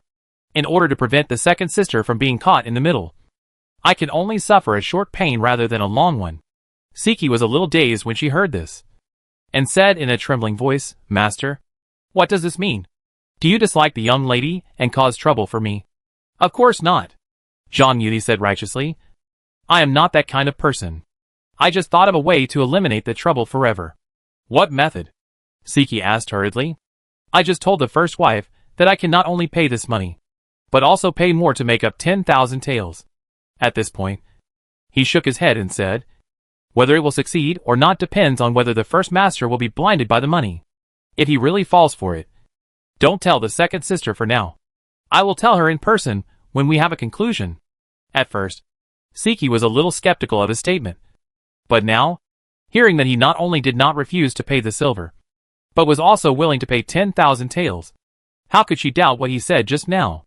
In the original novel, when Wang Shifeng calculated the expenses for the second room, the total cost of the weddings of Tanchun, Jia Huan and others did not reach this number.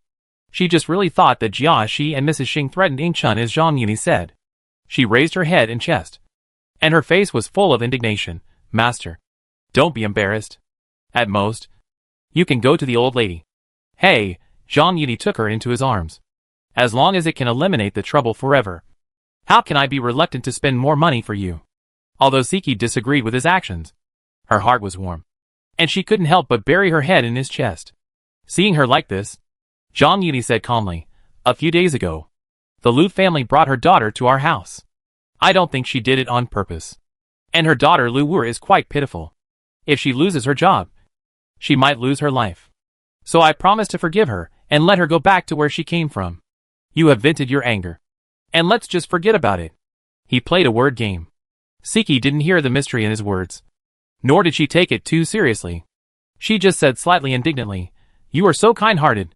John Uni then put his arm around her waist, and said with a smile as he walked, "Second sister may be waiting anxiously. So don't delay. After a few days, when there is a definite news from there, I will ask Jean Chuan to come and meet you." Chapter 304. There are always more solutions than problems. In the past, Jia Shi dared to make plans for Zhang Yuni because he was completely blinded by the persona he had set up. He was frightened after hearing what Mrs. Xing said. He knew that there was still money to be made. So he immediately stopped while he was ahead. However, he had already been drained of his body by alcohol and sex. And he was frightened again, which made him sick, and he didn't recover for a long time. After this delay, when he recovered his body, he signed and sealed the document in front of Zhang Yuni. But it was already September. Zhang Yuni did not rush to let Jean Chuan go to Ainshun to send a message, but came to Wang Shifeng's courtyard. It happened to be Wang Shifeng's birthday, and the errand of the Lu family had been delayed for almost a month. So the two things happened to be at the same time. After the court was dismissed that day, he changed into casual clothes and came to Rongfu, in front of Wang Shifeng's courtyard. Jialian bowed and said, "I'm sorry for not entertaining you last time. Second brother Lian is too polite." The two of them exchanged greetings and entered the courtyard. As soon as they entered the courtyard, Wang Shifeng said unhappily, "People who are needed go forward, and people who are not needed go backward. It's been a month, and there's no sign of anyone. You're here tonight, but you're not allowed to leave." Lu Wu'er was retained by Zhang Yuni, and Lu's wife had to thank Pinger. Pinger knew about it, and naturally couldn't hide it from Wang Shifeng. She had been waiting impatiently for a long time. Zhang Yuni knew that she had seen through his deliberate avoidance, and he knew that he was in the wrong. He put on an attitude of accepting the punishment and said with a smile, "Since sister-in-law has said so, it would be disrespectful to refuse. Tonight, whether it's going forward or backward, Yuni will obey your orders." The last time he came here because of Siki's matter, he already knew that the servants in the courtyard had been screened again by Wang Shifeng. Therefore, he did not avoid talking, which made Jia Lian feel embarrassed. Unexpectedly, Zhang Yuni turned to look at him as soon as he finished speaking, and said, "Will second brother Lian have any objections?" Hey, brother E. There are many mosquitoes outside. Let's go into the house and talk." Because he was worried that Zhang Yuni would say something embarrassing again, he avoided the topic and quickly led him to the side hall. Unexpectedly, Wang Shifeng took the lead to stop Zhang Yuni, raised her hand and spread it, snorting, "Brother E, since you are here to celebrate your birthday today, why don't you even have a gift?" Zhang Yuni laughed, reached into his arms, and took out a golden hairpin dotted with a few emerald green jades. Wang Shifeng turned from anger to joy, raised her hand, and pointed to her head. Zhang Yuni openly inserted the hairpin on Wang Shifeng's head in front of Jia Lian, and pinched her cheek. He then took out a folding fan with a green jade pendant from his arms, threw it to Jia Lian and said, "This fan is a gift from the emperor. The jade pendant is from the same piece of jade as the hairpin on my sister-in-law's head. Give it to brother Lian. This fan and jade are obviously not ordinary items." Jia Lian took the fan, unfolded it, and took a look. The embarrassment just now was immediately ignored. He nodded and said, "This? How can I be so embarrassed? Brother, I never treat my own people badly. Brother Lian is so sensible. How can I not return the favor?" He suddenly changed the subject and said, "However, this folding fan is a little gift from my brother. Brother Lian can't sell it or pawn it. It must be said that in order to satisfy his own bad taste." Zhang Yuni was not stingy at all. Brother Yi's kindness. How could I sell it? Jia Lian smiled. Wang Shifeng glanced at the fan in Jia Lian's hand, turned sideways, and took Zhang Yuni's arm, rubbed it against her body, and complained, "You are willing to spend it. This fan and the fan pendant must cost thousands of taels of silver. It is more expensive than the hairpin I gave you." Zhang Yuni was not vague. He bent his arm and stretched behind Wang Shifeng, holding her slender waist, and walked to the side hall. Jia Lian bent his back and followed behind him with a smile. The three of them entered the side hall in a blink of an eye, leaving only the servants in the yard, who were speechless and looking at each other. This time Jia Lian had an idea and did not arrange other maids to serve in the house. Of course, the servants in this yard all listened to Wang Shifeng, and he could not command them. However, Pinger was waiting in the hall and poured the wine in advance. In the courtyard, Wang Shifeng was still somewhat restrained. When she came into the house, she had no more worries and simply sat down on Zhang Yuni's lap. She did not sit in vain, serving him food and wine, and serving him attentively. Seeing her so flattering, Zhang Yuni could not bear to refuse her kindness. Every time he drained the wine glass that Wang Shifeng put to her mouth, he would pour a sip into her mouth. Jia Lian envied her very much. However, she was grateful for the help she received.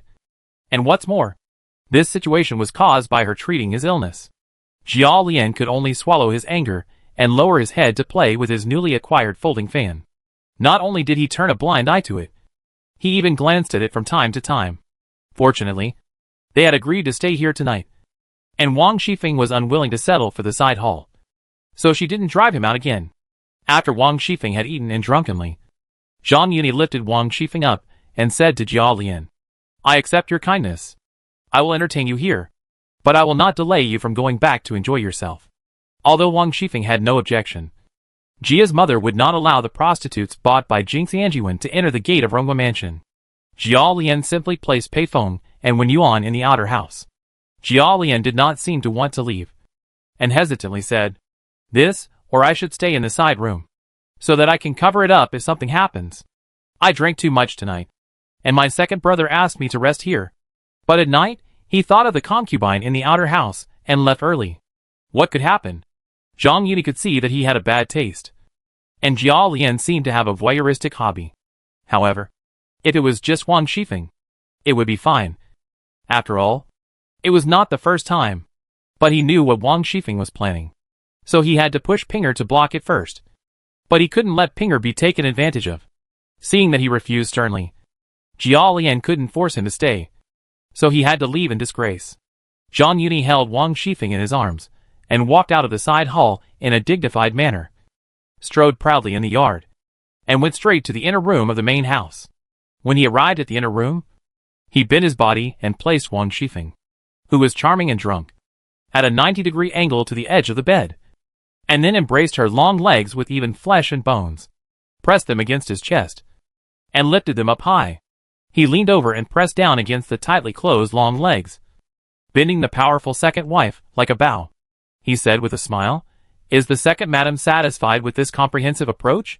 He was about to go one step further, but Wang Shifeng suddenly woke up, suddenly dodged sideways, retreated backwards, and shouted, "Pinger! Pinger! Come quickly!" Zhang Yuni had expected this. He stood up, crossed his arms, and looked at Wang Shifeng with a hint of joking. He secretly complained in his heart, "There are always more solutions than problems. Can a living person be suffocated to death by urine?" Chapter 3053 Rules. About 3/4 of an hour. With two muffled groans, Wang Shifeng looked at Zhang Yuni lying on his back with resentment, and asked, Did you do it on purpose?" She was breathing rapidly. Her face was uncertain, and she was obviously on the verge of exploding. But Zhang Yuni seemed not to see it, and nodded calmly, "Yeah." When Wang Shifeng heard this, her face suddenly fell, and she trembled and said, What do you think of me? Have you had enough fun and don't want to admit it?" She obviously didn't expect that Zhang Yuni would admit it bluntly, and she was panicked for a while. "Master." Pinger was also panicked, and hurriedly looked over with her neck stiff. Zhang Yuni didn't comment, but reached out and grabbed Wang Shifeng's hand, and gently pulled her into his arms, and gave Pinger a reassuring look. Wang Shifeng was indeed scared. Just now, for a moment, she even suspected that Zhang Yuni had colluded with Jia Lian to tease her deliberately. And when he got tired of playing with her, he kicked her away in the name of not keeping her husband's chastity. This is not the future. Once her reputation is damaged, and she is divorced by her husband's family, not only will she not get her dowry back, but even her parents' family will not take her in. She didn't dare to show any dissatisfaction, and even didn't dare to be coy. She was no longer as arrogant as before. Like a docile kitten, curled up in Zhang Yuni's arms. Clearly sensing Wang Shifeng's uneasiness, he said in a deep voice, "It is because I have been thinking about it for a long time that I deliberately acted like this." Hearing that Zhang Yuni's tone had eased, she felt much more at ease. She looked up at him and asked cautiously, "Why?" At first, Zhang Yuni had not thought that Wang Shifeng would have such a stress reaction. But now, he just went with the flow and pretended to be cool. Snorting. Humph. Don't think I don't know about the bad things you did outside. I have never done anything to apologize. Wang Shifeng obviously misunderstood, and quickly cried out for injustice. Who told you that I doubt this? Zhang Yuni said unhappily. Since you want a child. If you can't stop those things that hurt your morals, do you still want to implicate my child? Wang Shifeng felt relieved when she heard this. She hesitated in his arms for a few times, and then said pitifully, since it's for the child, you can just talk nicely. Why scare others? Don't think I'm scaring you. I'm telling you today that I will take on lawsuits and loan sharking in the future. If you are still involved in those things that hurt your morals, don't blame me for being ruthless. What do you mean by taking on lawsuits? I just put in some loan sharking. When she denied taking on lawsuits, her voice was still a little loud. But when she talked about loan sharking, her voice was as soft as a mosquito's. Obviously, she realized that it was not a glorious thing. After hearing what she said, Zhang Yuni came to his senses. In the original novel, Wang Shifeng took over the lawsuit when the coffin of Qin Keqing was sent to the family temple. The old nun of Manta Temple asked for the case of Jin Ge. Now, Qin Keqing is still alive and well, and perhaps she has changed. However, he was just trying to establish his authority in front of Wang Shifeng. So how could he admit that he was wrong? So, with a stern face, he said sternly, "What are you calling me? I'm preparing for a rainy day. Don't think I don't know that you made many friends with the wives of officials in Shutian Prefecture when you were with me a while ago. If I don't mention it, you might even forget your last name when someone comes to ask for help in the future." This undoubtedly hit the nail on the head for Wang Shifeng. She has always been greedy for money and power. If she didn't have such thoughts, why would she make friends with the wives of officials who have nothing to do with her? I know. I will clean up all the messes outside tomorrow. Are you satisfied? Wang Shifeng's eyes were sparkling, and she felt aggrieved. But her hands were restlessly reaching down. This time, Zhang Yuni didn't put on a bad face. He relaxed his body a little and closed his eyes slightly. About half an hour later, he pressed Wang Shifeng's head tightly and said in a dull voice, "Children are not in a hurry. Wait until you clean up all the messes outside. Not to mention one child. Even if it's 10 or 8. I don't mind." This is also the reason why he didn't come straight to the point last time. He was determined to delay. After another month or two, when Wang Shifeng had cut off the mess outside, he had already moved to the hot spring villa. However, in this way, Wang Shifeng was still disappointed. After Zhang Yuni finished speaking, he held up her pretty face with resentment, wiped the traces from the corners of her lips, and said, "Don't rush into anything. If you rush to collect your money, those who owe money outside will have to sell their children if they can't make ends meet, which will only increase their sins. Now you don't lack that little money, so you can avoid interest if you can. Even if you can't pay it back for the time being, you still need to consider the situation. If you are really a kind family, when you encounter difficulties, you should treat it as a good deed to the children. Don't force it too hard. It will hurt others and yourself." Seeing that he was so serious, Wang Shifeng didn't dare to object, and nodded repeatedly, "Since it's for the children, I naturally dare not neglect it. Let Lai Wang classify the debts tomorrow, and then decide the situation." Zhang Yuni nodded. He was not worried about Wang Shifeng's ability and efficiency. He was just worried that her methods were too cruel, and she would not care about anything because she was in a hurry to have a child. He was still a little worried, and turned to Pinger and said, "You should also keep an eye on her, and don't let her do whatever she wants." Pinger immediately assured, "Don't worry, sir. This is a big deal. I won't let you do whatever you want." After making 3 agreements with Wang Shifeng, he mentioned the arrangement for the Lu family. "Lu Wu was kept by me. You should have known that. Find her indenture and send it to me later." He paused, and then said, "In addition, her mother did not do anything wrong. But the small kitchen has been promised to Aunt Siki." I asked. "She used to work in Lixianjuan, so let her go back to manage Lixianjuan. Although Sister Lu was originally in Lixianjuan, she was just a cook in Lixianjuan. Now, she manages a courtyard, which can be regarded as a blessing in disguise. It's not that a mother's status is based on her daughter's status, but it kills 2 birds with 1 stone.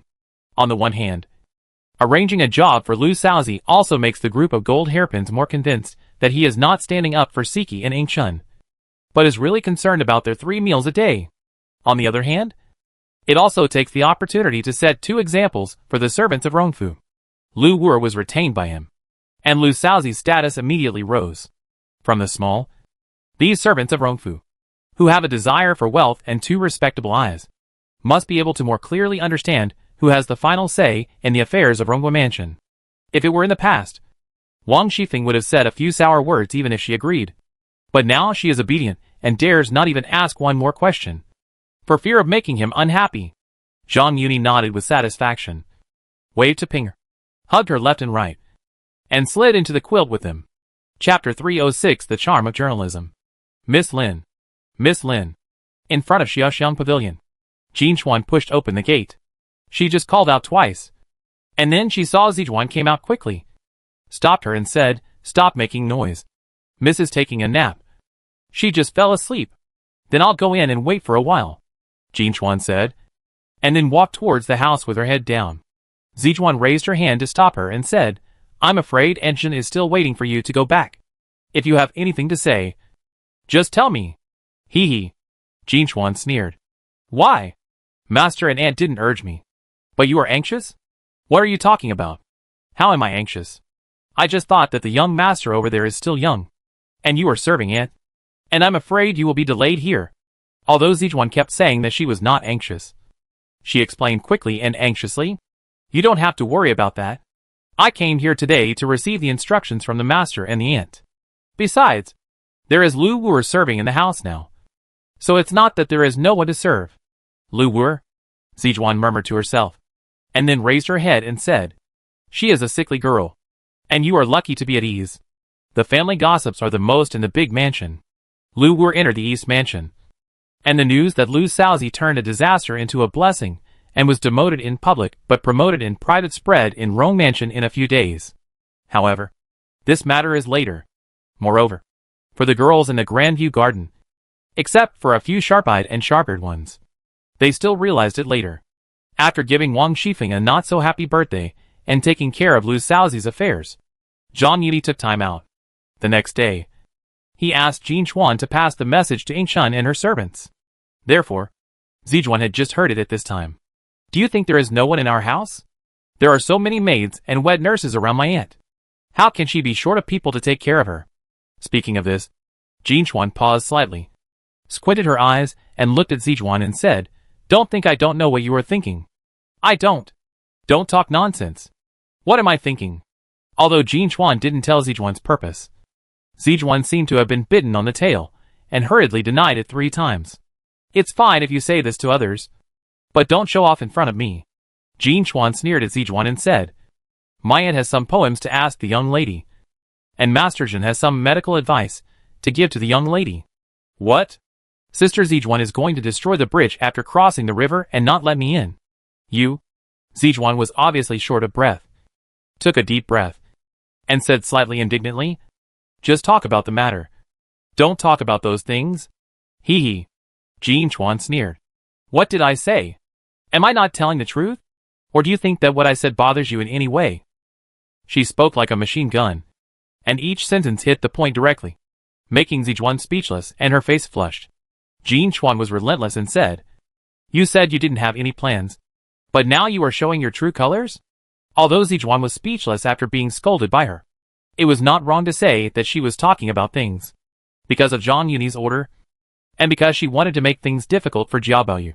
Jinchuan would come to Xiaoxiang Pavilion whenever she got the chance, and give a speech in front of Lin Daiyu. Today, she received Zhang Yuni's order to deliver a message to Ingchun and her servant, and she took the time to come to Xiaoxiang Pavilion again. At first, Zijuan thought that she was just looking for someone to talk to, but gradually she realized that something was wrong.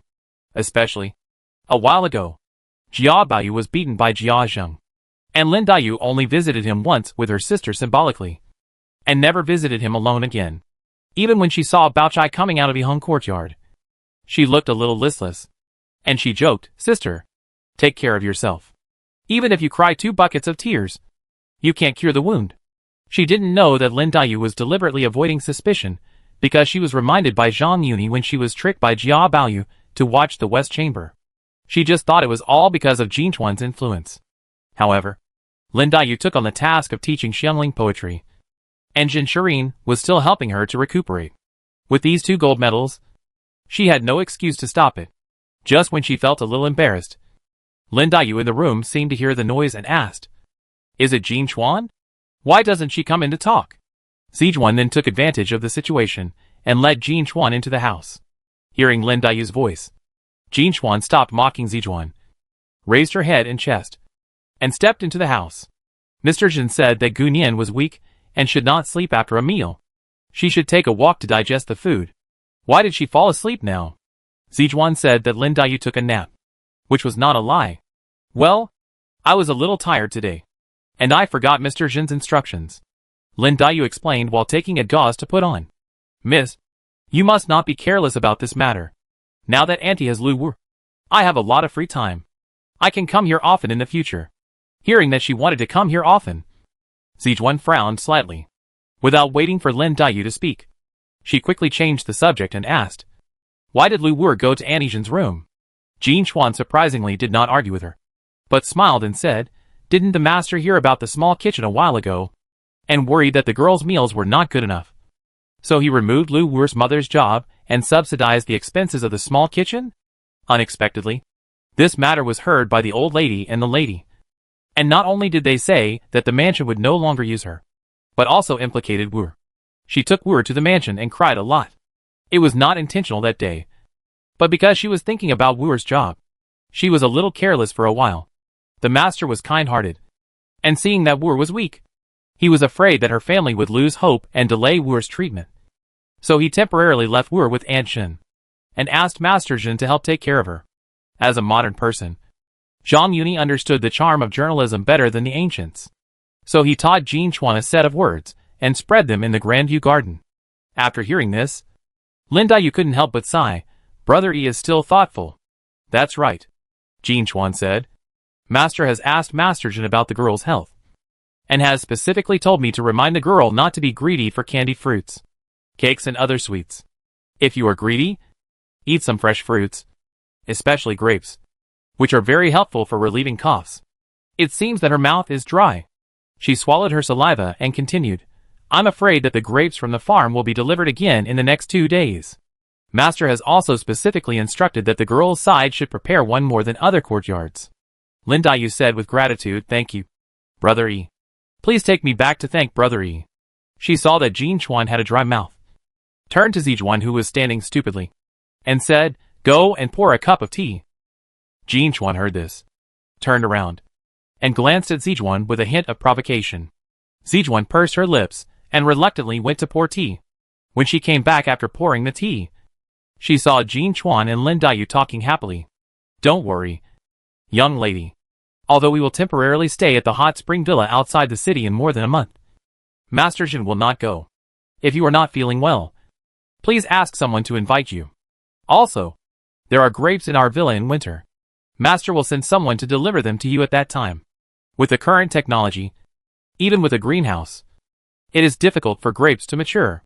Fortunately, the hot spring villa has geothermal assistance. According to Zhang Cheng's estimation, the glass greenhouse combined with the geothermal heat of the hot spring can barely be eaten. Whether there are grapes or not is a small matter. If Jin Chuan continues to visit her every now and then, I am afraid that the young lady's heart will fly away sooner or later. I heard that Zhang Yuni and his family would go to Wukwan to stay for a while in more than a month. She secretly breathed a sigh of relief. This was rare good news. Chapter 307, The Trick is Lame. Brother E. Sister Ing Chun. In the thatched cottage, Ing Chun, who had been waiting for a long time, was shy and timid, and threw herself into his arms. Zhang Yuni opened his arms and embraced her, and his big hands rubbed up and down along her pink back. After calming Ing Chun's emotions, he winked at Siki who was standing stupidly in the room and said, You go out and guard. Although Siki had tasted the sweetness, Ing Chun was not as delicate as Lin Daiyu. With such a person on her, she had to bear Zhang Yuni's whipping, and she was trapped inside and outside. She was indeed a little overwhelmed. Therefore, after listening to Zhang Yuni's instructions, she felt a little relieved. Zhang Yuni was not worried about being seen, so he asked her to go out for a walk. But there were some things that he really couldn't say in front of Siki. And he was worried that she would cause trouble. After Siki closed the door and left, he leaned against the door, hugged Ingchun, put his hands down, and said affectionately, "Siki should have told you. Right?" He attributed his anger to Mrs. Xing because he was provoked by Siki. He believed that Siki would not be confused about the importance of the matter. And of course she was asking about the 10,000 taels of silver. Although she had been held in Zhang Yuni's hands last time and had tried even more excessive things, Ingchun was still a little embarrassed when she was held in his arms just after they met. But when she heard Zhang Yuni's question, she took the initiative to hug his bare back, raised her blushing face, and said with spring eyes, "Why did Brother Yi agree so easily? The master has never been easily satisfied. I'm afraid that in the future, with her personality, it was not easy for her to say such words to accuse Jiaxi." Although this was beyond Zhang Yuni's expectation, he deliberately guided the topic in this direction. Seeing Ingchun mention it on her own initiative, he temporarily gave up the touch, raised one hand, and pressed her head against his chest. He sighed deeply and said, "It's hard to disobey my father's order. Why should I worry that he will be greedy? Silver is small, but I'm just worried that it will embarrass my sister." Ingchun rubbed her cheek against his chest with a look of attachment, and then raised her head reluctantly, with deep feelings in her eyes, and said shyly, "Brother Yi." She only called out once, and then she couldn't help being embarrassed. However, before she lowered her head, she was already pressed by Zhang Yuni and turned on her back. Seeing Ingchun's eyes closed and her lips moving, Zhang Yuni no longer hesitated, and lowered his head to kiss the delicate and restless lips. He did not rush, but waited until Ingchun let down her guard, gradually got into the mood, and began to feel uneasy and shy. And then he completely released his big hands. After a long time, their lips parted, with strands of silver threads hanging. Zhang Yuni looked down at Ingchun, who was panting and her clothes were loose, and said with a look of regret, "Although this time I had no choice but to use such an expedient measure because I was worried that my sister would be embarrassed. I am afraid that my sister would be wronged." Ingchun and Siki only spent 10,000 taels of silver, but they didn't know the real purpose of the silver.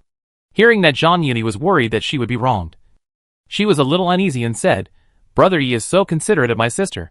How could my sister not know what is good for her? It's best if you think so." Zhang Yuni put her cheek against his chest again, took her into his arms, and then affectionately explained the real intention of asking Jiaxi to sign the document, but only whitewashed it as not wanting to embarrass Ingchun. At the end, he said, "No matter what status you come with, I will definitely treat you with courtesy."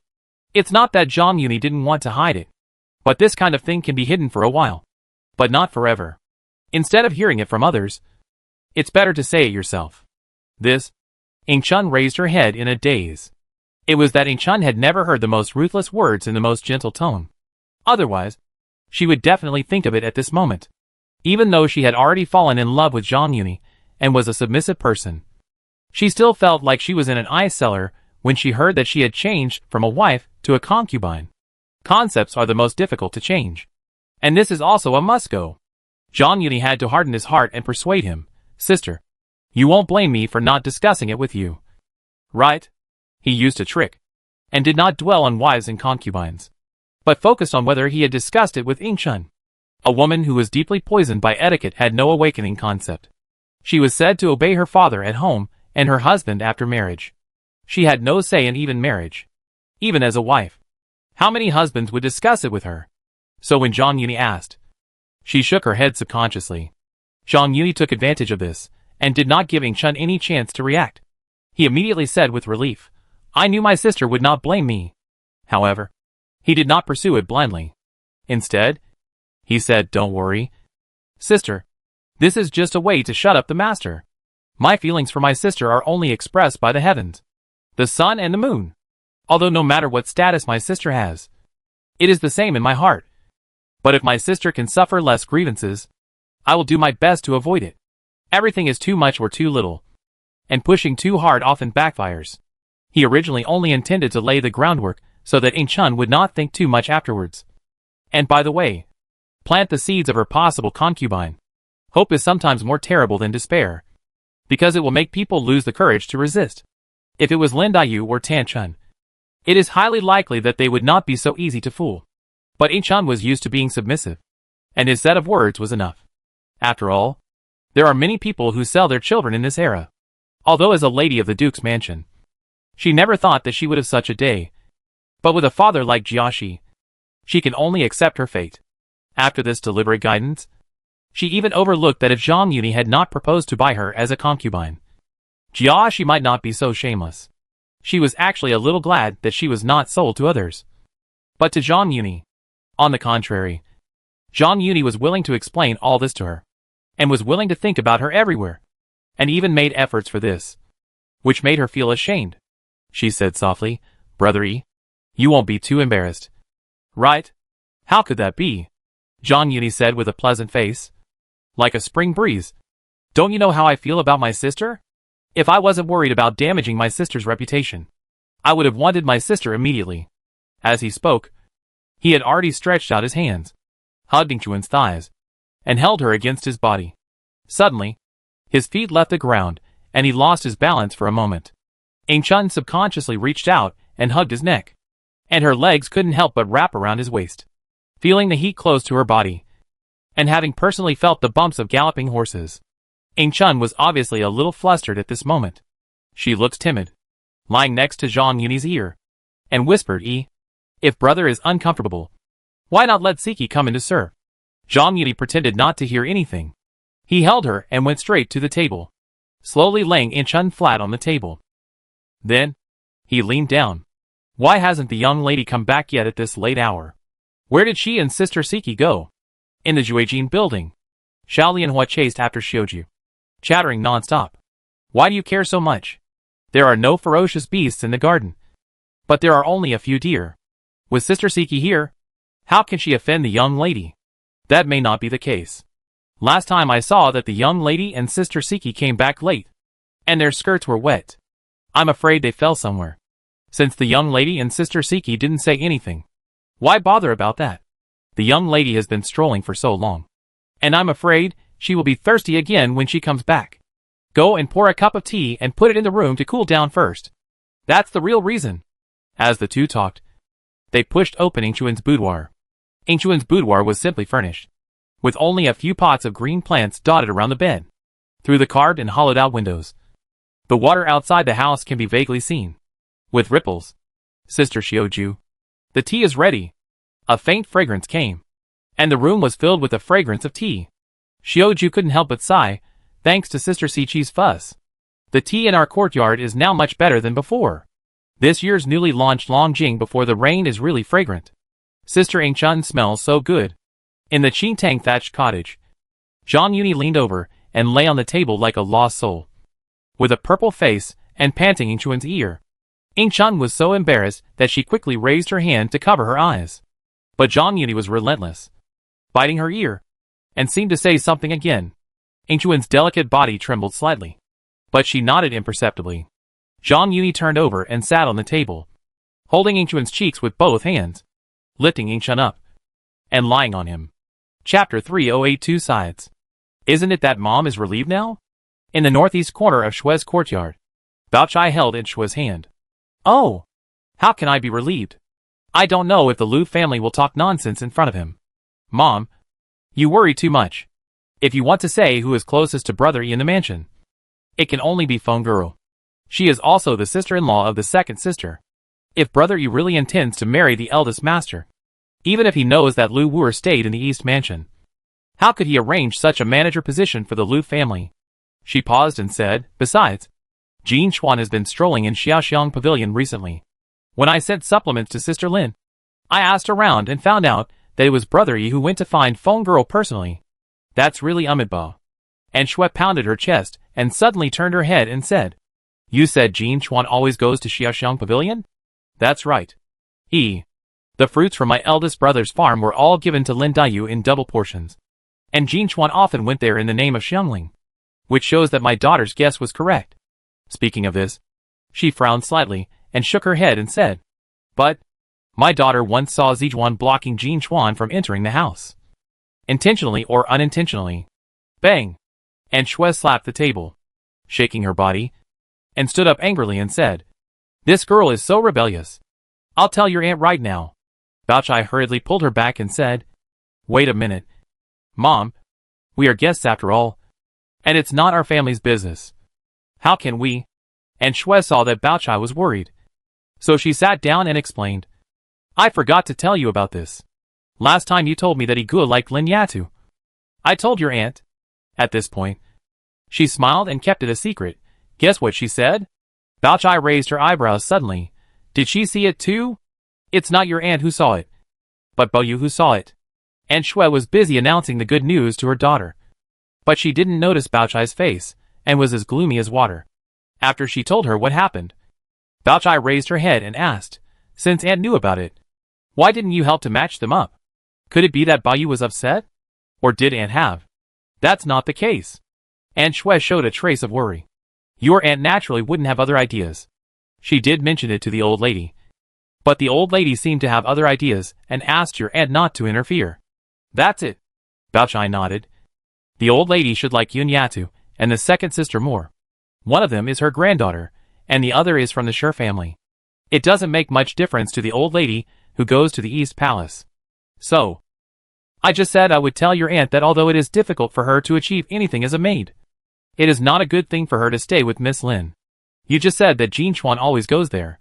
If Yu Chuan, who is with your aunt, can be transferred there, wouldn't it be more convenient for the two sisters to stay in different places?" "That's right, Mother." Bao Chai nodded in approval, but changed the subject and said, "But, Anne has already alerted the old lady and mentioned this matter. Zijuan was originally assigned to Miss Lin by the old lady. If she is transferred without a reason, how can the old lady not be suspicious? How can she agree? Then you say, I think Mother knows what Zijuan is planning. After all, she is not a member of the Lin family. How can she get the position of the head maid? My daughter heard that when he was in the south, Master Lin originally wanted to let Lin Jixia's daughter take this position. It was just that Miss Lin kept it as it was because of their years of affection, and he was dying at that time. Lin Jixia had to arrange his daughter in Yiheng courtyard for the time being. But if Miss Lin married out, she might not be able to marry with her. Lin Jixia was in charge of Miss Lin's dowry. He had no choice but to. She seemed to be deliberately avoiding something. She did not finish her words and turned to say, since she intends to obstruct Jean Chuan, she must have seen some clues and is a little anxious. Anxiety will cause chaos. It will not be too late to mention this matter to Aunt when she causes chaos. There is also this matter? And Shui frowned and said solemnly. Yin said, if so, the two sides have already had an engagement. Otherwise, why did Lin Jixu arrange his daughter to live in Yiheng courtyard? Why didn't your aunt tell me about this? Mom, you worry too much, Bao Chai said confidently. If there really is, the old lady would have taken it out long ago. After all, Mr. Lin is a third-place winner and has been in the officialdom for a long time. How could he not have some tricks? Most likely, he is worried that Miss Lin will be wiped out. She paused and said, even if there is a written agreement, I'm afraid the old lady took it to the south to bring back Miss Lin and the dowry. My daughter guessed that this was probably a backup plan left by Mr. Lin for Miss Lin. Whether to take it out or not depends on her mind. In this way, even if she lives under someone else's roof, she will not be controlled by others. Speaking of this, Bao Chai showed a trace of envy on her face. Xiao Xuanzhai. The maid was so thirsty that she took a sip of tea and then let out a long sigh. Well, now can Miss finally rest assured?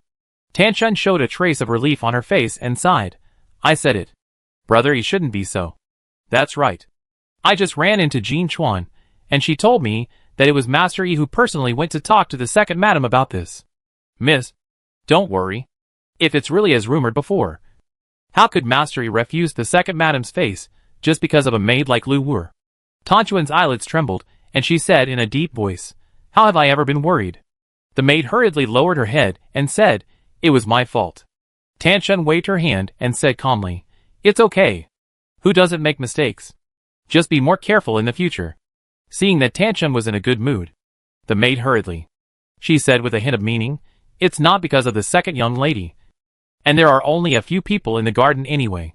Master Yi has put a lot of thought into this arrangement. She wanted to make Tanchun happy again. But unexpectedly, after hearing this, Tanchun frowned and pondered, except for Xiaoxiang Pavilion. The fruits sent from other places are the same. Right? Yes. The secretary agreed, but added, Hinwu Garden is also where Mr. lives. So even if there are 2 portions, it doesn't count. After all, Miss Lin teaches Xiangling poetry, and Jin Chuan is Xiangling's person. So it's reasonable to prepare 1 more portion, and the rest is not inappropriate. At this point, she was surprised to realize that Tan Chun didn't seem so special. So she swallowed the word difference and changed it to inappropriate. She raised her head quietly, but found that Tan Chun's face was not unhappy, but rather eager to try. Then, I heard my young lady muttering to herself, Brother E. Brother E, you are really not an ordinary person. Even I can't see the slightest clue of your thoughts. Chapter 309. Staying at the hot spring. The ladies and maids in Ronghua Mansion had not recovered from the changes in the small kitchen. Zhang Yuni, however, got away early and took the whole family to the hot spring villa outside the city. On the one hand, the immortal studies outside the city progressed rapidly and had been completed for many days. He had been running back and forth recently and was a little impatient. On the other hand, Yosher's belly could not be concealed. The temporary stay at the hot spring villa was mainly to conceal the truth. And not everyone was brought with them. Jin Shirin and Feng Shi used the excuse that there was no one to take care of them in the mansion. So they were asked to stay and help take care of it, which made the old couple, who were close to each other for generations, reluctant to part. Lu Wu, who had not yet moved in, used the excuse of recuperating and stayed in the mansion. Last year, Xiangling was pregnant and could not accompany them, so she was already cheering. As for Yusher, as the main person involved this year, although she could go with them, she still could not take a hot spring bath. She had no dissatisfaction with this. But every time she thought of her own child being registered under the name of Yuerji, she could not help but sigh. Second sister is not an outsider. If it is registered under her name, what is there to worry about? Besides, you are still young. After 2 years, who will still remember them? When you change your family, no one will notice. The road was bumpy, and Yu was pregnant, so Zhang Yini had to accompany her. Seeing that she was worried between her eyebrows, he was worried that she would have a heart disease, so he comforted her. He did not deceive you, because Jiajin was holding the mentality of making a fortune and celebrating Jia Jing's birthday. He had already offended the people related to the Ning Wang. In addition, Jiajin's death was also a scandal of the Jia family. Even the Jia family members were very secretive about them. On the other side of Rongfu, with the document signed by Jia Shi and approved by Jia Mu, they could only be cautious. If he hadn't considered that Jiajin's body was still warm, it would have had a bad impact on taking Yusher as a concubine. Now there would be no obstacles to taking Yusher. Really? Yusher immediately changed from worry to joy. What she was most worried about was that she would grow old and lose her beauty. Of course. Zhang Yuni blushed and said calmly, "When have I ever lied to you?" Yusher couldn't help but be greedy inside. "I'm afraid I may not be able to get pregnant by then." "Forget it. When the time comes, we will be in our own house behind closed doors. And it's hard to say what will happen. If the second sister can have a child in the future, it will be no problem for the child to recognize you. Postpartum depression is not a trivial matter, and Zhang Yuni doesn't mind making an extra promise. However, in order to cover up for Yusher, Yuerji pretended to be pregnant because he was worried that Yuerji would get pregnant during this period, which would be difficult to end. Therefore, she could only avoid having sex during this period. If she had her own child, it would be fine. If she didn't, it would be a shame to have worked in vain. With this promise, Yusher completely put her worries to rest. They chatted, "Although I'm in charge of the manor, this is my first time going back. By the way, how long does Yuni plan to stay at the manor? If the child is born in Ningwa Mansion, people from Rong Mansion will inevitably have to visit during the birth, which is inconvenient. Therefore, Yusher and Yuerji need to stay at the hot spring villa until the child is born and the confinement period is over. The child will be born in March, and there will be the spring festival in between. In addition, if they move out temporarily, it is also in the name of Wafanjiwen's new home. So Zhang Yuni naturally can't stay until then. However, he had another purpose for this trip, which was to avoid Rongfu asking him to inquire about Yuanchuan's marriage. So, he said without comment, "There's no rush to talk about this. I haven't thought about it yet. I want to spend more time with you and the children." As he spoke, the carriage had already stopped slowly. Zhang Yuni lifted the curtain and helped Yusher get off the carriage. The large group behind him couldn't wait to get off before the carriage stopped. Xianwing, Qingwen, and Jinchuan came here for the first time, and they couldn't help looking around and cheering. Although Qin Keqing and others had been here before, the manor didn't have the current weather at that time. In addition, it was deep winter, with heavy snow and silver clad. It was not as lush and green as it is now, with geothermal hot springs and just entering winter. Not only has the villa expanded, but a glass shed has also been set up on the periphery. Under the sunlight, it is even more dazzling. In the shed, people can be vaguely seen working hard, adding a bit of popularity. In ancient times, women from wealthy families rarely went out for a few times in their lives. Even though they only went to the manor outside the city, it was extremely rare. Don't be polite, Aunt Wu. Zhang Yudi raised his hand to Aunt Wu, who came to greet him. Master, everything has been arranged. Aunt Wu's face was almost touching the ground.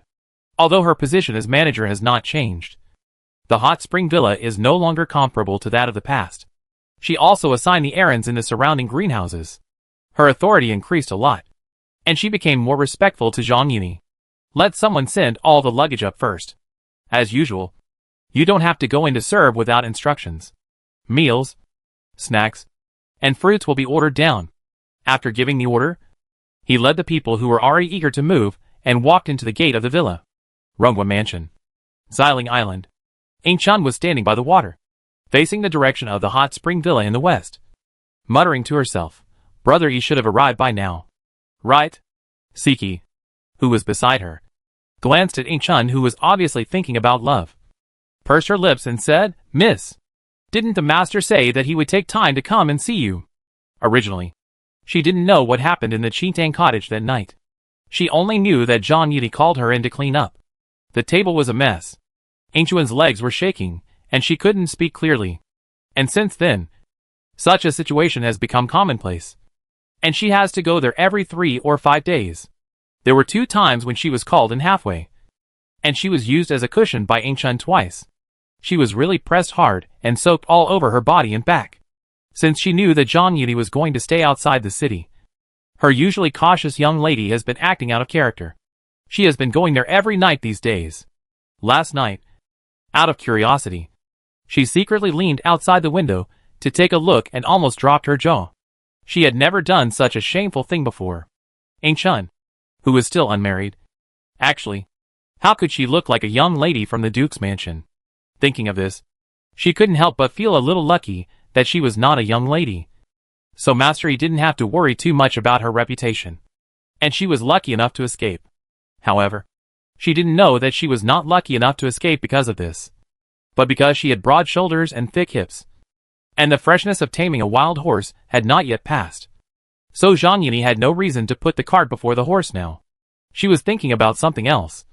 But Ying Chun beside her sighed, I don't know how long it will take for Brother Yi to come. Wait. Next time he sends someone to deliver fruit, remember to ask? Yes. Got it. Miss. Siki agreed quickly. She glanced at Ying Chun and saw that she seemed to be shy and licked the corner of her mouth. She couldn't help but feel a little puzzled. Could it be some kind of delicacy that made the young lady want to eat it and never forget it? Chapter 3:10 Tongue twisting stirs up trouble. Some are happy and some are sad. While Ying Chun was sad because Zhang Yudi moved to live outside the city temporarily, Zijuan finally breathed a sigh of relief. That day, while Daiyu was taking a nap at noon, she had nothing to do, so she brought a few steamed buns and came to Qifeng Pavilion. Although Jin Chuan went outside the city with Zhang Yuni, there was no need to worry about Lin Daiyu being bewitched for the time being, but it was only temporary. Besides, the 3 meals in the small kitchen, the fruits delivered from time to time, and even the legend of the white snake that Lin Daiyu often read, have been moistening things silently and subtly. She stood in the pavilion, leaning on the railing, tearing the steamed bun in her hand and throwing it down to feed the fish, thinking about all sorts of things in her mind. Unknowingly, the steamed bun in her hand had been torn clean. Suddenly, she was patted on the shoulder. She was startled. She turned around and saw Jia Baoyu smiling innocently. Is Miss Lin's cough better recently? It takes 100 days to heal a broken bone. He was beaten very hard. Although she has been able to walk for some time, she has been full of energy and fun in the garden for only a short while. Zijuan pursed her lips and said, Much better. She used to cough a lot during the change of seasons. Master Jin is a great doctor. Miss has not coughed for a long time. Ahmed Ba. Thank God. Jia Baoyu patted his chest and said exaggeratedly. Zijuan said with a smile. You are also chanting Buddha's name. What a good news. Why don't you go to Miss and chant it? So that she can also hear it? Baoyu said with a smile. It's the so-called trying any possible means to cure a serious illness. Seeing that Zijuan was wearing a thin cotton jacket made of black silk and a blue satin vest on the outside, he reached out his hand to touch her and said, You are wearing such thin clothes and sitting in the wind. It's windy, and the weather is bad. Don't let Sister Lin get well while you get sick again.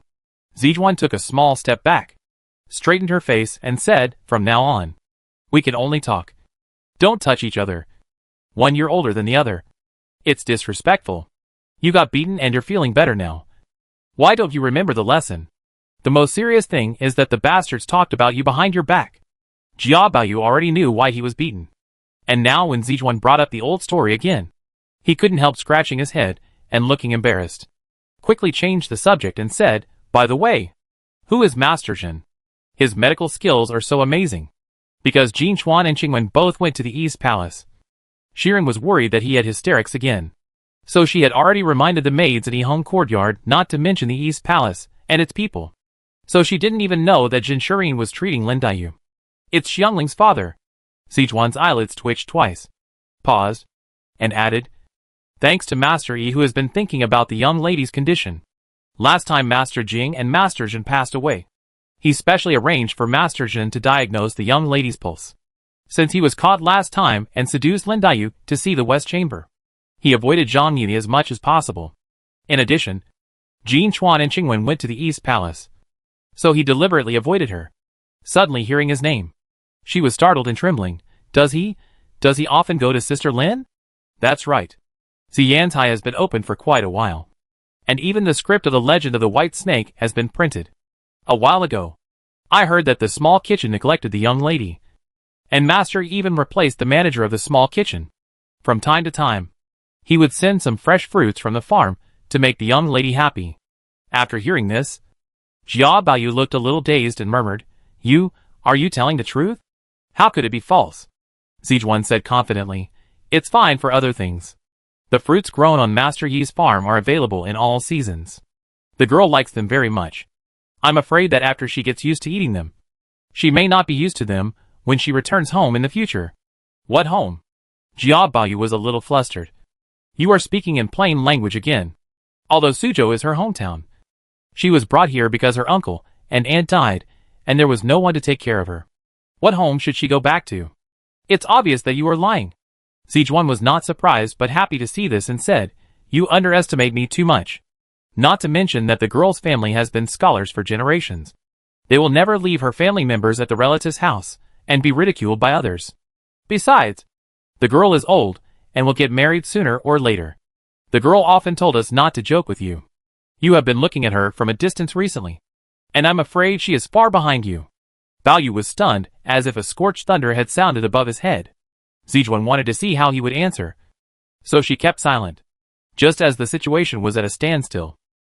Shirin came over and said, Madam, the lady is calling you. Who knew you were here? Zijuan let out a sigh of resignation, stepped out of the pavilion, and explained, He is here to ask about the girl's illness. I have been telling him for a long time that he is already well, but he doesn't believe it. You should take him away quickly. After saying that, she looked back at Jia Baoyu, who was still in a daze, shook her head and walked away quickly.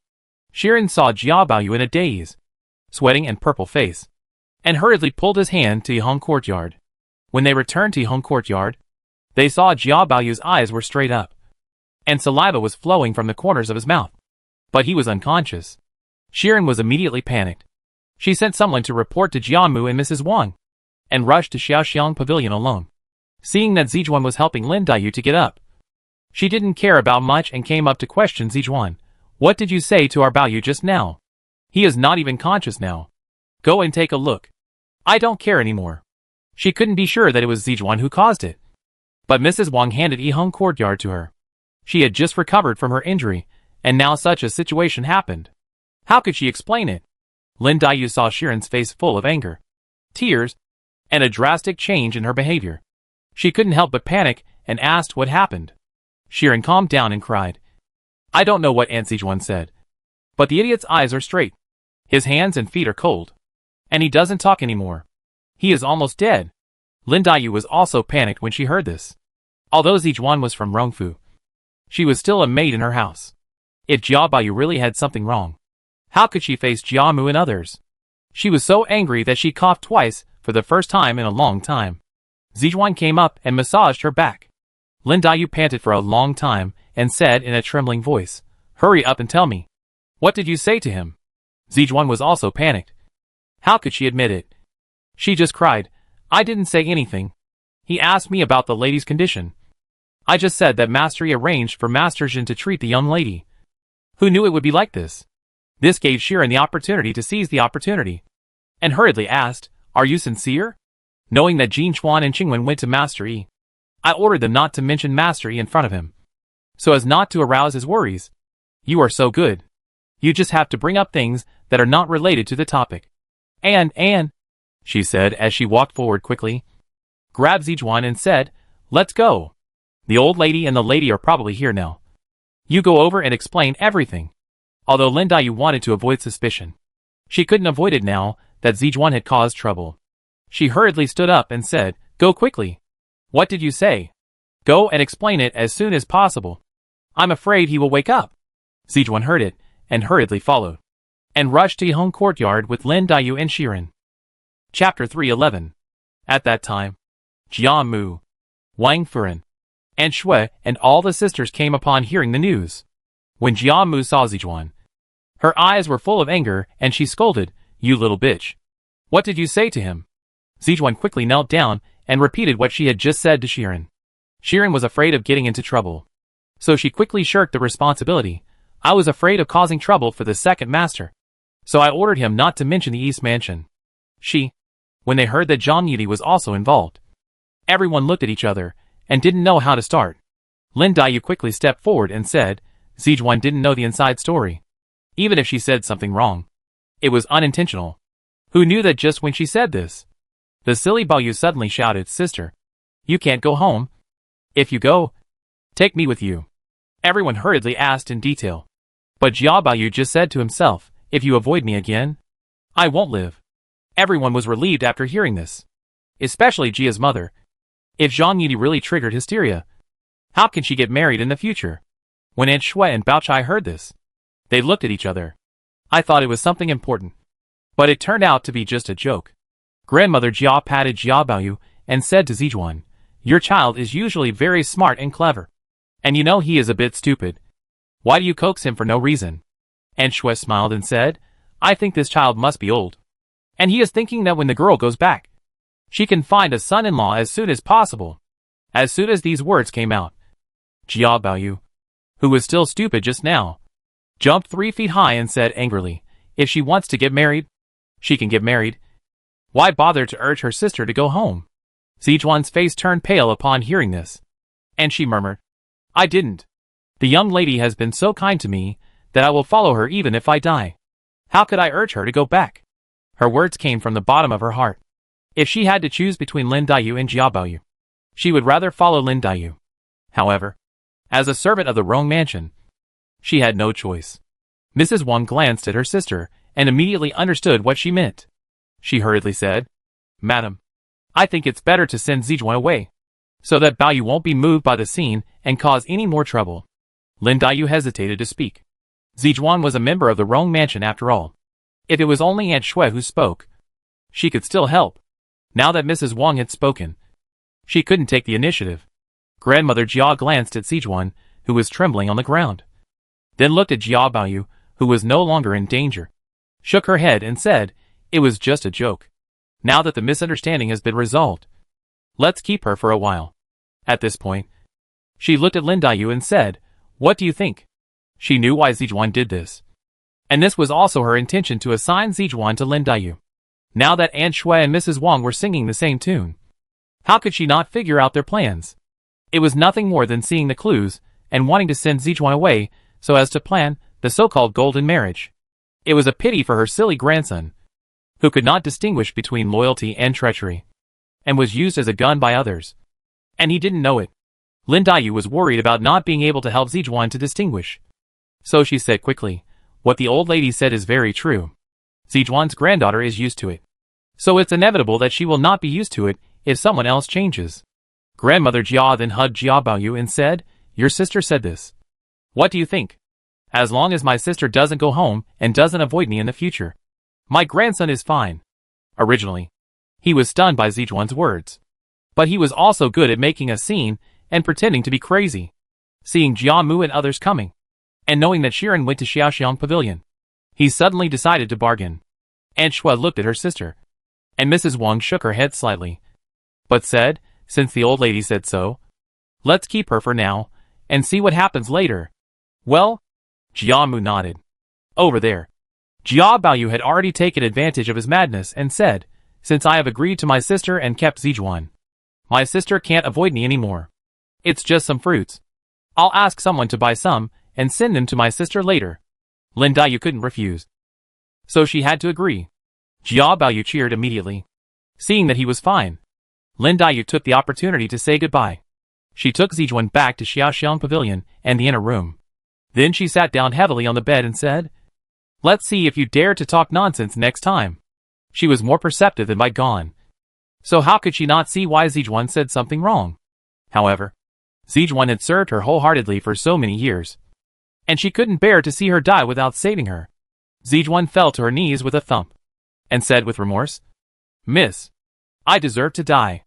I just want to follow you all the time, not with any bad intentions." Lin Daiyu exhaled a foul breath and sighed. "If I didn't know, how could I dare to keep you? It's not that I intentionally avoid anyone, but there was." Speaking of this, she paused and changed her words. There was Jin Chuan in front and Qingwen behind. How could he be responsible? Now that I am old, those rumors outside are spreading more and more. If I don't avoid them, who knows what the result will be? She wanted to tell him that Jia Baoyu left her and fled when they were watching the West Chamber, but she couldn't bring herself to say it. "Miss." Zijuan was so regretful after hearing this that she kowtowed and said, "I lost my mind for a moment. I am sorry. Young lady, if you don't hit yourself, you won't feel the pain." Before, she only thought that Jin Chuan had bad intentions and was deliberately stirring up trouble. But now she regretted not listening to her advice. "Forget it." Lin Daiyu waved her hand and said, "If I didn't want to keep you by my side, I wouldn't have disobeyed my father's order. But you are my grandmother's after all, and I can only do my best and leave it to fate for the future. I'm telling you all this today because we are master and servant, even if things don't go as we wish. Miss, what you said makes me feel ashamed." Zijuan kowtowed 3 times and said solemnly, "Even if I can't follow you in the future, it's my fate. Get up." Lin Daiyu got up from the bed and helped Zijuan up from the ground. She also reminded him, "Now that I have made it clear to you today, you should know what's going on in the future. Although we have no choice today, we should avoid suspicion. In the future, if he sends anything to you, don't forget to give him a reward. Don't let people talk about it." "Yes, I understand," Zijuan agreed. But after thinking about it, she hesitated and said, "Is it the same reward as when Master Yi sent something?"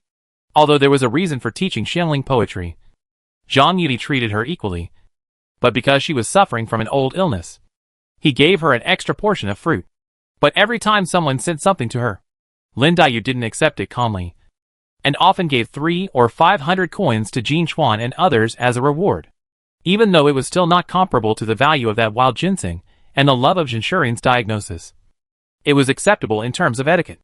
Originally, she could afford the monthly allowance, but now with Jia Baoyu, she was afraid it might not be enough. Well, just give her a reward. If the monthly allowance is not enough, go tell the outsiders and ask the housekeeper Lin to pay some money in. Chapter 312, Too Clean. Everyone dislikes you. In the early morning, the light of dawn breaks. The poolside of the hot spring villa is filled with mist, and the morning light shines into the thick mist, which looks like a dream. At the poolside, Zhang Yuni, who had just finished a set of boxing, tore off his long gown. With a plop, he jumped into the pool. "Ah, uncle, you are so bad." The rippling water startled Qin Kiching, who was lying on her back on the wooden board in the pool, and she cried out in surprise, accompanied by the joyful murmur. She tried to bend her waist like a water snake, and when she finally kept her balance, she sank her black hair into the water, looked upside down, and looked at the face that sank into the pool, with only her head exposed and hanging upside down. She rolled up her bright red tongue tip, licked the water droplets splashing from the corner of her mouth, and drooped her eyelids to cover her shy expression, and said slowly, "If Uncle wants to overturn kitchen, why bother?" As she spoke, she twisted her slender waist and carefully turned over on the wooden board, changing from lying on her back to lying on her stomach, her snow-white neck raised, and her wet black hair slapped on her back with a pop, splashing water and penetrating the thick mist, rushing towards Zhang Yuni. Then, she opened her hands, and her slender arms, as white as jade, slid into the water along the edge of the wooden board, raised her well-proportioned calves, kicked her lotus feet, slapped the water surface, and followed the water like a shadow. Such a soul-stirring scene made Zhang Yuni unable to control himself. Looking at Qin Keqing, who was slowly approaching, he couldn't help licking his upper teeth. When Qin Keqing rode in front of him, he suddenly stood up, and the waves he brought up immediately lifted the wooden board slightly. He raised his arm, slightly raised it at an angle, and then stood up. The morning light shone through the dense mist, sprinkled on the floating wooden board, and a golden halo appeared, as if it had covered the brave man who rode the wind and waves with a holy halo. The moist air filled the air, making people breathe deeply. The wooden board sometimes rushed to the top of the wave, and sometimes sank into the trough. Every ups and downs were accompanied by a slight papa sound, which was a unique symphony when the wooden board came into close contact with the pool water, accompanied by the melodious melody. Graceful figures came to the houses by the pool. They jumped into the pool like dumplings, and they were like naughty dolphins, playing around the floating boat and playing with the boatmen. The splashing water made the mist thicker. Only vaguely, a figure stood in front of the house, pursing his lips, looking at the pool in a daze with hesitation. Qingwen, come here. Ruizhu in the pool waved her hand and invited. Qingwen suddenly woke up and found that everyone was looking at her. She took a half step back unconsciously and said timidly, I still. Before she finished speaking, Zhang Yuni's somewhat dull voice sounded, you must know that if you are too high, people will envy you more. If you are too clean, people will dislike you. It is not a good thing to be unsociable. There are no outsiders here, so don't be shy. After saying this, Zhang Yuni couldn't help but shrug his nose. In the original book, this word was used to describe Miaoyu, but it was not wrong to put it on Qingwen at this time. It has been more than 10 days since he came to the hot spring villa. This is not the first time he has played with everyone, but Qingwen is still a little reluctant. Originally, he wanted to give her an adaptation period. However, since Ruizhu has already spoken, it will only make it more difficult for her to integrate if she retreats. So she spoke up to remind her. Although Qingwen has not read many books, she still knows what the 3 words unsociable mean. She bit her lower lip unconsciously, hesitated for a moment, and finally walked towards the poolside in a daze. She was in a state of confusion, and did not pay attention to Zhang Yuni in the pool patting Qin Keqing in front of her, and did not notice that the wooden board was already empty. When she came to the poolside, she suddenly felt her ankle tighten, and the whole person slid into the pool. She suddenly lost her center of gravity, and was about to wave her arms, but she felt her wet body tighten, and she was already in someone's arms. Before she could react, she was placed on her back on the swaying wooden board. She was afraid of slipping off the wooden board, so she held both sides of the board tightly with both hands. Just as she stabilized her body, before she could breathe a sigh of relief, she let out a gentle groan, and hurriedly let go of the tightly grasped wooden board, closed her eyes, and raised her hands to cover her face. However, in this way, it is inevitable that she will not care about her head and her buttocks, and she can't find balance. This was repeated 2 or 3 times. When she finally got used to the shaking of the board, she was already deeply trapped in it. She had no choice but to give up, cover her eyes with her hands tightly, and ignore the eyes around her, acting like an ostrich. Oh, isn't this your future father-in-law? I heard that your garden has been completed. I wonder if the wedding date has been set. And when will it be completed? In the Ministry of Works. Zhou Qingru, who got off the sedan chair, smiled at Jia Zheng, who came to the yamen. Jia Zheng was embarrassed when he heard it. But before he could respond, the officials around him gathered around and started talking. Hey, Minister. Since Duke Shou is upright and honest, and the Emperor is simple, this wedding must be a grand ceremony, and it will take more time to prepare. That's right. That's right. Then let's wait and drink the wedding wine. We are colleagues. So don't look down on our low status and forget to invite us. See, Yuan Zhou is upright and honest. How could he be so dog-eyed and look down on others? Ha ha. That's right. I made a mistake. Earlier, seeing the Emperor's intention, Prince Ning intended to break off the engagement. And now that he has established a connection with Zhang Yuni, there is no need to try to get married with Rongwa Mansion. And the officials of the Ministry of Works already disliked his pretentiousness and showing off the corruption cases from time to time. It was just because of the status of Prince Ning's cheap father-in-law that they had been swallowing their anger. Aware of the attitude of Zhou Qingru, Prince Ning's confidant, he had no more worries. So he sneered at Jia Zheng. Faced with the ridicule of his colleagues, Jia Zheng had already blushed. But he couldn't find a word to fight back. And he wished he could find a crack in the ground to crawl into. However, he had already endured the humiliation and swallowed his anger. But there were still people who insisted, we have said so much. Why didn't Suanzhou express his opinion? Does he really despise us and think he is not worthy of attending your wedding? Sir! Jia Zheng took a deep breath, drooped his head, and said to Zhou Qingru, I am not feeling well, so I came to ask for leave. Ha ha ha. Zhou Qingru laughed heartily. Of course I can ask for leave. But Suanzhou still has to take care of himself. Don't get sick and can't get up. As soon as these words came out, there was a burst of laughter in front of the stable of the Ministry of Works. The laughter was like a slap in Jia Zheng's face. He felt a burning sensation on his face. His head was buzzing, and he hunched over and rolled onto the carriage. After the carriage left the Ministry of Works, he took a deep breath and shouted to the outside, if you dare to talk nonsense after returning, you will have to consider how many lives you have. Master, I didn't hear anything. The driver outside begged for mercy. Jia Zheng then slowly exhaled a foul breath, trembling all over, closed his eyes, and collapsed on the seat like a dead pig. Chapter 313. Broaden your thinking. Gold and silver of the same size have different weights, which is common knowledge known to everyone. How much should a gold or silver ingot weigh? In the lecture hall, Zhang Yuni looked around. The teachers in the audience looked at each other, wondering why he asked this common-sense question. Someone said boldly, My lord, most official silver is 50 taels per ingot. Zhang Yuni slapped the table. Well said. But why do you add official silver? Official silver is of high purity, and private silver has many impurities. The man seemed to be hesitant to speak. Yes, Zhang Yuni asked knowingly. What's your name? In the envious eyes of everyone, the man straightened his robe and bowed. My lord, my student Wuqi. It was not the first time that Zhang Yuni had taught a class. Now, everyone in the Immortal Academy regarded themselves as his students. As the founder, he naturally accepted it calmly.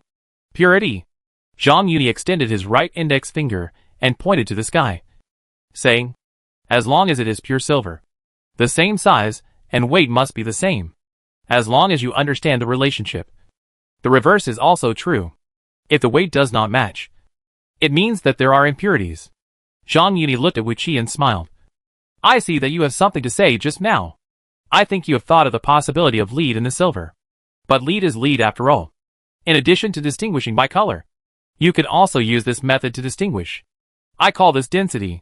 As he spoke, he raised several cubes of silver of different sizes and said, we have previously calculated the weight of 1 cube of water, assuming that the density of water is 1. By measuring the ratio between pure silver of different sizes and water, we can calculate the density of silver, or even any metal.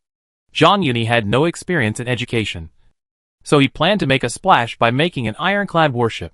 So, he originally planned to start with buoyancy. But halfway through, he found that there were many problems involved. So he simply talked about the concept of density. The surfboard-like wooden boards in the hot spring villa were made by craftsmen for entertainment when making teaching props. The more basic things are, the more precious they are.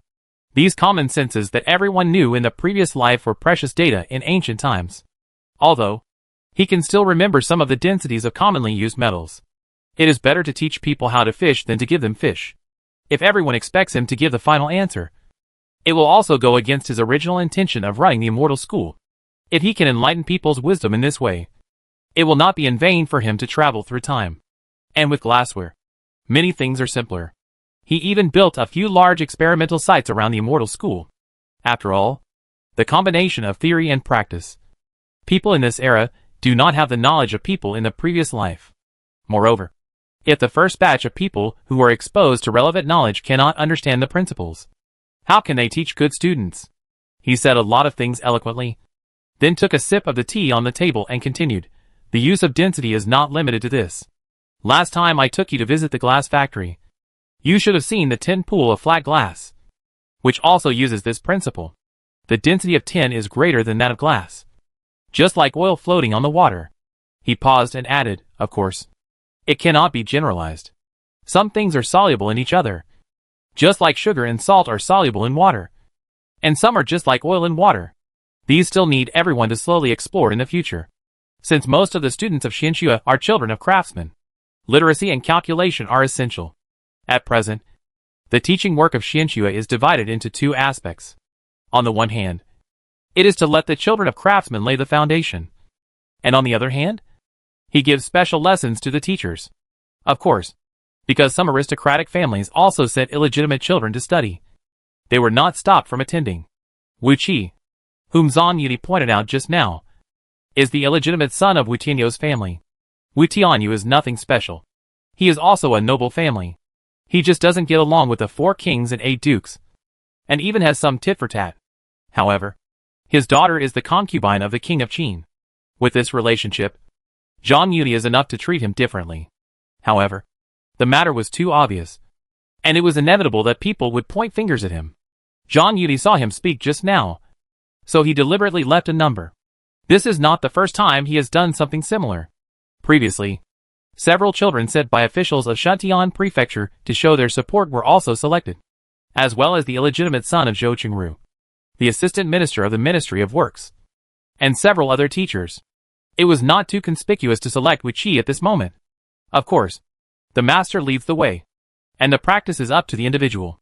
If these people are useless, they are the unpopular illegitimate sons of the family. So it is enough to show some kindness, and there is no need to spoil them. While Zhang Yudi was teaching carefully and enlightening the people, Jia Zheng had been sick for many days. If it were in the past, let alone taking a leave of absence for 10 days or half a month, even if it was a year or half a year, no one would hold it. Now, the Ministry of Works has urged many times. However, returning to the Ministry of Works, he must face those sneers and ridicules. When Jia Zheng thought of this, he felt that his face was lost, which was more uncomfortable than killing him. He already knew that the emperor granted the marriage because of the work done by Lady Jia and Lady Wang, and he could not help but blame Zhang Yuni for interfering. If he hadn't been so talkative, how could there be a courtyard waiting to be married? Now, not only has the money been spent, but there are also many variables. However, although he cursed Zhang Yuni's ancestors for 8 generations, he also knew that the situation was stronger than the person. If he wanted to break the situation and win back his face, he could only hope that he would speak well in front of the emperor. But when he thought that every time he went to Zhang Yuni, something bad would happen, he was discouraged. It can be said that if you stick your head out, you will get a knife. And if you shrink your head, you will also get a knife.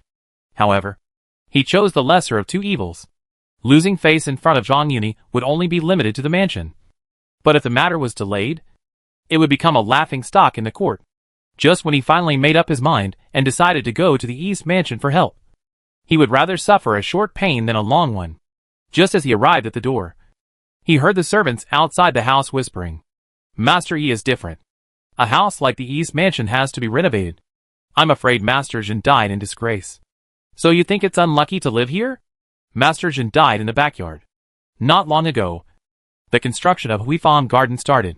I heard that Master Yi moved to the hot spring villa outside the city, saying that he wanted to make every room into a warm room. Hearing this, Jia Zheng's eyes suddenly flashed, and the action of pushing the door was also stagnant. He squinted his eyes and stood at the door thinking for a long time. Slowly, a way to have the best of both worlds and minimize the damage gradually took shape in his mind. He adjusted his robes, waited until the noise outside the house died down, took a deep breath, pushed the door out, and went straight to Rongshi Hall. Chapter 314 Patient Persuasion. Why is the master here? Ever since Jia Zheng beat Baoyu up because of Jin Chuan, the couple has never met properly again. Madame Wang felt a little uncomfortable when she suddenly saw him. Although the relationship between the couple has been worn out, a married woman must obey her husband. Jia Zheng is willing to give her a way out, and Madame Wang doesn't mind taking advantage of the situation. Unexpectedly, her good face was met with a cold snort. Humph. Why am I here? How long has the eldest girl's matter been delayed? Aren't you in a hurry at all? Mrs. Wang was almost choked to death by his words. And choked. What the master said. How can a woman like me have the right to comment on the matter of asking for an imperial decree? Jia Zheng sneered. You dare not comment? When you were jumping up and down. I didn't see you have this self-awareness. Mrs. Wang was speechless. It was indeed she and Jia's mother who helped to promote Yuanchuan's marriage. But Jia Zheng only found fault with her. And it was inevitable that he felt resentful if he didn't go to Jia's mother. That's what the old lady meant. Why do you only blame me? Jia Zheng said righteously, as a son. It's fine if I don't make her worry less. But can I push such a small matter to the old lady? Forget it. Mrs. Wang sighed. I will write a letter now and ask my brother for help. She thought Jia Zheng was asking for trouble and forcing her to ask her brother Wang Ziding for help. Unexpectedly, Jia Zheng snorted coldly. Humph. Let's not talk about whether his words are effective or not. The emperor is far away. The daylily will be cold after this round trip. Even if he gallops, it will probably take a month to go back and forth. Now it's winter. If there is wind and snow, it will be delayed. The Ministry of Works was pressing him, and he was now on the hot seat, eager to resolve the matter. Then tell me what to do. It's not that the old lady and I haven't looked for the Jin family, but now his family is making excuses. What can I do? Why can't I do it? Jia Zheng said confidently. If it weren't for Ear's interference, there wouldn't be this variable. He is in the emperor's favor, and he has been granted a title and a house. This matter was originally caused by him. Who else can I look for? Mrs. Wang blurted out. Then go and find him. You come to me to ask for an explanation. Do you want me to show up in public? She said this originally just to vent her grievances. But unexpectedly Jia Zheng nodded solemnly and said, You are the one who caused the trouble. I, the master, have been kept in the dark by you. So of course you have to go to him. Aren't you afraid of losing face? Mrs. Wang immediately retorted. But after she said it, she felt a little regretful and worried. Could it be that Jia Zheng was deliberately testing her and said that? She secretly looked at Jia Zheng and saw that his expression froze. But before she could speak to defend herself, she heard Jia Zheng sigh. You know everything? Madame Wang couldn't believe her ears. Although she had suspected that Jia Zheng had seen the unbearable scene, he was unwilling to make it public. It would be fine if he kept it to himself. But how could he admit it in person? What do you mean? What else can you mean? It's better for you to embarrass this person than for me to embarrass myself. Jia Zheng had only invited Zhang Yuni to his house a few times, and he had embarrassed himself every time. Madame Wang also saw the clues and no longer hid it. Mrs. Wang didn't understand his logic for a moment, and thought he was deliberately humiliating her. She said angrily, How can you say that? I lost your people? Jia Zheng couldn't help but feel embarrassed when he heard this. But then he shook his head and said, Hey! How can this be confused? Besides, I have already inquired about the master. The East Palace is being renovated. He is now staying in a manor outside the city. Even if you go there, it won't spread to the family. Mrs. Wang looked unbelievable. But Jia Zheng didn't notice her expression and swore, He is not a gossiper. He didn't spread it everywhere the first 2 times. As long as you don't say it, and I don't say it, naturally no one will know. He thought it through. It's embarrassing. As long as no one knows. It's not embarrassing. Because of the previous experience, when the Grandview Garden was completed, he had made up his mind. When Mrs. Wang came to the door, he would send the servants away, close the door, and come out to see people after the matter was done. Now that the conversation was out, Mrs. Wang was too lazy to hide from him anymore and said straight to the point, Are you going to send me to be humiliated? Jia Zheng didn't understand the real meaning, and he tried to persuade her. How can it be humiliating? It's just a loss of face, and it won't be spread out. It's better than leaving the eldest girl's matter unresolved and making our mansion a laughing stock. Okay. Okay. I was wondering why you are not afraid of embarrassment now. It seems that you think the face outside is more important. And you don't care about the face at home. Jia Zheng was not sick. But he took leave for more than half a month. Now he said such a thing. How could Mrs. Wang not guess the reason? At first, she suspected that Jia Zheng was testing her intentionally. But now, seeing his attempt to hide his true intentions, how could she not understand that she was overthinking? Jia Zheng was exposed. And for a moment, he was speechless. So he could only make up a story. What do you mean you can't care about the family's reputation? I am also thinking about the family. Sacrificing my own interests for the sake of the greater good. The family's reputation of nearly 100 years cannot be ruined in our hands. Although she could see that Jia Zheng was not testing her intentionally. In front of him. How could Mrs. Wang feel comfortable going along with it? For the sake of the reputation of the mansion. I have to be humiliated? Thinking of Yuanchuan's pending marriage. Mrs. Wang sighed. Forget it. Ask someone to invite him over tomorrow. And then you can tell him in person. How can this be possible? Jia Zheng immediately frowned and said, I have waited so long for such an opportunity. And I am still worried about him in the East Mansion. Why did you bring him home? You? Mrs. Wang was ashamed and angry. Her dignified face was flushed. Her breathing was panting. And her chest was heaving. What's wrong with me? I'm doing this for your own good. Do you really want to throw him home? Jia Zheng still insisted. I've thought about it. He has to go to the government office during the day. You should go later, and don't be surrounded by people. So as not to be seen and gossiped about in the mansion. Seeing him being so shameless. Mrs. Wang said angrily, Okay. You forced me to do this. Why did I force you to do this? This is for the sake of the eldest girl. As a father, I can sacrifice my face. As a mother, can't you make some sacrifices? This really hit Mrs. Wang. She waved her hands helplessly. Sighing. Forget it. Just do as you say. However, the city gates are closed at night. And I'm afraid I won't be able to come back if I go. If I don't take a maid with me. I don't know how people will know about it. Just take each one with you. Yes. Yes. Yes. Seeing that she finally gave in. Jia Zheng agreed. After thinking for a while, he added, Her sister Jin Chuan is also there now. So it will be easier to get rid of her when the time comes. Don't worry. I will make arrangements for the master in the mansion. When I send you out, no one will gossip about you. Chapter 3:15 Madam. Don't look back. I am the second master. Perhaps because he was worried that Mrs. Wang would bring her back to the mansion for discussion. Jia Zheng hesitated until the evening hour was approaching. And then he sent her out of the mansion. He was secretly proud of himself. The time was just right. When the carriage left the city, Mrs. Wang wanted to come back. And the city gate was closed. Facts have proved that Jia Zheng's worries are not unreasonable. As soon as she left the city, Mrs. Wang regretted it. To say that she was completely forced to do something is self-deception.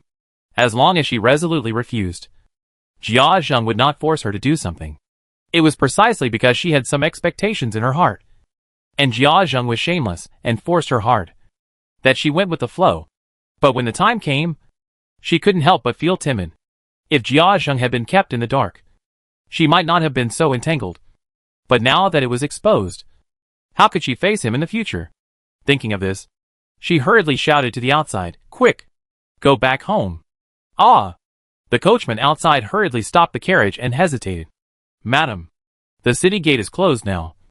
I'm afraid I can't go back. After hearing this, Mrs. Wang couldn't help but collapse on the seat. Yuchuan also advised from the side, Madam, the master has repeatedly told you to visit Aunt Yu. I heard from my sister that the hot springs on the farm are very comfortable. Although Jin Chuan had never been to the hot springs, Baozu and Ruizhu had been there. When they mentioned that they were going to stay at the hot spring villa temporarily, they couldn't help but talk about it in private. Yuchuan had long been envious, and heard that she could follow Mrs. Wang and get some benefits. And she had been itching to do so. The first sentence was still reminding Mrs. Wang not to forget Jia Zheng's instructions. But the second sentence had already revealed the secret. Seeing that things had come to this, Mrs. Wang could only sigh and say, Forget it. Go. If she didn't go home this night, even if she didn't go to see Zhang Yuni, Jia Zheng would probably not believe that nothing had happened. She was very nervous, not knowing how Zhang Yuni would treat her, who had come to her door. She was reluctant to accept him, and the bumpy journey made her bones almost brittle when she arrived at the hot spring villa. Fortunately, everyone in the villa was also surprised and suspicious when they heard that she had suddenly come to visit at night. Zhang Yudi was confident, holding the life and property of Rongfu in his hands, so he was not worried. But Yushir thought that the news had leaked out. She and Yu Erji hurriedly hid in the empty yard under the pretext of being unwell, and did not forget to tell Mrs. Wang not to visit them. After a lot of busy work, all the bedding and clothes of the two were moved properly, and Zhang Yudi came to the villa with Jin Chuan. He bowed slightly to Madame Wang, who had just calmed down and stepped out of the carriage, and said, "Second madam, what are you doing here now?" Madame Wang suddenly heard his voice. Her legs trembled, and she almost fell off the step. Fortunately, Yu Chuan was quick and supported her in time. She suddenly lost her footing and was inevitably shaky, which made Zhang Yudi look at her sideways. However, this interruption made Madame Wang less nervous, and hurriedly said, "Now that you have moved out to live temporarily, Yu Erji is pregnant. You have to come to visit. That's unfortunate. She and the eldest sister-in-law are not used to the local climate, so it's not convenient for them to see guests. Hey! I brought some supplements." At this point, Madame Wang paused. "Is it okay?" The purpose of her trip was not here, and she was a little nervous, so she forgot to ask Yu Erji about her situation first. Zhang Yudi moved out of the city, intending to avoid Rongfu. If Wang Furen really wanted to visit, she could come during the day, but she chose this time. Seeing her acting like this again, how could she not understand? "Nothing. Thank you for your concern, Madam." He glanced at Yu Chuan, then at Madame Wang, and said with a smile, "I'm afraid Madame Wang can't go back now. Why don't you settle down in the farm first?" After that, without waiting for Madame Wang to answer, he said to Jin Chuan, "There is an empty yard over there. Take Madame Wang and your sister there, and ask Aunt Wu to send some wine and food over. Your sister rarely comes here, so you have to take care of her. There is no one in the pool over Aunt Yu's yard." Madame Wang came at night, which can be explained as her love for her daughter, but she only brought a maid, and it was Yu Chuan, which is worth investigating. "Huh?" Jin Chuan was waiting for instructions, and hurried forward quickly. She only bowed slightly to Madame Wang, then took Yu Chuan's hand and walked into the farm. Madame Wang glanced at the Jin Chuan sisters in front of her, and then looked at Zhang Yudi, who was standing still, and hesitated to say, "I have something else to do."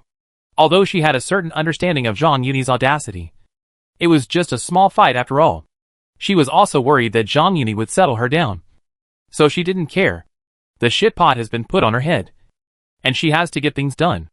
But before she could explain her true intentions, Zhang Yudi raised his hand and interrupted, "Since the madam is here, it doesn't matter for a moment. Let's settle down first, and it won't be too late to talk later." Hearing that they would talk later, Madame Wang felt her cheeks burning, and her body trembled. She lowered her eyebrows and eyes and followed the Jin Chuan sisters into the farm.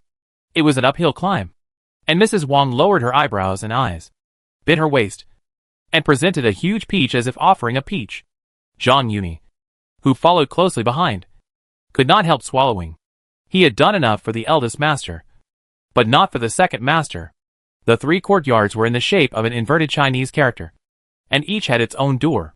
After sending Mrs. Wang to the gate of the courtyard, Zhang Yudi did not follow her in, but took a detour to the courtyard next door where Yushir and Yu Erji had just moved in. Although she had already guessed it in her heart, Mrs. Wang was the second wife of Rongfu after all, so she had to take care of her face. Jin Chuan never discounted his words. Waiting here at Yushir's place could not only take care of Mrs. Wang's face, but also not make her wait for a long time, which was the best of both worlds. Sure enough, about half an hour later, the sound of water and playfulness was heard outside the house. He stood up and said, "I think Jin Chuan is taking her sister to take a hot spring bath outside. I will go out by myself. Don't send me off, lest Yu Chuan sees us." After calming Yushir down, he took advantage of the cover of night and fog and quietly sneaked into the courtyard next door. Because he did not follow into the courtyard, he did not know where Mrs. Wang was placed. He first went to the lighted room, but when he opened the door, he did not see Mrs. Wang. He thought that Mrs. Wang was hiding in a room pretending to sleep. But after searching one by one, he did not see her figure. He could not help but murmur in his heart, could she go to the pool to take a hot spring bath? He walked towards the pool. But halfway through, he suddenly saw a person lying in front of the small door leading to the main courtyard. Looking around, there was no need to look carefully to distinguish that raised peach. Who else could it be but Madame Wang? He felt playful, and crept behind Madame Wang, stretched out his hands to hold her bent waist, thrust his body forward, and said with a smile, "Madam, don't look back. I am the second master." Chapter 316. A prophecy comes true. Woo, it's so comfortable. It makes my bones soft. Yuchuan in the next yard immersed herself in the hot spring pool, closed her eyes slightly, and let out a comfortable moan. She exhaled a long breath of white air, opened her eyes suddenly, turned around and grabbed Jinchuan's arm, shaking it, and said coquettishly, "Sister, when will you talk to Master Yi? Just bring me over too." Jinchuan raised her hand to her forehead and smiled. "Why are you in a hurry? Master said that after a while, he will bring you and your parents over. You can enjoy this hot spring first today, and you should be able to come with him next year." She thought for a while, frowned and said, however, "Now there is no place for Master. Second aunt is a good-tempered person, but Lu Wu got the first. Now only the third aunt is left alone. But she has a strange personality, and may not be easy to get along with." Yuchuan heard this and said with a tangled look on her face, "Then, what should I do? I still want to be with my sister? Can't I serve Anshan?" Jinchuan scolded, "How can this be possible? Master has always treated everyone equally, although there is inevitably a difference in order. But now the third aunt doesn't have a personal maid." She raised her eyelids, pondered for a moment, and said to herself, "If I can follow, it would be nice." "Follow who?" Yuchuan pretended that she didn't hear clearly and asked hurriedly. Jinchuan pursed her lips and said hurriedly, "Let's not talk about this first. Let me think about it carefully. And when Master really wants you here, it won't be too late to talk about who to follow." It's not that she didn't think it through, but Yushur was a little embarrassed, worried that if she mentioned her name, Yuchuan would ask the reason again, and it would be difficult to explain. Before Yuchuan could ask more, suddenly, the spring at the bottom of the pool made a puff sound, and then a stream of muddy water surged up. Yuchuan could not avoid it, and exclaimed, pointing at the muddy water, and said, "Sister, what happened? Could it be some dirty things? How could it be?" Jinchuan pulled Yuchuan up the pool and explained, "Although this spring is an old one, it has been blocked for many years. The master expanded the villa this year and cleared it again. Maybe some years of siltation accumulated inside has been washed out now.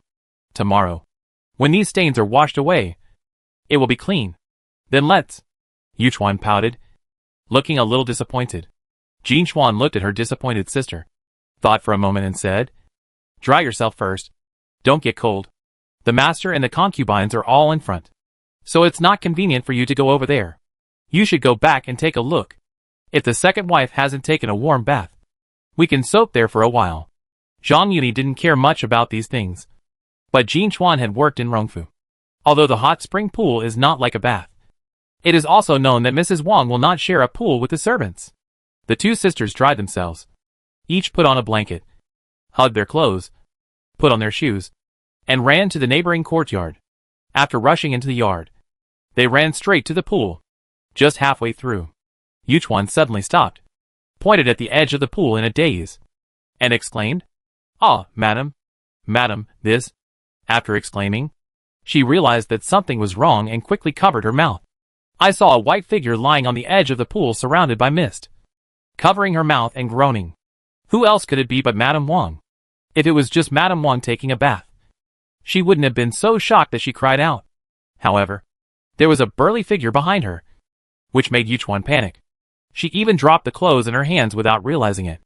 This cry resounded throughout the villa. Madame Wang, who was in a trance, was suddenly caught in the act.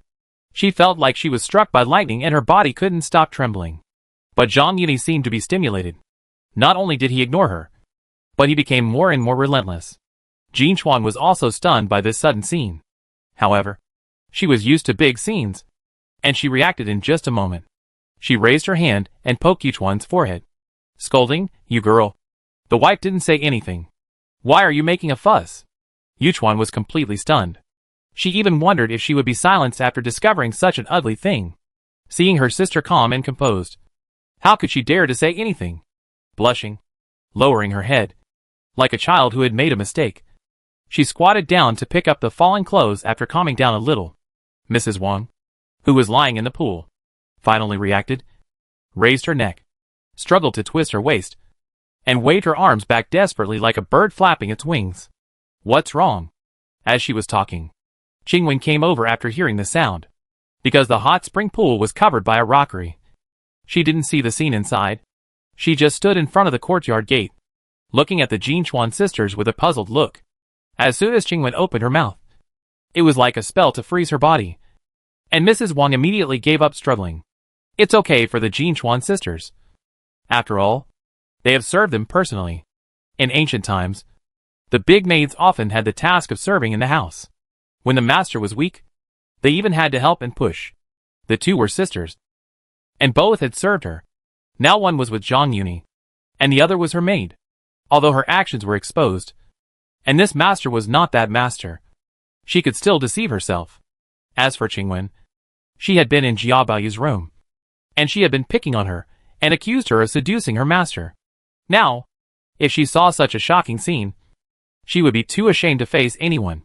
She covered her mouth desperately, not daring to make any noise, and looked at Jinchuan pleadingly, trying to ask for help.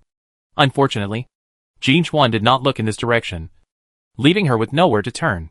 She naturally heard the joke in Jinchuan's words just now, just when she thought that Jinchuan still hated being driven out of the house and wanted to take revenge on her. But Jinchuan said, "It's okay.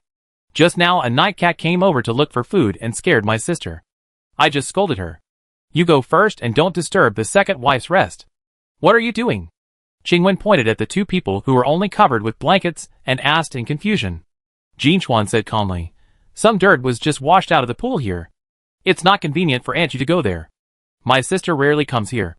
I was planning to go to the front to see if it's convenient to take my sister there." Qingwen suddenly realized and waved to the two of them. Master went to Grandmother Jin and Aunt Yu. "I'm afraid he may not come back at night. Bring your sister here." "Yes," Jinchuan agreed, turned around and winked at her sister, urging, "What are you still standing there for? Let's go." Yuchuan stared at her sister in a daze, lying with open eyes, as if she just met her. She hurriedly lowered her head and followed behind her step by step, fearing that Qingwen would be suspicious. Before leaving, she unconsciously glanced at the pool again. When the footsteps of the three people gradually faded away, Mrs. Wang's tense body relaxed like a deflated ball. Her body went limp, and she lay powerlessly on the edge of the pool. The water behind her turned turbid, which made Jinchuan's words come true. Chapter 317 Persuasion. Waquan Villa. In the room where Madame Wang stayed as a guest, Zhang Yuni pressed Madame Wang's messy hair with one hand and patted her pouty breasts rhythmically with the other hand. Leaning against the head of the bed, he said thoughtfully, "It's not that I don't want to help. It's just..." At this point, he felt that Madame Wang, who was crawling on her side, had stopped moving. He added some strength to his hand and said unhappily, "What?" The second wife was shouting happily just now, but now she turned her face and refused to recognize me. She doesn't even want to listen to me finish my words? Woo! Madame Wang shook her head slightly, muttered, and then buried her head like a chicken eating rice. Zhang Yuni raised the corner of his mouth with satisfaction. Let alone the second master's style. I'm afraid Jia Zheng has tried everything that he has never tried, probably to find an excuse for her own affair. Madame Wang recovered and told how she was forced by Jia Zheng. Hearing that this trip was Jia Zheng's idea, Zhang Yuni was shocked and acted without restraint. However, the situation did not match his prediction, which made his original rhetoric unworkable. He had to change his strategy and blame the other party. The second wife may not know that the marriage has changed because the second master offended King Ning. Pa! Zhang Yuni slapped her hard. You stopped and distracted me. If you continue to spoil my fun, I will go back. It's not that Mrs. Wang is so weak that she lets him control her. But while she was excusing herself, she undoubtedly revealed her true colors. Since the price was clearly marked, and she was used as a bargaining chip, it was not good to show dissatisfaction. In addition, she had been away from work for a long time. So after this, she had already been obedient, and even felt that she had lived in vain for so many years. Anyway, Jia Zheng was determined to be a coward, so she couldn't help but miss the frequent visits and she didn't want to break up with Zhang Yuni. After being punished twice in a row, she didn't dare to be passive and lazy again. She worked hard while listening to the reasons. After hearing that the Ningguang was because Jia Zheng refused to recruit Zhang Yuni, this changed the marriage. She cursed Jia Zheng in her heart, while twisting her waist and hips to please him. When Zhang Yuni groaned and released his hand that was tightly pressing on her head, she raised her head with tears in her eyes, swallowed and said, "Since Prince Ning wants to recruit me, please help to mediate for my sake." "Then, madam, you have to think it over." Zhang Yuni pinched Madame Wang's chin and said with a playful tone, "This matter has been brought to the emperor. Let's not talk about whether my words are useful, since he has offended Prince Ning and even made a fuss about the marriage. Do you think it's good for the eldest girl to marry into the prince's mansion?" This, Madame Wang was stunned. Without waiting for Madame Wang to continue, Zhang Yuni said again, "Does Madame intend to push the eldest girl into it even though she knows it's a pit of fire? To save his face? To be honest, marriages these days are blind marriages, and everyone has gone through this, and Madame Wang has not considered these." But Zhang Yuni added a sentence to save Jia Zheng's face, so she had to think carefully. Things have come to this point. She was half-hearted when asked to admit it, and she couldn't resist Zhang Yuni's coercion. She was already on the pirate ship. How could she bear to lose face? But if she admitted that she was using herself as a bargaining chip in exchange for Zhang Yuni's help, what was the difference between that and a prostitute with a clear price tag? How could she save face? Not to mention that she had no intention of earning face for Jia Zheng. Now that she had tasted the sweetness, she was still planning to visit him often. Once she accepted him, wouldn't it mean that she was in Chao's camp, but her heart was with Han? It would make Zhang Yuni feel upset, and whether he would help or not, and her plan of visiting him often would probably fail. "I and he have long been separated." "But," she said, sitting on Zhang Yuni's legs and rubbing back and forth. "But, the girl is my flesh after all." Zhang Yuni was too late to ruin this marriage.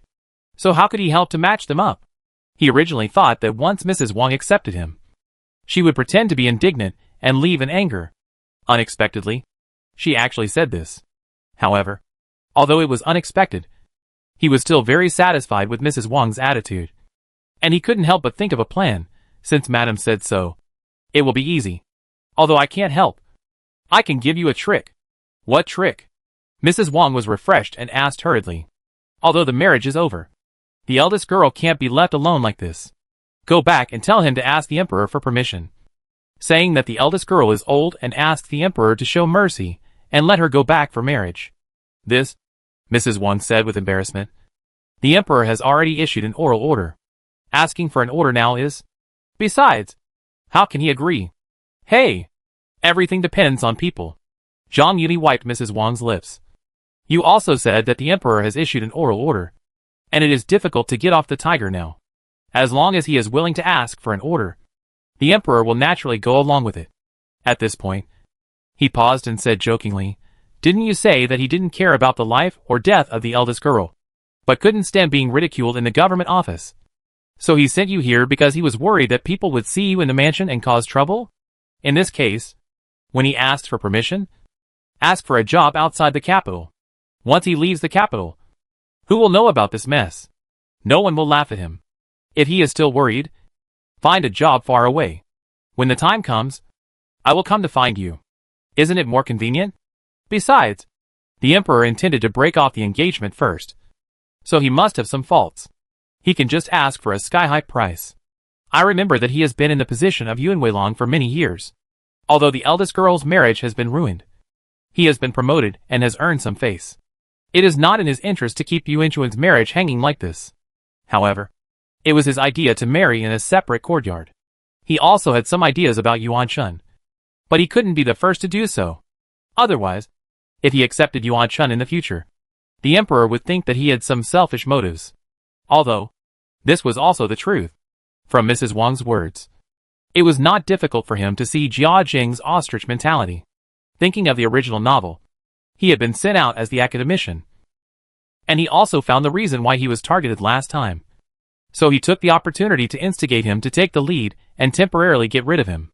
Although Jia Zheng himself was a coward and took the initiative to send Mrs. Wang to the door, he also said in advance that he would not let Mrs. Wang take him back to the mansion. It was like this before.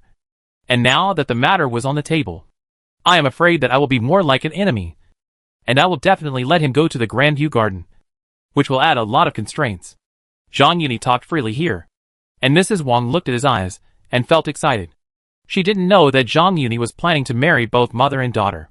She thought to herself that although the marriage was ruined, once the emperor released Yuanchun, it would not affect another marriage. It was better than leaving it hanging. It was a compromise. Now that the matter was on the table, she didn't know how to face Jia Zheng. If he asked for permission to send her away, they would live in different places in the future, which would avoid the embarrassment of not seeing each other when they looked up. In addition, Zhang Yuni's words that it would be more convenient to find her in the future made her excited and unable to control herself. Mrs. Wang knew Jia Zheng very well, and couldn't help but admire him. You are the one who has a solution. He seems to be indifferent to fame and fortune, but he cares about this the most. Now he is desperate. If he can take the opportunity to get promoted, he will definitely not object. The most important task was completed, and she had an explanation when she returned. Mrs. Wang began to worry that Yuchuan would leak the news. She made up her mind and said sternly, why not take the opportunity to take Yuchuan as a roommate, so that she won't gossip when she returns. This was within Zhang Yuni's expectations. However, as Jinchuan's sister, Yuchuan didn't need to rush, so as not to feel resentful and counterproductive. Hey! This matter is not urgent. Jinchuan will handle it. Besides, since she is the lady's maid, you just need to comfort her. Zhang Yuni persuaded her while he kept on playing with his hands. When Mrs. Wang's breathing became heavier, she smiled wickedly and said, it will take some time for Jia Zheng to ask for permission to leave the capital. Madam, I'm afraid you won't be able to see me for a while after you go back. I have to make sure you have enough to eat and drink tonight. Chapter 318 Pulling. Early morning. Zhang Yuni had just come out of Madame Wang's room, and Jinchuan, who was guarding outside the door, hurried forward and pointed to the next door and said, I have told Yuchuan that she is waiting inside to serve the master. This was within Zhang Yuni's expectations. After discovering such an ugly thing, the best way is to take the initiative to get on the boat. And Jinchuan had intended to let her sister follow Zhang Yuni, so she would naturally take advantage of the situation. He did not comment, grabbed Jinchuan and ran straight to the next door. Jinchuan was stunned, and a trace of entanglement appeared on her face. If it were normal, she would have wished for such an opportunity. But this was Yuchuan's first time after all. She was not worried about whether Zhang Yuni would be too busy, but she was worried that her sister was thin-skinned. When she felt a tug on her arm, she reacted and hurriedly followed. Zhang Yuni pushed open the door, and Yuchuan, who was lying on the bed, suddenly sat up in shock and lowered her head in panic. Master! Master! Zhang Yuni closed the door, pulled Jinchuan to sit on the bed, hugged her slender waist, and held them in his arms.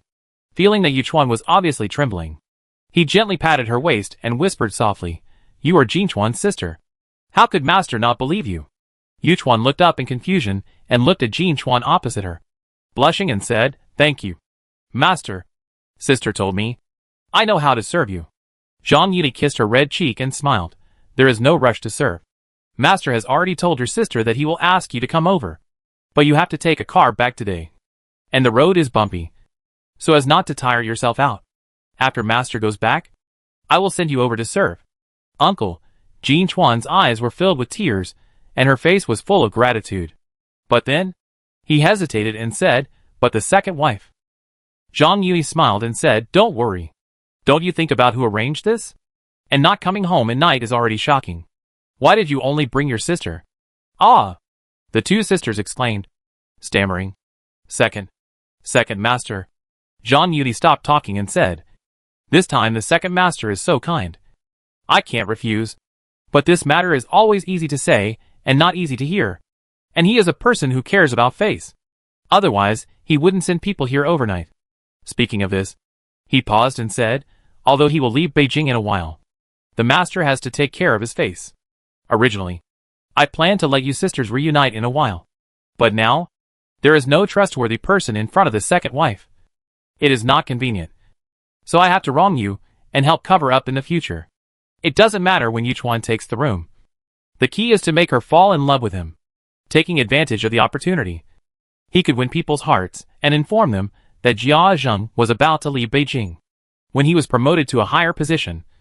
They would only think that Jia Zheng offered his wife to seek promotion, which would help him establish an unfathomable image for maids like the Jinchuan sisters. They would not know that the emperor was in the wrong. They would only think that when Yuan Chen was rejected, he could easily find a good job for Jia Zheng. For the children who regarded Rongfu as heaven, this kind of shock was the real subversion of their cognition, and could also play a more deterrent role. Blindly appeasing is not the way to employ people. Carrots and sticks are the true meaning of controlling people.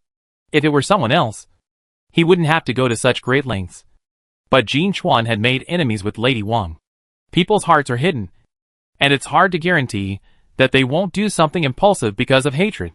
Sure enough, after he finished speaking, he could clearly feel that the muscles on the waists of the two sisters, which had relaxed, tightened up again. He hugged the two of them tightly and said in a deep voice, "I've already told you about it. This matter is also related to my official reputation. Don't let me down." Thunderous means show the heart of a bodhisattva. He was taking precautions before it happened. Yes. The two of them knelt on the bed and promised, "We will keep our mouths shut and never let you down." Yes. Zhang Yuni nodded with satisfaction, stood up and said to Yuchuan, "Don't worry about the second wife. She will need your help to cover up in the future. She will reward you in time." Even so, Yuchuan still couldn't help but feel worried. Pulling Jinchuan's arm, she said, "Sister, do you think the wife will?" She didn't dare to doubt Zhang Yuni's words, but was worried about Madame Wang. Jinchuan was more confident than her, and comforted her, "Don't worry. Since the master said so, it must be true. Besides, you are not the only one who saw this. If she dares to embarrass you, aren't you afraid that I will expose her past?" Yuchuan thought so too, but she didn't know how to face Mrs. Wang. So she pulled Jinchuan and begged, "Sister, why don't you accompany me and help the lady get up?" Jinchuan naturally couldn't refuse her sister's trouble, so she went to the next door with Yuchuan. At that time, Mrs. Wang was enjoying the afterglow, and suddenly saw the two sisters come in. Their faces, which were already unusually moist, looked even whiter and rosier. She was wondering how to ease the embarrassment. But Jinchuan spoke first. "Madame's complexion is unusually moist today. I think the warm soup is quite helpful. Our master said that Madame must come often in the future."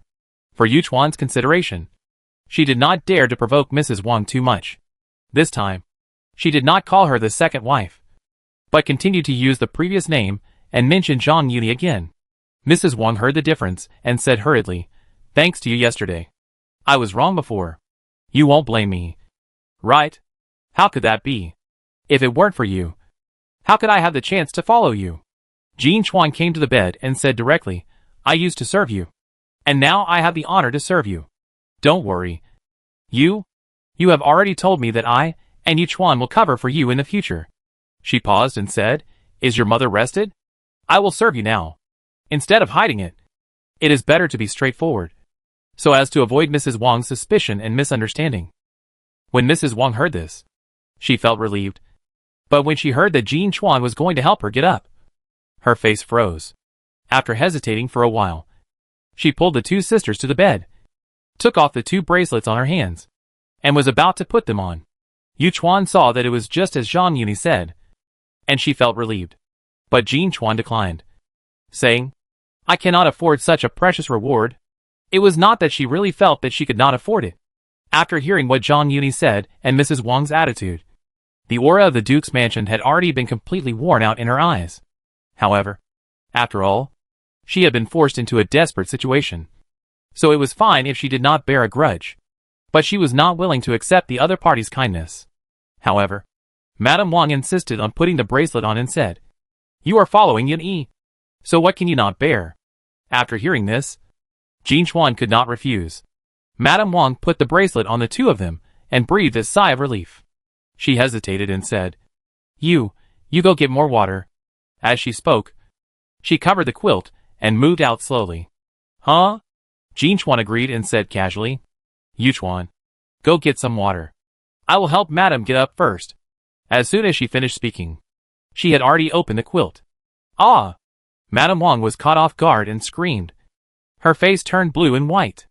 This sudden reaction scared Yuchuan, who quickly stopped and looked back. The bed had become a mess, and Wang Furen's fair and delicate body was even more spotted. On the roundness of the mattress, a few finger marks were clearly visible on the whiteness squeezed out. Yuchuan was shocked for a moment, and looked at her sister at a loss. But Jinchuan's face was vaguely teasing. Last night, she took Yuchuan to soak in the warm water and settled her next door. She originally planned to arrange for her sister when Zhang Yuni came out of Wang Furen's room. Unexpectedly, Zhang Yuni was still in high spirits and kept playing with her until the second half of the night before he stopped. As a person who had experienced it, Jinchuan was naturally deeply touched. Seeing Wang Furen's hesitation, she knew that she was probably in a very bad condition under the quilt. With Zhang Yuni's words as a foundation, and Wang Furen's previous obvious peacemaking, she felt more confident. However, due to Zhang Yuni's deep involvement, she could not take revenge. So she had to take the opportunity to embarrass her. Ouch, she explained exaggeratedly. Yuchuan, don't draw water. How much water will it take to wash it clean? I think madam should go to the pool to soak. Chapter 319 Half-Hearted. Since Jia Zheng sent Madame Wang away yesterday, he has been shutting himself in and not seeing anyone. He even had people put food at the door. It was not until noon that he heard the news that Madame Wang had returned. He hurried out and rushed to Madame Wang's room. Yuchuan, who was guarding the door of the inner room, saw him and said in a panic, Master, Master. Madame Wang did not bring any clothes to change, so her underwear was inevitably stained with some dirt. She was in a hurry to change it as soon as she came back. What a coincidence that Jia Zheng came at this time. Although Zhang Yidi swore solemnly, Yuchuan couldn't help but feel uneasy when she saw the victim coming. Seeing her panic, Jia Zheng was startled and asked, Did you see anything bad yesterday? Yuchuan almost collapsed and was about to tell the truth, but suddenly remembered that Zhang Yuni said that Jia Zheng was very proud. So she quickly changed her words and said, I haven't seen my sister for a long time. As soon as I went there, my sister took me to take a bath. I didn't see anything. After saying this, she was a little uneasy, worried that Jia Zheng would blame her for leaving her post without permission. Unexpectedly, Jia Zheng was obviously relieved and said with a warm face, That's good. That's good. This undoubtedly confirmed Zhang Yuni's statement. Yuchuan couldn't help but add some contempt in her heart, and she became bolder. Master, please wait a moment. The lady is changing clothes. I thought Jia Zheng knew it well, and he was probably worried that he would see the marks on Mrs. Wang and Lu's face. Unexpectedly, he, who had a warm face just now, suddenly changed his expression and said, Nonsense. Does the master also have to be cautious? Yuchuan was startled by his scolding, and before she could react, Jia Zheng had already pushed the door open and walked in. She hurriedly chased him in, and saw Mrs. Wang blushing and getting into the quilt, and she couldn't help but secretly breathe a sigh of relief. What are you doing here? Go out and keep watch. Seeing her chase in, Jia Zheng looked at her with dissatisfaction and said sternly, I have something to say to the madam. You keep watch from a distance. Don't eavesdrop. He was worried that Yuchuan would hear that Yuanchuan's marriage had changed. But Yuchuan thought he had some hidden hobbies and wanted to investigate Mrs. Wang's experience last night, and she despised him even more. However, after all, there was a difference between master and servant, so she didn't dare to refute, and only looked at Mrs. Wang. Mrs. Wang waved her hand and said, You go out first. Yuchuan secretly complained in her heart. Who wants to hear it again after seeing it? But she said, Then I will take my leave first. Seeing Yuchuan leave, Jia Zheng was still a little worried, and ran to the door to look for a while. When he saw that she had gone to the main room, he was relieved, closed the door, came to the bed, and couldn't wait to ask. What did he say? He stared at Mrs. Wang's face, and was amazed. It is said that soaking in warm water is good for the skin. I didn't expect the effect to be so immediate. Only last night, my wife's face actually had some pinkness of a young girl. Mrs. Wang's heart was up and down when he looked at her. Although this was also Jia Zheng's efforts, she couldn't help feeling guilty when she thought of what happened last night. She tucked the corner of the quilt, put it on her neck, and said unhappily, You caused this trouble yourself, but you want me to be humble. Are you a man? In order to prevent Jia Zheng from turning his face against her, she simply took the initiative. When Jia Zheng heard Wang Furen questioning him about not being a man, he immediately lost face and said angrily, I caused this? It's not you. Wang Furen didn't wait for him to finish and immediately retorted, How dare you say that? Do you think I'm still in the dark? Are you still trying to fool me? If you hadn't offended Prince Ning, how could the girl's matter have caused this incident? Jia Zheng was stunned when he heard this. He didn't expect that Zhang Yuni had already known the inside story, and explained it so clearly to Wang Furen. For a moment, he was speechless. How could I know that it would affect the eldest girl's marriage? Even if I made a mistake, I was upright and honest. I didn't want to disgrace my family by running errands for someone, even if he was a prince. Jia Zheng became more and more excited as he spoke, and said in a loud voice, if you hadn't tried to get close to a rich man, how could it have come to this? Mrs. Wang sneered and said, since you are so noble, why did you send me to be humble yesterday? Jia Zheng was speechless and had to humbly say, isn't it for the girl? You said that. Does it mean he doesn't want to help? Mrs. Wang was also worried that Jia Zheng would turn against his promise. And seeing that his attitude softened, she took advantage of the situation and said, it was only because of my humility and soft persuasion that he was willing to give me a suggestion. She was too embarrassed to explain the whole story, so she had to speak with a double meaning. Jia Zheng didn't understand what was going on, and asked anxiously, what's the trick? He said that the matter has been brought to the attention of the emperor, and he said that it might not work, so it's better for you to ask for permission yourself. Madame Wang repeated Zhang Yuni's words. Jia Zheng frowned. Although this method can also avoid embarrassment, it is still far from the expected slapping of his colleagues. He couldn't help but want more, saying, if he hadn't been so nosy and hadn't come up with a waiting house, why would King Ning have made it difficult for me to recruit him? Now why is he unwilling to help even with this little favor? Mrs. Wang thought he was dissatisfied with the result, and she was a little flustered. Just when she didn't know what to do, she saw Jia Zheng licking his face and smiling. Since he is willing to give us advice, he may not be unwilling to help. I'm afraid he thinks we are not sincere enough. Why don't you make another hard trip and prepare more gifts? Let him try to tell the emperor first. If it doesn't work, it won't be too late for the master to write a letter. If it was before, he wouldn't dare to make this suggestion. But this time, letting Mrs. Wang go seemed to be the right method. And nothing bad happened. A generous gift? How generous a gift do you think is appropriate? Master? Madame Wang squinted at Jia Zheng and twisted her hips uneasily. Last night, Zhang Yuni was very generous and praised her, thick and soft. No! It seems that he even muttered, generous gift. Thank you. She didn't think much about it at the time. But Jia Zheng suddenly broke in just now. Although she got into the quilt, she was still half a beat late. Madame Wang muttered to herself. Did he see something he shouldn't have seen? And he deliberately hinted at her, so that she could please him. Or did Zhang Yuni pass a message to him? She felt uneasy, and didn't dare to look Jia Zheng in the eye. Jia Zheng thought for a moment, and realized that he knew nothing about Zhang Yuni's preferences. He said thoughtfully, after all, I am not familiar with him. You can do whatever you want. Just make sure he is satisfied. This undoubtedly confirmed Mrs. Wang's previous guess. She half-heartedly said, then wait for me to rest for 2 days, and then go again. I was tossed around for most of the night last night. My bones are all broken. I didn't even sleep well. Plus the bumps back and forth. I really need a good rest.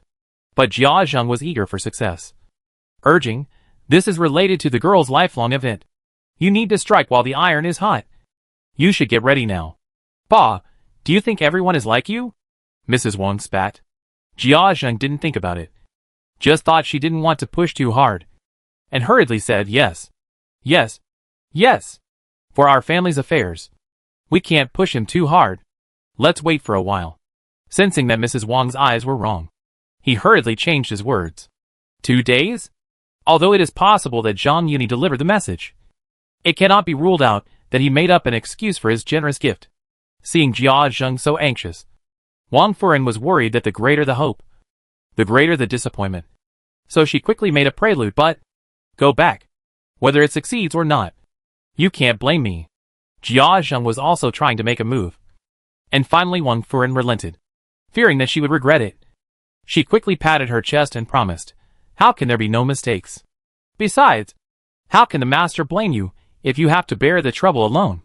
Chapter 320. Comparisons are fatal. After sending Jia Zheng away, Mrs. Wang quickly changed her clothes.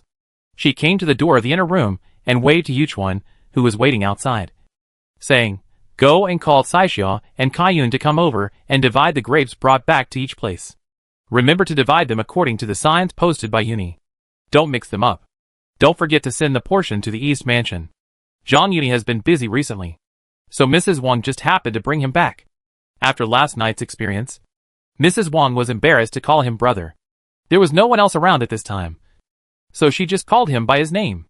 Yuchuan agreed and was about to leave, but Mrs. Wang stopped her and said, "Leave these things to them.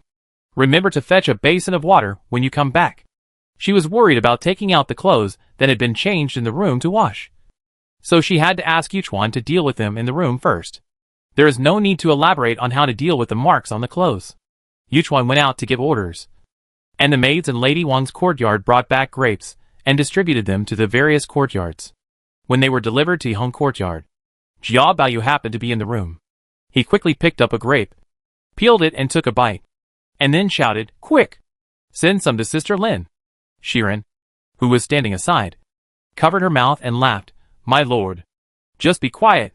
Where did the madam get the grapes at this time of year? It must have been sent by Master Yi. Miss Lin must have eaten them by now. What's so special about them?" Jia Baoyu suddenly felt that the grapes were not sweet, and said sourly, "I don't like them. You can share them. Also, ask someone to send the tea that my aunt gave me last time to Sister Lin." "Huh?" Shiren agreed, kept half for herself, Shiyu, and Xiuwen, and took the remaining half out for the little maids in the courtyard to taste. He casually called a maid and said, "You take this box of tea to Xiaoxiang Pavilion." The maids around looked over with envy. Only Lin Hongyu, who was wearing half-new clothes, had black hair, a long face, a delicate figure, and was pretty and clean, pouted, holding the bunch of grapes she was given. She returned to the house in a depressed mood. When she returned to the house, she picked one in a huff and threw it into her mouth. Suddenly, her eyes lit up and she couldn't stop. Just after finishing a bunch of grapes, she was still not satisfied, but she heard someone outside the window asking, "Is your sister in the room?" Lin Hongyu heard it and looked out the window. It turned out to be Jiahui, who was just named to deliver tea to Xiaoxiang Pavilion. So she said, "Yes, you come in." Jiahui ran in and sat on the bed, saying happily, "I'm so lucky. I just sent the flowers to my sister. Miss Lin gave me 2 handfuls of money. I don't know how much. You keep it for me." As she said, she opened her handkerchief, poured out the money, and counted it out. After counting it clearly, she couldn't help but exclaim, "Wow! They really didn't lie. There are really 500 coins. This is enough for my monthly salary." After she said this, Lin Hongyu's unsatisfied grapes didn't feel so sweet anymore. "Look at your little achievement. Doesn't Shiren know? Why doesn't she rush to go?" "Okay, I'll keep it for you after counting it. I'm a little tired." Since she came to Ronghua Mansion, she felt uncomfortable all over and was often lazy. Jiahui asked with concern, "What's wrong? Are you not feeling well? In my opinion, you should stay at home for 2 days. Ask a doctor to come and see you, and take 2 doses of medicine, and you will be fine." Lin Hongyu said, "It will be fine after a rest. What's the point of going home?" Jiahui thought for a while and said, "I remember that Miss Lin is weak and often takes medicine. You can ask her for some to take. It's the same." "Nonsense. Medicine is taken randomly." Lin Hongyu waved her hand. "Your method is not a long-term solution. You are lazy and lazy. It is not a long-term solution after all. What are you afraid of? It would be better to die early. Why are you saying these things?" Lin Hongyu sighed. "How do you know what's in my heart?" Jiahui nodded and thought for a while, and said, "You can't blame it. This place is difficult to stand. Just like a while ago, because of Zichuan's trouble. The old lady said that the people who followed and served had worked hard. Now that she is well, she rewarded everyone around her. We are young and can't go up. But I don't complain. How can you not be included in it? I just don't accept it in my heart. Even if Shiren got 10 points. She didn't get angry. It was right. To be honest, who dares to compete with her? Not to mention that she is usually diligent and careful. Even if she is not diligent and careful, she can't compete. It's annoying that Qixian and the others are all considered to be the best. Do you think it's annoying or not?" Lin Hongyu narrowed her eyes and said, "It's not worth getting angry with them. As the saying goes, No party lasts forever. Who will take care of whom for a lifetime? In just 3 to 5 years. Everyone will do their own things. Who will care about whom then? These two sentences touched Jiaowei's heart. And she couldn't help sighing. It's a pity that we are unlucky. If we could be assigned to Miss Lin like Zijuan, it would be great. Last time she committed such a big crime. Miss Lin was willing to keep her. Lin Hongyu said nothing and bit her lower lip. Jiawei suddenly remembered something and said in surprise, "Oh, right.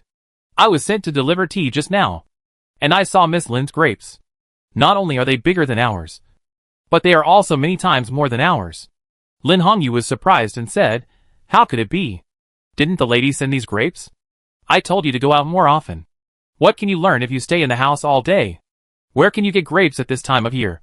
Only Master Yi's farm in the East Mansion can have them." "Master Yi?" Lin Hongyu muttered to herself, and the high-spirited figure on the dock appeared in front of her eyes. "That's right. You must have heard about the small kitchen a while ago. Right? The Lu family was driven out, and then Wu was sent to the East Palace with flattering faces. Then the second wife arranged for her to be a manager of Lixianjiwen.